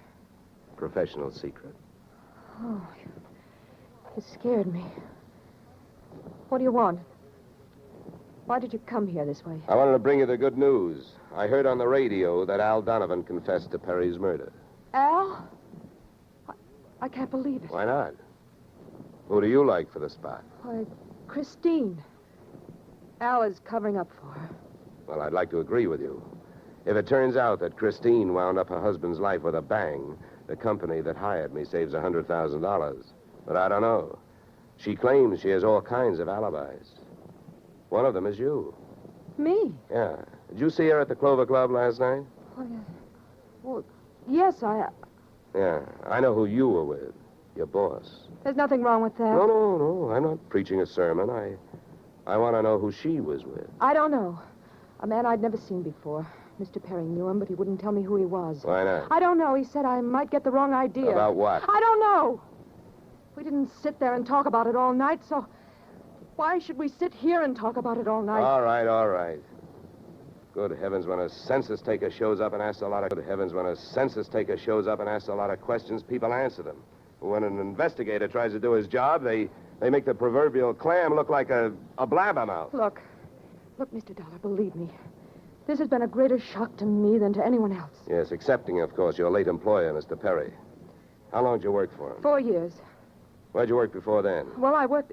Let me help you. Bombs, huh? Wiring fuses. Remember? All right. I remember. Good. Maybe you'll remember a little more. Let's go back to last night. The guy with Christine Perry, who was he? I tell you, I don't know. Was it Van Bruten? I don't know. You don't know? No. I'll get that. No, I'll go. Just make sure you don't keep going. Susan! When Susan snapped the spring lock to open the door, the gun outside opened up. The first slug caught her in the left shoulder, spinning her out of the way of the rest of them. It was getting monotonous. Every time a buzzer went off, things started booming. Susan was sprawled out on the floor in front of the door, and to open it, I had to move her. By the time I did, the hallway outside was empty. Okay, now take it easy. Come on. Won't start hurting for a couple of minutes. We'll have a doctor here by then. He'll give you something. Please, try to keep calm. Here, what? I'll throw my coat over here. Now, try not to move. You're going to ruin this rug. Never mind the rug. What we want to worry about is who tried to ruin you. What'll they do to me? What'll who do to you? They'll arrest me. They don't arrest people for getting shot. You have any idea who it was? That man in the office this morning. The one who picked up the check. Van Bruten? No, he wasn't Van Bruten. He was a phony? Yeah. And you still gave him that check? Yes. Well, I won't ask you why. You gave him that check and then tried to blackmail him. Is that right? They'll arrest me. I wouldn't be surprised. Who is this guy? Where can I find him? Come on, don't pass out on me now. His name, quick, come on. Ben Sands. Where's he live? Marsden Hotel. Under his own name? No, I don't... I don't blame you. I could use a few moments of unconsciousness myself. The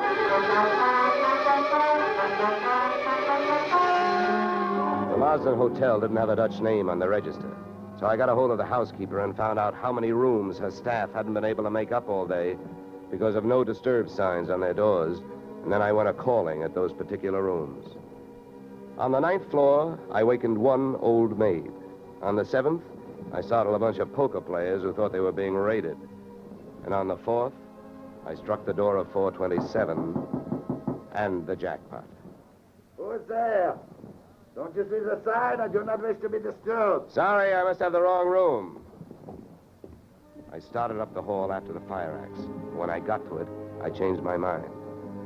Out of the few things I learned about this guy, Van Sant, was that he loved to shoot people through doors. So I decided against trying to chop his down. Then I remembered the way those people came pouring out of those offices earlier in the day when they heard that fire alarm. So I picked up the little red hammer next to the big red fire axe, broke the little glass window, pulled the little brass hook, and set off a big brassy noise. And then I rushed back to 427. Fire! Fire! Hey, fire! Fire! There's the fire. Right here in my eyes, sweetheart. Why you come here? You wish you don't? Never mind the dresser. You're through shooting guns.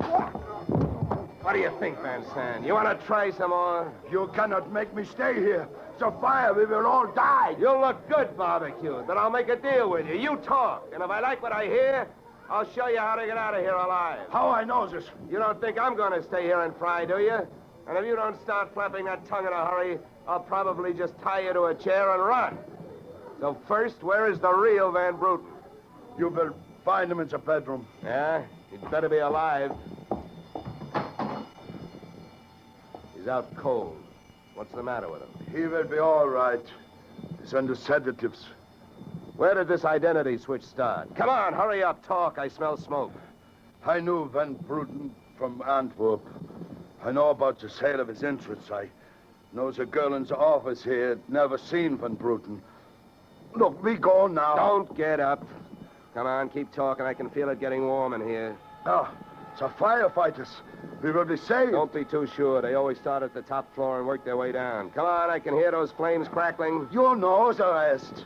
Last night, when the transaction was all finished with Perry, I gave to Van Bruten some sedative in his cocoa. So you set up that bomb so Perry'd get it before you showed up to pick up the check, huh? Yeah, I told you that. How the girl knows I am an imposter, I don't know. Well, let me tell you. She's been sending old Van Bruten toupees for the last 4 years. Gray ones, my red-headed friend. Oh, yeah. I can stand up now. We go out from here, no? We go out from here, no? Yes, out cold.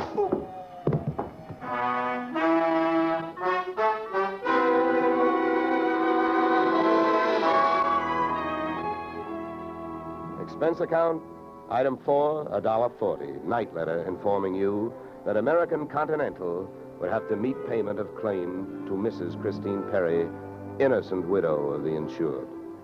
The only thing she was guilty of was trying to stay on the right side of a hot-tempered boyfriend.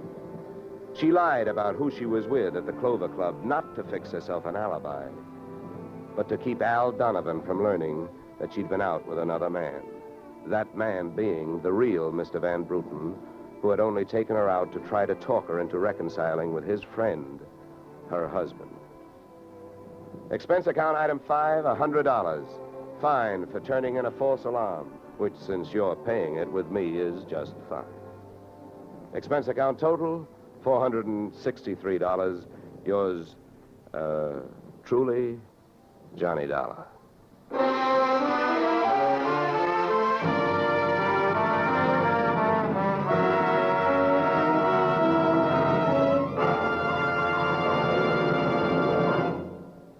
Yours truly, Johnny Dollar, stars Edmund O'Brien in the title role and is written by Paul Dudley and Gil Dowd, with music composed and conducted by Leith Stevens.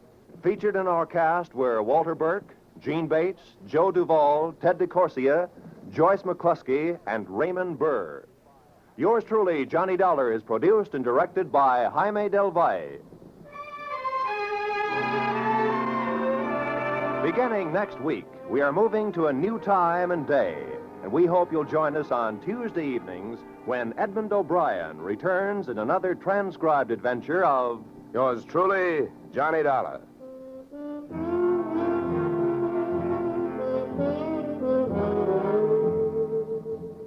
Yoo-hoo, Mrs. Bloom. Molly Goldberg's famous invitation to fun in the Bronx now echoes across the country each Saturday night on CBS.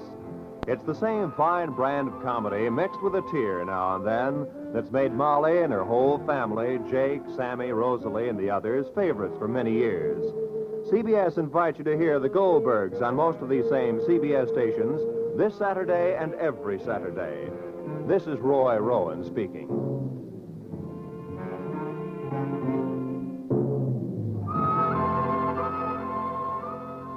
Disaster is no respecter of persons, and it can strike any time. But your Red Cross never sleeps. It has to be ready constantly in case of an emergency.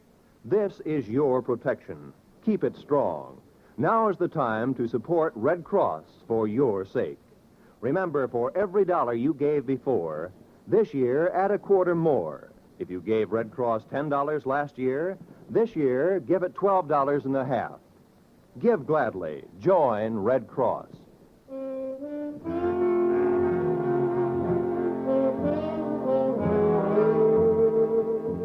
This is CBS, where yours truly, Johnny Dollar, meets adventure next Tuesday night, the Columbia Broadcasting System.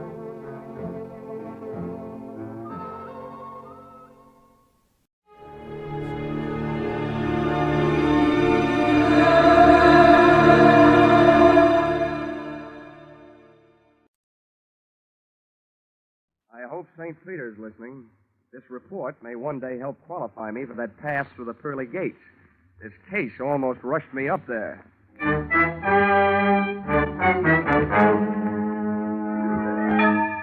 This is another adventure of America's fabulous freelance insurance investigator, Johnny Dollar. At insurance investigation, Johnny Dollar is just an expert. At making out his expense account, he is an absolute genius.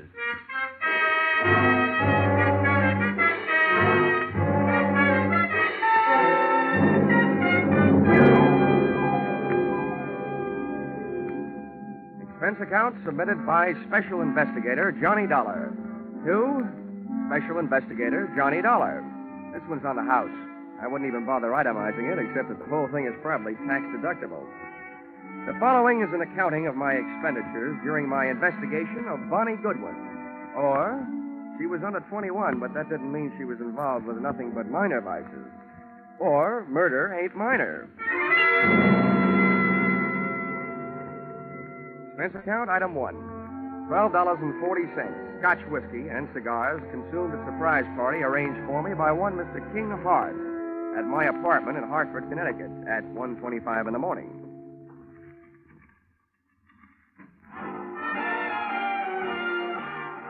Well, who are you? And which one of us is in the wrong apartment? Neither one of us. I'm King Hart. I came down from New York to see you. I hope you don't mind my helping myself to a cigar while I was waiting. Well, no, not at all. I'd even join you in a drink of my scotch, only I don't think I could squeeze it out of the cork. I'll send you a case. Send me a copy of your pass key while you're at it. Maybe I can drop in on you sometime. This verges on the illegal.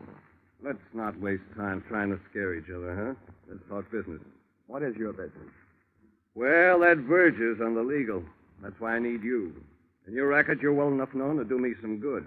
In mine, I'm too well known to do it myself. Do what? Find a girl for me. Now, wait a minute. I'm in the insurance business. So's the girl. She's a beneficiary of my insurance policy. This is a very unusual case. I was a sucker. The way that policy is written, I need her signature to do what I want to do. Change the beneficiary? Yeah. I'm all set to marry an honest dame. She's lovely. Well, I'll tell you, Mr. Hart. I make it a habit to work for big insurance companies, not individuals. Sorry. How come? I can't look up your credit rating in Dun & Bradstreet. Look it up in this wallet. Go ahead. Don't be bashful. Mm-hmm. Yeah, well, you're solvent. Corners of these bills look like a tally on a baseball scoreboard. 1 run in the first and then 3 goose eggs. Help yourself. Not so bad. Your money may be okay, but about your story. What about it? Look, there's any number of good licensed private detectives that you could have gone to. Philip Marlowe, Sam Spade, and Richard Diamond. And he would not only have solved your case, he would also sing you a song. Why did you come to me? I thought you had me straight. I don't like detectives. I'm allergic to coppers, pro or semi-pro. So's the girl. Look, Dollar, all you have to do is find the girl, get her signature on the form, and bring it back. Is that so tough? Now, my wisdom tooth still finds it a little tough to chew. I'd like to see the policy. Sure, I brought it with me. Here you are. Wow. This is a motive-sized policy. $100,000. How'd you ever get it, Mr. Hart? When I took it out, I was a haberdasher. Uh-huh. Specializing, no doubt, in bulletproof vests styled by Hart, Schaffner, and U.S. Steel? Oh, yes. Beneficiary, Bonnie Goodwin. That's her. Well, before I can start looking, I should know where she stopped being around. Chicago. You'll find that and a lot of other stuff about her stapled to the back of the policy. My, you're the very model of efficiency. I should be. As a model prisoner, I ran the accounting department at Leavenworth for 5 years. Thanks for not being bashful about your past. Makes it easy for me not to be bashful about asking you for something. What's that? My assignment in writing. I just don't want anybody to get the wrong idea about my association with you. That's okay. All right. You'll pay for the ticket. I guess I'm ready to take the ride. How much? A $3,000 retainer, and I'll bill you for my expenses. It's a deal. And don't hesitate to travel first class.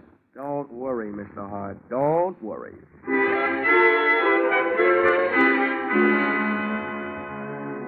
Expense account, item 2, $55.32. Plane fare, Hartford to Chicago. Expense account, item 3, $4. Cab fare from airport to downtown. It takes about half as long to get from the Chicago airport to downtown as it does from Hartford to Chicago airport. I checked into the Ambassador, where I intended to live, first class. And expense account, item 4, $1.20. Cab fare to the Muriel Arms, a female hostelry where I didn't expect to live, but which was Bonnie Goodwin's last known address. Even at noon, it looked like a good place to start an investigation by either the police, the fire, or the sanitation department. Oh, I've been listening, Judge. You ain't got a thing on me. I stand my constitutional right. Yeah, when did they give you for an answer? 30 days.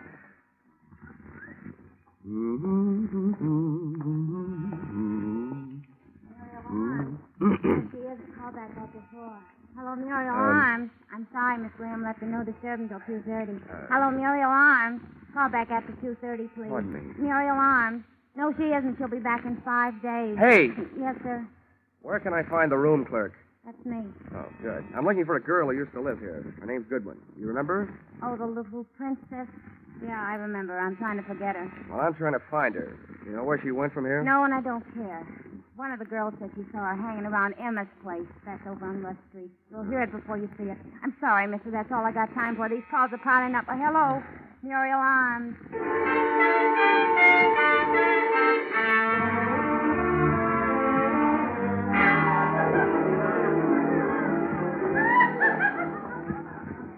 Say, bartender. Where can I find Emma? I'm Emma, and no jokes. What do you want? I'm looking for a girl named Bonnie Goodwin. She ain't around. We told her she wasn't wanted around here. Well, that's your business. My business is to find her. Who are you? From the law? Well, from the law of averages, the insurance business. If you're selling insurance, you're going the right way. She needs some. Why don't you try the Flagler Apartments?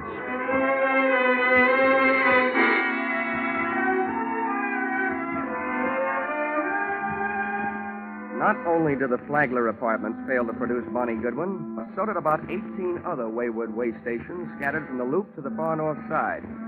She was an easy girl to follow, but a hard girl to find. One of the things I learned along the trail was that Bonnie's heart was apparently no express train. It made a lot of local stops. And one of the things I was reminded of during the tedious search was a philosophy passed along to me at a tender age by an old Pinkerton operative. He said, being a detective is 90% legwork, just like being a mailman with no address on the letters.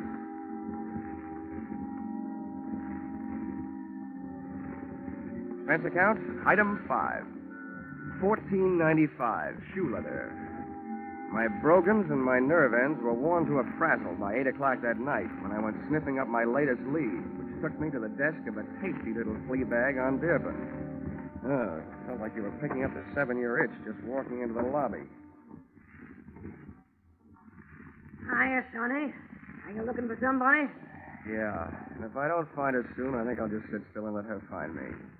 One of your guests, Bonnie Goodwin. You know her? As much as I know any of them, I guess. Is she still here? No. Well, do you know where she is? No, all I know is she moved out of here. As I asked her to this morning. Tell me, what makes this kid so popular? She makes me nervous. I don't like the people she brings around. You mean me, Grandma? Or do you mean you don't like her choice of friends? I didn't say they were friends. No, I'm through talking. Beat it. Now, wait a minute. I've got to find Now, her. listen, little boy. I'm awful good at not talking when I don't feel like it. And right now, I don't. Save yourself some time and get out of here. Okay. Now I know what was wrong with that little Red Riding Hood story. Grandma was the wolf. Boo! Oh, nuts. Hey, mister. What? Hey, I think I want to talk to you. Go away. Don't bother me. You were asking about Bonnie, weren't you? I'm a friend of hers. Oh? Well, where can we talk? Well, we better get away from this lobby window. Come on. Where are you headed? Out of town? Huh? Oh, the suitcase? Mm-hmm. No, I just came back for the last of our things. Bonnie and I took an apartment today. Oh, your roommate, huh? Yeah. What do you want with her? Wait a minute. Can you think of any good reason why 2 men should be following you? Where? Don't turn around. Where can I meet you? You're not going to leave me. Just long enough to get where we're going. Where's a good place? The hangover house on North Park. Who do I ask for when I get there? What's your name? Jenny Page. Why can't I go with you? I want to find out who's being followed, you or me. Now, there's a hack stand. You take the first cab, Yeah. I'll take the second. Bill and Darby take the third, and then we'll know.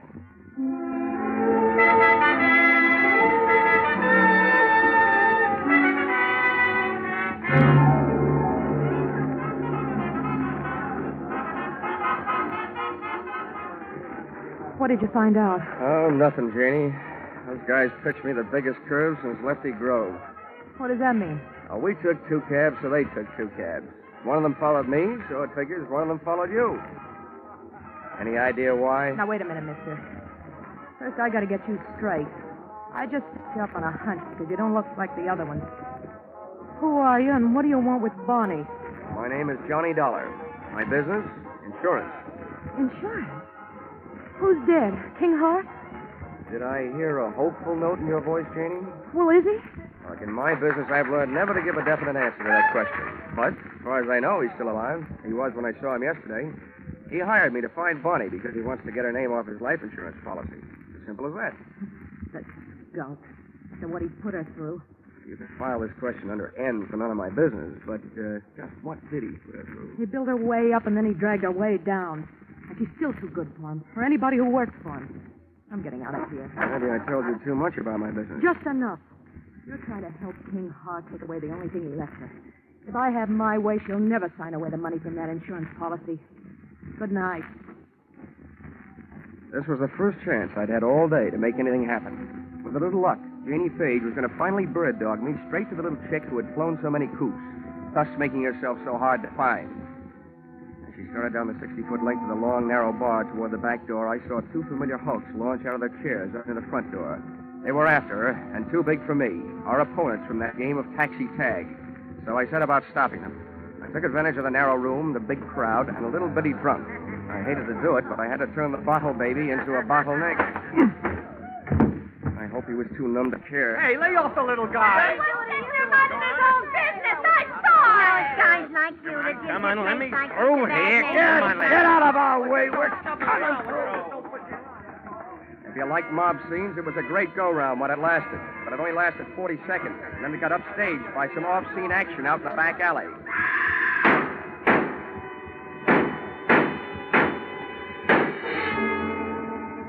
The crowd went out to look. I didn't. Somehow I knew. My live lead had turned into a dead one.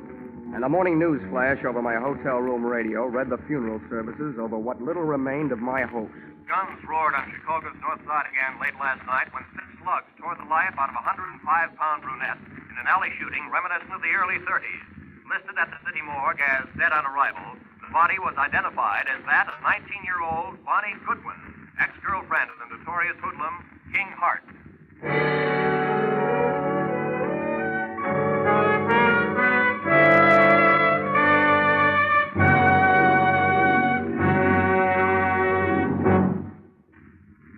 In just a moment, we'll return to the second act of Johnny Dollar. But first, a burly sea captain, a fashion designer, a neurotic young gun collector, and a wealthy socialite. One of them very much dead. These are the elements Police Commissioner Bill Grant faces in his adventure on Call the Police tonight. Join Bill Grant for the thrills of the chase as he sets out to solve the case of the hero's funeral. And then take in Sam Spade's latest two-fisted adventure, well spiced with wisecracks.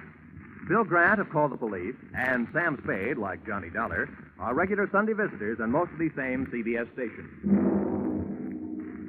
Now, with our star, Charles Russell, we return to the second act of Yours Truly, Johnny Dollar.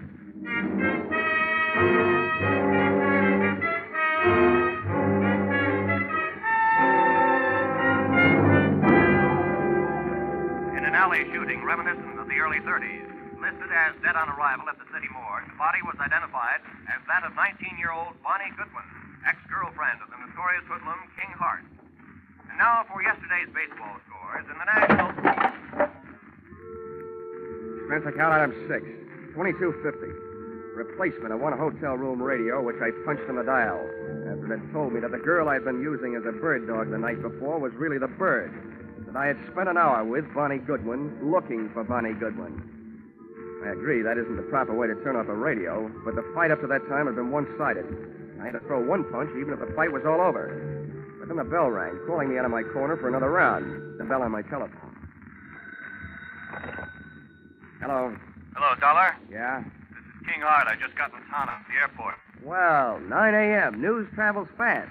You got private lines to the major morgues of the country? A friend of mine phoned me last night. Joe Emma. What the devil happened, Dollar? I'm not sure, Hart. It could be that you used me for a leadoff man on a relay team. You hire me to find the girl, then hire some gunmen to follow me. And when I find her, boom. Now, wait a minute, Dollar. From now on, it looks like you don't have to worry about who's going to collect on your insurance. Do you, by any chance, collect on hers? It's out of my line these days, and flying 800 miles just to be at the scene of the crime has never been one of my habits. I'm not so sure you just flew in, but I'm dead sure that I'm not on your payroll any longer. Dollar, listen to me. You listen. I didn't follow through last night because I didn't want to be picked up as a material witness.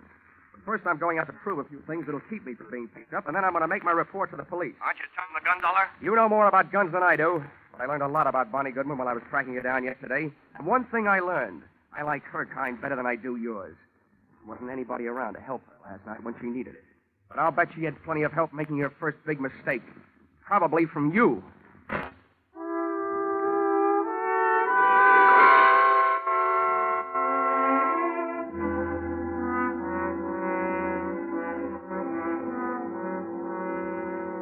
Any morgue is a masterpiece of refrigeration.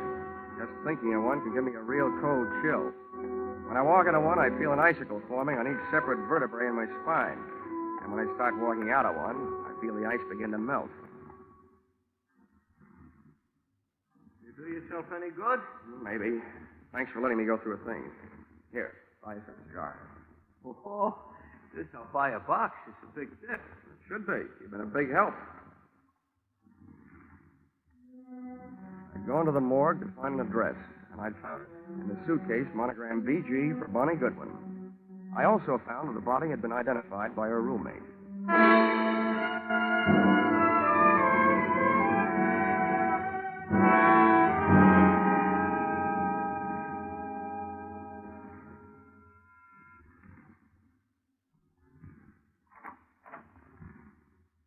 What do you want? I was a friend of Bonnie Goodwin's. I want to talk to you about her. You're no friend of hers. I knew them all. Leave me alone. There's nothing to talk about. She's dead, isn't she? Yeah. I have a pretty personal interest in it. Why? I was with her just before she walked into the alley. And you might be interested to know that she was using your name. How do you know? You don't know my name. Janie Page. So you're packing. I might be unpacking. When you pack, you fold things on the bed. When you want, you put them on hangers as you take them out of the bag. Now, you know where you're going? You better close the door. Well? I don't have to be a quiz kid to figure out that you're leaving because you're scared. Probably running away from the same thing Bonnie didn't have a chance to run away from. I'd like to find out what it is. Bonnie didn't have any big brothers looking out for her. What's your angle? I'll break it down for you. About 10% of my interest is keeping myself from being implicated in what happened last night. The other 90% might get me a merit badge in a Boy Scout troop. I'm just trying to do my good deed for the day. I'd like to see somebody get paid off. Who's your candidate? Kinghart? He's one of the people she was afraid of. For a little girl, she had a lot of people after her. Did she double-cross too much, talk too much, or just know too much? She knew too much. About what kind of thing? The kind of thing smart people stay away from. Wasn't she? Couldn't. For a girl being mixed up with the wrong people's an incurable disease. She just waited out. Mm-hmm. I see what you mean. You can't throw a bad reputation into reverse. You can stand a compliment.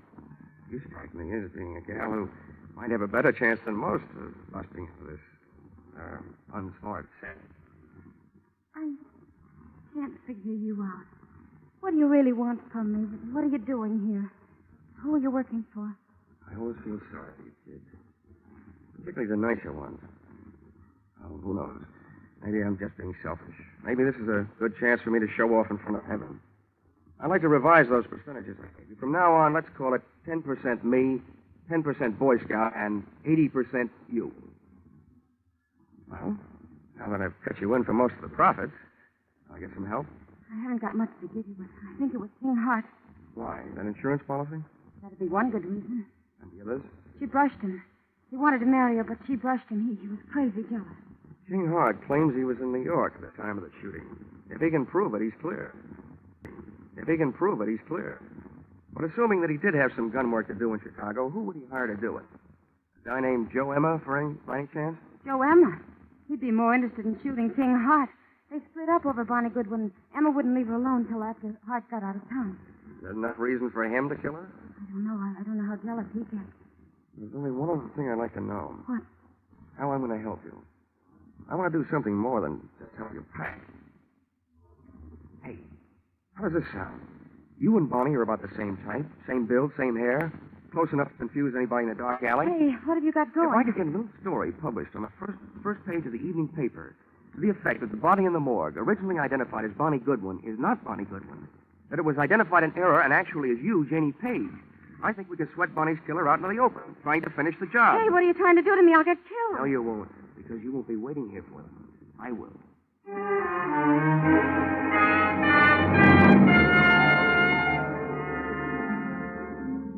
Expense account, item 7, 5 cents. Phone call to an old newspaper friend. Expense account, item 8, another nickel, one evening newspaper. Which proved to me the power of having old friends, and which I hope would prove to me the power of the press. The story, including the girl's address, was right above the weather report. And it looked like a fair night for Chicago, but a stormy night for me.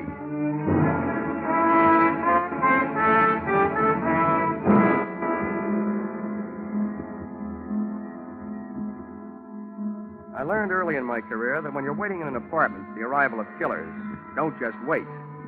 I opened a window onto the street, made myself a pot of coffee, some sandwiches, sat down in an easy chair facing a door near the telephone, and had a picnic. For dessert, I had a sweet, rich idea, which made me feel much better. When a little after 10, I heard a car pull up outside. When I heard footsteps coming up the hall 20 seconds later, I took the telephone out of its cradle, dialed 1 to get rid of the telltale tone of a line not in use.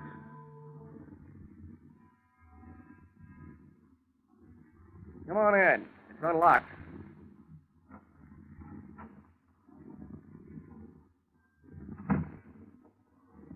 King Hart.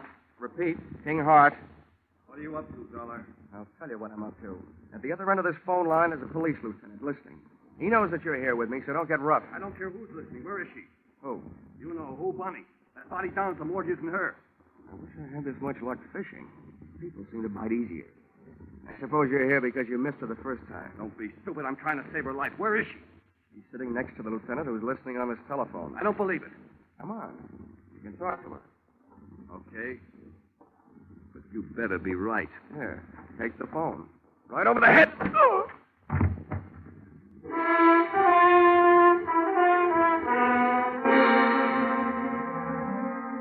Dragged Mr. King Hart in the living room closet, went back to the phone and really called the police to tell them that I had their man. I still had the phone in my hand when the apartment door opened, framing two masses of manhood, one of whom I knew. So this time, just to play safe, I said into the live phone, Joe Emma, and help her. Shut the door, Angie. Yeah. Well, if it ain't our insurance sale, who you talking to with that telephone? Police. I just gave them your name. Hang it up. Okay. Pretty smart trick, I suppose. But I got news for you.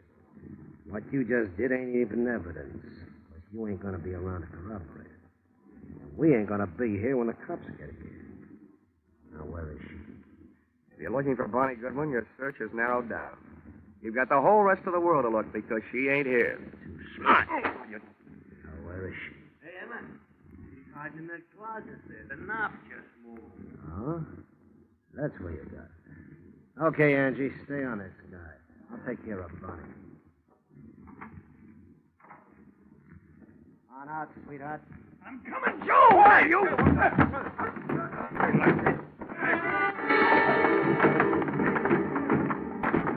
Joe Emma had expected the pleasure of kicking a girl around, but instead found himself being belted around by a man. Angie's right hand dove for his armpit and not to scratch himself. Just as he snapped another shot at King Hart, I snapped a flying tackle at him. Go! Down your fist again, Angie, and it's over you. Down.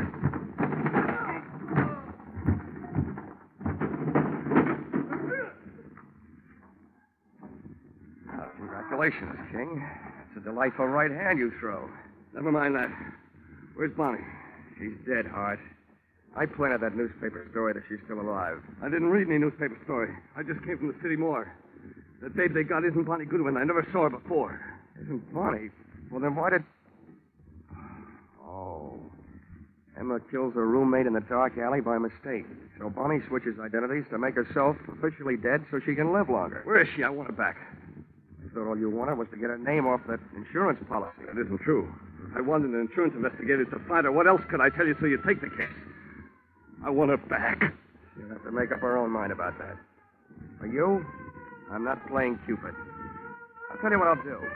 You tell me all the sweet, pretty things you want to say, and I'll repeat them to her.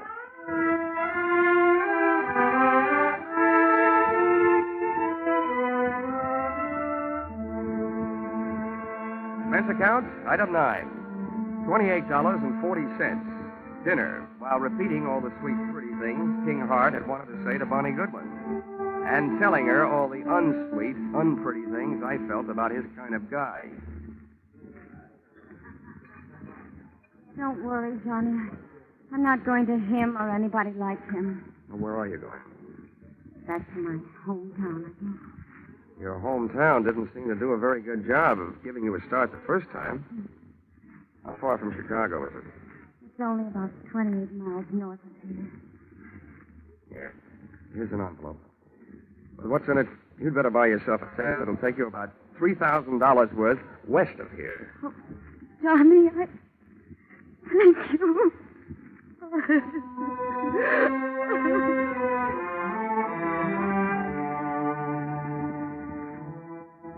Expense account, item 10, 20 cents. 2 beers, one for me and one for King Hart. I told him that his money was taking Bonnie on a little trip back to happiness. And he told me that if I ever expected to collect any expense money from him, I knew where I could go. Expense account total, $163.55. You'll notice that this is very low, but remember, I'm paying this one myself. Yours, very truly, Johnny Dollar.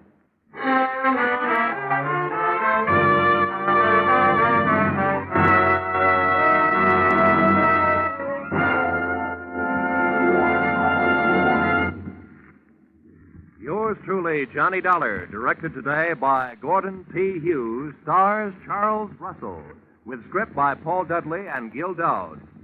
Featured in the cast were Georgia Ellis, Paul Dubov, Martha Wentworth, Lou Krugman, Gene Bates, and Larry Dobkin. The special music is written and conducted by Leith Stevens.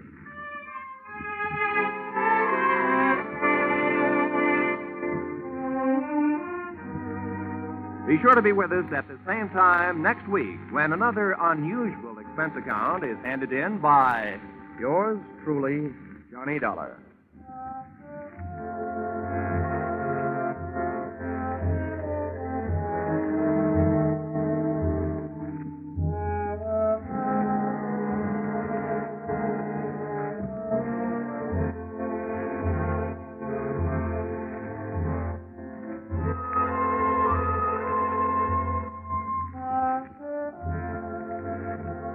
Cheek to cheek, I'm in the mood for love.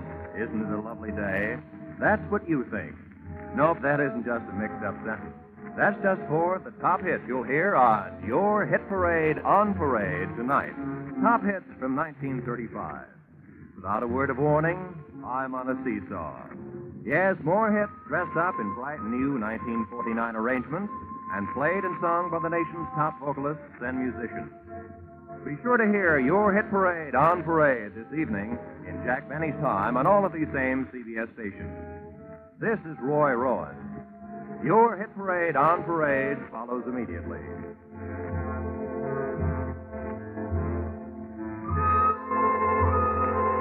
This is CBS, the Columbia Broadcasting System.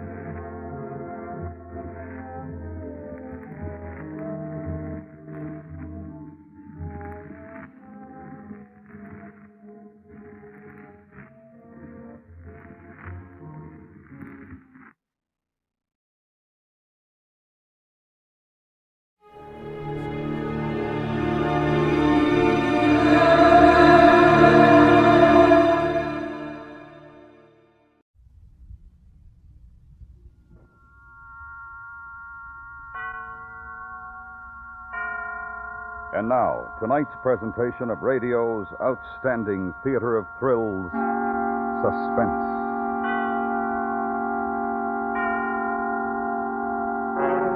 Tonight, the story of a man's search for the murderer of his brother. We call it A Killing in Abilene. So now, starring Parley Bear, here is tonight's suspense play, A Killing in Abilene.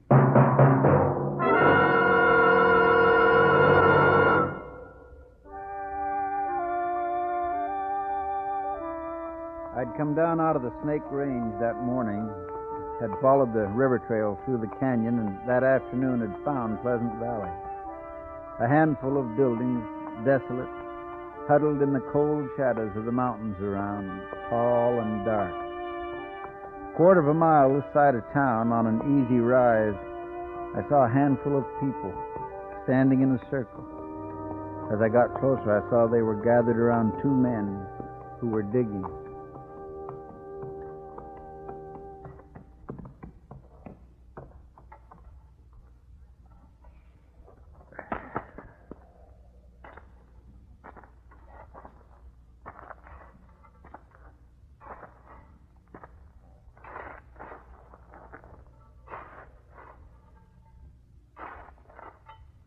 Hold up a minute. What's the matter? I hit something.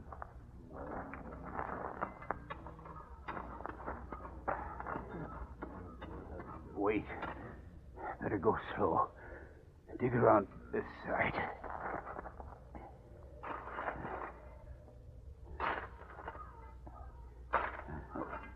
Here, I can't do it anymore.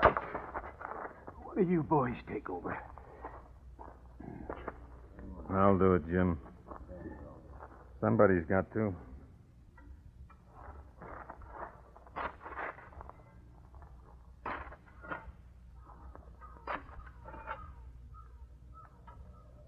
It's him, all right. I seen his shirt. You was right then, Ben. Let the sheriff take a look. Jake Garvey. Yeah?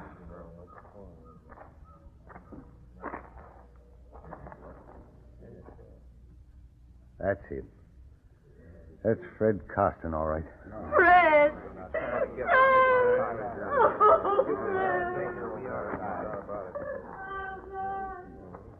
What are you doing here, stranger? Where you from? You the sheriff? That's right. Jake Garvey. Mander's my name, from Abilene. So? I'm looking for a man in these parts calls himself Lee Burridge. Who'd he say, Sheriff? He said Lee Burridge, Ben. You come along with us, mister. We'll find him for you. What do you want him for? What's it matter what he wants him for? We know what we want him for. Come on. There ain't gonna be no trouble. I'm the law in Pleasant Valley. I'll do what we say. With Fred Costin laying cold and his widow weeping, that's trouble enough. We elected you, Sheriff Jake. We can unelect you. Like Ben said, it was Burridge killed him, and you know it. I've got to talk to you about Burridge, Sheriff. It's important. All right. My office, back of the meeting house. We don't need no talk about Burridge. We need to do something about the ugly son. Come on, boys. Let's get on back to town. We'll take her as she comes.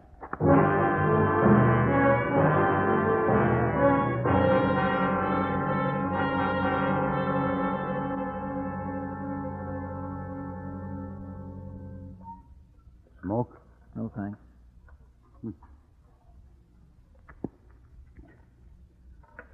The boys want to know why you're here, so do I.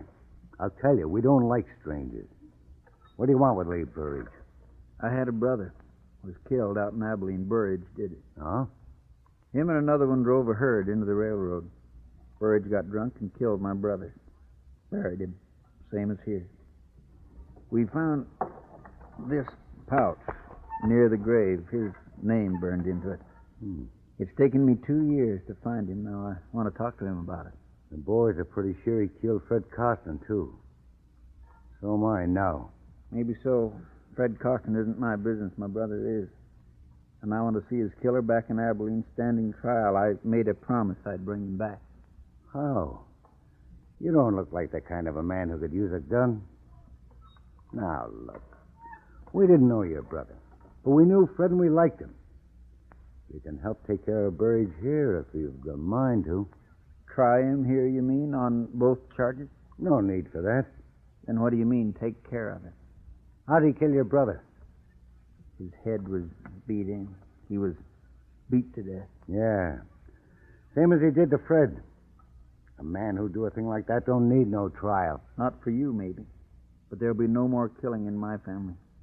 We'll give him a fair trial in Abilene. If Burridge done these killings, he's going to pay for it here. I don't go for lynching. That's strong talk. We don't call it lynching when we hang a man for murder. If you don't like it, go on back to Abilene. Maybe I'll do that. When I take Lee Burridge out for trial. I don't know what you're trying to do. I suspect it's to get Burridge out of town. If I'm right, you're heading into a lot of trouble.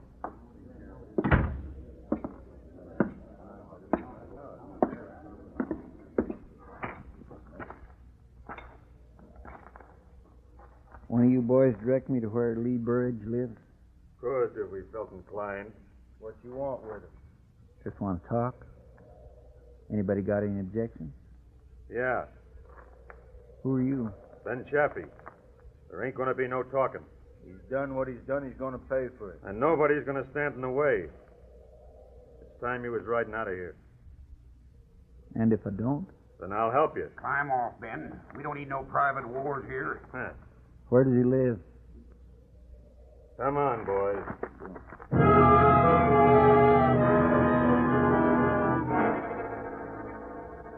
He turned away from me and moved into the sheriff's office, leaving me alone to walk down the dusty street.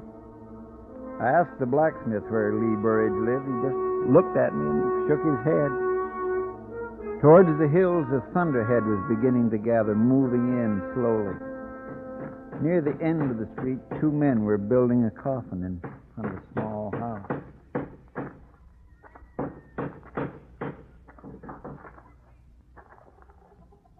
Is this where I'll find Mrs. Costin? Why do you have to come meddling around here at a time like this? Can't you leave a widow to her sorrow? Because he's a stranger, Bob boy. And strangers don't have no time for other people's sorrow. Maybe you're right, old-timer. Maybe they got too many themselves.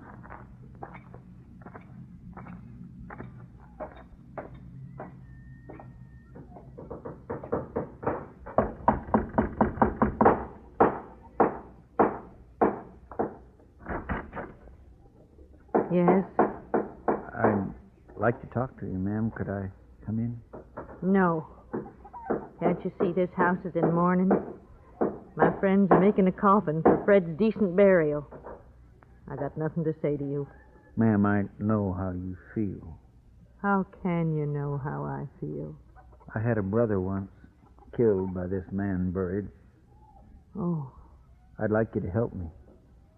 It was 2 years ago my brother was killed. His wife would like the killer brought back to Abilene for trial. I'd like you to speak to your friends. Let me take him away. He didn't give my Fred a chance before he killed him. He's a cruel and ugly man. I want him killed. Here, where I can watch. Will you tell me where he lives? Don't tell him nothing, Mrs. Costin. He'll go warn him off. Let him go if he wants. I say a man's got one life to live, and he's got a right to lose it any dang way he pleases. I'll tell you where you can find Lee Burridge.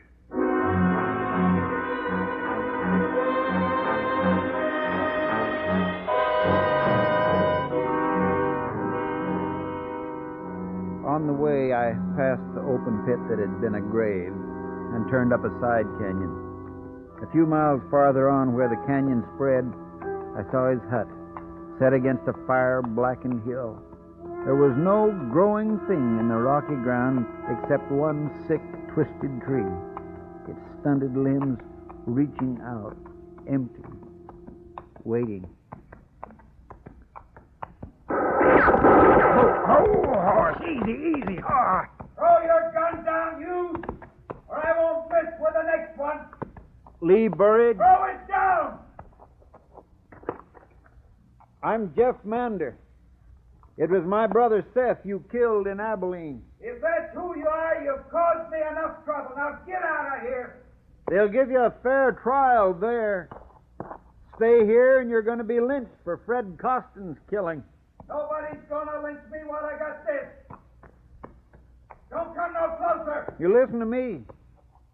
I don't hold no love for you. I shouldn't care what happens to you. But it took me 2 years to find you.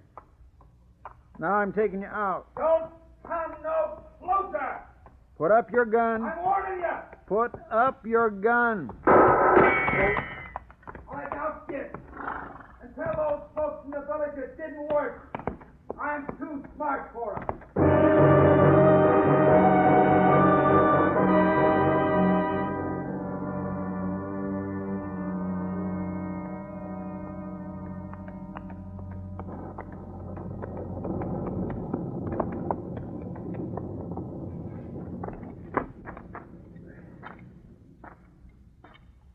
Old-timer? I see you had your talk with Burridge. You see? You ain't wearing your gun. You get the drop on you? Yeah. Surprised he didn't kill you. So was I. Did you tell them I'd gone there? Yep. What'd they say? They said if you get Burridge first, they'd get you. They said you should go back where you come from while you still can. I will. After I settle with Burridge. Where's the sheriff? Went off with the boys. After Burridge? Yeah. They're going to wait till dark. Then they're going to bring him up. Where are they going to wait till dark? I want to be with them. I thought you didn't like lynching. I don't, but I want to be there. I was told if you came back to town, you have to be with them. Now, don't make me use this gun, son. Now, just turn around and we'll join the rest of them. All right. And I'd suggest you stop your talking about Lee Burridge. From what I overheard, you're close to sharing a rope with him.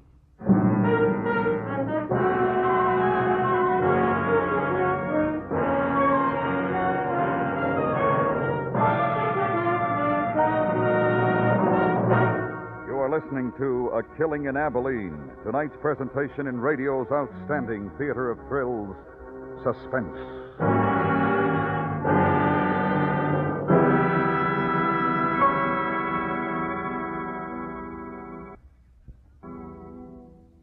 Fires are easier to prevent than to extinguish. If you want to make sure you don't have a fire in your own home, now's the time to get fire-sighted. If you can't make your own electrical repairs, get an electrician in to check the house, especially if it's been a while since your wiring's had any attention. And throw out piled-up rubbish. Be fire-sighted. And now we bring back to our Hollywood soundstage Parley Bear, starring in tonight's production of A Killing in Abilene, a tale well calculated to keep you in suspense.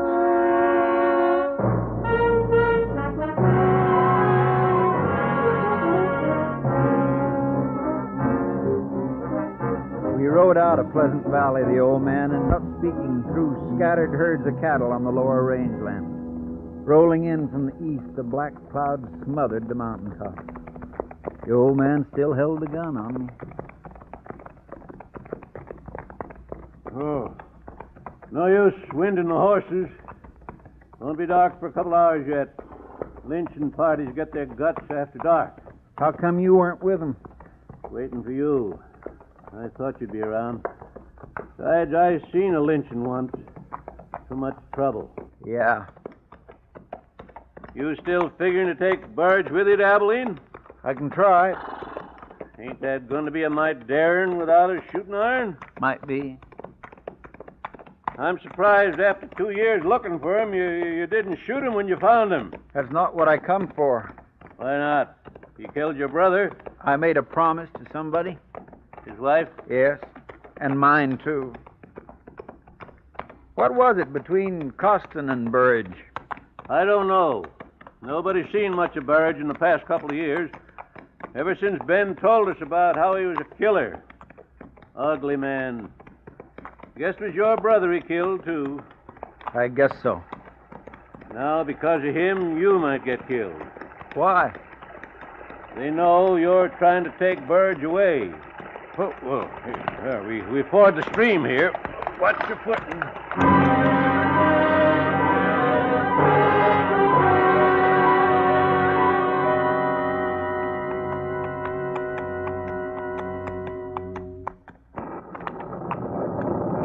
Johnny. Yeah? They haven't seen you yet. You still got time to get out. You'd let me go? Seen a lynching once. Started a lot of trouble. I've come this far. I'll finish it.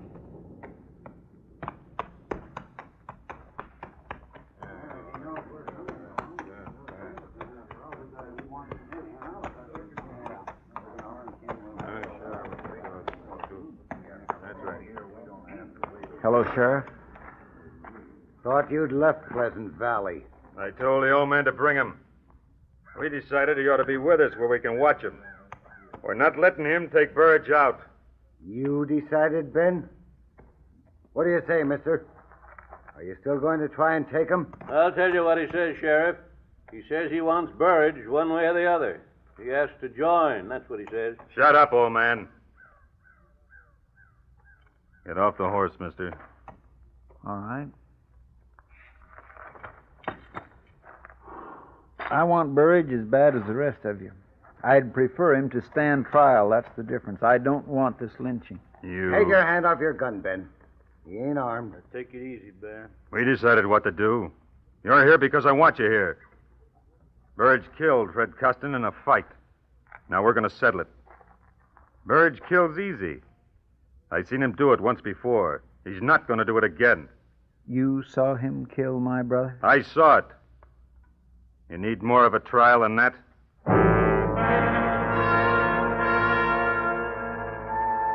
I thought of the ugly man up the canyon in the broken down shack. I wondered if he knew what was waiting for him a mile or so away. It was quiet then. The storm clouds were quickening the end of day, and the party became shadows, sitting nervously or smoking. Two of the men had some whiskey and were building up their courage for the night's work.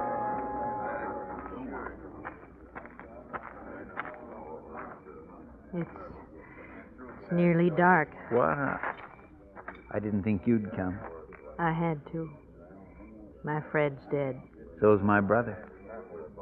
My Fred was a good man. Never hit me. But he was a dark man with drink. What was it between Burridge and him? Well, we lost some chickens. Fred said that Burridge stole them. When he came to town for supplies, Fred and him got to fighting. Burridge hated him and beat him. Fred was horrible hurt. Afterwards, everybody laughed and made jokes. They laughed at their friend? Oh, it was man laughing, no harm. But to a dark man like Fred, it was bad. He swore to get even. That was last Saturday. He went in to drink. And didn't come back? We all thought he rode out someplace for shame. Why do you think Burridge killed him? Oh, they was all talking about it. Who was? All the men, Saturday night. They said Fred and that man was arguing. Who heard them? Ben did. And when Fred didn't come back, we all knew that man had killed him. Well, he did. And he's going to pay for it. Who found the grave, ma'am? Ben did. I'm sorry for your brother's wife, but it must be this way. It's like the Holy Book says, an eye for an eye. Let's go, boys. It's time.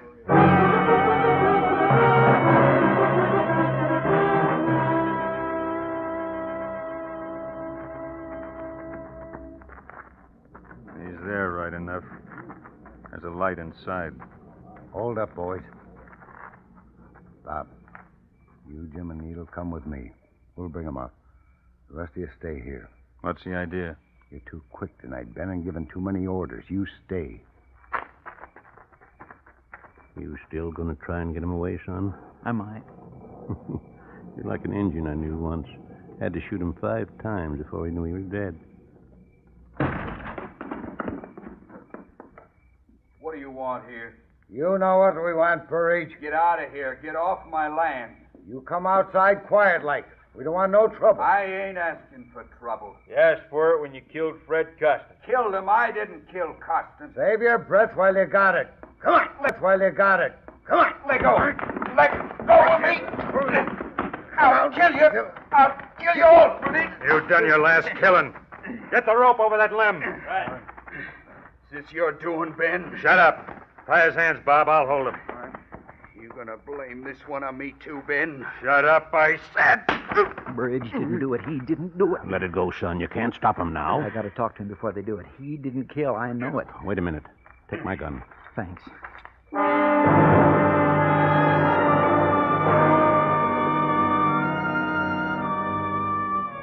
The rope was around his neck, and he knew he was going to die.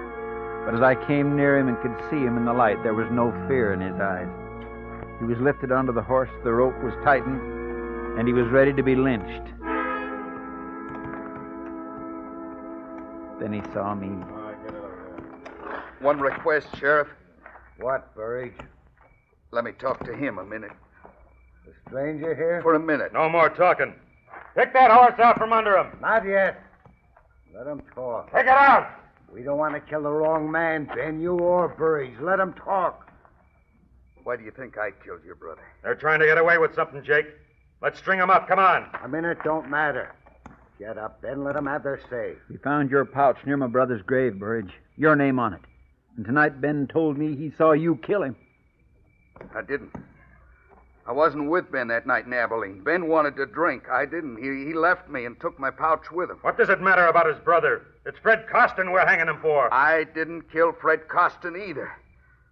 Listen, mister, I didn't kill your brother. Ben told everybody I did, and ever since I've had no friends here. He's talked enough. He killed Fred Costin. I told you that. What about Burridge? I didn't kill Fred Costin. He's lying. Let's get it over with. I say let him talk.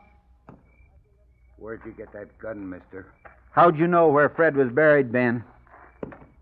How'd you know where Fred was buried? Miss Costin says you found the grave. How'd you know where it was? Answer him, Ben. You told me where it was, Ben. I saw him burying poor Fred. That's how I knew. If you saw the burial, why didn't you stop Burridge then? Wasn't none of my business. But it is now. What made you change your mind so fast? Stay away from that horse, Ben! Get up! Cut him down! You, Bob, cut him down! I think you'll be coming back to Abilene with me, Ben. You think so?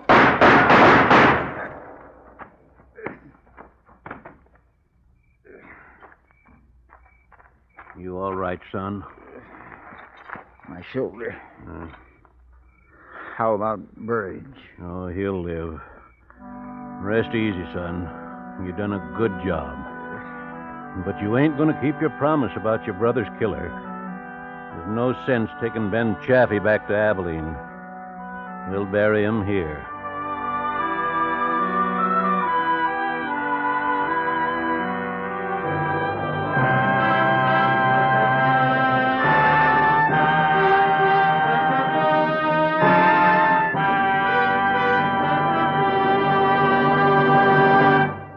Suspense, in which Parley Bear starred in A Killing in Abilene by Anthony Ellis and Gil Dowd. Next week, the story of a man who thought the only way to escape death was to search for it. It's called Diagnosis of Death.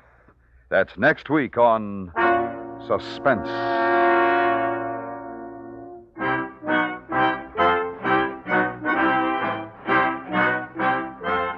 Suspense is produced and directed by Anthony Ellis. The music was composed by Lucian Morowick and conducted by Lud Gluskin. Featured in the cast were Paula Winslow, Jack Prussian, Frank Gerstle, Jim Nusser, Vic Perrin, Joe Duvall, and Will Wright.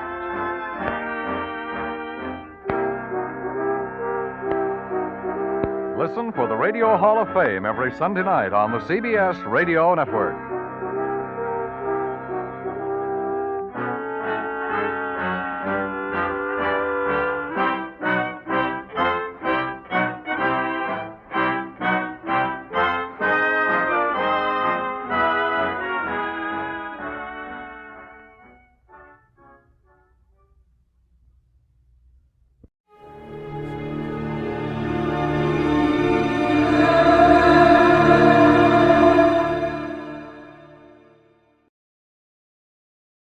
Dragnet.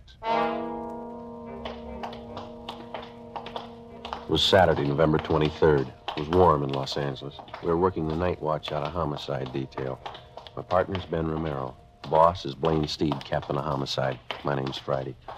It was 6:35 p.m. when we got to the corner of Western and Lexington, a Western fur shop. Hi, Brennan. Hi. What happened, Frank? The owner's been shot. His name's Albert Kreiber. Yeah? Who is that? Mrs. Kreiber. Haven't been able to get anything out of her. Where's the body? In the back. Munkers is back there. Did you call the lab? Yeah. Jones on his way. Photographer and fingerprint men with him. All right, let's take a look. Nothing seems to be messed up. Back room is. It was a small shop. A couple of fur coats on dummies on one side of the store, and on the other, a tall glass case holding about 15 more. Mrs. Kreiber sat on a straight-back chair staring at the floor.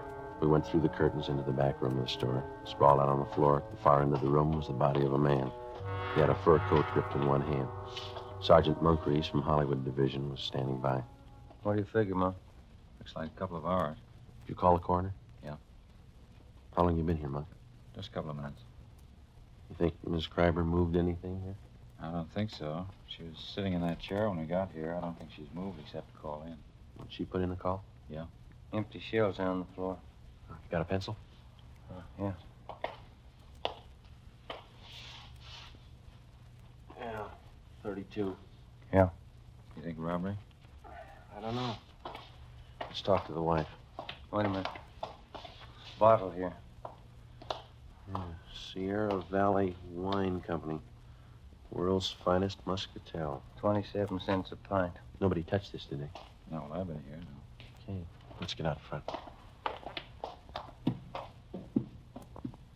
Anything in the customer files, Brennan? Not so far. Have you tried to talk to Miss Schreiber again? No, pretty bad. Well, let's give it a try. Miss Schreiber?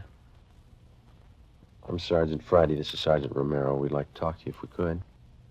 We know how you must feel, but there are a few questions that we have to ask you. Did you telephone the police? We have to know how it happened, Miss Schreiber. Miss Schreiber? Mm-hmm. Can you tell us what happened? Who is it? What do you want? We're police officers. Oh, Albert. Albert's dead. Albert! Albert! Someone call the police? Miss Schreiber, we are the police. My husband's been murdered. He's dead. Albert. We better leave her.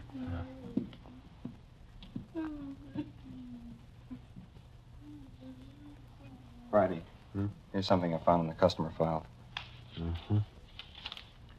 Miss Terry Shepard, 10113 Normandy, apartment 3. What about it? She took a coat out that was in storage. Took it out today. We'll check her out when we're finished here. Thanks. Looks like the only hot receipt in the file. Hi, Lee. Joe, again? In the back room. What is it? Killing. Moncrief will show you. Okay, that's all. Think we ought to try the wife again? We can try. Miss Schreiber, can we do anything for you? I'm a little better. I'll try to tell you what I can. All right. When did you get here? It must have been about 6 o'clock, a few minutes after. I came to take him home. Any customers around? No, the store was empty. I stood here for a few minutes waiting, and I went in the back and... Yeah, silent. Is the front door open? No. Yes, the front door? Yes, ma'am, the front. Yes, open. Did you telephone the police? I think I did. Did you come here to pick him up? No. No, usually he drives home himself. I came down on the streetcar to ride home with him. What kind of a car do you have? An Oldsmobile. 1939 or 40, I guess it is. Where does he usually park? In the rear of the store. This little place back I'll take a look. All right. Where is your home? 3412 Northwestern. I thought there was something wrong when I got a telegram from him. He said not to come down tonight. He said he'd be home late. What time was that? About 4 o'clock.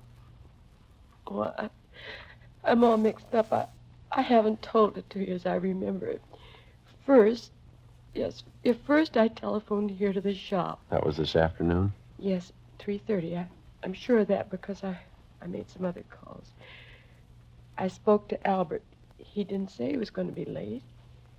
Then at 4 o'clock, I received the telegram. Do you have that with you?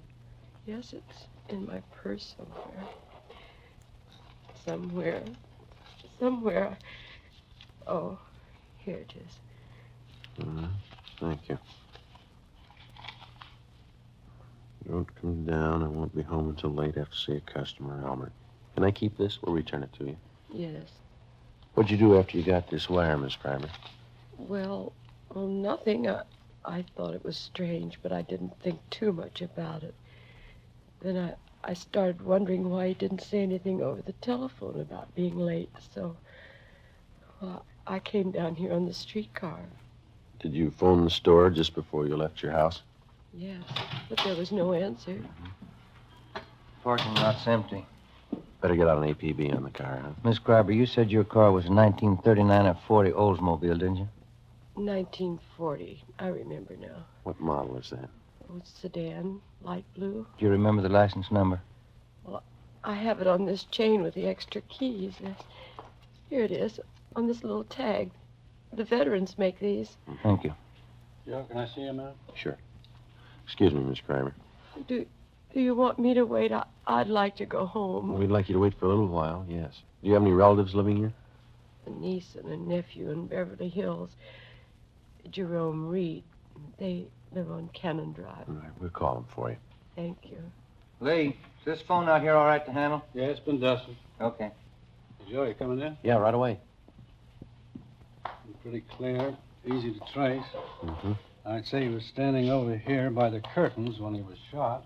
That's where the stains begin. Mm-hmm. And he must have stumbled along this glass case. You can see the smears here in the glass where he tried to grab hold of something. Yeah. And I guess he caught hold of that fur coat and pulled it down with him. Mm-hmm. Then he stumbled and bumped up against this coat bag, fell through that and up against the safe. How many times was he hit? 6 empty casings on the floor. Looks like 4 through-and-through wounds. 32, huh? That's right. The wife know if anything's missing? Yeah, she's in pretty bad shape. It looks to me like somebody took his wristwatch and a ring from his left hand. If he had a billfold, that's gone. No coat. All the trouser pockets are turned inside out. What about that wine bottle? It's smeared. Can't lift a thing. Okay, thanks. Ben? Still on the phone. Okay. No. License 15 Boston. 6707. No, 707. Yeah. Driver might be armed. Hang on a minute, Wallace. What? Now give that DMV, will you? Save another call. Miss Kreiber, did your husband have a wallet? Yes, brown alligator. Did he keep his identification in it? Yes. Did he carry much cash? No, just a few dollars. He was always afraid of holdups. Thank you. You want to give that to him, Ben? Yeah, okay. Hey, Wallace, suspect might have a brown alligator wallet with identification cards of Albert Kreiber. Yeah, that's C-R-I-B, Boston, B, Boston, E-R. 3412 Northwestern Avenue. Yeah. Yeah, okay. Yeah, bye. Joe? I have something here. Yeah, Monk? Invoice from a Far North Fur Company. 3 mink coats delivered here today. I looked all around. I only found 2, 1 missing. Did you find a sales slip for the other one? No. Miss Kreiber, would you come over here, please? Yes. Where are they, Monk? Over here. All right. Over this way. Well, these are mink coats here, aren't they? Yes. It's wild mink. Albert told me he ordered them. Yes, ma'am. We found the invoice. He ordered 3. There are only 2 here. Do you know anything about any of his customers? No, I don't. I never met any of them. Oh, I remember now. Just the night before last, he called someone from home. Told her he'd have some minks in today and she could come in and look them over. Do you know who that was? I didn't hear any name. Miss Kreiber, do you have any idea who might have wanted to shoot your husband? No, none at all. He was friendly with everyone. Everybody liked Albert. He didn't run around. He was either working or at home. Did he drink? Not at all. No, I mean beer, a little wine, maybe? No, he never touched anything. All right, thank you. Brennan, will you see that Miss Kreiber gets to her nephews? Right away. Thank you. Might as well go, Ben. Yeah. We can talk to some of the neighbors. 6 shots fired. Wonder why nobody heard him. Pretty heavy traffic outside, huh? Somebody wanted a mink coat pretty bad. Coat like that costs quite a bit, doesn't it? This one's going to come a little high, yeah.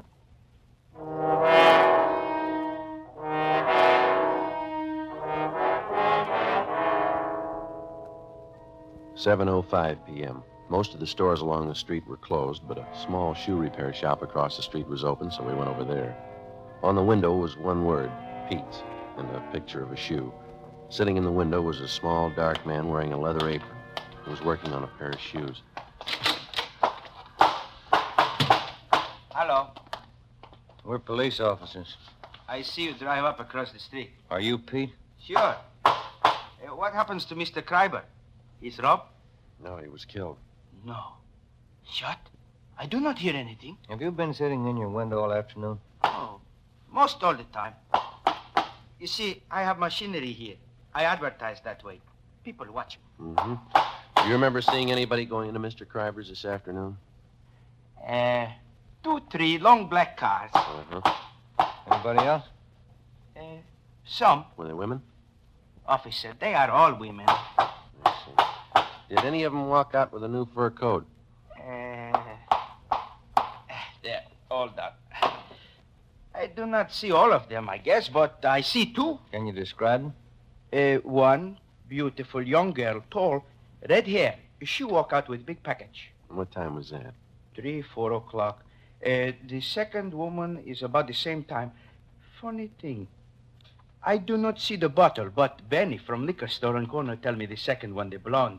She buys bottle wine. Did he tell you what kind? No. Reason I remember, I laugh when he tell me. I go over to Benny's for a can of beer. He tells me she buys cheap wine, walks out of Kreiber's with new fur coat. Me, I spend $5 for good wine, and my wife has no fur coat. How old was this blonde? How was she dressed? She's maybe 25. Young, not too young, but young. She has on slacks, gray. Mm-hmm. What kind of a fur coat was she wearing when she came out? Mink. Look from here like mink. I see. Did you notice where she went? The blonde, the gray slacks, mink coat. Yes, turned the corner onto Lexington and she went up the street. Did you see Mr. Kreiber's car drive away? No, he parked in back. I don't see him come in. I don't see him come out.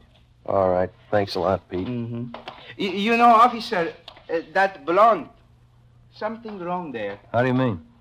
Well, she has got fur coat, but she drinks wrong wine. I don't understand. Why do you say that? $5,000 coat, 27-cent wine. 7:45 p.m. Ben and I questioned Benny Davis at the Safety Liquor Store. He remembered the blonde and said she bought a bottle of Sierra Valley Muscatel from him between 2:30 and 3 o'clock that afternoon. He'd never seen her before. We contacted communications and gave a description of the blonde to supplement the All Points Bulletin. Then we started checking Western Union offices to find out where Mrs. Kreiber's telegram had been sent from. We finally traced it to the office at Normandy and Hollywood Boulevard. The operator who sent the telegram to Mrs. Kreiber also remembered receiving the call.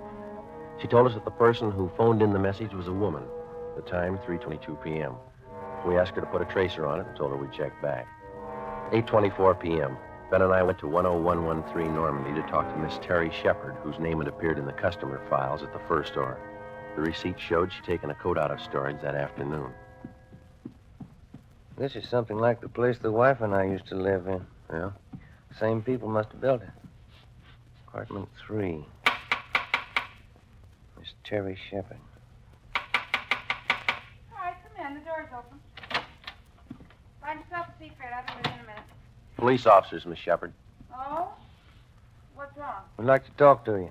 What about? What if you could come out here, please? Well, I just got out of the shower. You'll have to wait a minute. Yeah?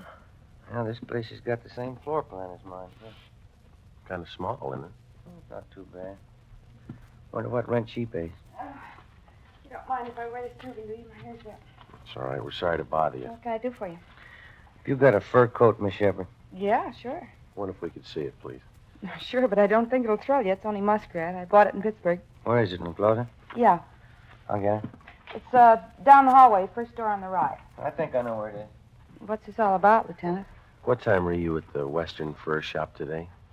Oh, I'd say 3 o'clock. Why? What'd you do while you were down there? I got my coat out of hock. I had it there during the warm weather. Paid the man, signed something, and he put the coat in a box, and I took it. Mm-hmm. Do you know Mr. Kreiber down there, the man that owns the store? You got me. The man was about 50. His hair was a little gray. I hardly even looked at him.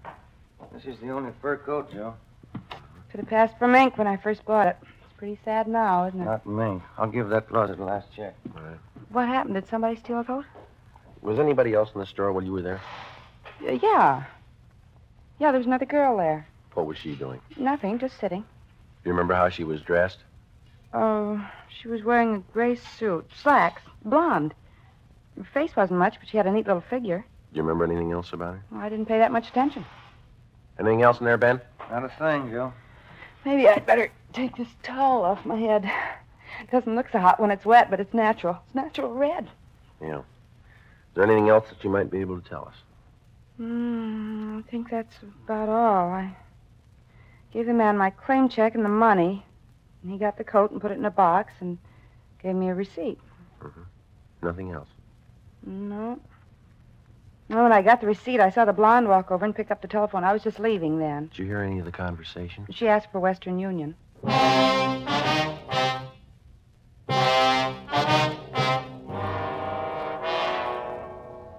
Sunday, November 24th, 9 a.m. Ben and I contacted the owners of all the shops in the vicinity, but none of them saw or heard anything at the time of the shooting.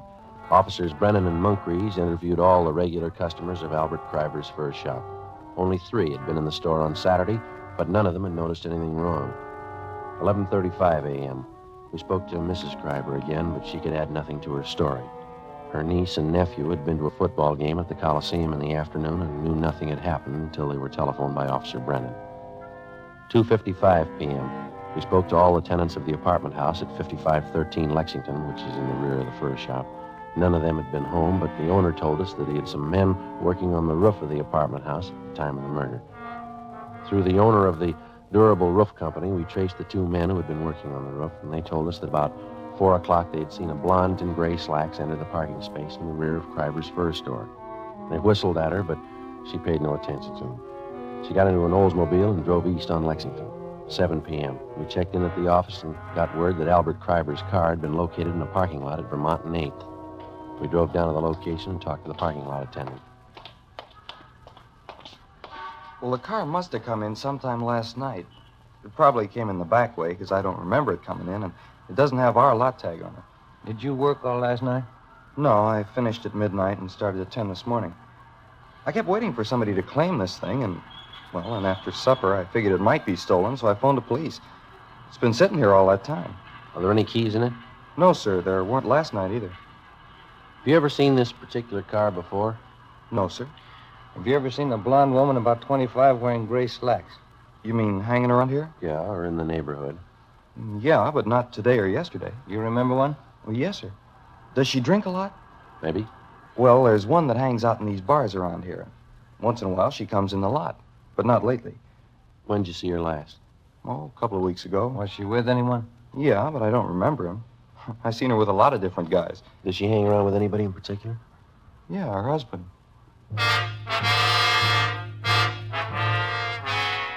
Before leaving the parking lot, we pulled the rotor out of the distributor so that nobody could drive the car away. 8:12 p.m. We called homicide and asked for more men to canvass the bars in the neighborhood. Ben and I staked out on the car. We sat in our car across the bars in the neighborhood. Ben and I staked out on the car. We sat in our car across the street from the parking lot until midnight. Nobody showed up to claim the car. The streets were almost empty. Our only chance was that the blonde lived in the neighborhood or was in a bar and would sooner or later try to claim the car. 1:53 a.m. What rent do you suppose that Shepherd girl pays? You got me. 75? I don't know. I bet I pay more than she does. Is that Moncrief? Yeah. Hi, Monk. Hi. Let's take a look up the street. See that couple? Where? Coming this way. Blonde, gray slacks, fur coat. She's pretty drunk. Where'd you spot her? Turned the corner from Olympic. They've been looking in parking lots. Monk, there's a rear entrance to this lot off the alley. Do you want to cover that? Yeah. Thank you. You see him all right? That's it.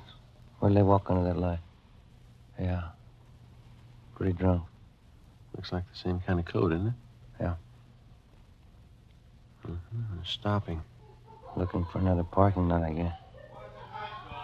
Sierra Valley Wine, world's finest muscatel. And going into the parking lot. She's not carrying a purse. Those coats don't have pockets big enough for a .32 automatic. That stuff sure gets people. All right, let's go. We're getting in Kreiber's car. Look, we can't even find the door. She's helping us. You take the other side of the car, will you? Yeah. Stop pushing me.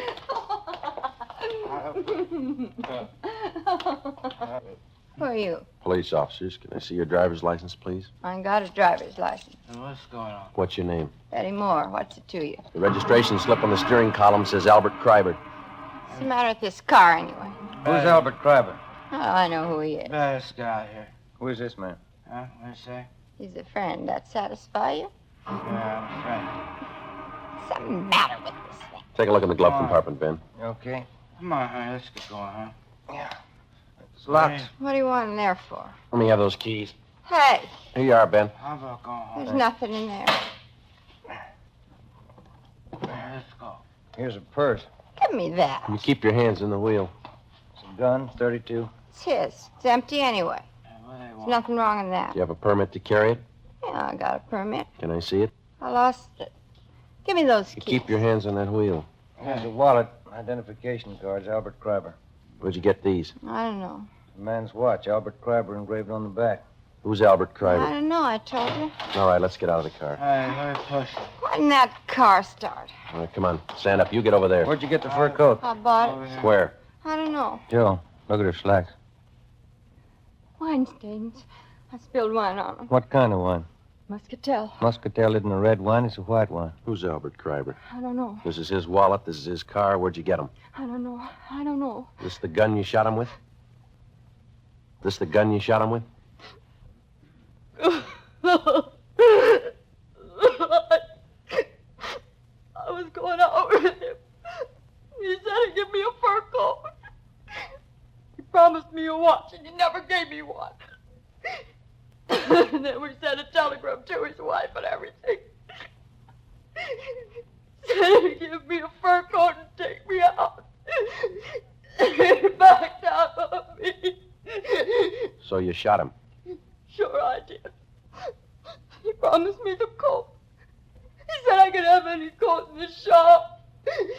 He promised me. What are you crying for? You got the coat. This is the United States Armed Forces Radio Service, the voice of information and education.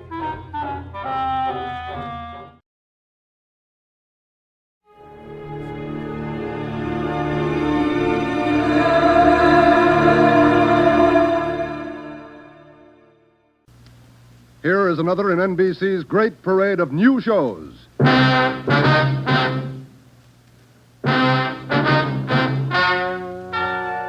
Ladies and gentlemen, the story you are about to hear is true. Only the names have been changed to protect the innocent. NBC brings you Dragnet.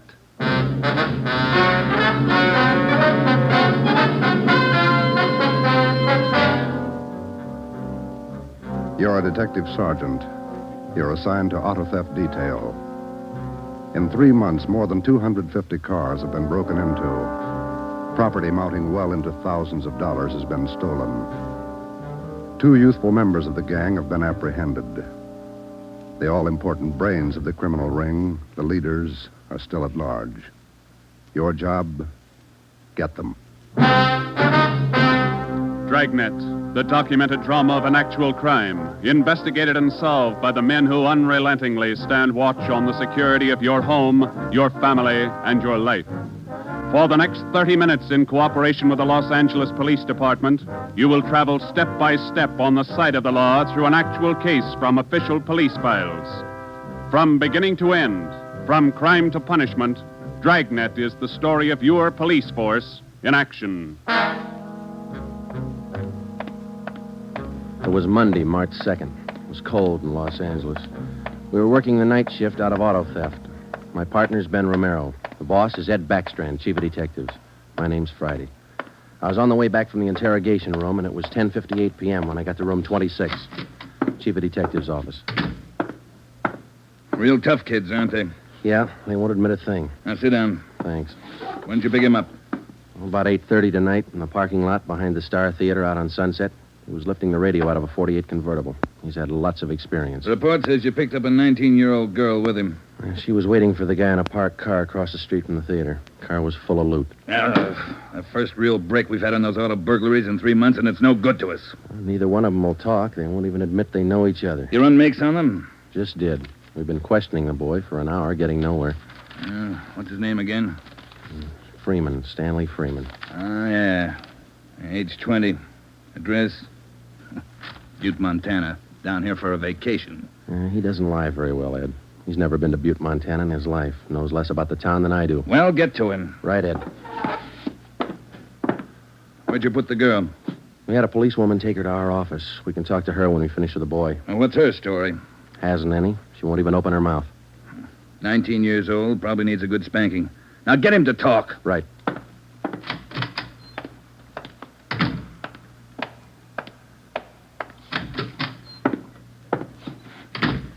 Did you run a make, Joe? Yeah, he's clean. Get wise, huh, Flatfoot? Look, you're in a bad spot, son. That kind of talk isn't going to help. Says you. We caught you red-handed trying to steal a radio that didn't belong to you from a car it didn't belong to you. Is that right? That's enough to send you to San Quentin, boy. You better give us the story. Shut up. We got all the evidence we need for him. Maybe you don't realize how serious this is. We've had more than 250 car burglaries in this city in the past 3 months. Over $200,000 worth of property's been stolen. That's a lot of money. So what? So you're the number one suspect, young fella. Your method of operation in breaking into that car tonight is the same used in most of the other burglaries. That means you're not going to be tried just for this job tonight. What are you getting at, Flatfoot? Listen, son. In the state of California, breaking into a locked car is a felony. You can go to state penitentiary for that. And we're going to file a complaint of burglary with the district attorney in the morning. You say you're from Butte, Montana. All right, I don't believe you, but we'll make sure. Ben, go down to our office and call the news photographers. Stanley here is going to have his picture on the front page of every newspaper in Los Angeles tomorrow. Right, Joe? No. You can't. I won't let you. I got my rights. What's the matter, youngster? Everybody wants his picture in the paper. Yeah, well, I don't. I won't let him. We got your picture already for him, remember? They took it when they fingerprinted you. You can't use it. You can't. I'll get a lawyer. Reporters will be over in a couple of minutes. We have to give them your story and your picture, too. This one. You won't. You won't. Give it to me. All right. Give it to me. All right, Freeman, get your hands off him. Now, sit down. All right. Now let's have it straight. Don't let him use the picture. Don't let him. You can't. You can't. We got to have the truth, son. Now, look, you're 20 years old. You know right from wrong. You'll have to take your medicine. If you cooperate, we'll do all we can to help. I live out in the Wilshire district. All I wanted was a little extra money. We didn't take much. We didn't think it was so wrong. It was stealing, Freeman. You know that's wrong. Where do you live out there? Piper Avenue. 821 Piper. You won't give him my picture. You live there with your family? Yeah, my mother. Father's dead. Promise me you won't give him the picture. My mother, she'd see it. Promise me. You're working with a gang on those auto burglaries. We know that. Now, who are they? Where are they? And what's the setup? I can't. They'd get me for it. Who'd get you? I can't tell you. I can't. Who's your girlfriend, Stanley? The one you were with tonight? Joanne Miller. Where does she live? Piper Avenue, same as me. Lives on the same block, 866. Is that her home? She live there with her folks? Yeah. Mother and father. They work. And you got her into this. Isn't that the story she gave us, Ben? I did not. I didn't. It was her. She said a bunch of kids were doing it. It was quick money, something to do at night. She started it. All right, Romero. I'll go see the girl. You stay here with Freeman. All right, Joe. Just stay put in that chair for him.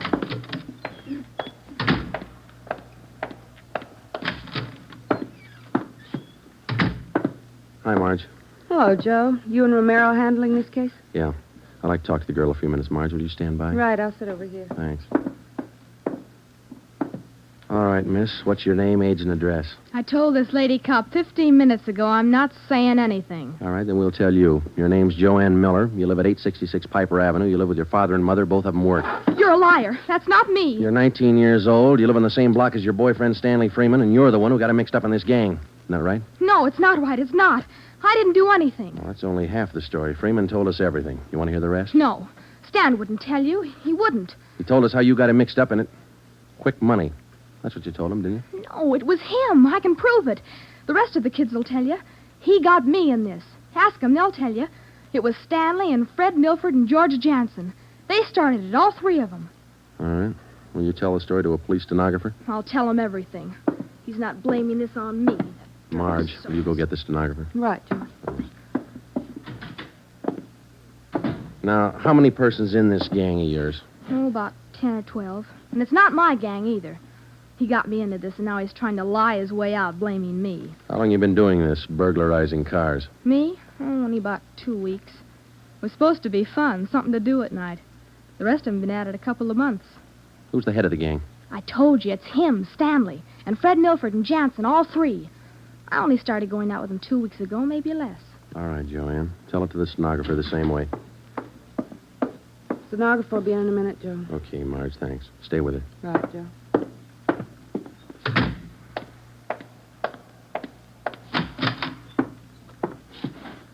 Just about a closed case, Ben. Girl gave us a full confession.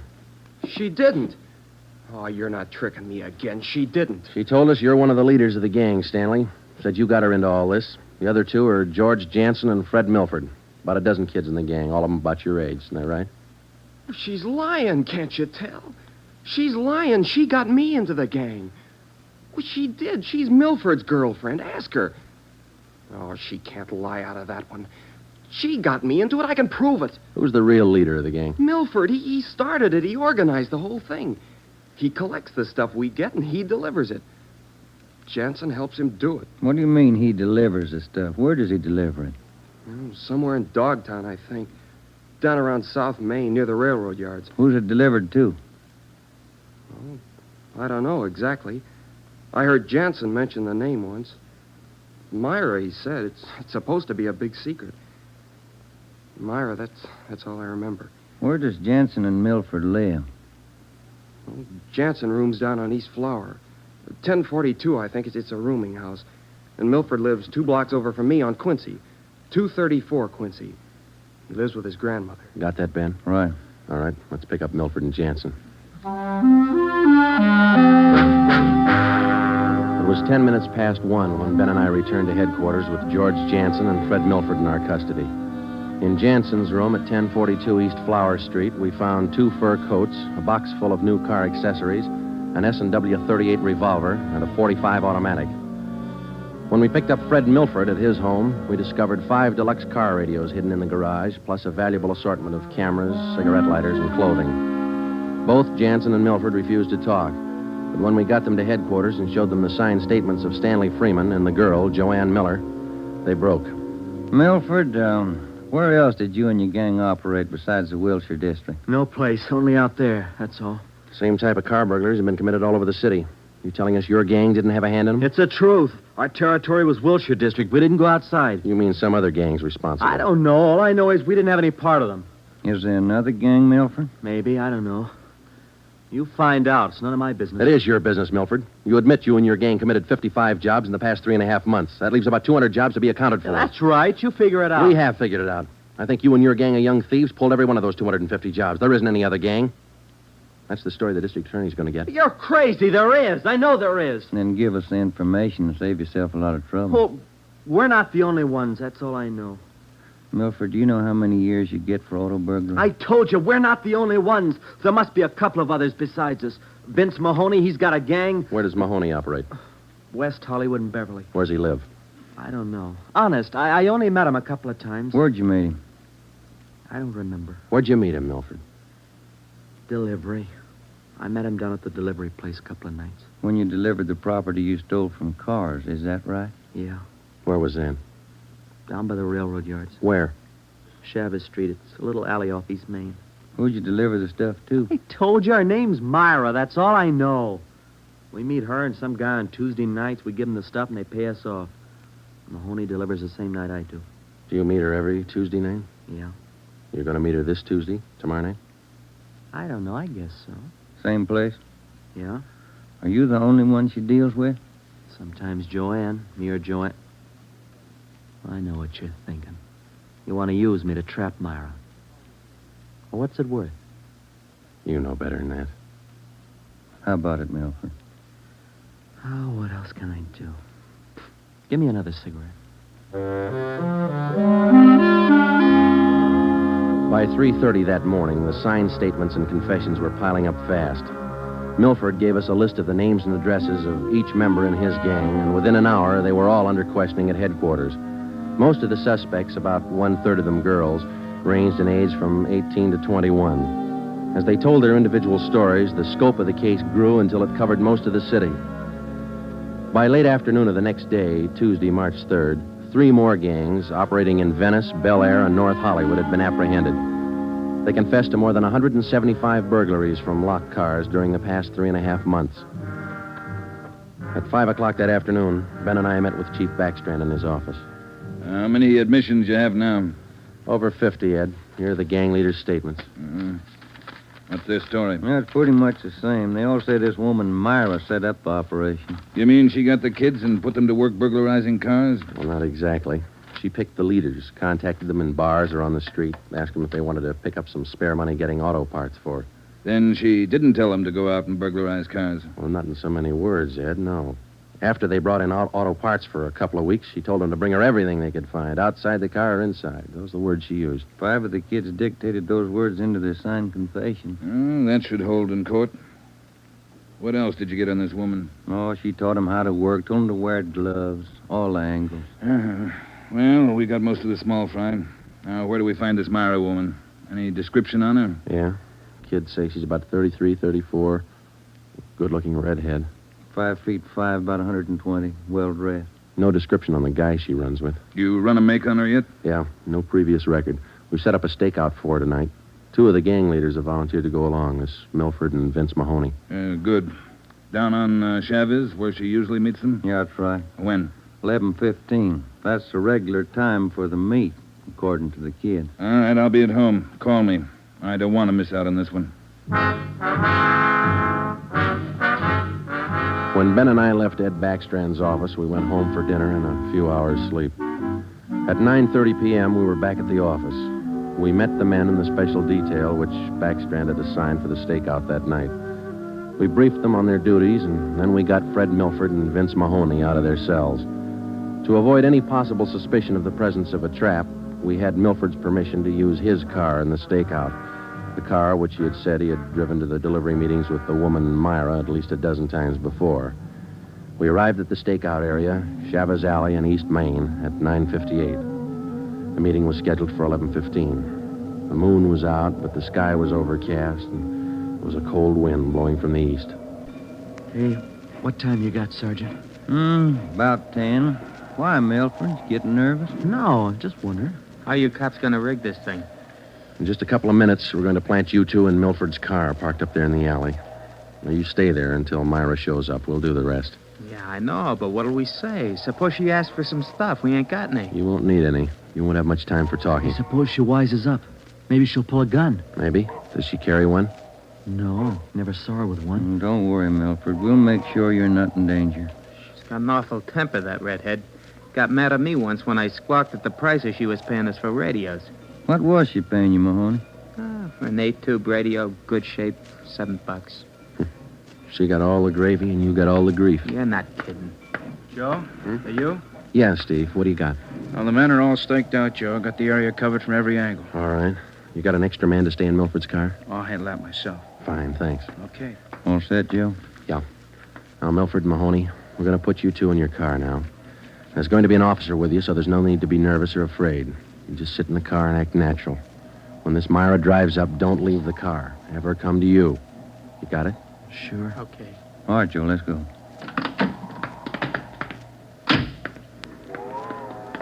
Sure is cold out. I don't even have a heater in my car. You stole enough of them. Okay, Steve, here they are. All right, boys. Milford, get in first behind the wheel. Okay. Mahoney in the middle. I'll sit in the back. We'll be parked in that garage across the street, Steve. Got a perfect view of the alley. Okay, Ben. Check with you later. Right. Mean night, Joe. Yeah, come on.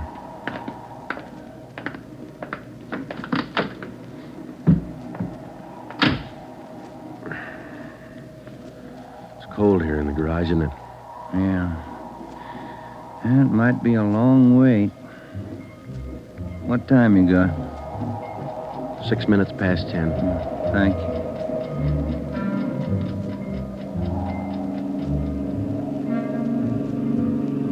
Hey, Joe. What is it? It's nothing. Thought that passing car was turning in the alley. Relax. It's early. lonely place. It's dark. Gets on your nerves.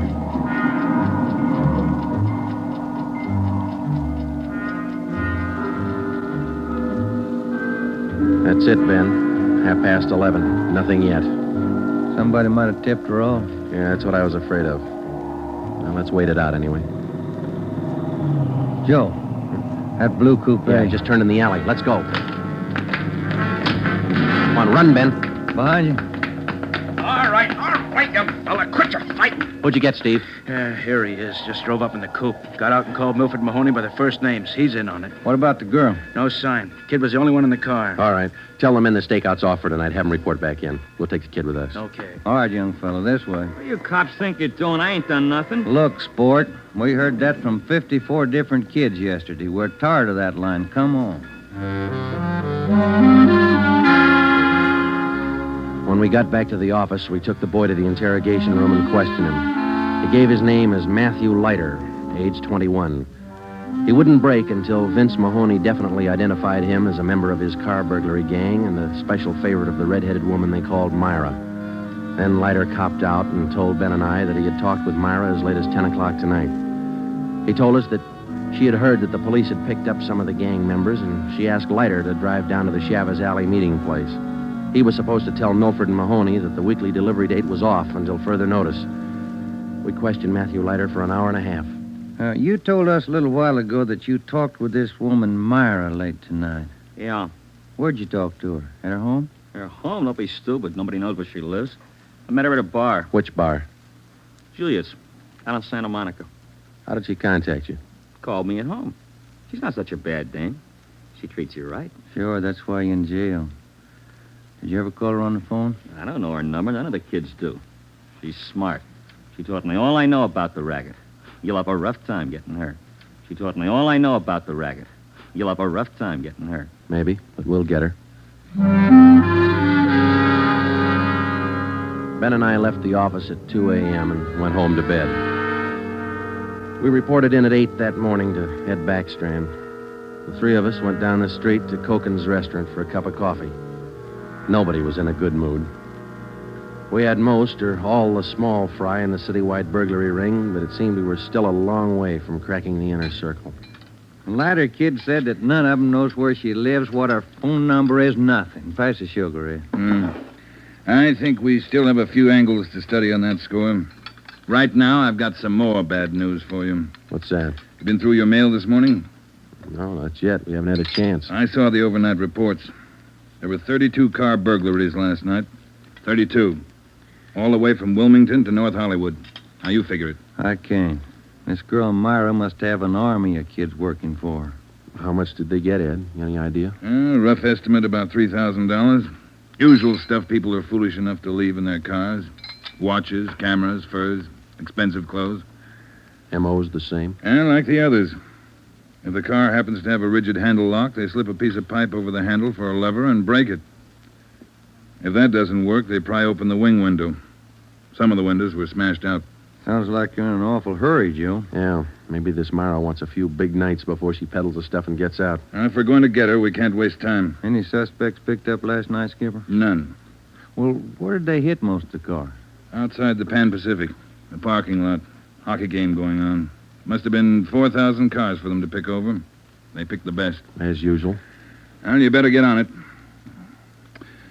There's one way to handle it. What's that? She works fast. You work a little faster. We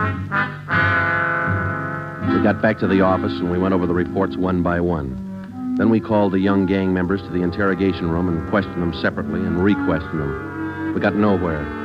Many of them had met Myra on the street, in a bar, but not one of them had any idea where she lived. At least that's what they told us.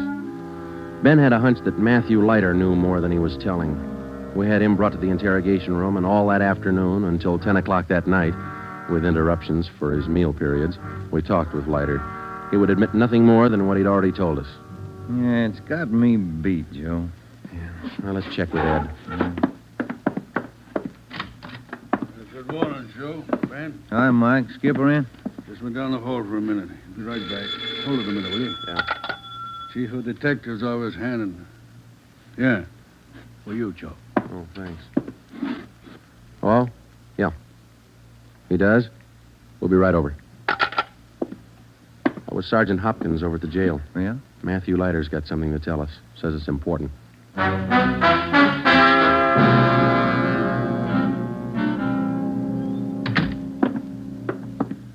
Have a chair here, Leiter.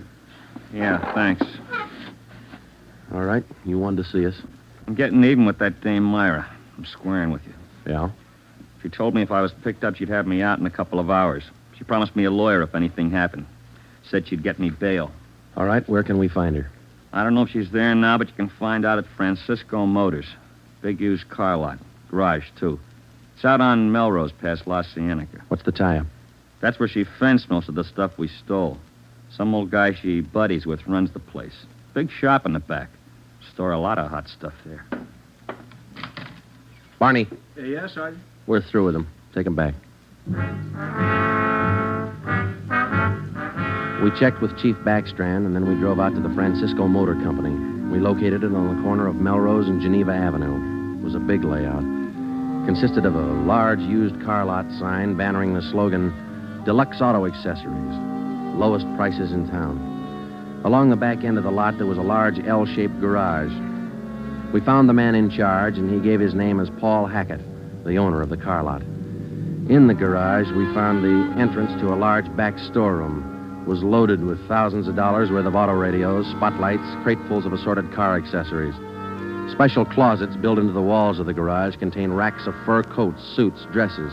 Below that, smaller boxes containing watches and cameras, all wrapped in tissue paper. You can save all of us a lot of time and trouble by talking to us now, Mr. Hackett. Where is Myra? I don't know who you're talking about. I don't know what you're talking about. Can you explain what we just found in your garage? I didn't know it was there. I didn't know it was stolen. Well, which is it, Mr. Hackett? Make up your mind. I bought it, but I didn't know it was stolen. You can't prove I did know. I think we can prove it, Mr. Hackett. Some of those stolen car radios stored back there, the serial numbers are filed off, and this workbench here is full of filings. I didn't know. You'll have to do better than that. How does Myra figure in? I don't know. I don't know what you're talking about. It's all right with us, Hackett. We found the stuff and we got you. If we don't find Myra, you'll be doing time for two people. Stand still. You can't. You can't do this to me. I don't know anything about it. Come on, Hackett. We're taking you in.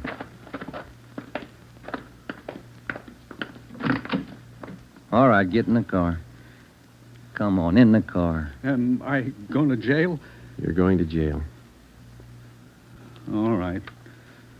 I'll take you to Myra. Hackett told us that Myra lived at 1345 Munich Drive in Beverly Hills. He said that he was Myra's husband. He told us that he'd been in a legitimate garage business for 10 years before he married Myra. She talked him into the racket. He identified 1345 Munich Drive as their home. When we got there, we found stores of stolen property similar to those found in the garage. Myra was not there. Hackett had no idea where she might be. We sat down in the living room and waited.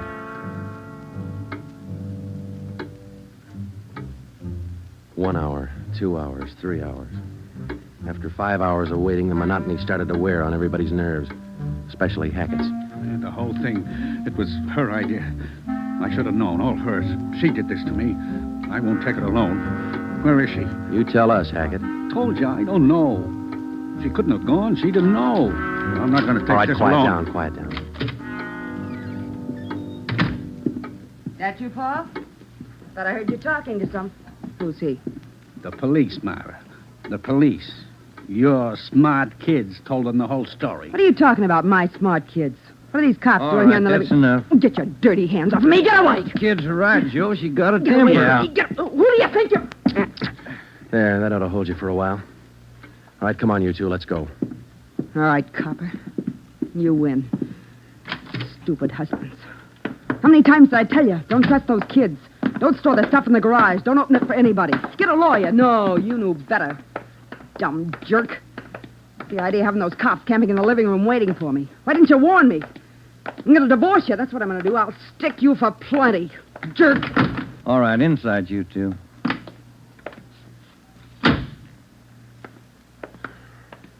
You got a smoke, Ben? Yeah. Here. Thanks. I was just thinking. What? Those kids were right. She's a pretty nice-looking woman. Yeah. Nice face. Beautiful figure. Mm-hmm. Sure talks a lot, though, doesn't she? Yeah. Hey, Joe, remind me to take home some flowers to my wife tonight, will you?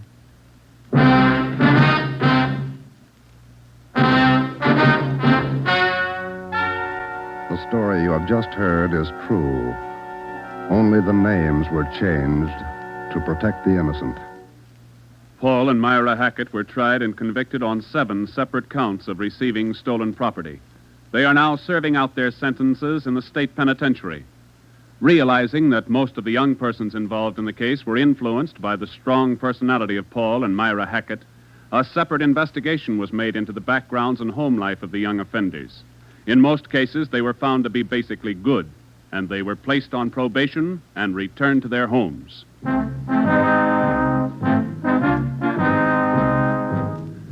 You have just heard the 13th in a new series of authentic cases from official files. Technical advice for Dragnet comes from the office of W.A. Wharton, Acting Chief of Police, Los Angeles Police Department. Tonight's program is dedicated to Detective Harry William Vosper of the Seattle, Washington Police Department, who on the night of July 21st, 1949, gave his life so that yours might be more secure. Dragnet came to you from Los Angeles. And now, an important announcement. Starting this Saturday, September 3rd, Dragnet will be heard at a new time over your NBC station. Consult your local newspaper for the new listening time. And now, speaking in behalf of the producers and the entire cast of Dragnet, we would like to take this opportunity to thank you for your many kind letters of encouragement and approval. Remember, next Saturday for Dragnet, this is NBC, the national broadcasting company.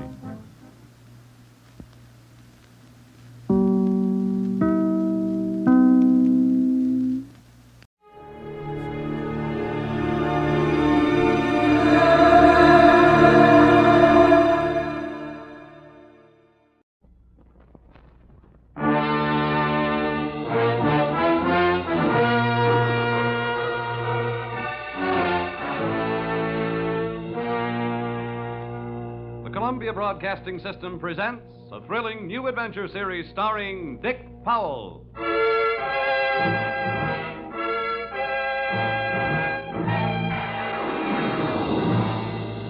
I'm an insurance investigator. My name is Johnny Dollar. What? You heard me, Johnny Dollar, and I can pad an expense account with the best of them.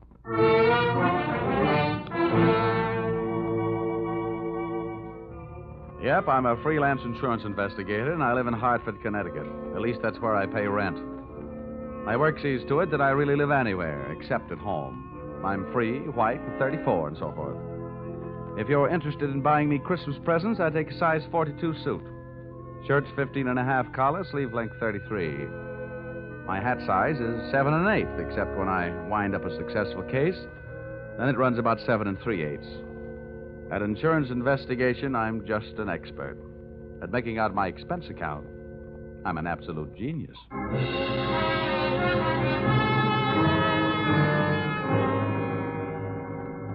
Expense account, submitted by investigator Johnny Dollar to Home Office, East Coast Underwriters, Terminal Building, Hartford, Connecticut. Attention, Austin Farnsworth, General Manager. The following is an accounting of my expenditures in the investigation of Milfred Brooks III for your company. Expense account item 1. Cab fare to your office in answer to your original call, 75 cents. Tip to driver, $1. Expense account item 2. Shoe shine, 25 cents. You'll remember I got my shoes scuffed when I unsuspectingly walked into your private office. Milford! No, you must not, boy. Dollar! Keep away from that window. Don't Hey, you! jump. Hey, no, you don't. Let go of me. Let go of me, you fool.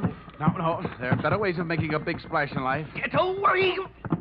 Well, nice try, Sonny. Now pay attention to teacher. I didn't know I had it in me.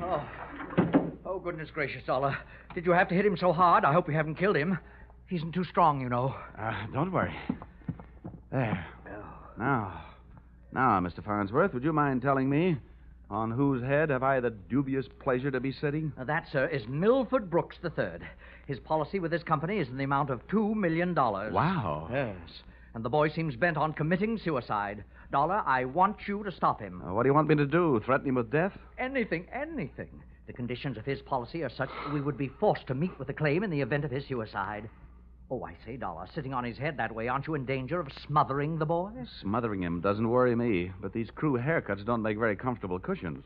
I'll move down a little. Now, there. Okay. So far, I know this kid is insured for $2 million and that his policy pays off on suicide. What else? 1/2 hour ago, Milford Brooks walked into this office and changed the beneficiary in his policy. Uh-huh. Then, sir, he proceeded to demand, not request, mind you, but demand a loan of $500,000. Quite a touch. When I explained to him that there were no provisions for a loan in his policy, he threatened suicide. Which would cost you $2 million. So all we have to do is keep him alive, huh? And he's managed to make that no small problem. His choice of a new beneficiary is downright frightening. One of the most notorious gamblers in the East. His name is Hatcher, Harold Hatcher. Ouch. Oh, do you know him? Sure.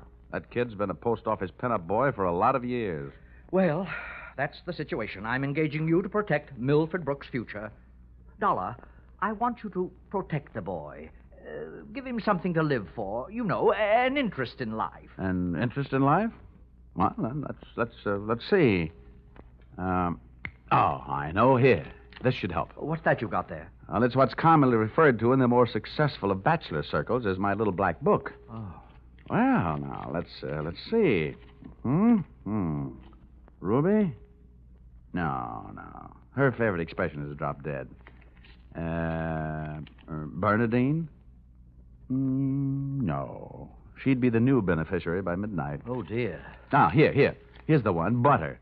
Say, Farnsworth, would you mind passing me that phone? The one with the long cord? Oh, no. Lie still, Buster. My little friend here is showing signs of life. Here you are. Maybe you should let him breathe a bit more. Don't worry. He'll be all right. Hello. Oh, hello. I want to call New York. Yeah. Hudson 24292. Dollar, you're not thinking of taking this boy to New York, are you? Well, I'm going there myself. You want me to keep an eye on him, don't you? Now, don't fret, Farnsworth. All is not lost. You do worry me, sitting on his chest that way. Hello? Oh, Butter? This is Johnny.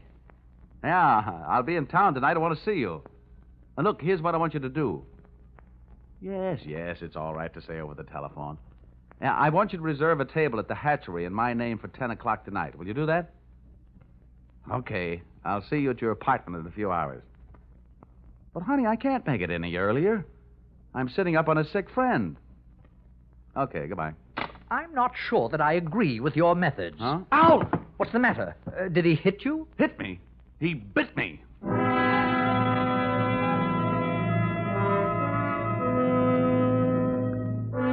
Expense account, item 3. Liquor, $18. Keeping Milford Brooks III peaceful seemed to be the immediate problem, and a bottle of rare old brandy seemed to be the immediate answer. I poured most of it into him, and by the time he started to tick again, he'd gone through the unusual process of going to sleep sober and waking up enchanted. I loaded him into my car, and we headed for New York. As we passed through New Haven, he opened one eye, looked up, saw the Yale Bowl, and gave 3 cheers for old Eli. Ray. Oh, old Yale would sure be proud of you. Why anybody would want to insure you for $2 million is more than I can figure. My daddy loved me very much, and my mother loved me very much. Now, that's nice. And not only that, but I love somebody very much. And not only that, but I hate somebody very much. That's interesting. You know something? Next to one other guy, I hate you more than anybody else. Oh, here, lover boy, it's the cocktail hour again. Time for your bottle.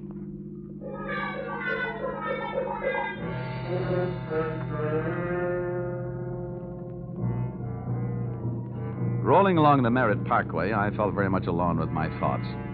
And believe me, they weren't very pleasant company. The way it stacked up for me, Brooks had built up a fat gambling debt with Harold Hatcher and had been forced into making him his beneficiary. The suicide threat that he was holding over the insurance company was a little tougher to figure. Unless he was trying to finance a trip for himself to get away from the man with a murder motive, Hatcher. My hungry little mind nibbled away on those unsavory morsels of food for thought all the way to Butter's apartment.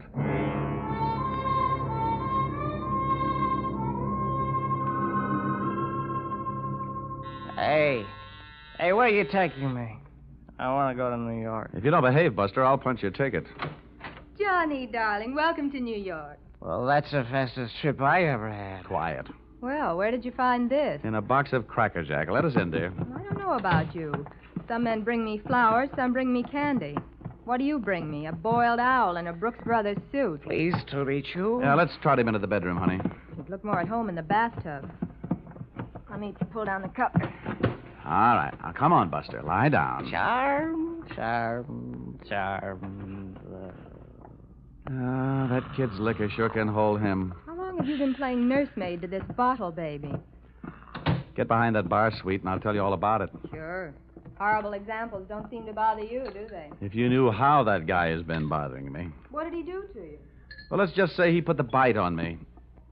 Oh, gosh, the river sure does look pretty tonight. Bourbon and soda? Now, please, anything but brandy. I've been sniffing that second hand all the way from Hartford. Butter, see that big boat out there? Mm-hmm. Oh, I sure would like to be on it. With you, sailing off to faraway romantic places. Get with it, darling. That's the 125th Street Ferry. Oh. Here's your drink. Come on now. Tell Butter all about it.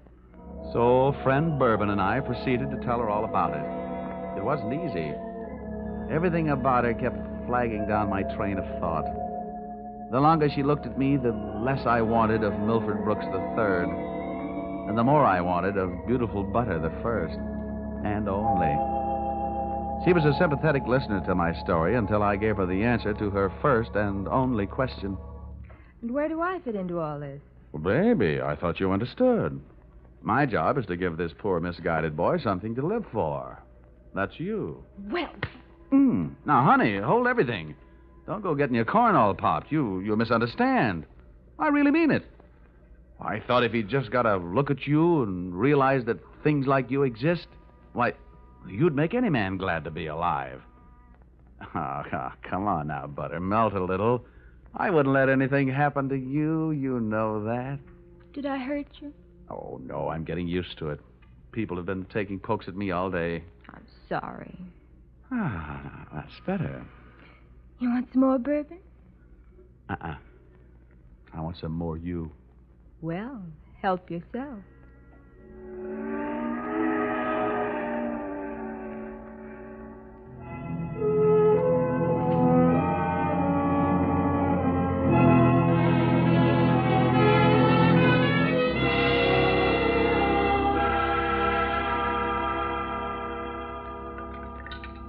Honey, it's getting late. Let's make this the last drink. What time is it? Oh, it's 20 to 10. Oh. My reservation at the hatchery is for 10. Here. Thanks. Cigarette? Oh, empty. Some more out in the other room. I'll get them. I'd love to get you on a slow boat to China. Johnny! Oh, coming. He's gone. What? Well, he can't be. But he is. The window's wide open. Oh, the fire escape. What a smart guy I am. Trading 3 drinks of bourbon for $2 million on the hoof. Oh, that's the biggest bar check I ever picked up.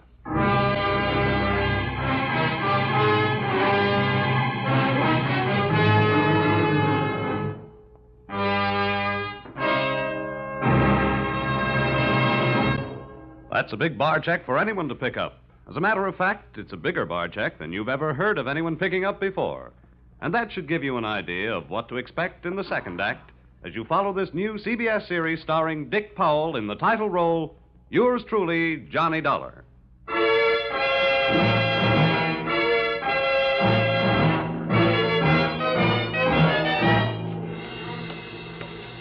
Well, nobody could say I wasn't working fast. I'd only been in town for an hour, and I'd already succeeded in losing Milford Brooks III. I spent another hour of his all-too-short life expectancy unsuccessfully shaking down the neighborhood for him. And then, feeling very much like a bloodhound that had flunked his sniffing exam, I went back to Butter's apartment.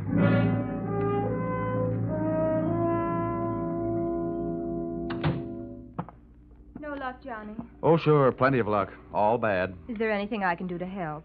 A kiss for luck. What are you going to do? Nothing. Just a little phone call.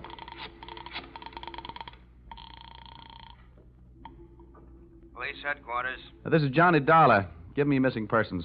Any particular one? Don't be a wise guy. Lieutenant Fisher. Yes, sir. Lieutenant Fisher. Fisher, this is Johnny Dollar. Hello, Dollar. Who'd you lose? One man, my mind, and if I'm not careful, my professional reputation. The guy's name is Brooks, Milford III. Got anything on him? Hold on. All right. Oh, don't look at me like that. It wasn't all my fault. Dollar? Yeah? We haven't found him yet, but we think we know where he is. Huh? The Hudson River. At 11:15 tonight, his top coat, complete with identification, was found taking a ride on the 125th Street ferry. Oh. Anything else? Nothing much. A package of matches was found under the coat, monogram. You don't happen to know anybody whose initials are H.H., do you? H.H.? Yeah. There's always Horace Height. Wise. Thanks, Fisher. I'll check back with you later. I'll be. H.H. Harold Hatcher. What are you mumbling about? Bad news? Looks like about $2 million worth. They found Milford's coat on the 125th Street ferry. You and your faraway romantic places. Very funny. I'll see you later, honey, and maybe about 11.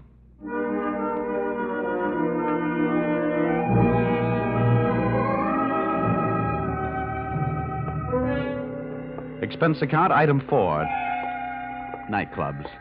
$28. Harold Hatcher's hatchery was in a cellar under a hotel, but the prices were high enough to rate a penthouse. The club was draped in too much satin, its lady customers in too little. The decor was French provincial, the music was Brazilian, and the food was from Dixie. The drinks looked weak and the waiters looked strong. All in all, the joint was a sight for sore eyes, for making them sore. The only pretty thing in the place was a blonde. She came strolling up to my table, her hips unconsciously sending subtle little messages back to the rumba band.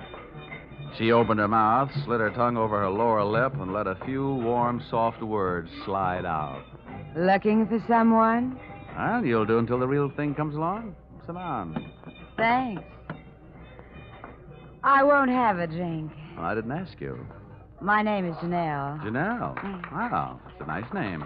I understand you were asking about Mr. Hatcher. Well, I asked if he was in. The waiter said he wasn't. Do you know him? More than somewhat. What do you want to see him about? A mutual friend, Milford Brooks. Uh-huh. I know most of the quiet-clothes boys around here, so you want a cop.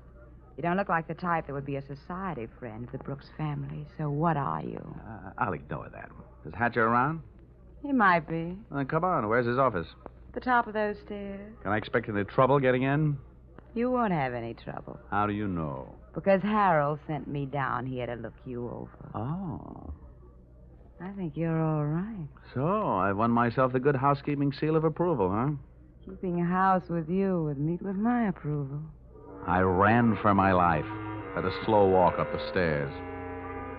When I located the door to Hatcher's office, I knocked once and went in. Come on in. Thanks. Oh, I'm Johnny Dollar. I was hired by East Coast underwriters to protect the interest of a kid named Milford Brooks III. Now, what's that supposed to mean to me? You know him, don't you? Well, he isn't exactly one of my boozing buddies. How much money does he owe you? Well, we've got him on the books for a few bob. Why? They picked up his topcoat tonight on the 125th Street ferry. He wasn't in it. It might have been suicide, or it might have been a knockover made to look like a suicide. What's your choice?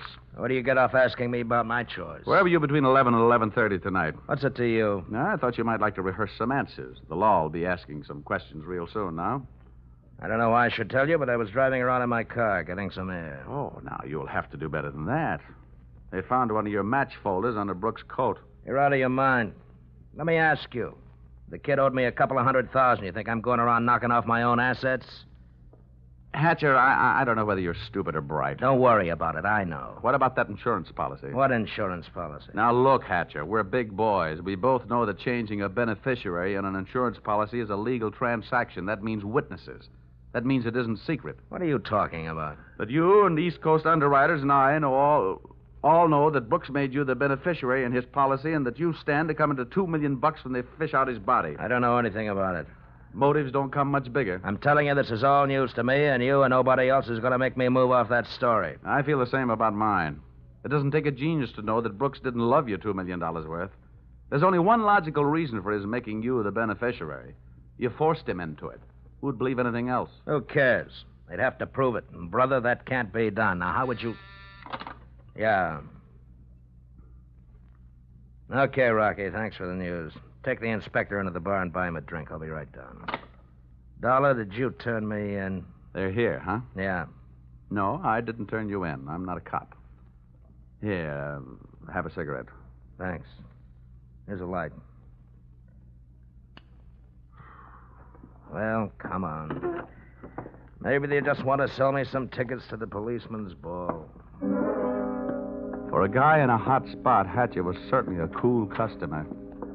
I followed him out of the office, down the stairs, and back into the club. Janelle was sitting there right where I'd left her.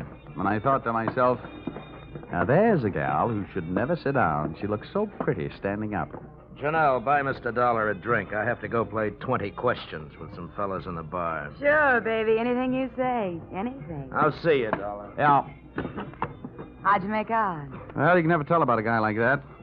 He's a smart boy, strong, silent type. Wouldn't talk, huh? A real close-mouth act. About what? Oh, just a little doodad. $2 million life insurance policy. Wait a minute. That young Brooks kid? That's right. I knew it. Tried to tell him he'd get into trouble, but he wouldn't listen to me. Oh, you knew about it, huh? I suppose you also know what was behind it. Sure, Milford owed him some money. A lot of money. It's in writing. What kind of writing? The personal note that Brooks was going to get back if he made Harold beneficiary. Well, where is this note? Do I look like the kind of girl who'd put the finger on her boyfriend? You look like the kind of girl who'd do anything if she wanted to. Thanks. I'll give you a slight hint. It's in his office. You'll find it in the inside pocket of one of his suits in the wardrobe. What are you waiting for? I'll watch. What are you waiting for? I'll watch the bar. Nothing, sweetheart. Nothing at all.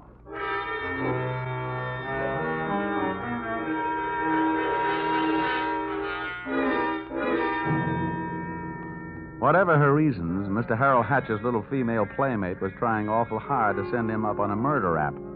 And I was going to try awful hard not to let her down. Back in Hatcher's office, I found myself alone in a room with a telephone. And being a guy who can never resist a free call, I unleashed the magic wonders of the AT&T. This better be you, Johnny Dollar.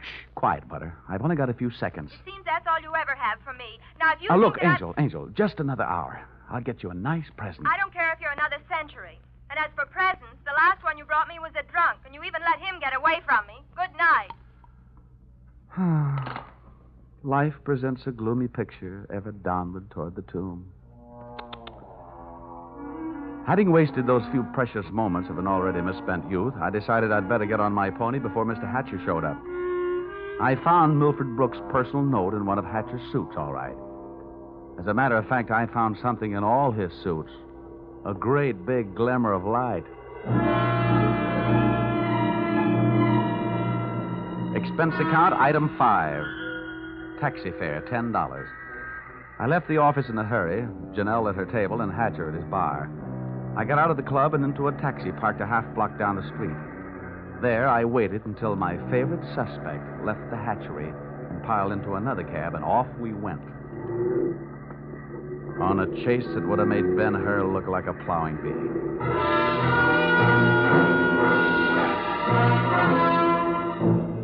We skittered over to Lexington and headed uptown. At 72nd, the cab turned right and pulled to a stop. My driver was on his toes, and his toes were on his brake.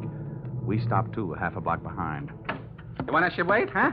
No, here you are. Keep the change. Hey, thanks.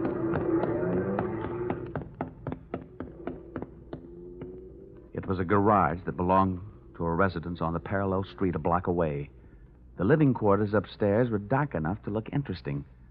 I indulged in a bit of genteel breaking and entering. Entering that old barn didn't take much breaking. I crept up the stairs. It sounded like they were left over from an old ghost story. And so did the first voice I heard when I stopped halfway up. We've got to be careful, especially about that Johnny Dollar. Are you sure he didn't follow you? That voice sounded awfully dry to be coming from a guy who supposedly had spent most of the night snoozing on the bottom of the Hudson River. It was Milford Brooks III. Get up on your feet, Brooks. Well, now, wait a minute. I started this thing slugging you, and I might as well finish it the same way. Leave him alone, you. Now, pull in the claws, Angel. And sit on his lap. You hard-footed. I'll kill you. Get off of me. Huh? I should have known better than to get mixed up with a low-class female like you. Why, you punk. Now, hold it. We've pushed the lady around enough, Brooks. Tell me to be careful, will you? Why didn't you think of that before you led him here? Wipe your nose, little boy. Now, don't you go getting fat-headed, gorgeous. Neither one of you are exactly what I'd call masterminds. When you planted that match folder on a little boy Blue Blood's topcoat on the ferry boat, you both should have been more careful. You think so? You bet I think so. If I were planning a piece of evidence to incriminate Mr. Harold Hatcher, I would have left a cigarette lighter. I found one in the pocket of every suit he owns back there in his closet in the club. It wasn't hard to figure out that guy never carries a book of matches. What do you want? I'm only interested in one thing. Saving the insurance company $2 million. And, Buster, I think you've done it for me. Dollar, This is insurance fraud. It has been ever since you put on that fake suicide attempt. Trying to extort $500,000 out of the company. Dollar, wait a minute. Ah, come on. We're leaving. You heard him, Dollar. Harold. Hatcher. He said, wait a minute. He wants to talk. Yeah, everybody wants to get in on the act. How did you get here? When the police in this town think maybe a guy's jumped off a ferry boat and nobody's seen him do it, they check the counters on the turnstiles at each end. In the case of Brooks, as many people got off that boat as got on. Well, it makes sense. They'd hardly hold the guy because somebody lost a topcoat. How did you know we were here? You know me, baby. You never go any place I don't know about. Okay, Brooks, you felt like talking. Now I feel like listening. Get it up. Well, I don't know what you mean. I know what you mean, Hatcher. One, he gave you a big fat $2 million motive for murder. And two, he did his best to make it look like you did murder him with that broken-down match cover plant on the ferry boat. It's just that simple. And you, baby? Harold, please. You put him up to it, didn't you, you cheap little muscler? Trying to get rid of me, will you? No, Harold. Now, calm down, Hatcher. You don't need any gun around here. They're tame. Well, maybe I'm not. Since so many people have gone to so much trouble to hand me a nice, easy way to make $2 million, maybe I'll just go ahead and make it. I'll show these amateurs how these things are really done. Come on, Brooks. How'd you like to go for a nice, cool, half a ferry boat ride? No, Hatcher. No. Look, it's her fault. I'll give you anything you want. You're wrong, sonny boy. You're going to give me everything. No. No, you can't. Let me out of here! Brooks bolted for the door. Hatcher snapped a shot at him. And I hit Hatcher with a do-or-die tackle from behind. The gun flew out of his hand. No, you don't. I beat him to it and swung it straight into his skull.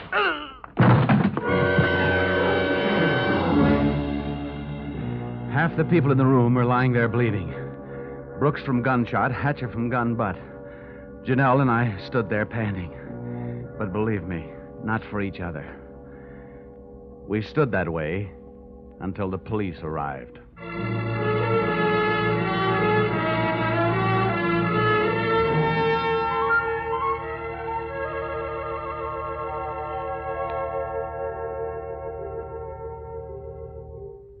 Dollar, it's beyond me.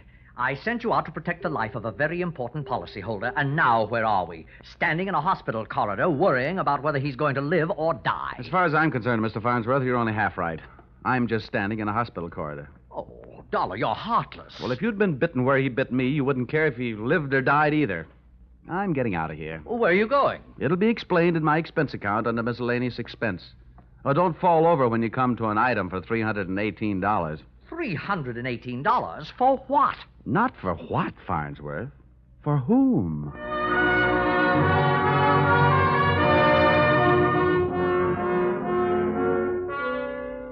Expense account total. And it all adds up to a little matter of $1,182.23. Which you may say, Mr. Farnsworth, is a lot of money for one man to spend in 2 days. But you must bear in mind that the amount at stake was $2 million. And you know the price of steak these days. It might comfort you to know that I just returned from the hospital. Brooks was strong enough to make a full statement, which you will find enclosed.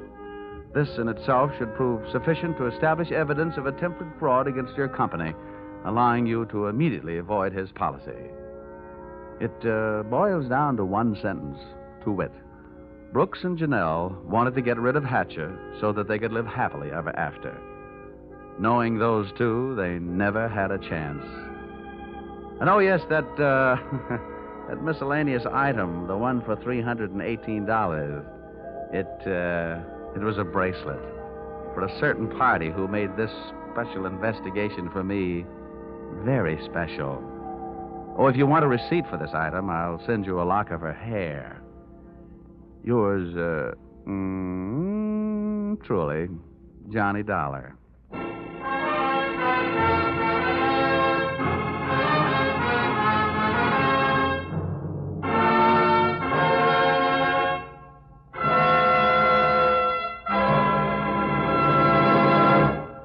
So, with the final signature on his expense account, Dick Powell as Johnny Dollar has just closed the books on his first adventure in this new CBS series.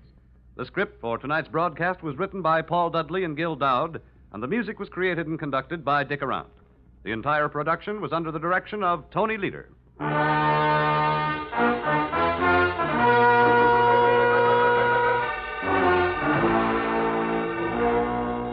Be sure to tune in again next week when the expense account covers Special Investigation Singapore, another unusual adventure starring Dick Powell in... Yours, truly, Johnny Dollar.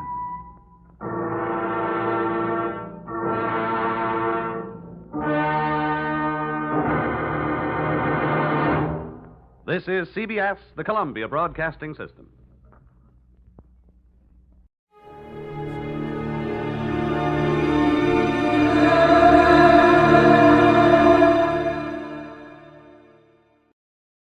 Well, anyway, I learned the answer to the question, what does a doctor do when a doctor needs a doctor?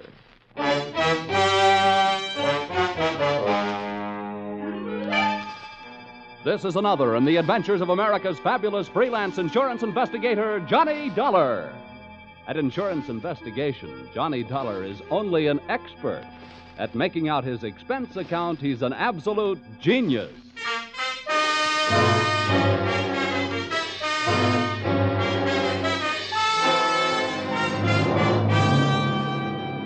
Expense accounts submitted by Special Investigator Johnny Dollar to American Volunteer Liability Insurance Company, Hartford, Connecticut.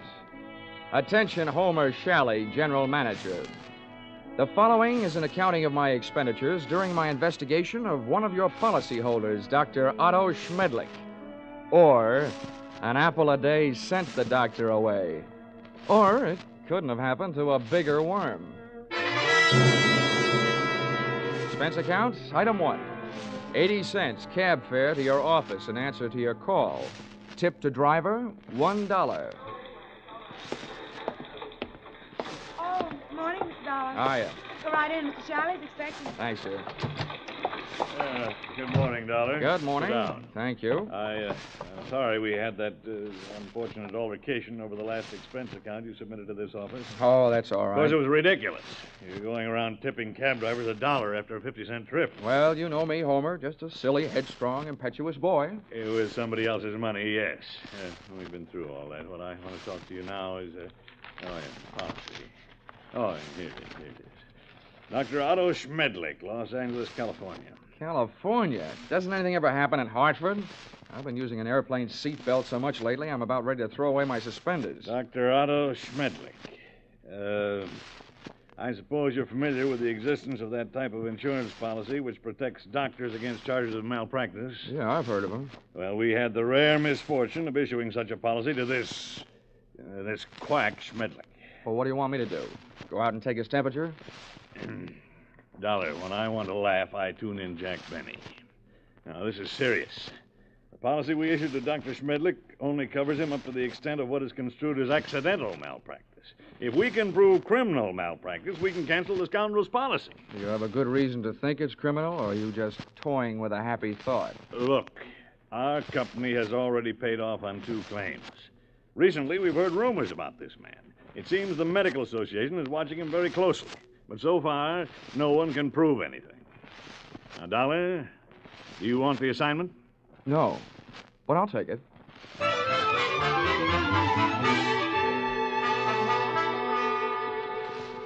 Expense account, item 2, $194.04.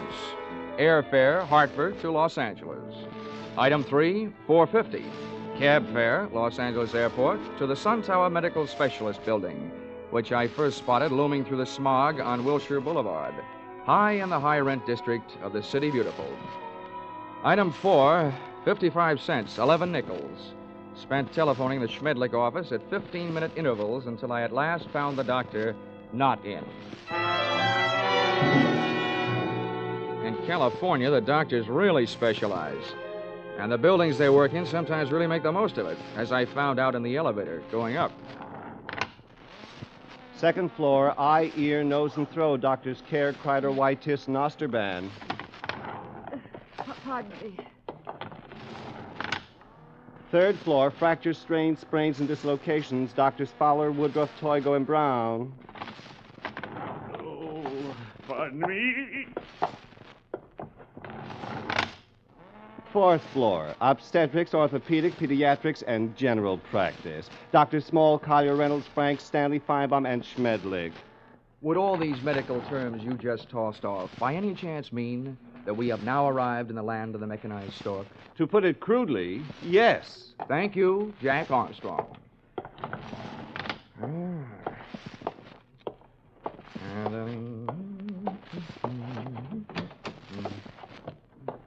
Good afternoon. Hello. Dr. Schmedlick in? Well, no, I'm sorry, he isn't. Oh, good. I mean, that's too bad. Just what do you mean? Well, I meant to say that, well, since the doctor isn't in, I mean, I'd rather talk to you anyway. You're prettier. I should be. I'm a girl. Now, is there something I can help you with? Yes, as a matter of fact, you can. I have a sort of empty feeling around my heart.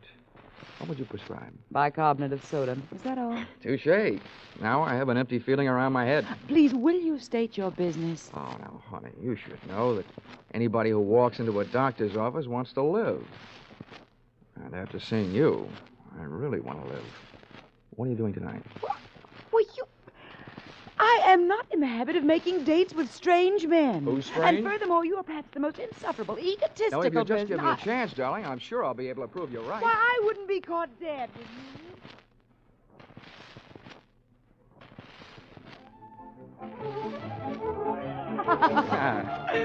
Oh, Johnny, you ain't. You like that, huh? This is the first time I've ever tasted champagne. Good old champagne. The rich people's 7-Up. Well, here's to us. To us.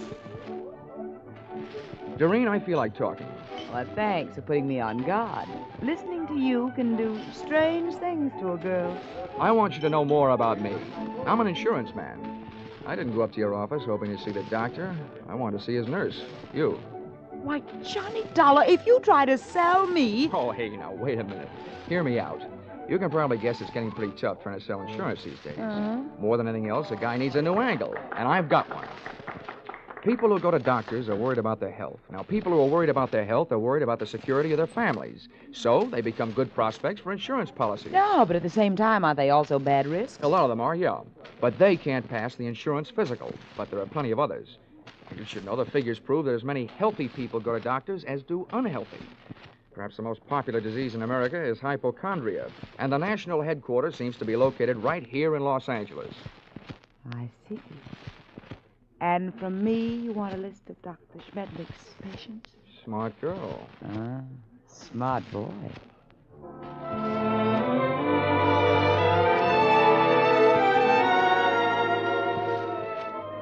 Expense account, item 5, $1.40. Cab fare to Doreen's apartment, where I told the driver to wait.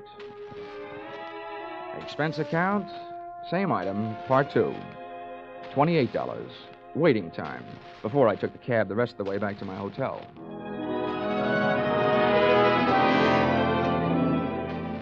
Expense account, item 6, breakfast the next morning, 2 hard-earned dollars for 2 soft-boiled eggs.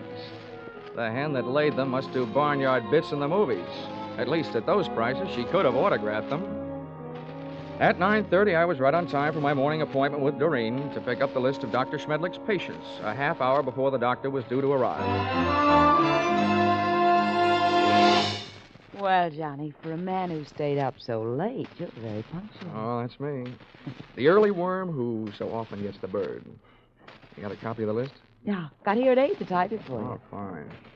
Here it is. So this is wonderful. You're a doll. Yeah. A. Aarons. You'd make the top of any alphabetical list. Look, this is a selfish way of saying thanks because I'll enjoy it more than you will, but dinner at Romanoff's tonight? I love it. Good. Good morning, Miss Smith. Oh, good morning, Dr. Schmedlick. Oh, these patients already? Oh, yes, Doctor. This is Mr. Dollar. He's from out of town. Good morning. Well, all right. What's the matter with you? Oh, it's really nothing. Let me be the judge of that. I will make the diagnosis. I will see you in a moment. Johnny, I don't know what happened. He's never come in this early before. I don't mind that, but I wish you hadn't made a patient out of Well, it. I just had to say something. He wants to know about everybody who comes in here. Johnny, you'll just have to go through with it. We can't let him know about the list. Okay. But what's this going to cost me? What does the old squarehead get for a checkup? $50 a consultation. Oh. Honey, instead of Romanoff's for dinner tonight, we better make it a drive-in. Sorry, Johnny, I am. You can come in now, Mr. Lawler. Oh, well, with a D, Doctor. The name is Dollar. Oh, yes, I forget. I have so many cases on my mind. Now, if you will be so good to slip off your jacket and your shirt while I talk. All right. Now, what is the nature of your complaint? Well, my back. See, I was in a small automobile crack-up driving out here. No, that's a dangerous, complicated area, the back. Now, if you'll be so good to get up on the table and lie down. Oh, all right. Now, on your stomach. Oh. The feet down here, please. That's good. Now, I tap your back. When I reach the painful area, please, to tell me. Yes, Doctor. Mm-hmm. Oh, very well muscled, Mr. Dollar. No bruising, strange. There it is. Aha. Well, not dangerously near the spine, but very interesting. Here, I think this will help. Oh! At first, it felt like a big bee sting about a quarter of the way up my back. Then came the buzzing inside my head. Whatever kind of liquid lullaby the good doctor sunk into my spine, it really rocked me to sleep. I had time to move my head and watch Schmedlick put down the hypodermic, walk across the room to my coat, and take from it the list of his patients, plus my wallet containing my identification. But I didn't give it a second thought. I didn't have time to. For me, the lights went out.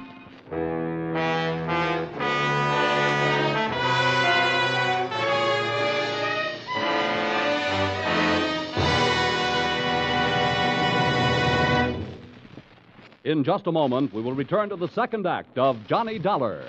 But first, assets, 1 block of wood. Liabilities, more trouble than the legendary paper hanger with the hives. It sounds as though Edgar Bergen had a pretty bad bank balance, doesn't it? But luckily for you, he comes back week after week to the CBS studios with his block of wood named Charlie and lets himself in for more trouble. As for you, you're really in the chips when you take in the Edgar Bergen Charlie McCarthy show, heard over most of these stations every Sunday. Don't miss their brightest, gayest show tomorrow night on CBS, where this fall you hear them all. Tune in this fall for the show that you love best of all. Listen carefully, here's the address. It's CBS. Now, with our star, Charles Russell, we return to the second act of yours truly, Johnny Dollar.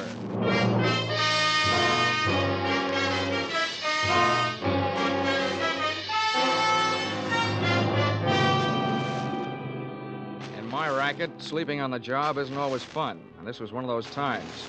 Waking up from Dr. Schmedlick's slumber treatment for nosy people carried with it a dark brown taste in the mouth, thickness of the tongue, and big bells ringing in your steeple. I was scoring on all those counts when I rolled open my eyelids, which fought me all the way.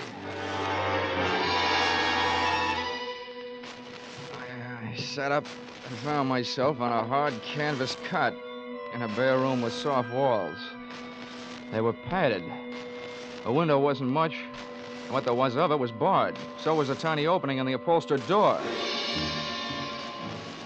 At first, I thought I was going crazy.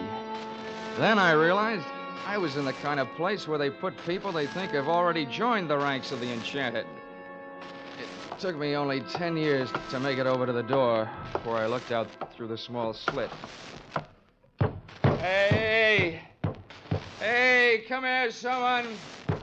Hey, room service! All right, wait a minute. I'm coming. Hold up your horses. Now listen, mister. The first thing you learn in here is we don't like noise. Makes the other patients nervous. Okay. Where am I? Who are you? I'm your nurse. Oh, sorry I didn't recognize you. I thought nurses were supposed to wear little caps.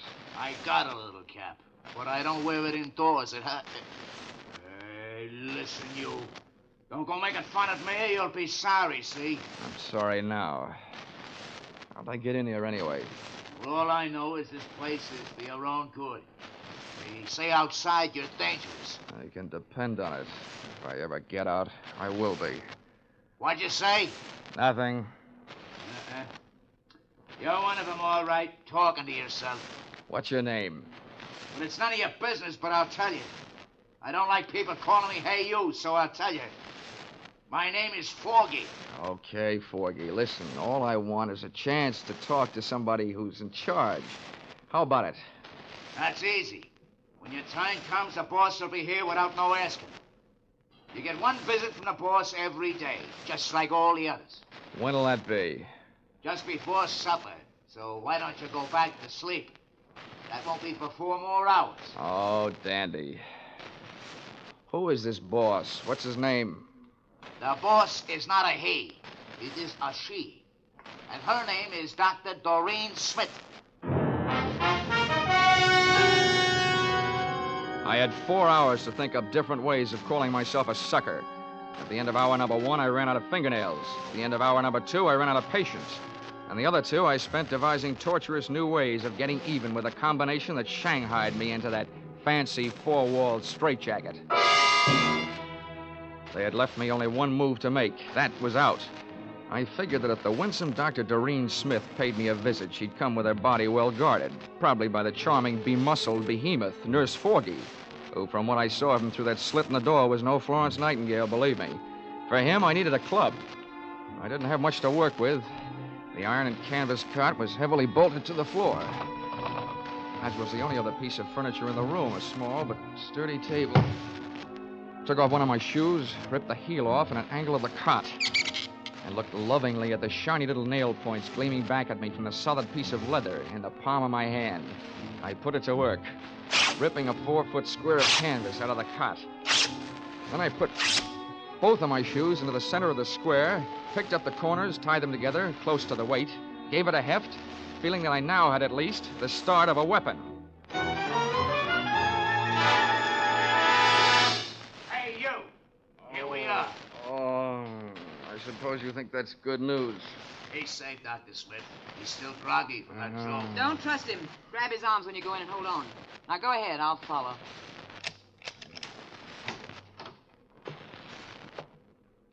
Don't try any tricks and we won't hurt you, see? Thanks, Nursey.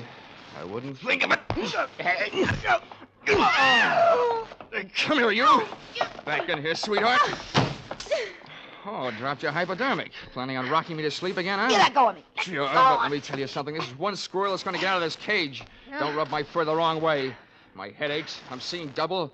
My nerve ends are whipping me to death, and for 2 cents, I'd punch you square in the nose. Because one thing for sure, you ain't no lady.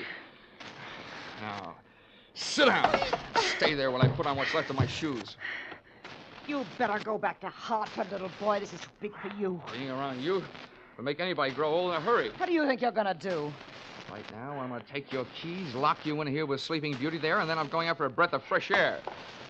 Have fun, the two of you. You make a peach of a pair.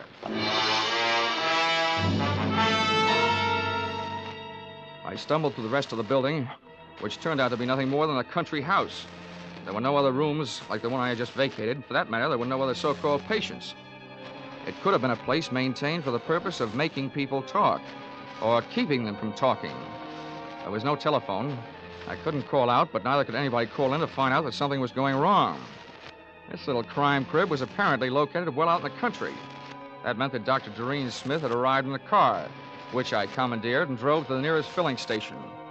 No longer having in my possession that list of Schmedlick's patients, I flipped through my memory and came up with a single name I had noted in his office, A.A. Aaron.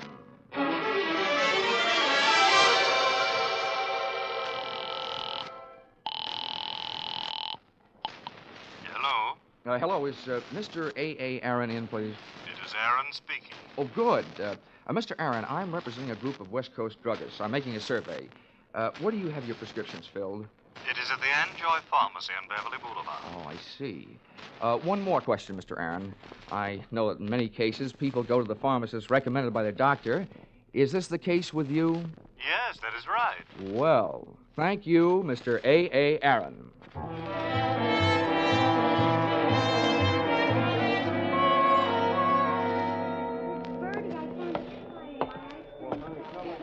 Pardon me, Mr. Anjoy. The clerk up front told me where I could find you.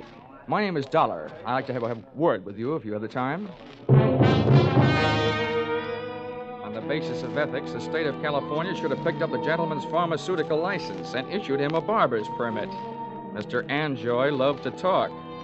From the few thousand words he threw at me during the ensuing half hour, I managed to sift the following information. Dr. Schmedlick's prescriptions were usually refillable, dangerous, and habit-forming. I also managed to memorize the names of a few of his patients from the narcotics book. With these tucked into a lonely corner of my cerebral cortex, I limped out into the newborn night.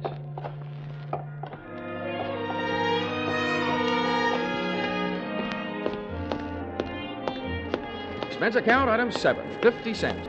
Expense account item 7, 50 cents. Having the missing heel on my shoe replaced by late working cobbler. Checking the owners of the first 4 names drew me nothing but blanks. The 5th drew me closer. Come on in. Her name was Millicent Royal. She was the kind of girl whose family takes up a full page in the Blue Book, and whose personal habits take up full pages on police blotters. Well, don't just stand there. Come in. Thank you. Sit down. Miss Royal, I'm going to be honest with you. I'm an insurance investigator. I don't want any. You don't understand. I said investigator, not salesman. I want to get a line out of Dr. Otto Schmedlick. You recognize the name? I might, but I'm not sure it's any of your business. Look, little lady, let's quit sparring. I've tailed friend Schmedlick this far, and now I want some information. What have you got? Nothing. He's a fine doctor, a wonderful doctor. I don't think he's doing you any good at all. You don't know anything about me. I'm afraid I do, more than you think. I know enough about Dr. Schmedlick to know that he's doing a lot of people a lot of trouble. I want to put him out of business, and you can help me. Oh, look, honey, Schmedlick isn't the one that needs protection. You do. You and the other people on the same spot you're on. Why don't you do yourself some good? I think you better leave now. Okay. Perhaps I'd better drop around to the home of Quincy P. Royal, Bel Air. My father? No, don't do that. And give me some answers. You can't make me. Nobody can. Anything that passes between a doctor and his patient is a secret. Nobody can make me say it, not even a judge. Whoa. Wait a minute. All right. If you change your mind, I'm staying at the Park Beverly Hotel. I'll trip them up sooner or later. If I have to, I'm turning it over to the federal men. Narcotics department. Why did I ever let you in here?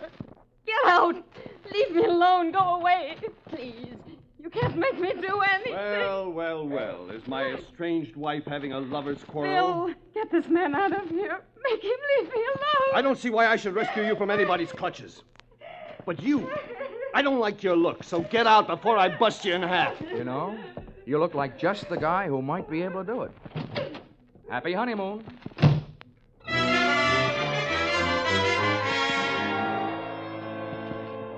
My hangover from Dr. Schmedlick's health cure hit me again as I hit the street.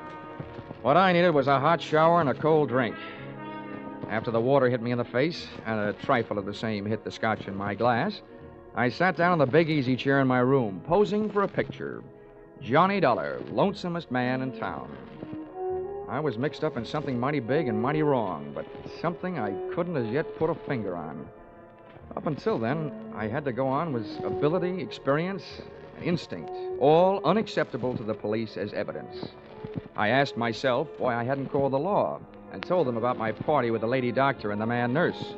Then I answered myself that if I did, I'd probably be the one charged with assault, battery, and whatever else they wanted to trump up.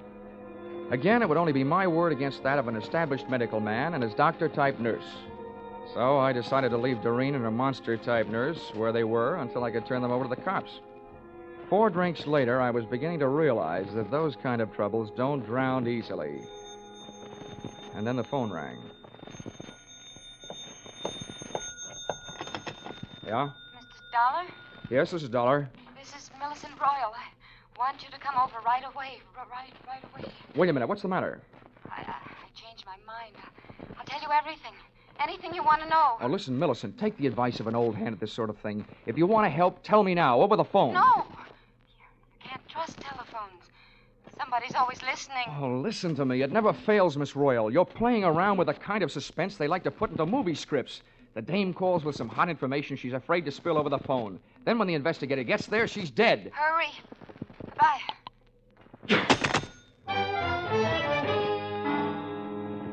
I went there. I was right. She was dead.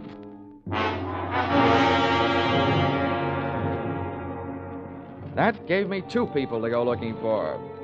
I didn't know where her estranged husband, Bill, lived, so I went to work on the doctor. His all-night telephone exchange gave me the information that he had called in just before leaving the hospital on his way to the office and could be reached there in 20 minutes. I was apparently closer than he was, so I walked over to the building and up to the 4th floor. There were lights on in the Schmedlick office, so I walked in. What do you want? I came here to see the doctor, Bill, but I was going to get around to you eventually. I just came from your wife's apartment. So did I. That's what I mean. You've got some talking to do. I know who you are, but don't go getting any ideas. I didn't kill her. I loved her. It didn't sound like love when I met you in the apartment. We made up right after you left. I went out to get her something from the drugstore. When I came back, she was dead. That's what I'm doing here. I'm waiting here to kill the man who did it. How do you know it was Schmedlick? Because after you left her apartment, she called the doctor and told him if he didn't stop shaking her down, she was going to tell you the whole story. And he threatened her, and she called me. What was the grounds for blackmail? Narcotics? That's right. He got her started on it during a long illness she had. After she was well but still needed the drug, he told her he'd see that her family heard about it. She didn't pay him off. Nice guy. He wrecked us, wrecked our marriage, made a victim of her. And she wasn't the only one. There were others. He made drug addicts out of them and then threatened to blackmail them if they didn't pay off. Can you prove all this? I can't prove it. Nobody can. The cops, the medical association, they've tried, but Schmedlick is clever. Too clever. When I blast that monster out of the world, I'll be curing it of a big sickness. Now, hey, take it easy. Look, I know how you feel, but you haven't got the right answer. Why don't you let me take over? Stay out of it, Dollar. I never belonged to any Boy Scout troops. I'm not joining now. You know what they say, an apple a day? Well, I've got one here for the doctor. You see this? It's left over from Guadalcanal. Sure do see it. A pineapple. Army type. Hand grenade. Well, I'm gonna feed it to him. Oh, Bill, now look, I know you're upset, but don't forget, those things were designed to take care of more than one man. Have you thought of that? I've thought about it a lot, and it still all adds up. I haven't got a thing left to live for. Hey. That's him. Bill, you're off your rocker. Don't do it. Give me that thing. Shut up. Stand away. What is this? What are you two doing here? Come and get it, Schmedlick! A bomb! Before the grenade could explode, I did. With one foot, I kicked Bill mightily in the shin bone. Oh! With the pin pulled, I only had about 5 seconds. I took 2 steps, and with the other foot, I kicked the grenade out to the corridor, then I hit the floor.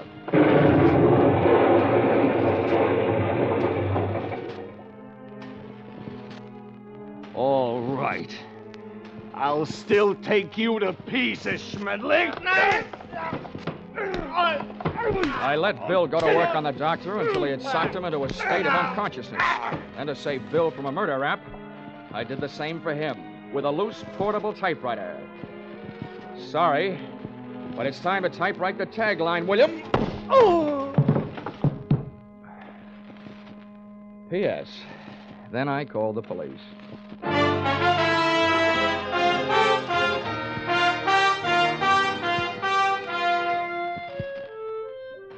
Expense account, item 8. $50, airplane rental, Burns-Lee charter service for flight to Palm Springs. Item 9, $62. Dinner at the Dunes, party of 3. Included in said party, me and Haig and Haig. Expense account, item 9, airfare Palm Springs to Los Angeles to Hartford, $244.04. Expense account total, $1,211.69. All that for getting rid of a doctor. And if you react the same way you reacted to my last expense account, it'll probably mean that you will be needing a doctor. Signed, yours, truly, Johnny Dollar.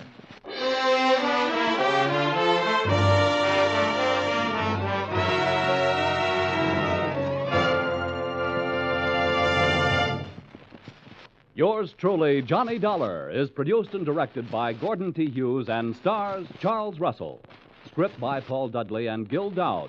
Featured in the cast were Willard Waterman, Betty Lou Gerson, Larry Dobkin, Paul Dubov, Georgia Ellis, and Edmund McDonald. The special music is written and conducted by Wilbur Hatch.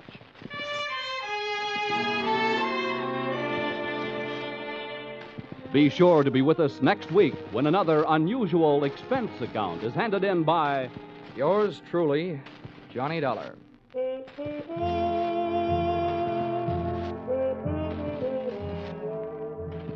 Stay tuned for Vaughn Monroe and his Caravan, which follows immediately over most of these same stations. Paul Masterson speaking. This is CBS, the Columbia Broadcasting System.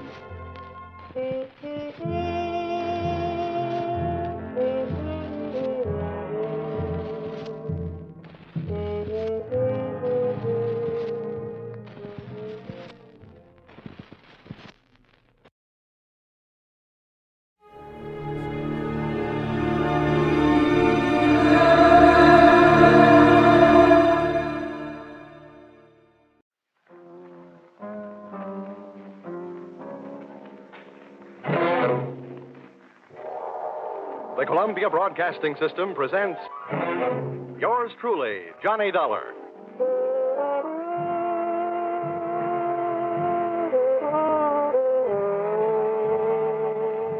The next half hour has its baggage packed to take a trip with America's fabulous freelance insurance investigator, Johnny Dollar. At insurance investigation, he's just an expert. At making out his expense account, he is an absolute genius.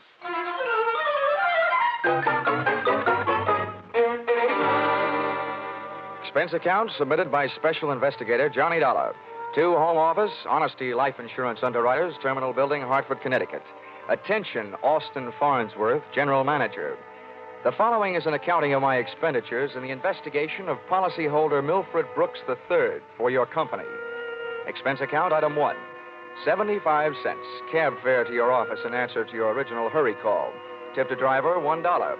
Expense account item 2, 25 cents. Shoe shine. You remember I got my shoes scuffed when I unsuspectingly walked through the private door to your office. Dollar, grab him. He's trying to jump out that window. Let go. Get off. I'll show you. Oh, no, you don't. Hey, let go, you fool. Get away. Had a nice try, sonny boy. Now pay attention to teacher. No. Class dismissed. Well, Mr. Farnsworth, why didn't you tell me what you had waiting for me? I'd have worn my boxing gloves. Dollar, this was all a complete surprise to me. Well, just in case your little chum on the floor there wakes up in a hurry, I think I'll close the window. Now. My goodness, Dollar, what are you doing? I'm sitting on his head. I don't care if this guy tries killing himself again. I just don't want him to try and kill me. After all, we haven't even been introduced. Dollar, that happens to be one of our largest policyholders. His life is insured with this company in the amount of $2 million.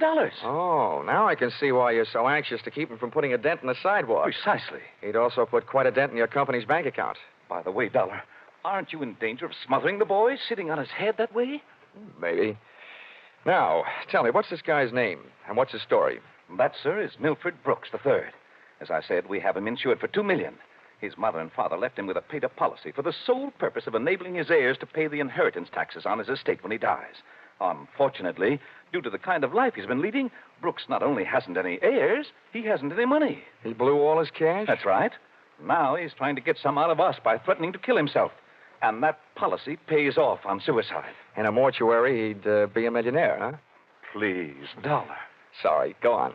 1/2 hour ago, Milford walked into this office and changed the beneficiary in his policy.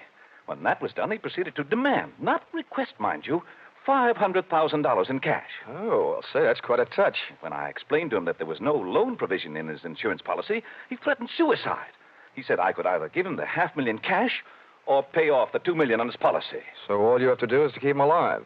And he's managed to make that no small problem. The man he named as his new beneficiary, just before he made his demand for the cash, is, well, it's downright frightening. Why? Who is it? One of the most notorious gamblers in the East. His name is Hatcher. Harold Hatcher. Oh. You know him? Yeah. Say, that kid's been a post office pinup boy for a lot of years. Well, there's the situation, Dollar. I'm engaging you to protect Milford Brooks' future. Yeah, what there is of it. The way this lad operates, you think he had but 2 lives to give for his country. He's not only set himself up to get knocked off by somebody else, he's just dying to do the job himself. Well, it just means that you'll have to work twice as hard. Oh, it also means something else. What's that? That you'll have to pay me twice as much money. Oh, you'll get your money. The situation demands sacrifice, I'm afraid. But protect the boy, Dollar. Give him something to live for, an interest in life. An interest in life, huh? Let's see. I know. Here, this should help. What's that you've got there? It's what's commonly referred to in the more successful bachelor circles as my little black book. Now, let's see. Ruby? No, her favorite expression is drop dead. Bernadine? No, she'd be the new beneficiary by midnight. Oh, here's one. Here. Butter. Butter? Hey, Farnsworth, would you mind passing me that phone, the one with the long cord? No, not at all. My little friend here is showing signs of life. Here you are. Maybe you should let him breathe a bit more. Don't worry. He'll be all right. Hello? Hello, I want to call New York. Person to person. Miss Theodora Butts. Yeah, that's right. And you'll get her at Hudson 24292. Dollar, you're not thinking of taking this boy to New York, are you? Well, I'm going there myself, and you want me to keep an eye on him, don't you? Don't fret, Farnsworth. All is not lost. You do worry me sitting on his head that way. Hello? Hello, Butter? Butter, this is Johnny Dollar. I'll be in town tonight. I want to see you. Look, here's what I want you to do. Yes, this is all right to say over the telephone. I want you to reserve a table at the hatchery in my name for 10 o'clock tonight. Will you do that? Okay, I'll see you in a few hours. Huh? But I can't make it any earlier. I'm sitting up on a sick friend. Okay, goodbye. I'm not sure that I agree with your methods. Oh! What's the matter, Dollar? Did he hit you? Hit me? No, he bit me.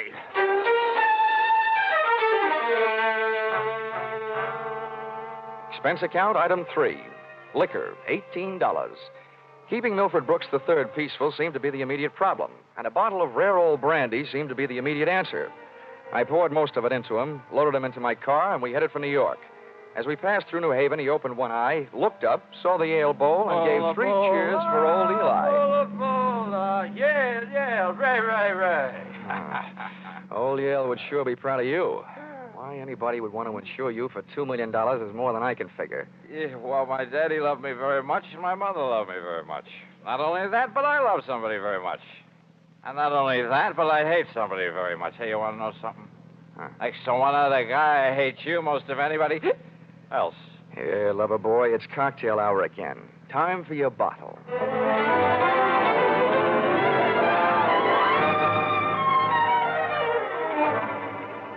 Rolling along the Merritt Parkway, I felt very much alone with my own thoughts. And believe me, they weren't very pleasant company. The way it stacked up for me, Brooks had built up a fat gambling debt to Harold Hatcher and had been forced to make him his beneficiary.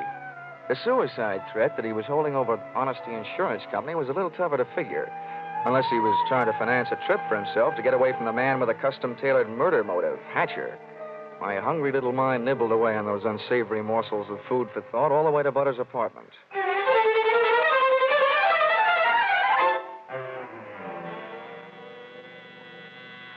you taking me? I want to go to New York. If you don't behave, Buster, I'll punch your ticket. Johnny, darling, welcome to New York. Fastest trip I ever made. Quiet. Well, where did you find this? In a box of Cracker Jacks. Come on, let me in. I don't know about you, Johnny. Some men bring me flowers and some bring me candy. What do you bring me? A boiled owl in a Brooks Brothers suit. Oh, I'm pleased to meet you. My name is Brooks, but I haven't got any brothers. Lucky them. Fix the pillows on the couch, will you? They look more at home in the bathtub. Oh, come on, Buster. Lie down. Oh, I'm charmed. Thank you very much. Hey, this kid's liquor sure can hold him. He's passed out. How long have you been playing nursemaid to this bottle baby? Lead me into the bar, sweet. Let's get away from this buzzsaw, and I'll tell you all about it. Sure, come along. Horrible examples don't seem to bother you, do they? If you knew how that guy's been bothering me. What'd you do to him? Oh, let's just say he put the bite on me. Ah, the river sure does look pretty tonight. Like a brandy? Anything but. I've been sniffing that secondhand, all the way from Hartford. Oh, make it a Brow root beer. Hey, Butter. See that big boat out there? Mm-hmm. Oh, I sure would like to be on it with you. Sailing off to faraway romantic places. Get with it, darling. That's the 125th Street Ferry. Here's your root beer. Come on now. Tell Butter all about it. First things first. Now that I've got a Dad's old-fashioned root beer, how about giving me one of Mom's new-fashioned kisses? And then I'll tell you all about it.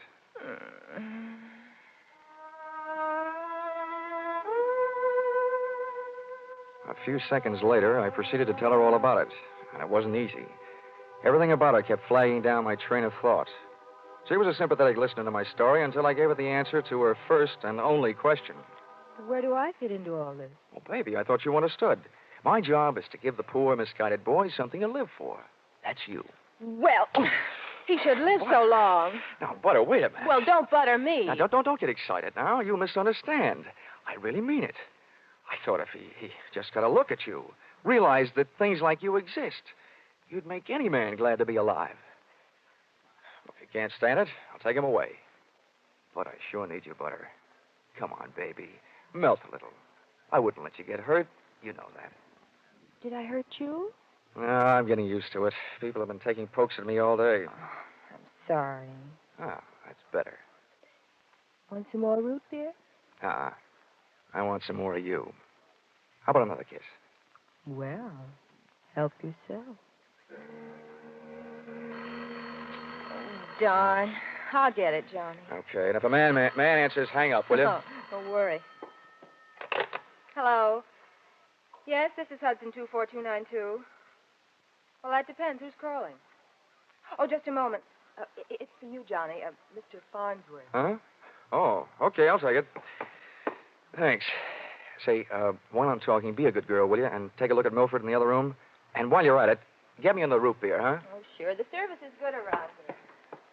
Hello, Farnsworth. Yes, Dollar, I'm glad I got you. How'd you get this number? It's the one you called from my office. I remembered it. I have a photographic mind. I hope you haven't got a picture of what I'm thinking. What do you want? I want to know how Milford is. I mean, is he still alive? Of course he's alive. Good, good.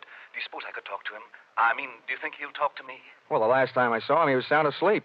I'll take a look. Hold the phone. Oh, Butter. Oh, Butter. Hey, Butter. Hello, Farnsworth? Yes, yes. Do you have any aspirin there at your house? Why, of course, Dollar. Why? Well, you better take a handful. Milford Brooks III just took a powder. I'll call you back. You let anything happen to him, and you'll need the aspirin.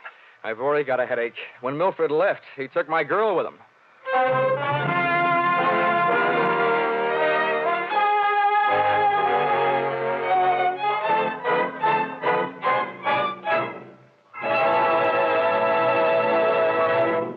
In just a moment, we'll return to the second act of Yours Truly, Johnny Dollar. But first, we want to remind you that it was 437 years ago, next Sunday, the famed Spanish explorer Ponce de Leon began his search for the Fountain of Youth. By sheer coincidence, the man who's still looking for it, Jack Benny, will be heard on CBS next Sunday at 7 o'clock Eastern Time. And now, back to Yours Truly, Johnny Dollar.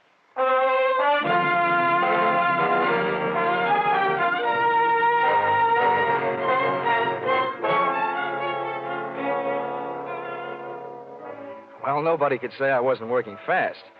I had only been in town for an hour, and I had already succeeded in not only losing your $2 million baby, Milford Brooks III, Mr. Farnsworth, but in losing my $1 million baby, Theodora Butts. I tried to put myself in Milford Brooks' $40 shoes, but they wouldn't fit. You can't outthink a maniac. The best I could do was figure either that he was on his way to commit suicide, or that Harold Hatcher, the man who now stood to collect $2 million in the event of Milford's death, had snatched him out of Butter's apartment. With birds of that type flocking together, Butter stood a good chance of being a dead duck. I spent an hour unsuccessfully shaking down the neighborhood for them. I questioned cab drivers, harness bulls, bartenders. Then I decided to ask for help from higher up. And I don't mean that I said a prayer. Expense account, item 4, 5 cents, phone call. Police headquarters. Give me missing persons. Any particular one? Don't be a wise guy. Lieutenant Fisher. Yes, sir. Hello, Dollar. What did you lose? Practically everybody. Let's start with a girl, Theodora Butts. You mean you lost your girl? Why didn't you call Dorothy Dix? Don't waste time being clever. Just check your reports, will you? Hold on. Buddington, Bumpus, Byers. Nope, nothing on her, Dollar. Okay, well, try this one. Brooks, Milford III. Bullseye. Brooks, Milford III. He hasn't been reported missing, and we haven't found him yet. But, we think we know where he is. Oh, this kind of a question I always hate to ask. Where?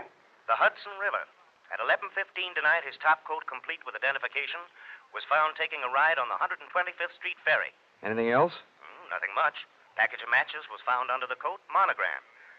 You don't happen to know anybody whose initials are H.H., do you? H.H.? Well, there's always Horace Height. Thanks, Fisher. I'll check back with you later. I'll be here.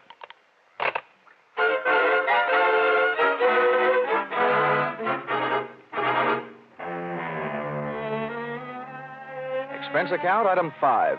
Nightclubs, $28. Harold Hatcher's hatchery was in a cellar under a hotel, but the prices were high enough to rate a penthouse.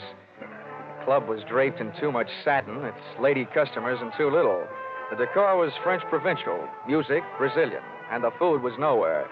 The drinks looked weak and the waiters looked strong. All in all, the joint was a sight for sore eyes, for making them sore. The only pretty thing in the place was a blonde.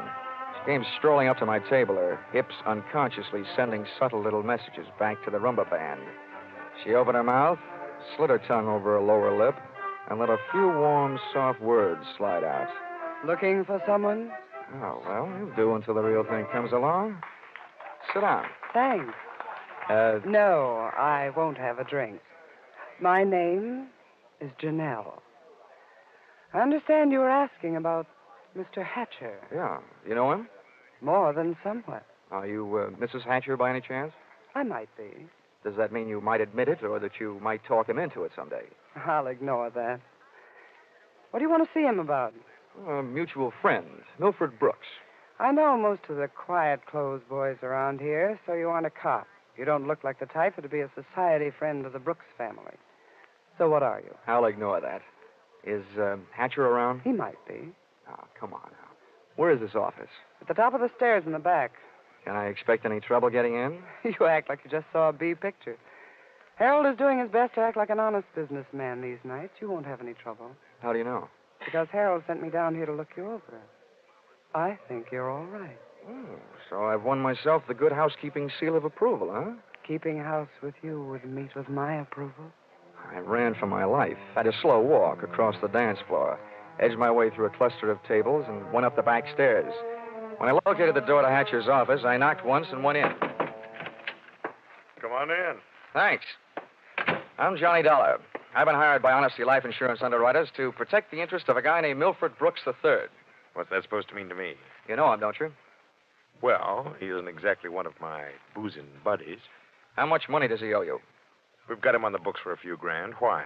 They picked up his top coat tonight on the 125th Street ferry. He wasn't in it. It might have been a suicide, or it might have been a knockover made to look like a suicide. What's your choice? Where do you get off asking me to make a choice? Where were you around 11:30 tonight? What's it to you?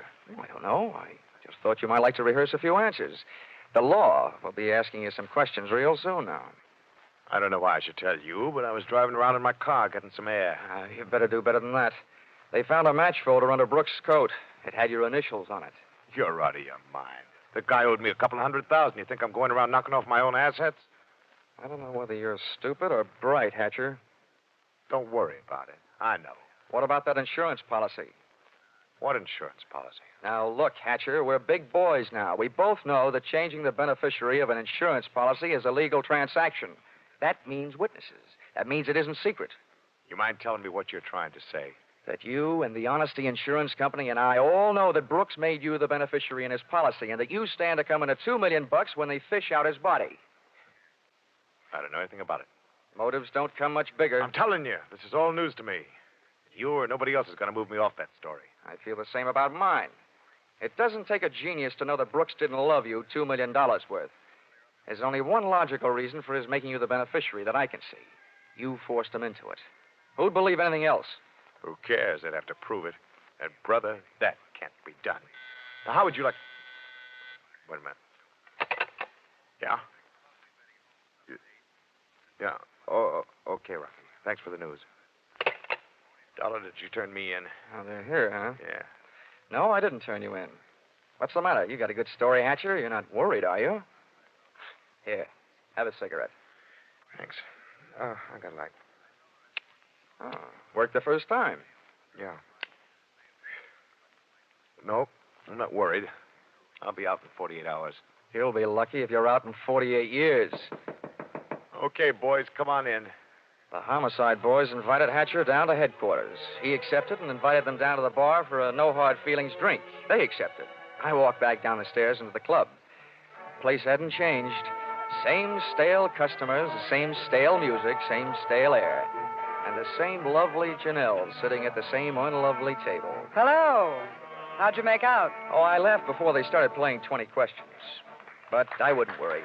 You've got a smart boy in the bar there. In some ways, maybe. What'd he hand you? A big round zero. Wouldn't talk, huh? Round zero. Wouldn't talk, huh? About what? Oh, just a little doodad, a $2 million life insurance policy. Wait a minute. That young Brooks kid? Yeah, that's right. Oh, I knew it. I tried to tell him, but he wouldn't listen to me. Trying to tell who what? Hatcher. But he'd get into trouble about that policy. It just looks funny, him being made the beneficiary. You knew about it, huh? I suppose you also know what was behind it. Sure, Milford owed him some money. A lot of money. It's in writing. What kind of writing? It's a personal note that Brooks was going to get back if he made Harold beneficiary. It's up in his office. Hey, you must be awful close to Hatcher. I'm the close, friendly type. I'll have that drink now. You've earned it, beautiful. She had earned it, and I had a hunch as to why. If ever I saw a gal busy putting the skids under her boyfriend, she was. Even if she helped send him up on a murder rap. I would have bet a quick 50 that she'd tipped him to the police. It's happened before if the boyfriend is the murdering type, and it's a nice, neat legal method of disposal. Janelle led me back up the stairs and into Hatcher's office. I sent her back down to watch the bar to divert Hatcher in case he decided he'd forgotten something. Brooks's personal note made out to the gambler was easy to find, lying neatly in the middle of the top desk drawer. But I found something even more interesting when I went through his wardrobe closet. I began to see a glimmer of light. And then, encouraged by not too much thinking on my part, it turned into a veritable bonfire, which I hope wouldn't be too hot for me to handle.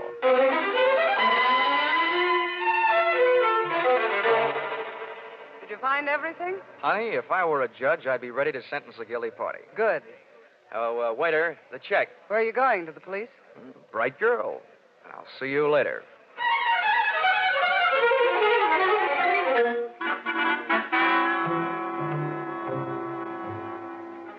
Expense account, item 6. Cab fare, $1. Tip the driver, $1. Once out of the hatchery, I walked to the corner, got into a taxi, and waited. In just a few minutes, my favorite suspect came out of the club, jumped into a taxi, and the chase was on. We nuzzled our way through the traffic over to 2nd Avenue and headed downtown. Then he took a right turn on 45th Street over to Lexington and headed uptown. But they didn't lose us. At 72nd, the cab ahead turned right and pulled to a stop. My driver was on his toes, and his toes were on his brake. We stopped, too, half a block behind. You want I should wait? No, here you are. Keep the change.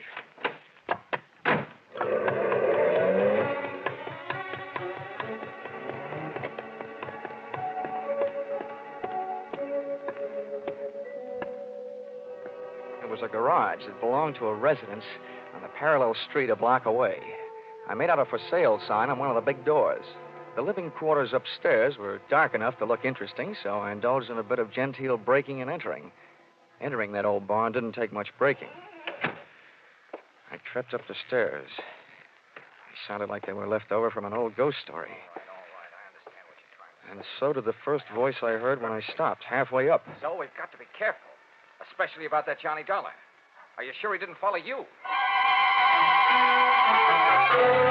That voice sounded awful dry to be coming from a guy who supposedly had spent most of the night snoozing on the bottom of the Hudson River. It was Milford Brooks III.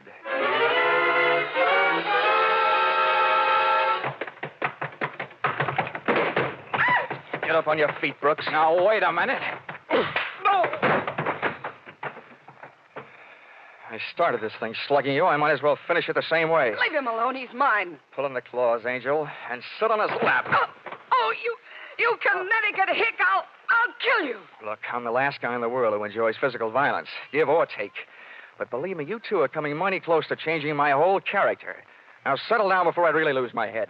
Get off of me. I should have known better than to get mixed up with a low-class nobody like you. Cut. We've pushed the lady around enough, Brooks. Tell me to be careful. Why didn't you think of that before you led him here? Wipe your nose, big boy. Now, don't you go getting fat-headed gorgeous. Neither one of you is exactly what I'd call a mastermind. When you planted that match folder underneath the topcoat on the ferry boat, you both should have been more careful. Huh. You think so? You bet I think so. If I were planning a piece of evidence to incriminate Mr. Harold Hatcher, I would have left a cigarette lighter. I found one in the pocket of every suit he owns, back there in his closet in the club. It wasn't hard to figure out that guy never carries a book of matches. What do you want? I'm only interested in one thing, saving the insurance company $2 million. And, Buster, I think you've done it for me. Wait, look, Dollar. This is insurance fraud. It has been ever since you put on that fake suicide attempt, trying to extort $500,000 out of the company for you and Janelle. Wait a minute, Dollar. So much for the company. Now, something a little more personal and a little more serious. Where is my girl? Well, she's all right, Dollar. I couldn't help it. I had to get out of that apartment. She caught me leaving. I had to take her with me. Where is she? Well, I didn't mean to hurt her. I was afraid she'd yell. Oh, you miserable... I'll tell you where she is, Dollar. I put her in a cab and sent her to the emergency hospital. Get up. Oh, no, Dollar, please, I'm let me going to give you the beating Wait a yell. minute, Harold. Hatcher. You had your fun, Dollar. Now I want mine. How did you get here? New York City, world's most efficient police force, remember? When they think maybe a guy's jumped off a ferry boat and nobody's seen him do it, they check the turnstile counters at each end. In the case of Brooks here, as many people got off that boat as got on. Yeah, that makes sense. They'd hardly hold a guy for murder just because somebody else lost a topcoat. How'd you know we were here? You know me, Janelle. You never go any place that I don't know about. Okay, Brooks, you felt like explaining. Now I feel like listening. Get it up. I don't know what you mean. I know what you mean, Hatcher. One, he gave you a big, fat $2 million motive for murder. And two, he did his best to make it look like you did murder him with that broken-down match cover plan on the ferry boat. Why? Well, they wanted to get rid of you and live happily ever after. The big mistake they made was in trying to shake the insurance company down for some ready cash. And you, baby. Harold, you please. put him up to it, didn't you, you cheap little muscler? No, Harold! Calm down, Hatcher. You don't need a gun around here. They're tame. You don't know me very well, Dollar. I'm going to teach all of you amateurs a lesson. How these things are really done. Come on, Brooks. No, Hatcher. You can have everything I've got. For a second, it looked like Hatcher was going to take everything. But I hadn't gone that far to see Brooks knocked off with me as a witness. Hey, maybe I wasn't going to be a witness. Maybe I was going to be a victim, too. When that thought hit me, that's when I flew across the room and hit Hatcher in a do-or-die flying tackle from behind. Oh. Hatcher went down shooting. I went down kicking, and a lucky boot knocked the gun out of his hand. I beat him to it and swung it straight into his skull. Oh! Half the people in the room were lying there bleeding. Brooks from a gunshot, Hatcher from the gun butt. Janelle and I both stood there panting. But believe me, not for each other. We stood that way until the police arrived.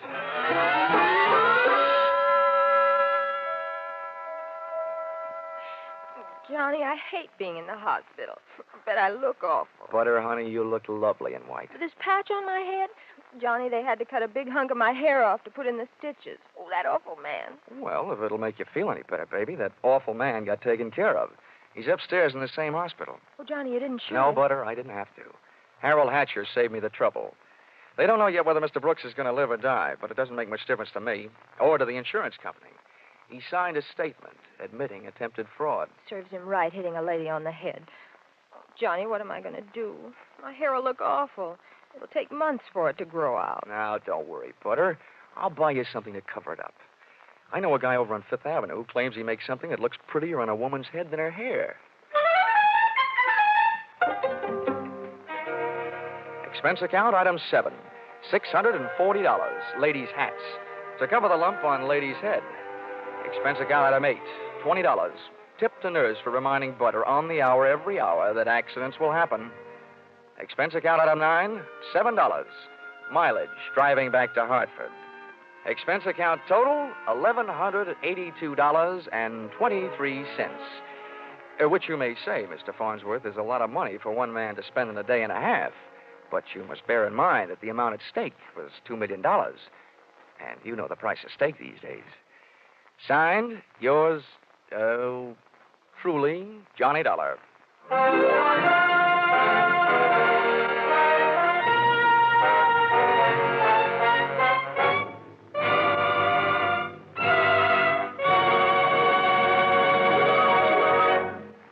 Listen in again next week when CBS brings you yours truly, Johnny Dollar, with Charles Russell as Johnny. Yours truly, Johnny Dollar, is written by Paul Dudley and Gil Dowd, with music by Mark Warno, and is produced and directed by Richard Sandville for CBS, the Columbia Broadcasting System.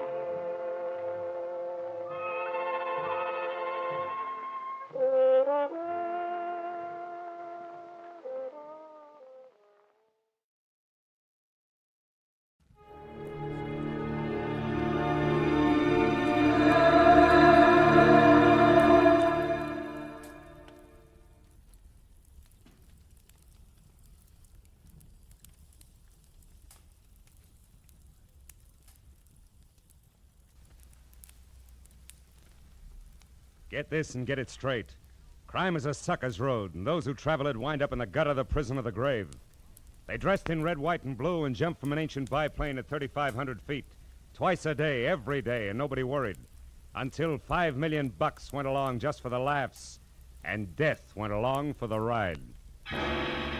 From the pen of Raymond Chandler, outstanding author of crime fiction, comes his most famous character in The Adventures of Philip Marlowe.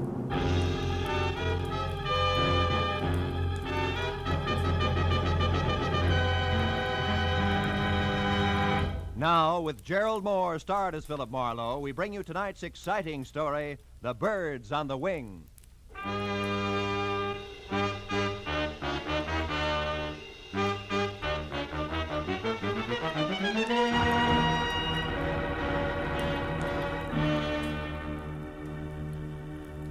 It had been the kind of quiet, workless week that speaks well for human beings and their relations with one another, but doesn't do much for a private detective's bank balance.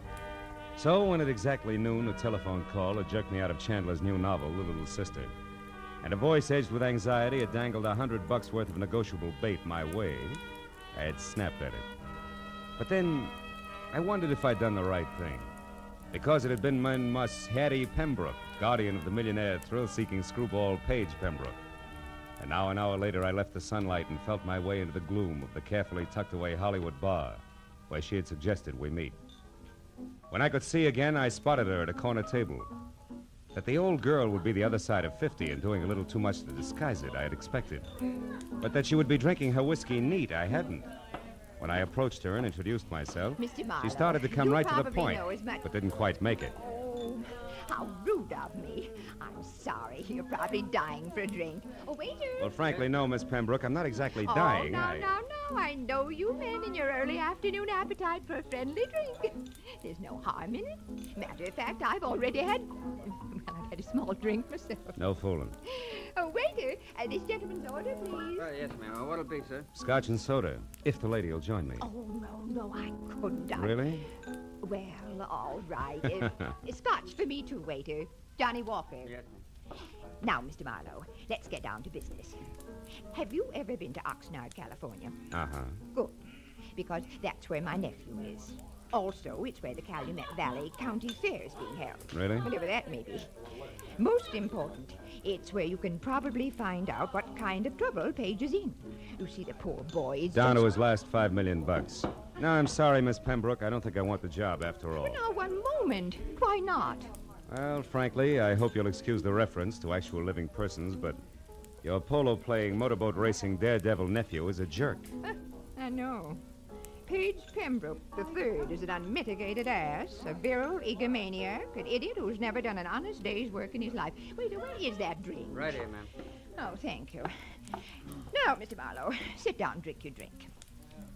When I referred to my nephew as a poor boy in trouble, I was only trying to avoid saying all this. Oh.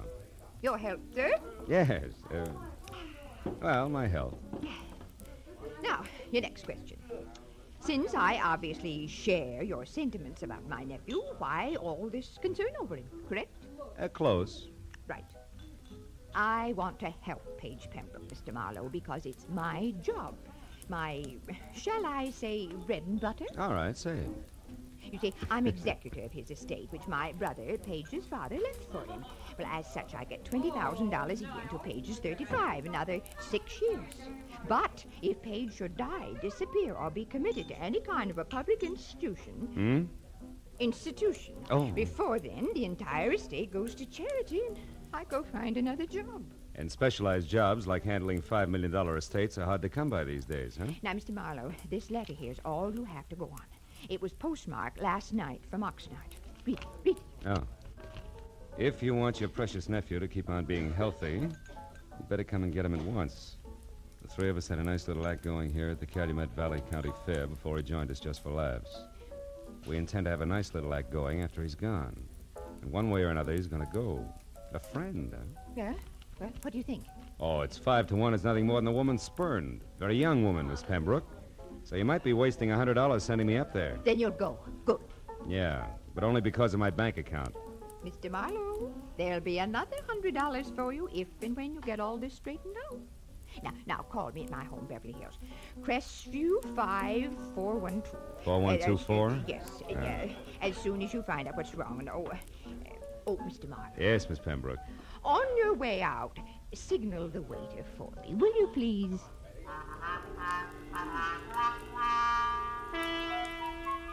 The ride to Oxnard was a pleasant but frustrating hour-and-a-half drive along the kind of beckoning, sun-scrubbed Pacific shoreline that always demands to know why you have to work for a living.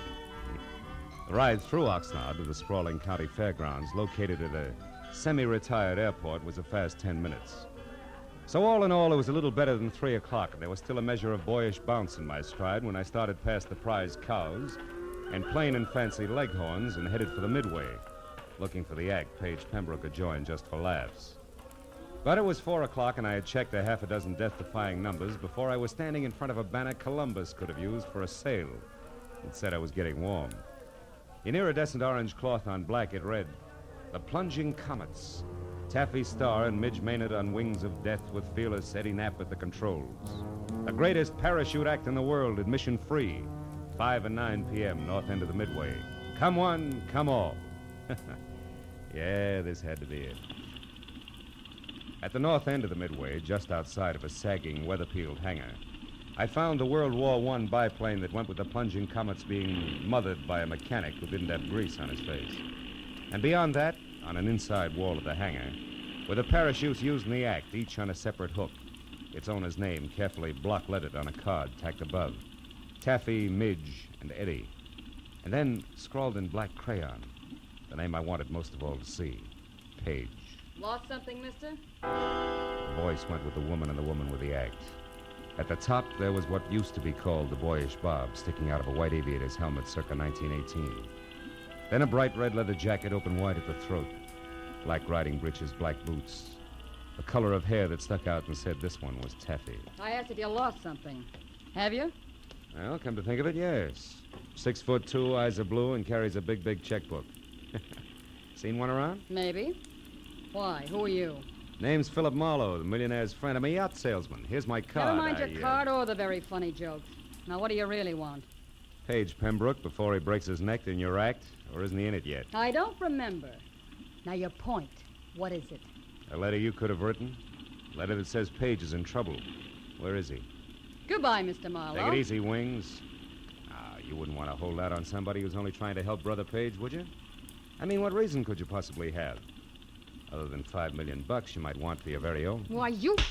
I said goodbye. What's the matter, Taffy? You having problems? Yeah. This Mr. Yacht Salesman is Emmett Kingston, head of the fair's Midway. And you'll be surprised how popular he is with the concessionaries. Now where you going? What else? Good day, Miss Taffy, Mr. Kingston. You know, sometimes it works. Lead with your chin, ride with a punch, and watch for your opening. And I figured I'd try it just that way. So 10 minutes later, when Emmett Kingston, who was carnival people from checkered vest, past ornate watch fob to high-button shoes, and shaped like a bowling pin, left Taffy and started trundling down the Midway, I went after him. When he stopped in front of a lunch wagon, I stopped too. And when he went in and approached the man playing pinball machine, who was maybe 5'4", and from where I stood conscious of it, I was still behind him. At the pinball machine, a stranger with a thin face that wore a nervous toothpick was also watching the little man's game. Oh, boy, Doc, it's peachy. So when I moved closer to the trio, my face turned away from Kingston. Nobody seemed to mind. Hershey, jack of many trades, I see. What? Oh, Mr. Kingston, how are you, sir? Fine, Hershey, just fine. 800 more is jackpot, Doc. Come on. You wanted to speak to me, Mr. Kingston? No, Hershey, nothing important except about last night. Last night, sir? You were working late for a parachute rigger, weren't you, boy? Or am I wrong to consider 2 o'clock in the morning an odd hour for you to be folding these silks? Hey, Doc, you're going to shoot her, aren't you? Which? Of course she is. Go on, I'll shoot for the gentleman. Yes, sir. Hey, 2,000, 3,000, 4,000. Hey, that's great. Now do that again with your last ball, Doc. Was there something else, Mr. Kingston? Yes, Hershey. Why were you near the chutes at that hour? And don't bother denying that you were, because Eddie Knapp saw you there. Well, son? Well, I was there to double-check the riggers, Mr. Kingston. Hey, look, I'm sick and tired of Midge Maynard complaining about the way I pack her chute. It's a stupid excuse, just trying to cover the fact that she's losing her nerve. Hey, boys, don't ignore me. Do we try for the jackpot? Shut up, you, and get going. Rosie, get this stumble bum out of here, will you? Sure, Mr. Kingston, whatever you say. Oh, and it's social, huh? All right, Doc. I'm going. Of my own free will, too. But I could stay if I wanted to. Hershey, you were saying? Well, just this, Mr. Kingston. Midge Maynard and Taffy Starr fighting because of that Pembroke fellow, or because Eddie Knapp is crazy about Taffy is one thing. But bringing me and my work into it is different. Meaning? The parachutes Midge and Taffy use are identical. In the act, both girls jump from the plane wing at the same time. But Midge always gets scared and opens her chute sooner than Taffy. So Taffy is on the ground long before Midge. But this has nothing to do with the way I rigged the chutes, and I think All right, Hershey. Nobody's blaming you. Say, you. Yeah? You wouldn't be trying to sell another yacht in here, would you? Just waiting for the finish of an exciting pinball game. That all right, or is it time to call Rosie again? No, it's quite all right. We're leaving. You try for the jackpot. Come on, Hershey. It's about time for the 5 o'clock show. Oh, yes, Mr. Kingston. Only 40,000 to go.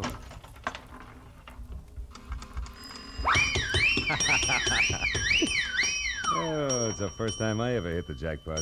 Oh, that's pretty good, Mr. Marlowe, considering that it wasn't your nickel you won on. Oh. Now that you mention it, Mr. Pembroke, it wasn't. Which should take care of the introductions, Yeah. huh? And that leaves very little. But something. But definitely. Marlowe, you can tell Aunt Hattie from me that at the moment I don't need a watchdog. And when and if I do, I'll go to the nearest city pound for one, not to a private detective agent. I told myself it was foolish to slam the door on my way out. So I slammed the door on my way out. I started north down the Midway toward the open stands and the 5 o'clock sharp performance of the plunging comets. When I got there, the act was already underway with the silver biplane taking off. Eddie Knapp in white at the controls, Taffy in her red jacket and parachute crouched on one wing, Midge Maynard in blue jacket and chute on the other. Then as they slowly gained altitude, High-Button Shoes himself took over the PA. They did it up well, and by the time the plane was at about 3,000 feet, every pair of eyes was riveted skyward, and an expectant hush thicker than winter fog had settled everywhere. At 3,500 feet, the plunging comets, Taffy, Starr, and Midge Maynard with fearless Eddie Knapp at the controls.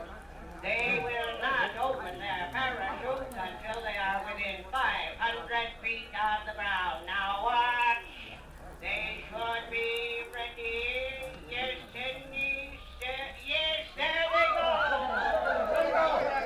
Knees drawn up tight, arms close into their sides, they jumped. Specks in the sky growing bigger as they fell. 1,000, 2,000, 3,000 feet, and then, from taffy chute cloth, long and colored, a huge flag rippling in the wind from the end of a long rope. The flag seemed to rise above her as she fell, until the slack was gone, and then suddenly her chute opened, billowing.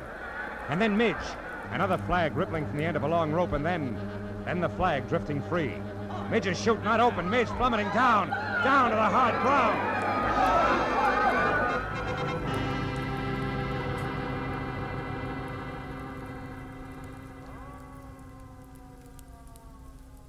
The thud slammed home all the way around, kicking hard at every stomach.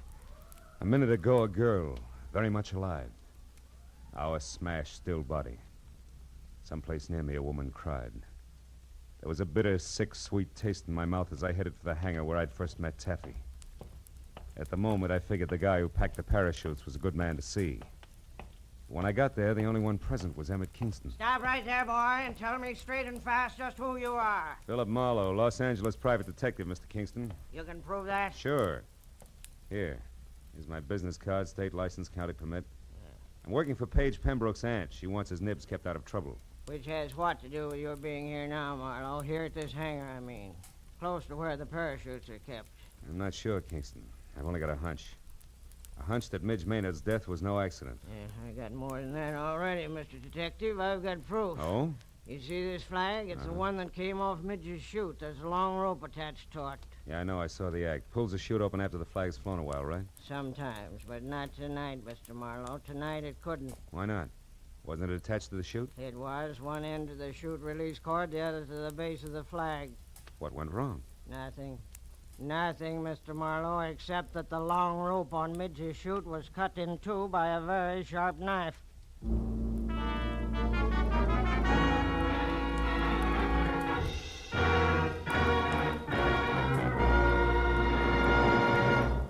In just a moment, the second act of Philip Marlowe. But first, Sunday nights on CBS. The biggest bargain in show business today. Skelton, Bergen, and Benny without spending a penny. Amos and Andy, Eve Arden, Corliss Archer. 4 A's, 4-star entertainment. The Family Hour with its Hollywood stars and stirring dramas. The Contented Hour with its musical stars in brilliant form. Horace Heidt with his rising stars. 8 great shows heard on most of these same CBS stations every Sunday night, with the 9th, Jack Benny, being heard on them all. Hear them all this Sunday night. Now, with our star, Gerald Moore, we return to the second act of Philip Marlowe and tonight's story, The Birds on the Wing.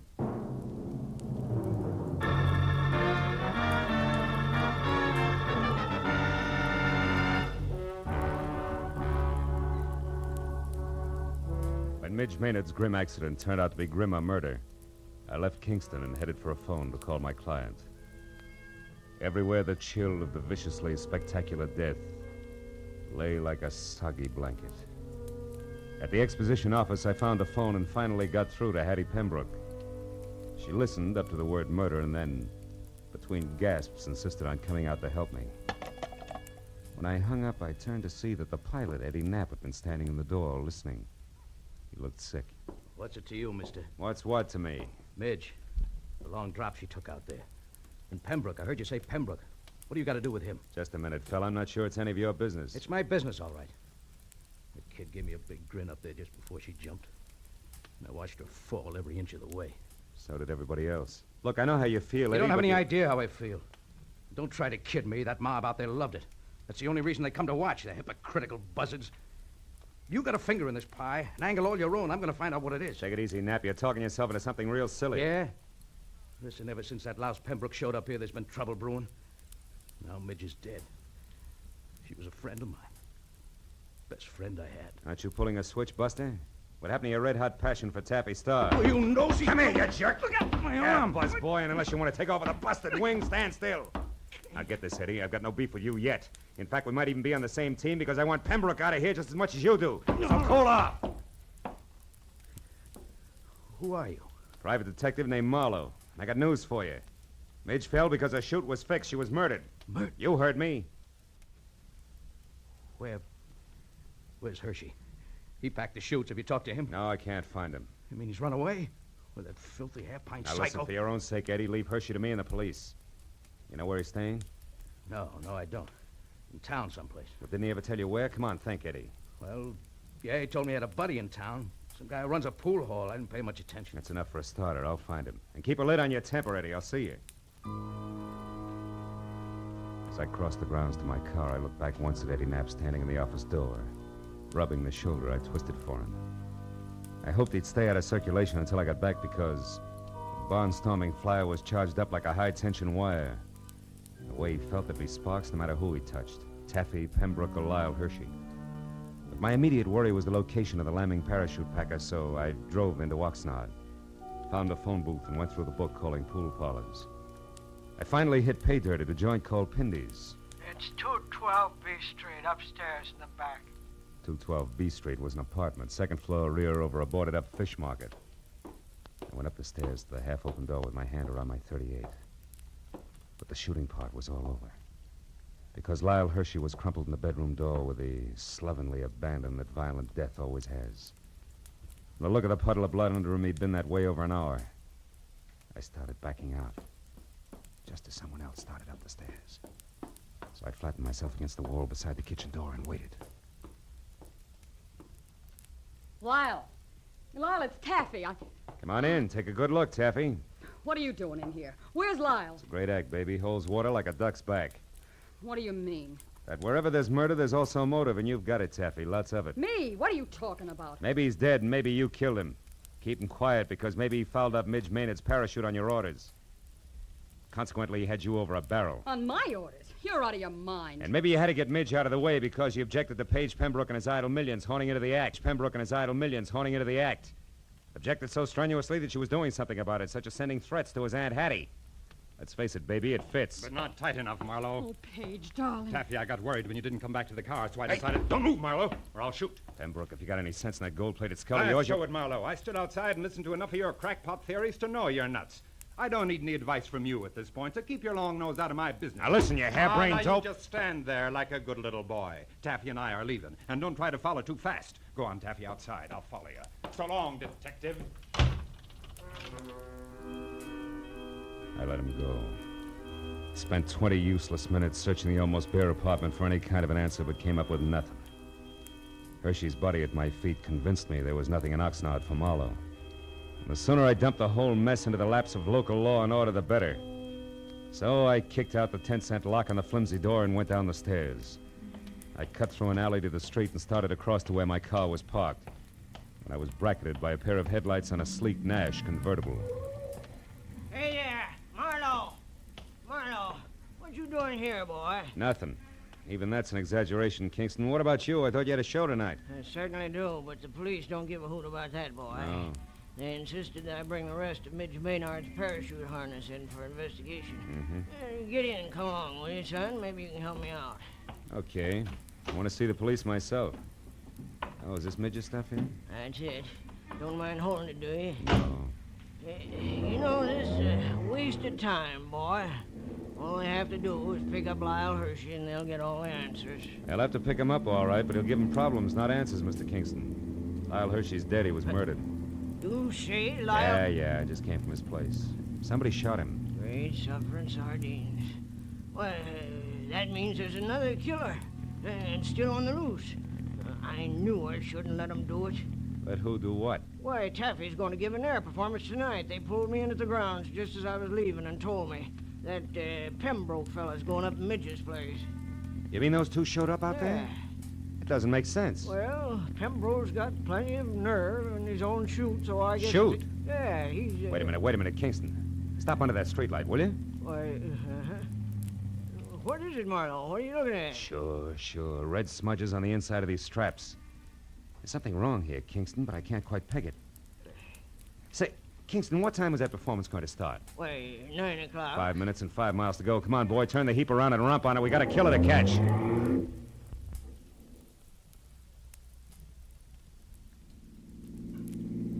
Swing out in front of the hangar, Kingston. Hurry. It's empty. They're already out on the runway. Yeah, there's one parachute still on the rack. Why, that's Eddie Knapp's chute, and he never goes up without it.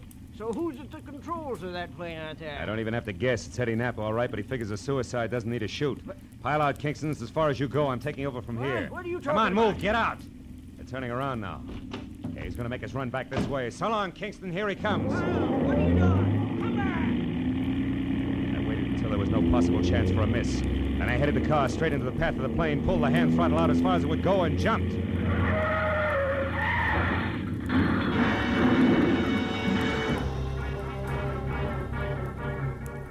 From there on, it was easy.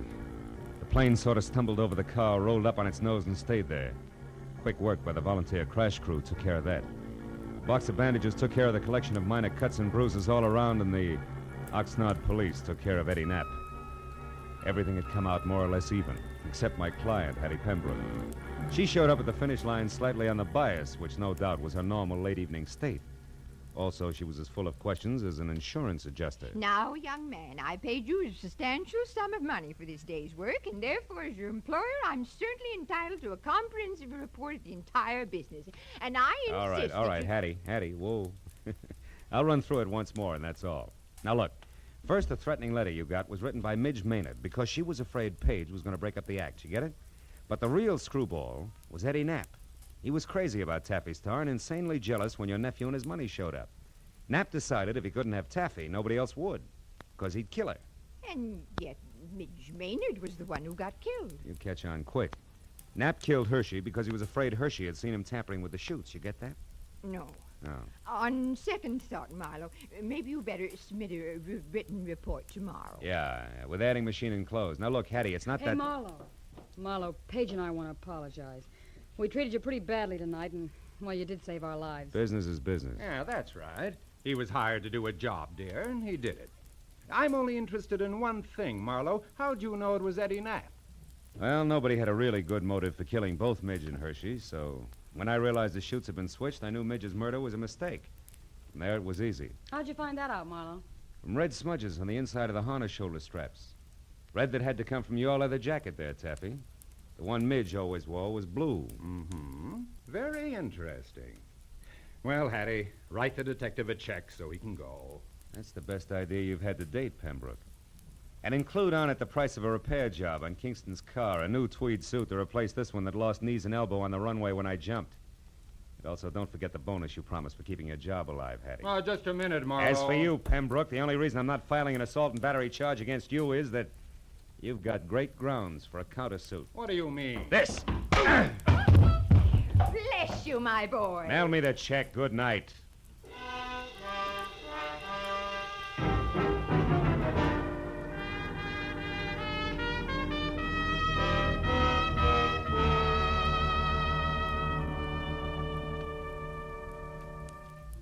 Well, a few informal cups of coffee at the Oxnard Police Headquarters cut through most of the paperwork. But at that, it was after 2 when I finally picked up my car and drove the inland highway for home, past dark, quiet farms, where down-to-earth people made down-to-earth livings and slept at night. Yeah, the countryside was full of them. So it was with a real sigh of relief that I finally opened the door to my apartment and looked forward to some peace and quiet. Hello, Mr. Marlowe. Aren't you Gracie Allen? Yes. Well, how'd you get into my apartment? Well, you see this key? Yeah. Well, it didn't fit, so I opened the door and walked in. Yeah, well, that figures. What can I do for you? Mr. Marlowe, you're a famous detective, and I think you're just the man to handle a very important case for me. Oh, really? Well, I'd be very happy to, Gracie. What's your problem? Well, you see, Mr. Marlowe, our sponsor won't let my husband, Sugarthroat Burns, sing on our program. Mm-hmm. And I want you to investigate the possibilities of another radio program George can sing on. Mm-hmm. And then our sponsor will realize he's wonderful and let him sing on our show. Oh. Well, I'm sorry, Gracie, and the next time you pass my house, I'll be very grateful. Oh, thank you. And I'll be looking for you, too. Goodbye. Goodbye.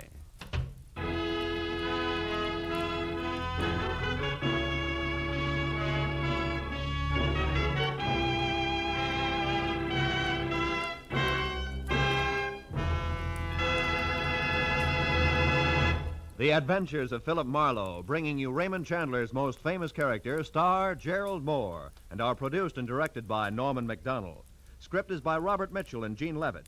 Featured in the cast were Lois Corbett, Rita Lynn, Don Randolph, Junius Matthews, Jack Moyles, and Jimmy Eagles. The special music is composed and conducted by Richard Orant.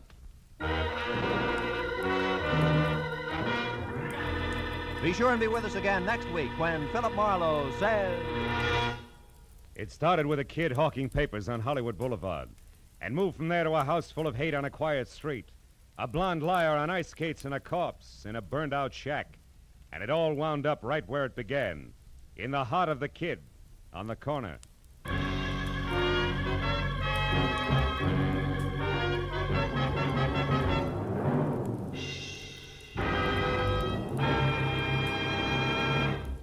Two music programs that make your Sunday afternoon listening a delight and a pleasure are the Symphonette and the Choraleers.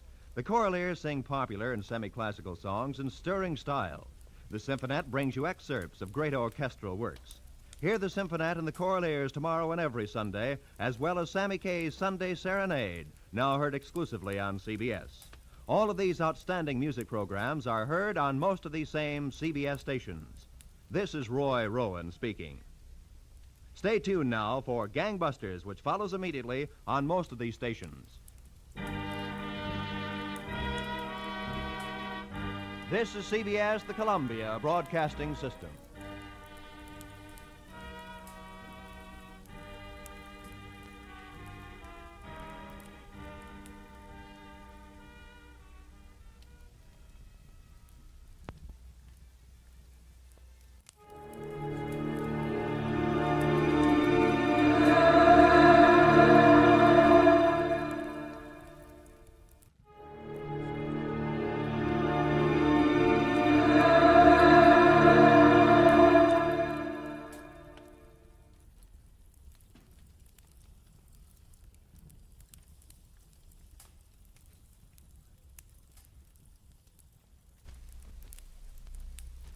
Get this and get it straight.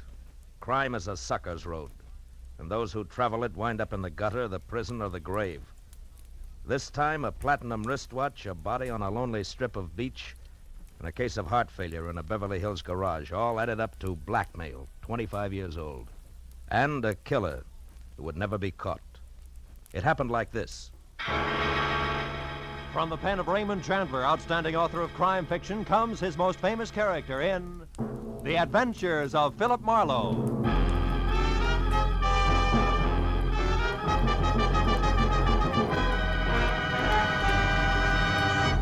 In just a moment, tonight's story. But first, a message from the Ford Dealers of America. The whole country's talking about the great 1950 Ford. Listen to what Mr. Carl Moore of Kingston, Pennsylvania, one of more than 420,000 delighted owners, says about his new Ford. I leave my car out on the street a lot in winter, but you'd never know it to look at my 50 Ford's paint job. It's still as new-looking as when I bought it. I'll never stop wondering how Ford can sell a car that stands up so well for so little money. And speaking of getting a lot for little money, my Ford gives me up to 22 miles to a gallon of gas. Yes, it's hard for Ford owners to keep the good news to themselves. The news about the economy of the big new Ford. From its low initial price to its high resale value. From its low cost of maintenance to its thrift on gas and oil. Ford is a real economy buy. But prove it for yourself.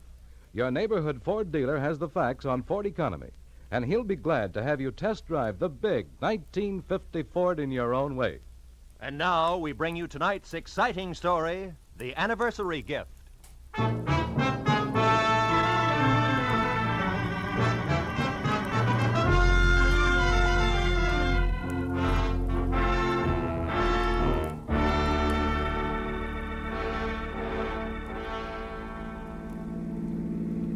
Turn left at the next corner, cabby. Okay.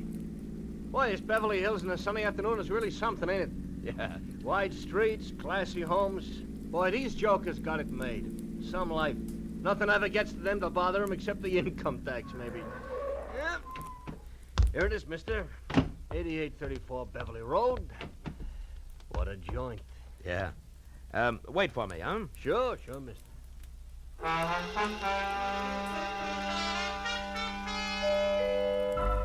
The door was answered by a girl of about 16, a tall, slender girl with dark eyes, too deep for her years. Oh, come in, won't you? I believe Dad's expecting you. She led me across a living room as dignified as the lobby of a bank to a door that she opened. If you'll wait here in the library, I'll tell Dad you've come.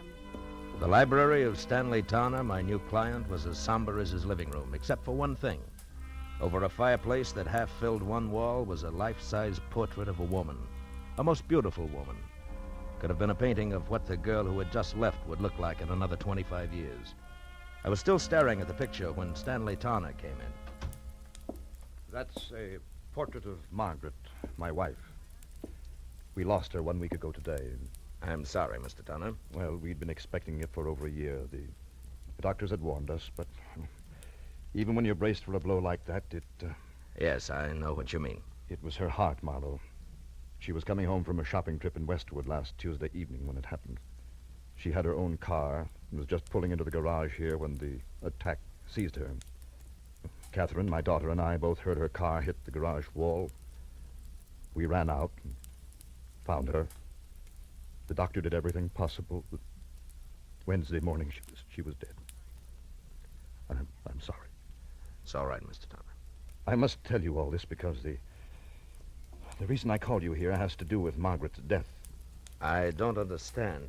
I've got to get Margaret's watch back. A what?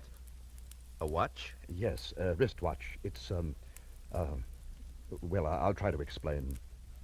I loved my wife very deeply, Marlowe. Now that I've lost her, the most important thing in the world to me is the preservation of her memory. Can you understand that? Well, it's natural that you'd cling to things that remind you of her, Mr. Towner. Now, what about the watch? It's lost. Somewhere in Camino Beach. You know where that is? Yes, a few miles below Redondo. Yes, that's right. The day Margaret died, I had taken her watch with me to have it repaired. I went down the coast on some business, and on the way back, I stopped at Camino Beach for lunch.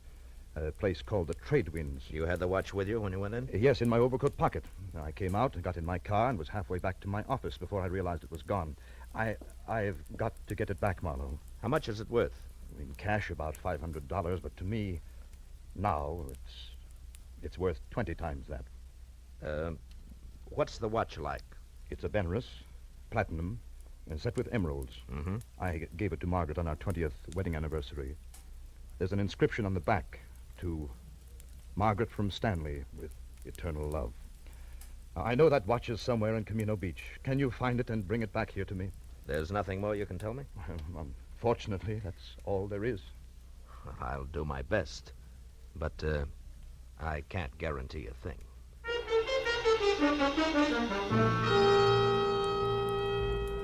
The cabbie waiting outside drove me back to the gas station on Wilshire, where I picked up my own car, fresh off the grease rack, and headed for the ocean and the sunset. It was getting dark by the time I reached Camino Beach, a rickety, salt-caked little town jumbled in between the highway and the surf. Yeah, my first stop was the Trade Winds Cafe, a waterfront shack on spindly legs standing knee-deep in a smelly backwash. It only took 10 minutes to find that there was nothing there for me. After that, I drew a blank at each of the 3 hock shops in town.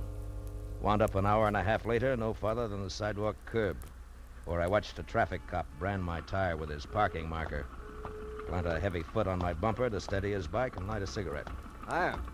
Is your car? Yeah. What is it? Am I overparked? Nope, not yet. Just borrowing your bumper a minute. Mine? Of course not. Got a lot of scratches already. Say, that's a fancy chalk label you put on the side of that tire there.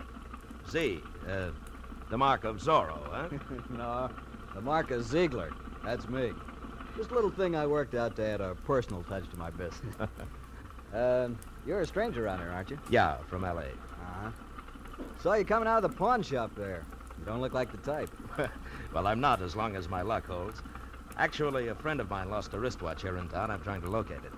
Pretty good watch, is it? Yeah, good enough. The really tough part is that it has a very big sentimental value. I've tried all 3 of the pawn shops in town, but no dice. You know, if I had a friend who'd lost a good watch, I think I'd check in at Sean's bicycle shop on 3rd Street. Well, thanks a lot, Ziegler. Don't mention it. Oh, incidentally, I wouldn't bother to tell him who sent me down if I was you. So long.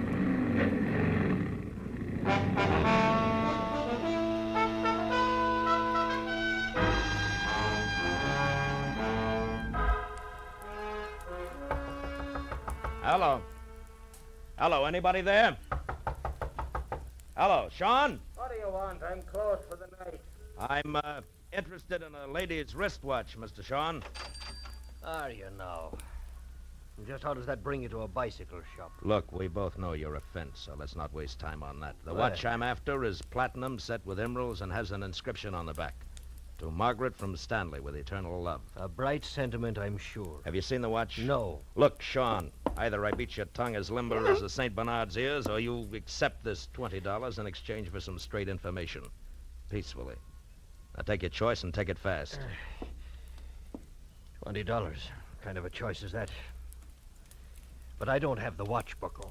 But you have seen it. Oh, yes. 5-6 days ago, a fella brought that watch in here, wanted to know what it was worth. I said 500. He laughed in my face. Who was this guy? You mentioned something about $20. Oh, yes. Here. All right, now give. Yeah, that's better. His name is Chip Menashe. In summers, he works in the concessions in the pier. In winters, he's nothing more than a beachcomber. Lives in a little room out on the pier behind the shooting gallery, and that bucko is your $20 worth. It had better be, Shane, or I'll be back for my change.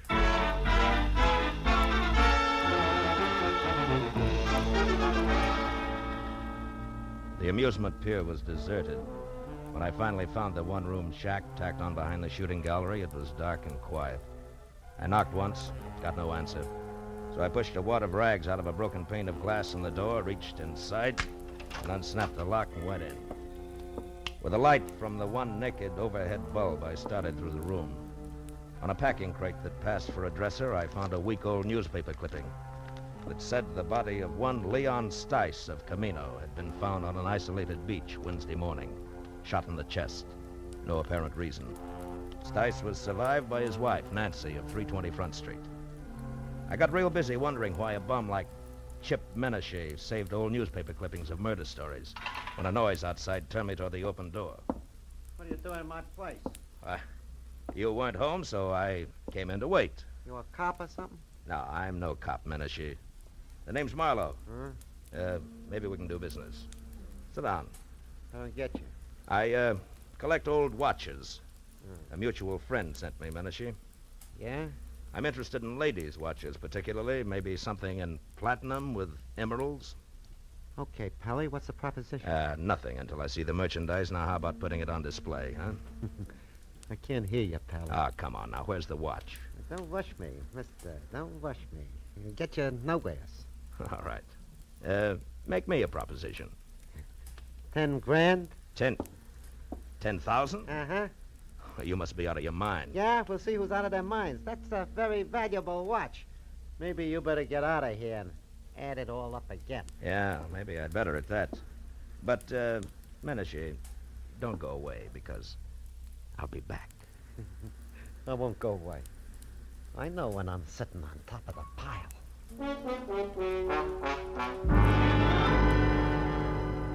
As I walked away, a hunch kept whispering to me that the body of a guy named Leon Stice, found on a lonely beach, was somehow tied in. So I decided to pay a call on his widow.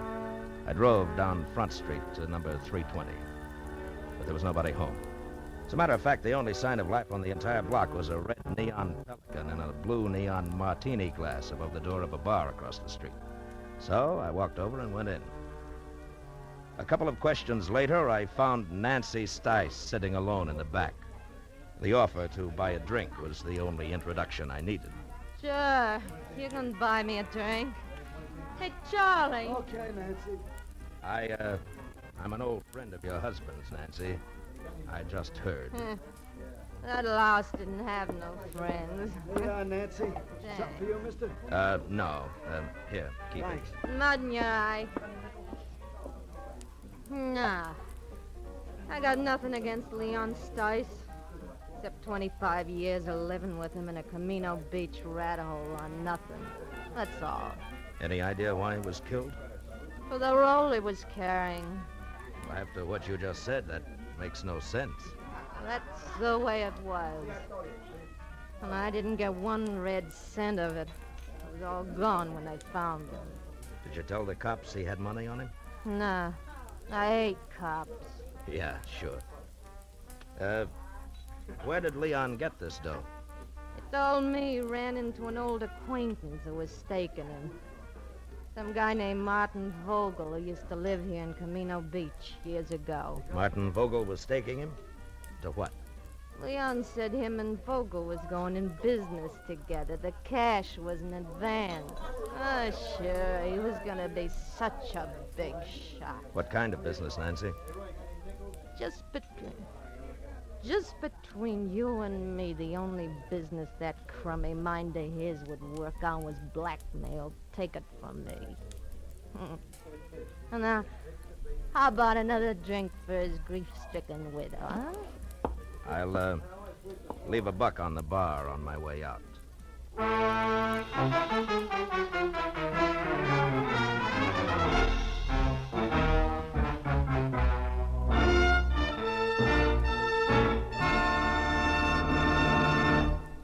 In just a moment, the second act of Philip Marlowe. But first, a brief message from the Ford Dealers of America. From coast to coast, Ford owners agree the big new Ford brings you more for your money. More in comfort, more in performance, and more in economy.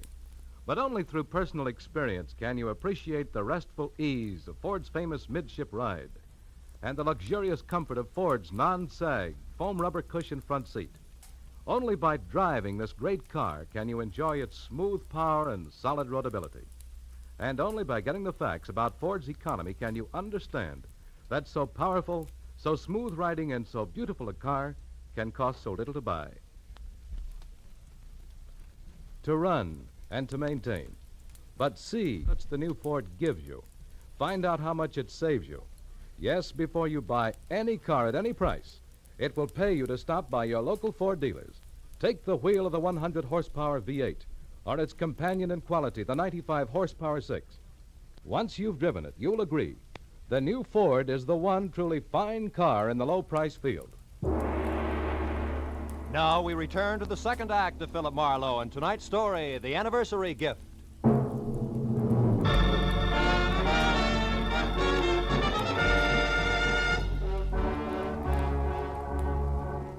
I left the Pelican Club, got into my car, and started for the local law on the chance that I could learn something more about the new question mark I'd picked up named Martin Vogel. 10 minutes later, I parked my car under the cracked globe that oozed sick purple light over a weather-beaten sign, Camino Beach Police. A fat sergeant huddled over what could have been the original teletype machine. When I presented my credentials, he jabbed a fat finger at a dirty glass door marked Captain Elvin Bush, Chief of Detectives.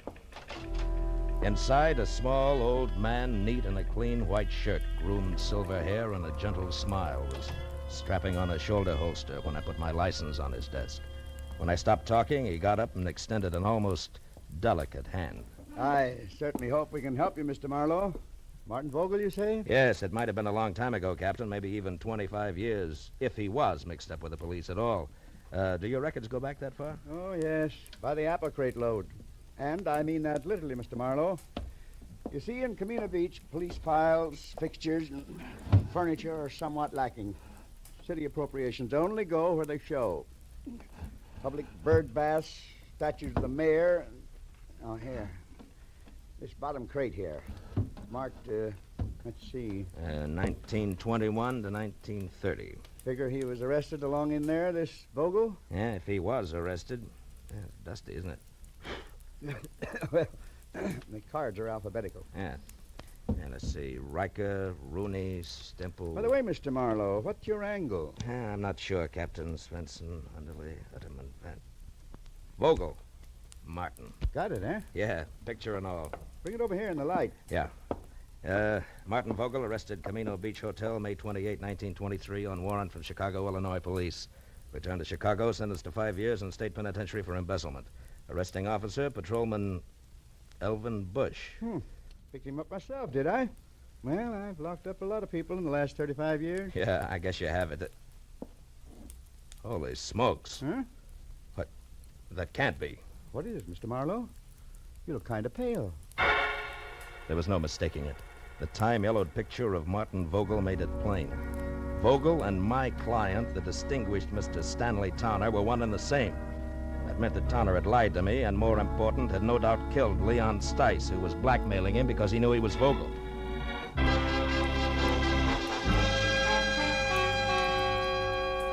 I left Captain Bush, piled into my car, and pointed it back for the amusement pier, where one way or another I was going to get Chip Menashe to fill in a few remaining blanks for me.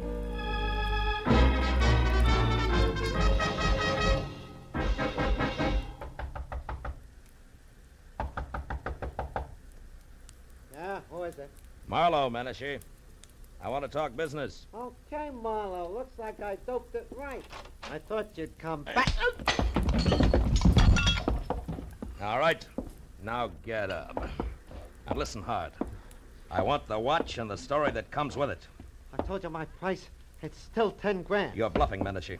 You know the watch means money, but you don't know why. Yeah, Mr. Wisen. All right, now come on, talk. Okay, quit. I'll tell you what you want. I took the watch from Leon Stice.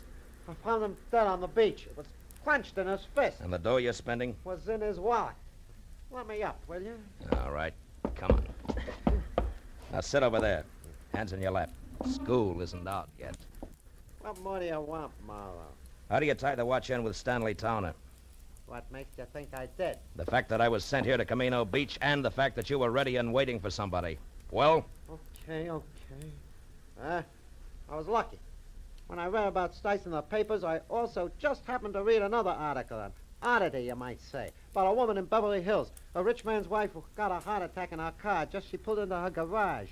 Woman called Towner, front name Margaret. Wife of a big shot broker, also called Towner, front name Stanley. I went from there. I was shrewd. Yeah, genius. Okay, now give me the watch. Come on, let's have it. All right, get your mitts off. All right, get your mitts off. Here. Now you're real happy, Muscles? Happy that you... Hey, cops. Come this way. Hey, Menashe, wait a minute! By the time I got to the door, he was halfway across the boardwalk to his car. But Captain Bush and his sergeant were ready and waiting. When Menashe was next to the gun he kept in his glove compartment, the spotlight on the squad car slashed through the dark, found him, and froze him in a position. We've got you, Menashe. You'd better quit. Menashe, do you hear me? Yeah. No, you listen, copper. Let him have it, Becker. The windshield sprang into little pieces. That got him. Come on, Becker. Yeah, Captain. I waited until Captain and Becker were next to the body and had lifted it off the steering wheel. Then I moved quietly along the side of the buildings as far as the squad car. There, I turned and started back toward them. Hey, what happened? Oh, it's you, Captain. What brings you around here, Mr. Marlowe? A guy in town told me that somebody named Chip Menashe might give me a lead on Martin Vogel. You won't be able to now. That's Menashe. What? We wanted him for a week-old stick-up murder. Stick-up murder? That guy on the beach? The same. Say, Becker, you find the money on him? Right, some $300, Captain. Good. Well, you better call for the wagon now. Check. Funny thing, Mr. Marlowe. One fingerprint did it. Oh, how's that? That guy on the beach, Leon Stice. We found his empty wallet in the sand next to him. It had an isinglass front over his driver's license with a thumbprint that wasn't his. But was Chip Menashe's, huh? Well, we got on to Menashe because he was spreading a lot of dough around. Today, Becker got down here and lifted one of his prints. That cinched it, huh? Yes, that and the shot he just threw at me. Strictly a stick-up killer who got caught. Marlowe, about this Martin Vogel, you still want to let it go that the Beverly Hills police are going to get in touch? I think so. Good night, Captain Bush.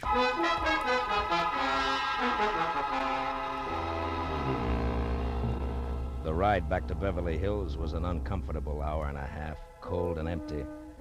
I was glad that I had things to do like stop and start and shift gears. It kept me from thinking too much about a lot of things and a lot of people I wish I'd never heard of. People like Stanley Towner, who I had every reason to be against, but who I was starting to pull for. Stanley Towner, a man who had started all over again after a single mistake made 25 years ago. A man who had fought to build good things, like a comfortable home, a marriage to a woman in a painting, a 16-year-old likeness named Catherine. But Stanley Towner, who was also a killer on a lonely stretch of beach far from home, destroying something rotten who would destroy him. A killer that nobody knew about, except me. Well, I pulled into the driveway and parked behind the car that had been Margaret's. As I got out, the light of the garage went on and the side door of the house opened. I felt almost wrong dropping my hand around the .38 in my side pocket. Good evening, Mr. Marlowe. You have the watch? Yeah. I had quite a tussle getting hold of it. I imagined you would. Menashe's dead, Mr. Tanner. Menashe? Who is Menashe, Mr. Marlowe? The reason you hired me? The man who called you and dangled this bait? Yeah, you were right. It's a beautiful watch, Mr. Vogel. Vogel? You know about it? Yeah, they keep police files a long time. I know about everything. Except why you didn't go after the watch yourself. Well, I was afraid. Afraid to show yourself in the town where somebody might remember you, huh? The town in which you had committed a murder, is that it? Yes, that's it exactly. Dad, is that you down there? Yes, dear. Me, Mr. Marlowe. Well, why don't you come into the house?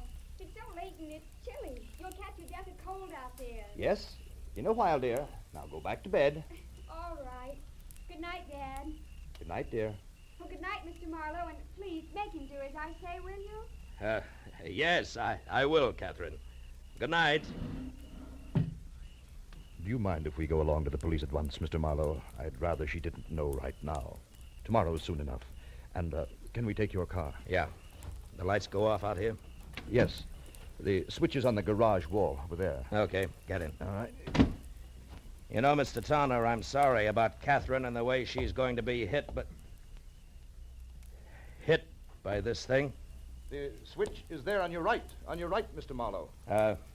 Yeah.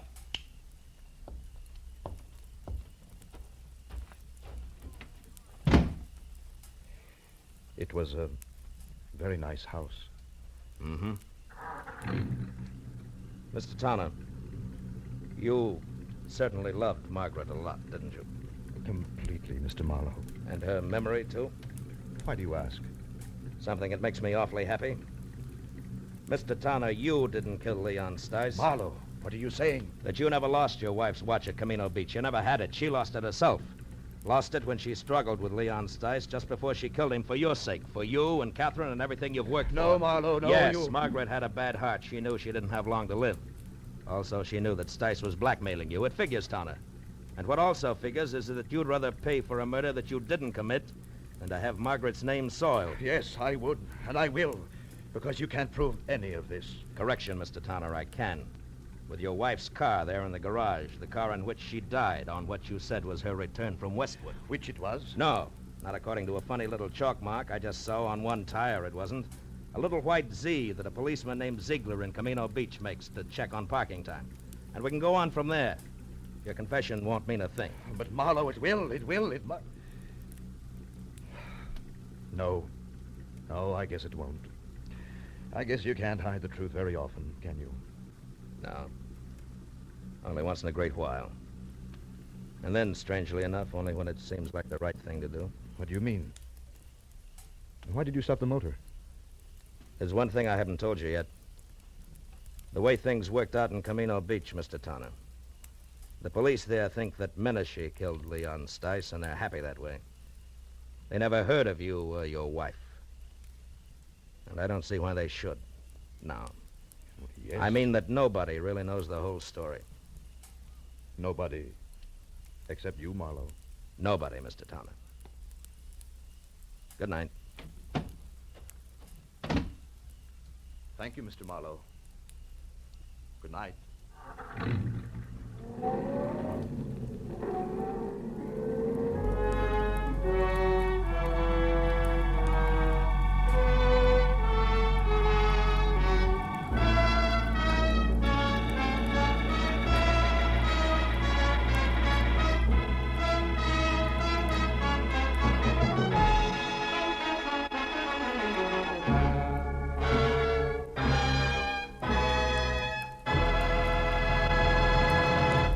Philip Marlowe will be back in just a moment. But first, a word from the Ford Dealers of America. Tonight, there are more than 420,000 enthusiastic 1950 Ford owners, and it seems as though most of them are talking about this car. Listen to what Judge Richmond B. Keach of Washington, D.C. has to say about his new Ford. I was so satisfied with my 49 Ford that I decided to get a 50 as soon as they became available. I've been more than pleased with the 50. Truthfully, I see no cause to pay more when a Ford gives me all the performance, quiet, and comfort a man can ask for at such a reasonable price. The Ford is wonderfully easy to handle, particularly in traffic. Yes, ask any Ford owner how he feels about his big new Ford. and he'll tell you it's tops for performance and for comfort. But prove it for yourself. Drop into your neighborhood Ford dealers and test drive this truly great car. You'll be amazed when you discover how little it costs to buy, to run, and to maintain. Do it tomorrow. Test drive the big new 1950 Ford. Be sure and be with us again next week when Philip Marlowe says... This time I was in the country where the night should have been nothing but peace and quiet.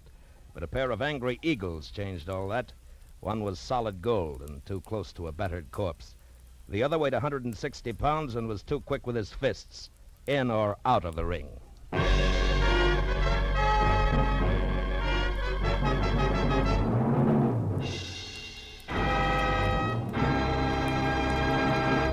The Adventures of Philip Marlowe, bringing you Raymond Chandler's most famous character, tonight starred Bill Conrad, are produced and directed by Norman McDonnell, and are written for radio by Robert Mitchell and Gene Levitt.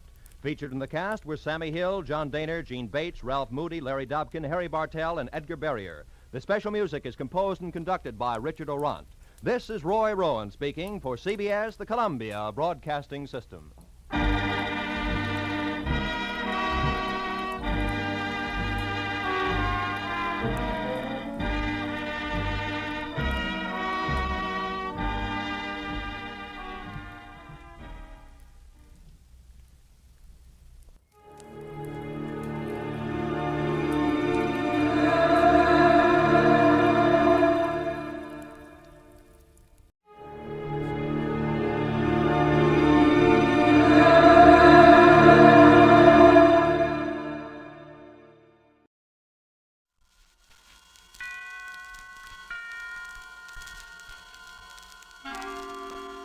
Suspense.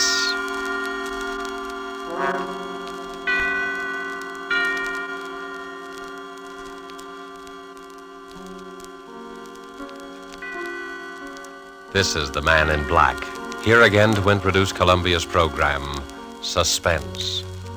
Tonight from Hollywood, we bring you two of America's most artful and distinguished stars.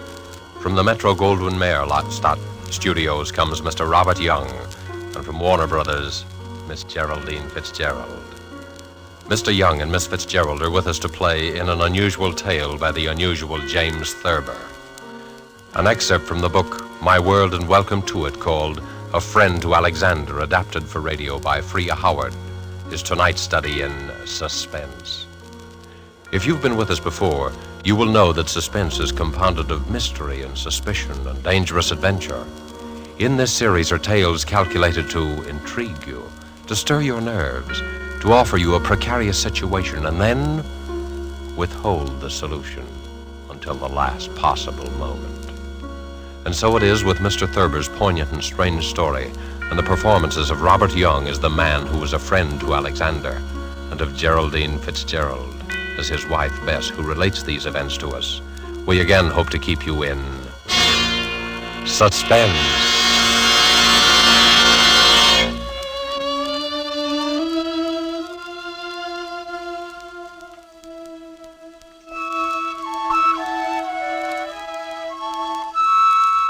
Harry was a laughing, happy-go-lucky fellow before he began to have those dreams. I guess he was pretty much like dozens of other men who go to work every morning, settle down in soft chairs with their newspapers after dinner, and like a weekend in the country now and then. He was fond of easy living and good times. Like everyone else, he talked of the war, rationing, tires, and his golf scores.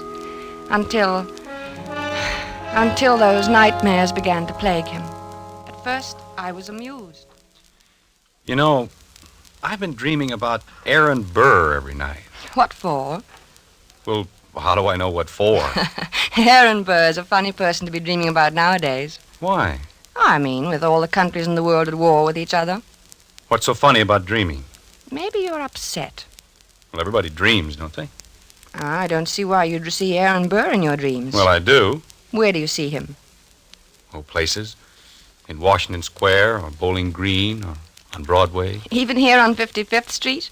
Mostly downtown. I'll be talking to a woman in a Victoria, a woman holding a white lace parasol. Oh. And suddenly there will be Aaron Burr. bowing and smiling and smelling like a carnation, telling you stories about France and getting off his insults. Who is the woman in the Victoria? What? The woman. Who is she? Well, how do I know? You know about people in dreams, don't you? They're nobody at all. Or everybody. Ah, but you see Aaron Burr plainly enough, though. I mean, he isn't anybody or nobody. Or everybody. All right. You have me there, but I don't know who the woman is. Are you sure? What's more, I don't care. Maybe it's Madame Jumel or Mittens Willett or a girl I knew in high school. Who's Mittens Willett? She was a famous New York actress in her day, 50 years ago or so. She's buried in an old cemetery on 2nd Avenue. I've seen the tombstone. That's very sad. Why is it? Oh, I mean, she probably died young. Almost all women did in those days. He's a vile, cynical cad. I was standing and talking to Alexander Hamilton when Burr stepped up and slapped him in the face.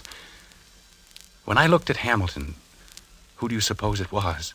I don't know. Who? My brother, Walter, one I've told you about. The one who was killed by that drunk in the cemetery. Harry, I never could get that story straight. I've told you about it a dozen times. This drunk came up to him when his back was turned and... What was he doing in the cemetery? That's not the point. He was killed. That's what's important. And I loved him very much. I don't understand what... What's the use of telling you every time I mention it? You start asking the same questions. I understand now, dear. When you looked at Hamilton, he was your brother Walter. Yes. Harry, maybe we ought to go to the country for more weekends. Weekends? Yes. I'm going to bed.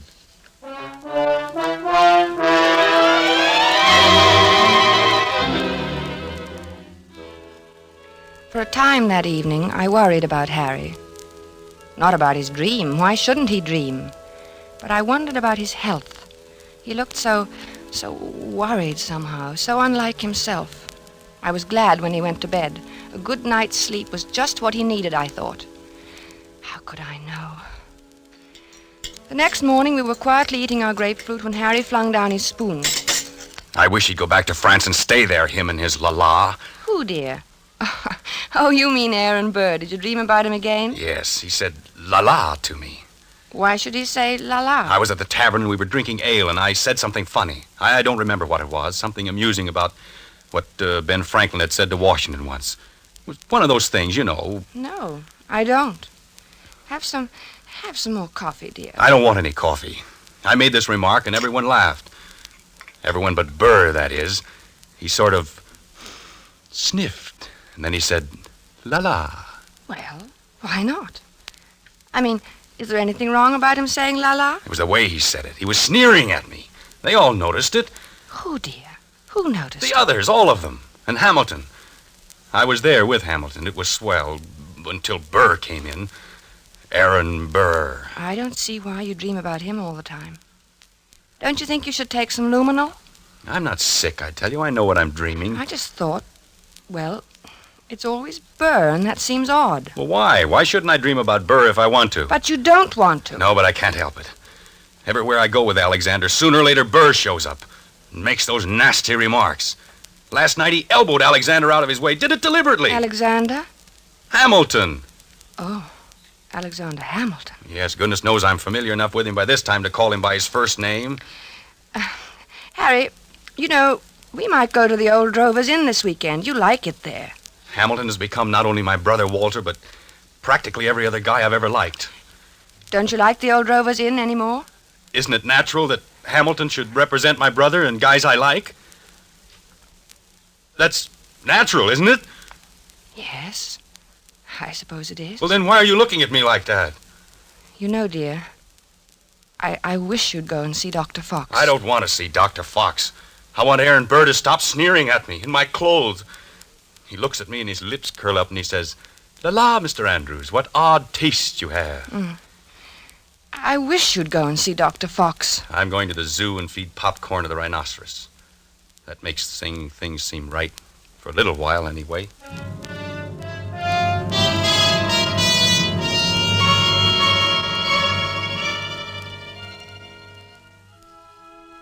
I thought he'd forgotten all about that ancient pistol duel, because for 2 days after that, he lost his haggard, tired look and actually seemed cheerful. But one night, about 5 in the morning, He came into my room in pajamas and bare feet. His hair disheveled and his eyes wild. He got him. He got him. The rotter got him. Alexander fired in the air and smiled at him, just like Walter must have smiled. Like Walter? Oh, yes, dear. Your brother Walter, who was killed in a cemetery. This was at Weehawken in New Jersey. What? Your brother? No, Hamilton and Burr. Their duel. Hamilton had a white ruff around his neck. Burr was in black tights, French clothes. Alexander lifted his pistol and fired in the air and then smiled at Burr. And then that fiend from hell took deliberate aim. He took so long. He meant to take his time about it. I saw him grin. And then he pointed his pistol at Alexander and fired. He killed him in cold blood, the foul scum! Oh, darling. Don't, darling. Here, dear. Take some of these pills. I don't want any. Oh, take it. You'll feel better. I don't want any, I tell you. Here, darling. Swallow. Please, swallow. All right. There. That's better. The cad. The rotten, sneaking cad. He grinned just as he fired. And Alexander clutched himself at the stomach. Then shook his head and tried to walk forward. Then he fell. With his mouth open as though he wanted to say something. And Burr stood there, grinning.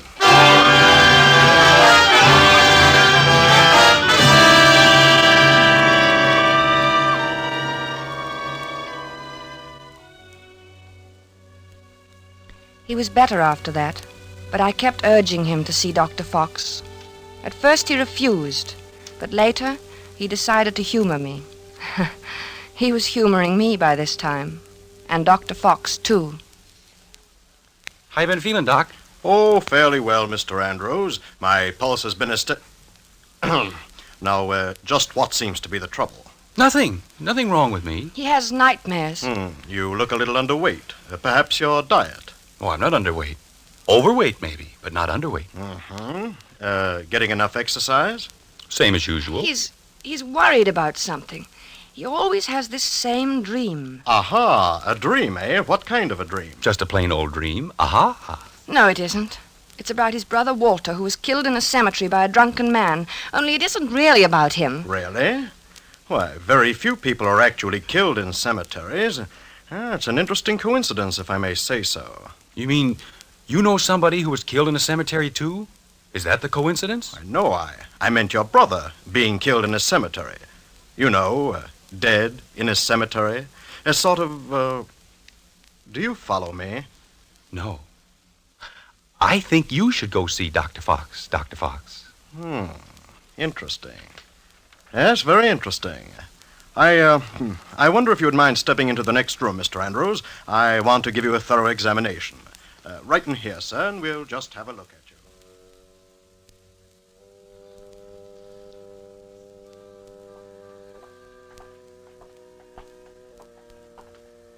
Well, I hope you're satisfied. You heard what he said. There's nothing the matter with me at all. I'm glad your heart is so fine. He said so, you know. He said your heart is fine. Sure, it's fine. My heart's fine. Everything's fine. And you know what I was thinking? No, what? I was just thinking that now that Alexander Hamilton is dead, why, you won't see any more of Aaron Burr. Yeah. Yeah, I guess you're right.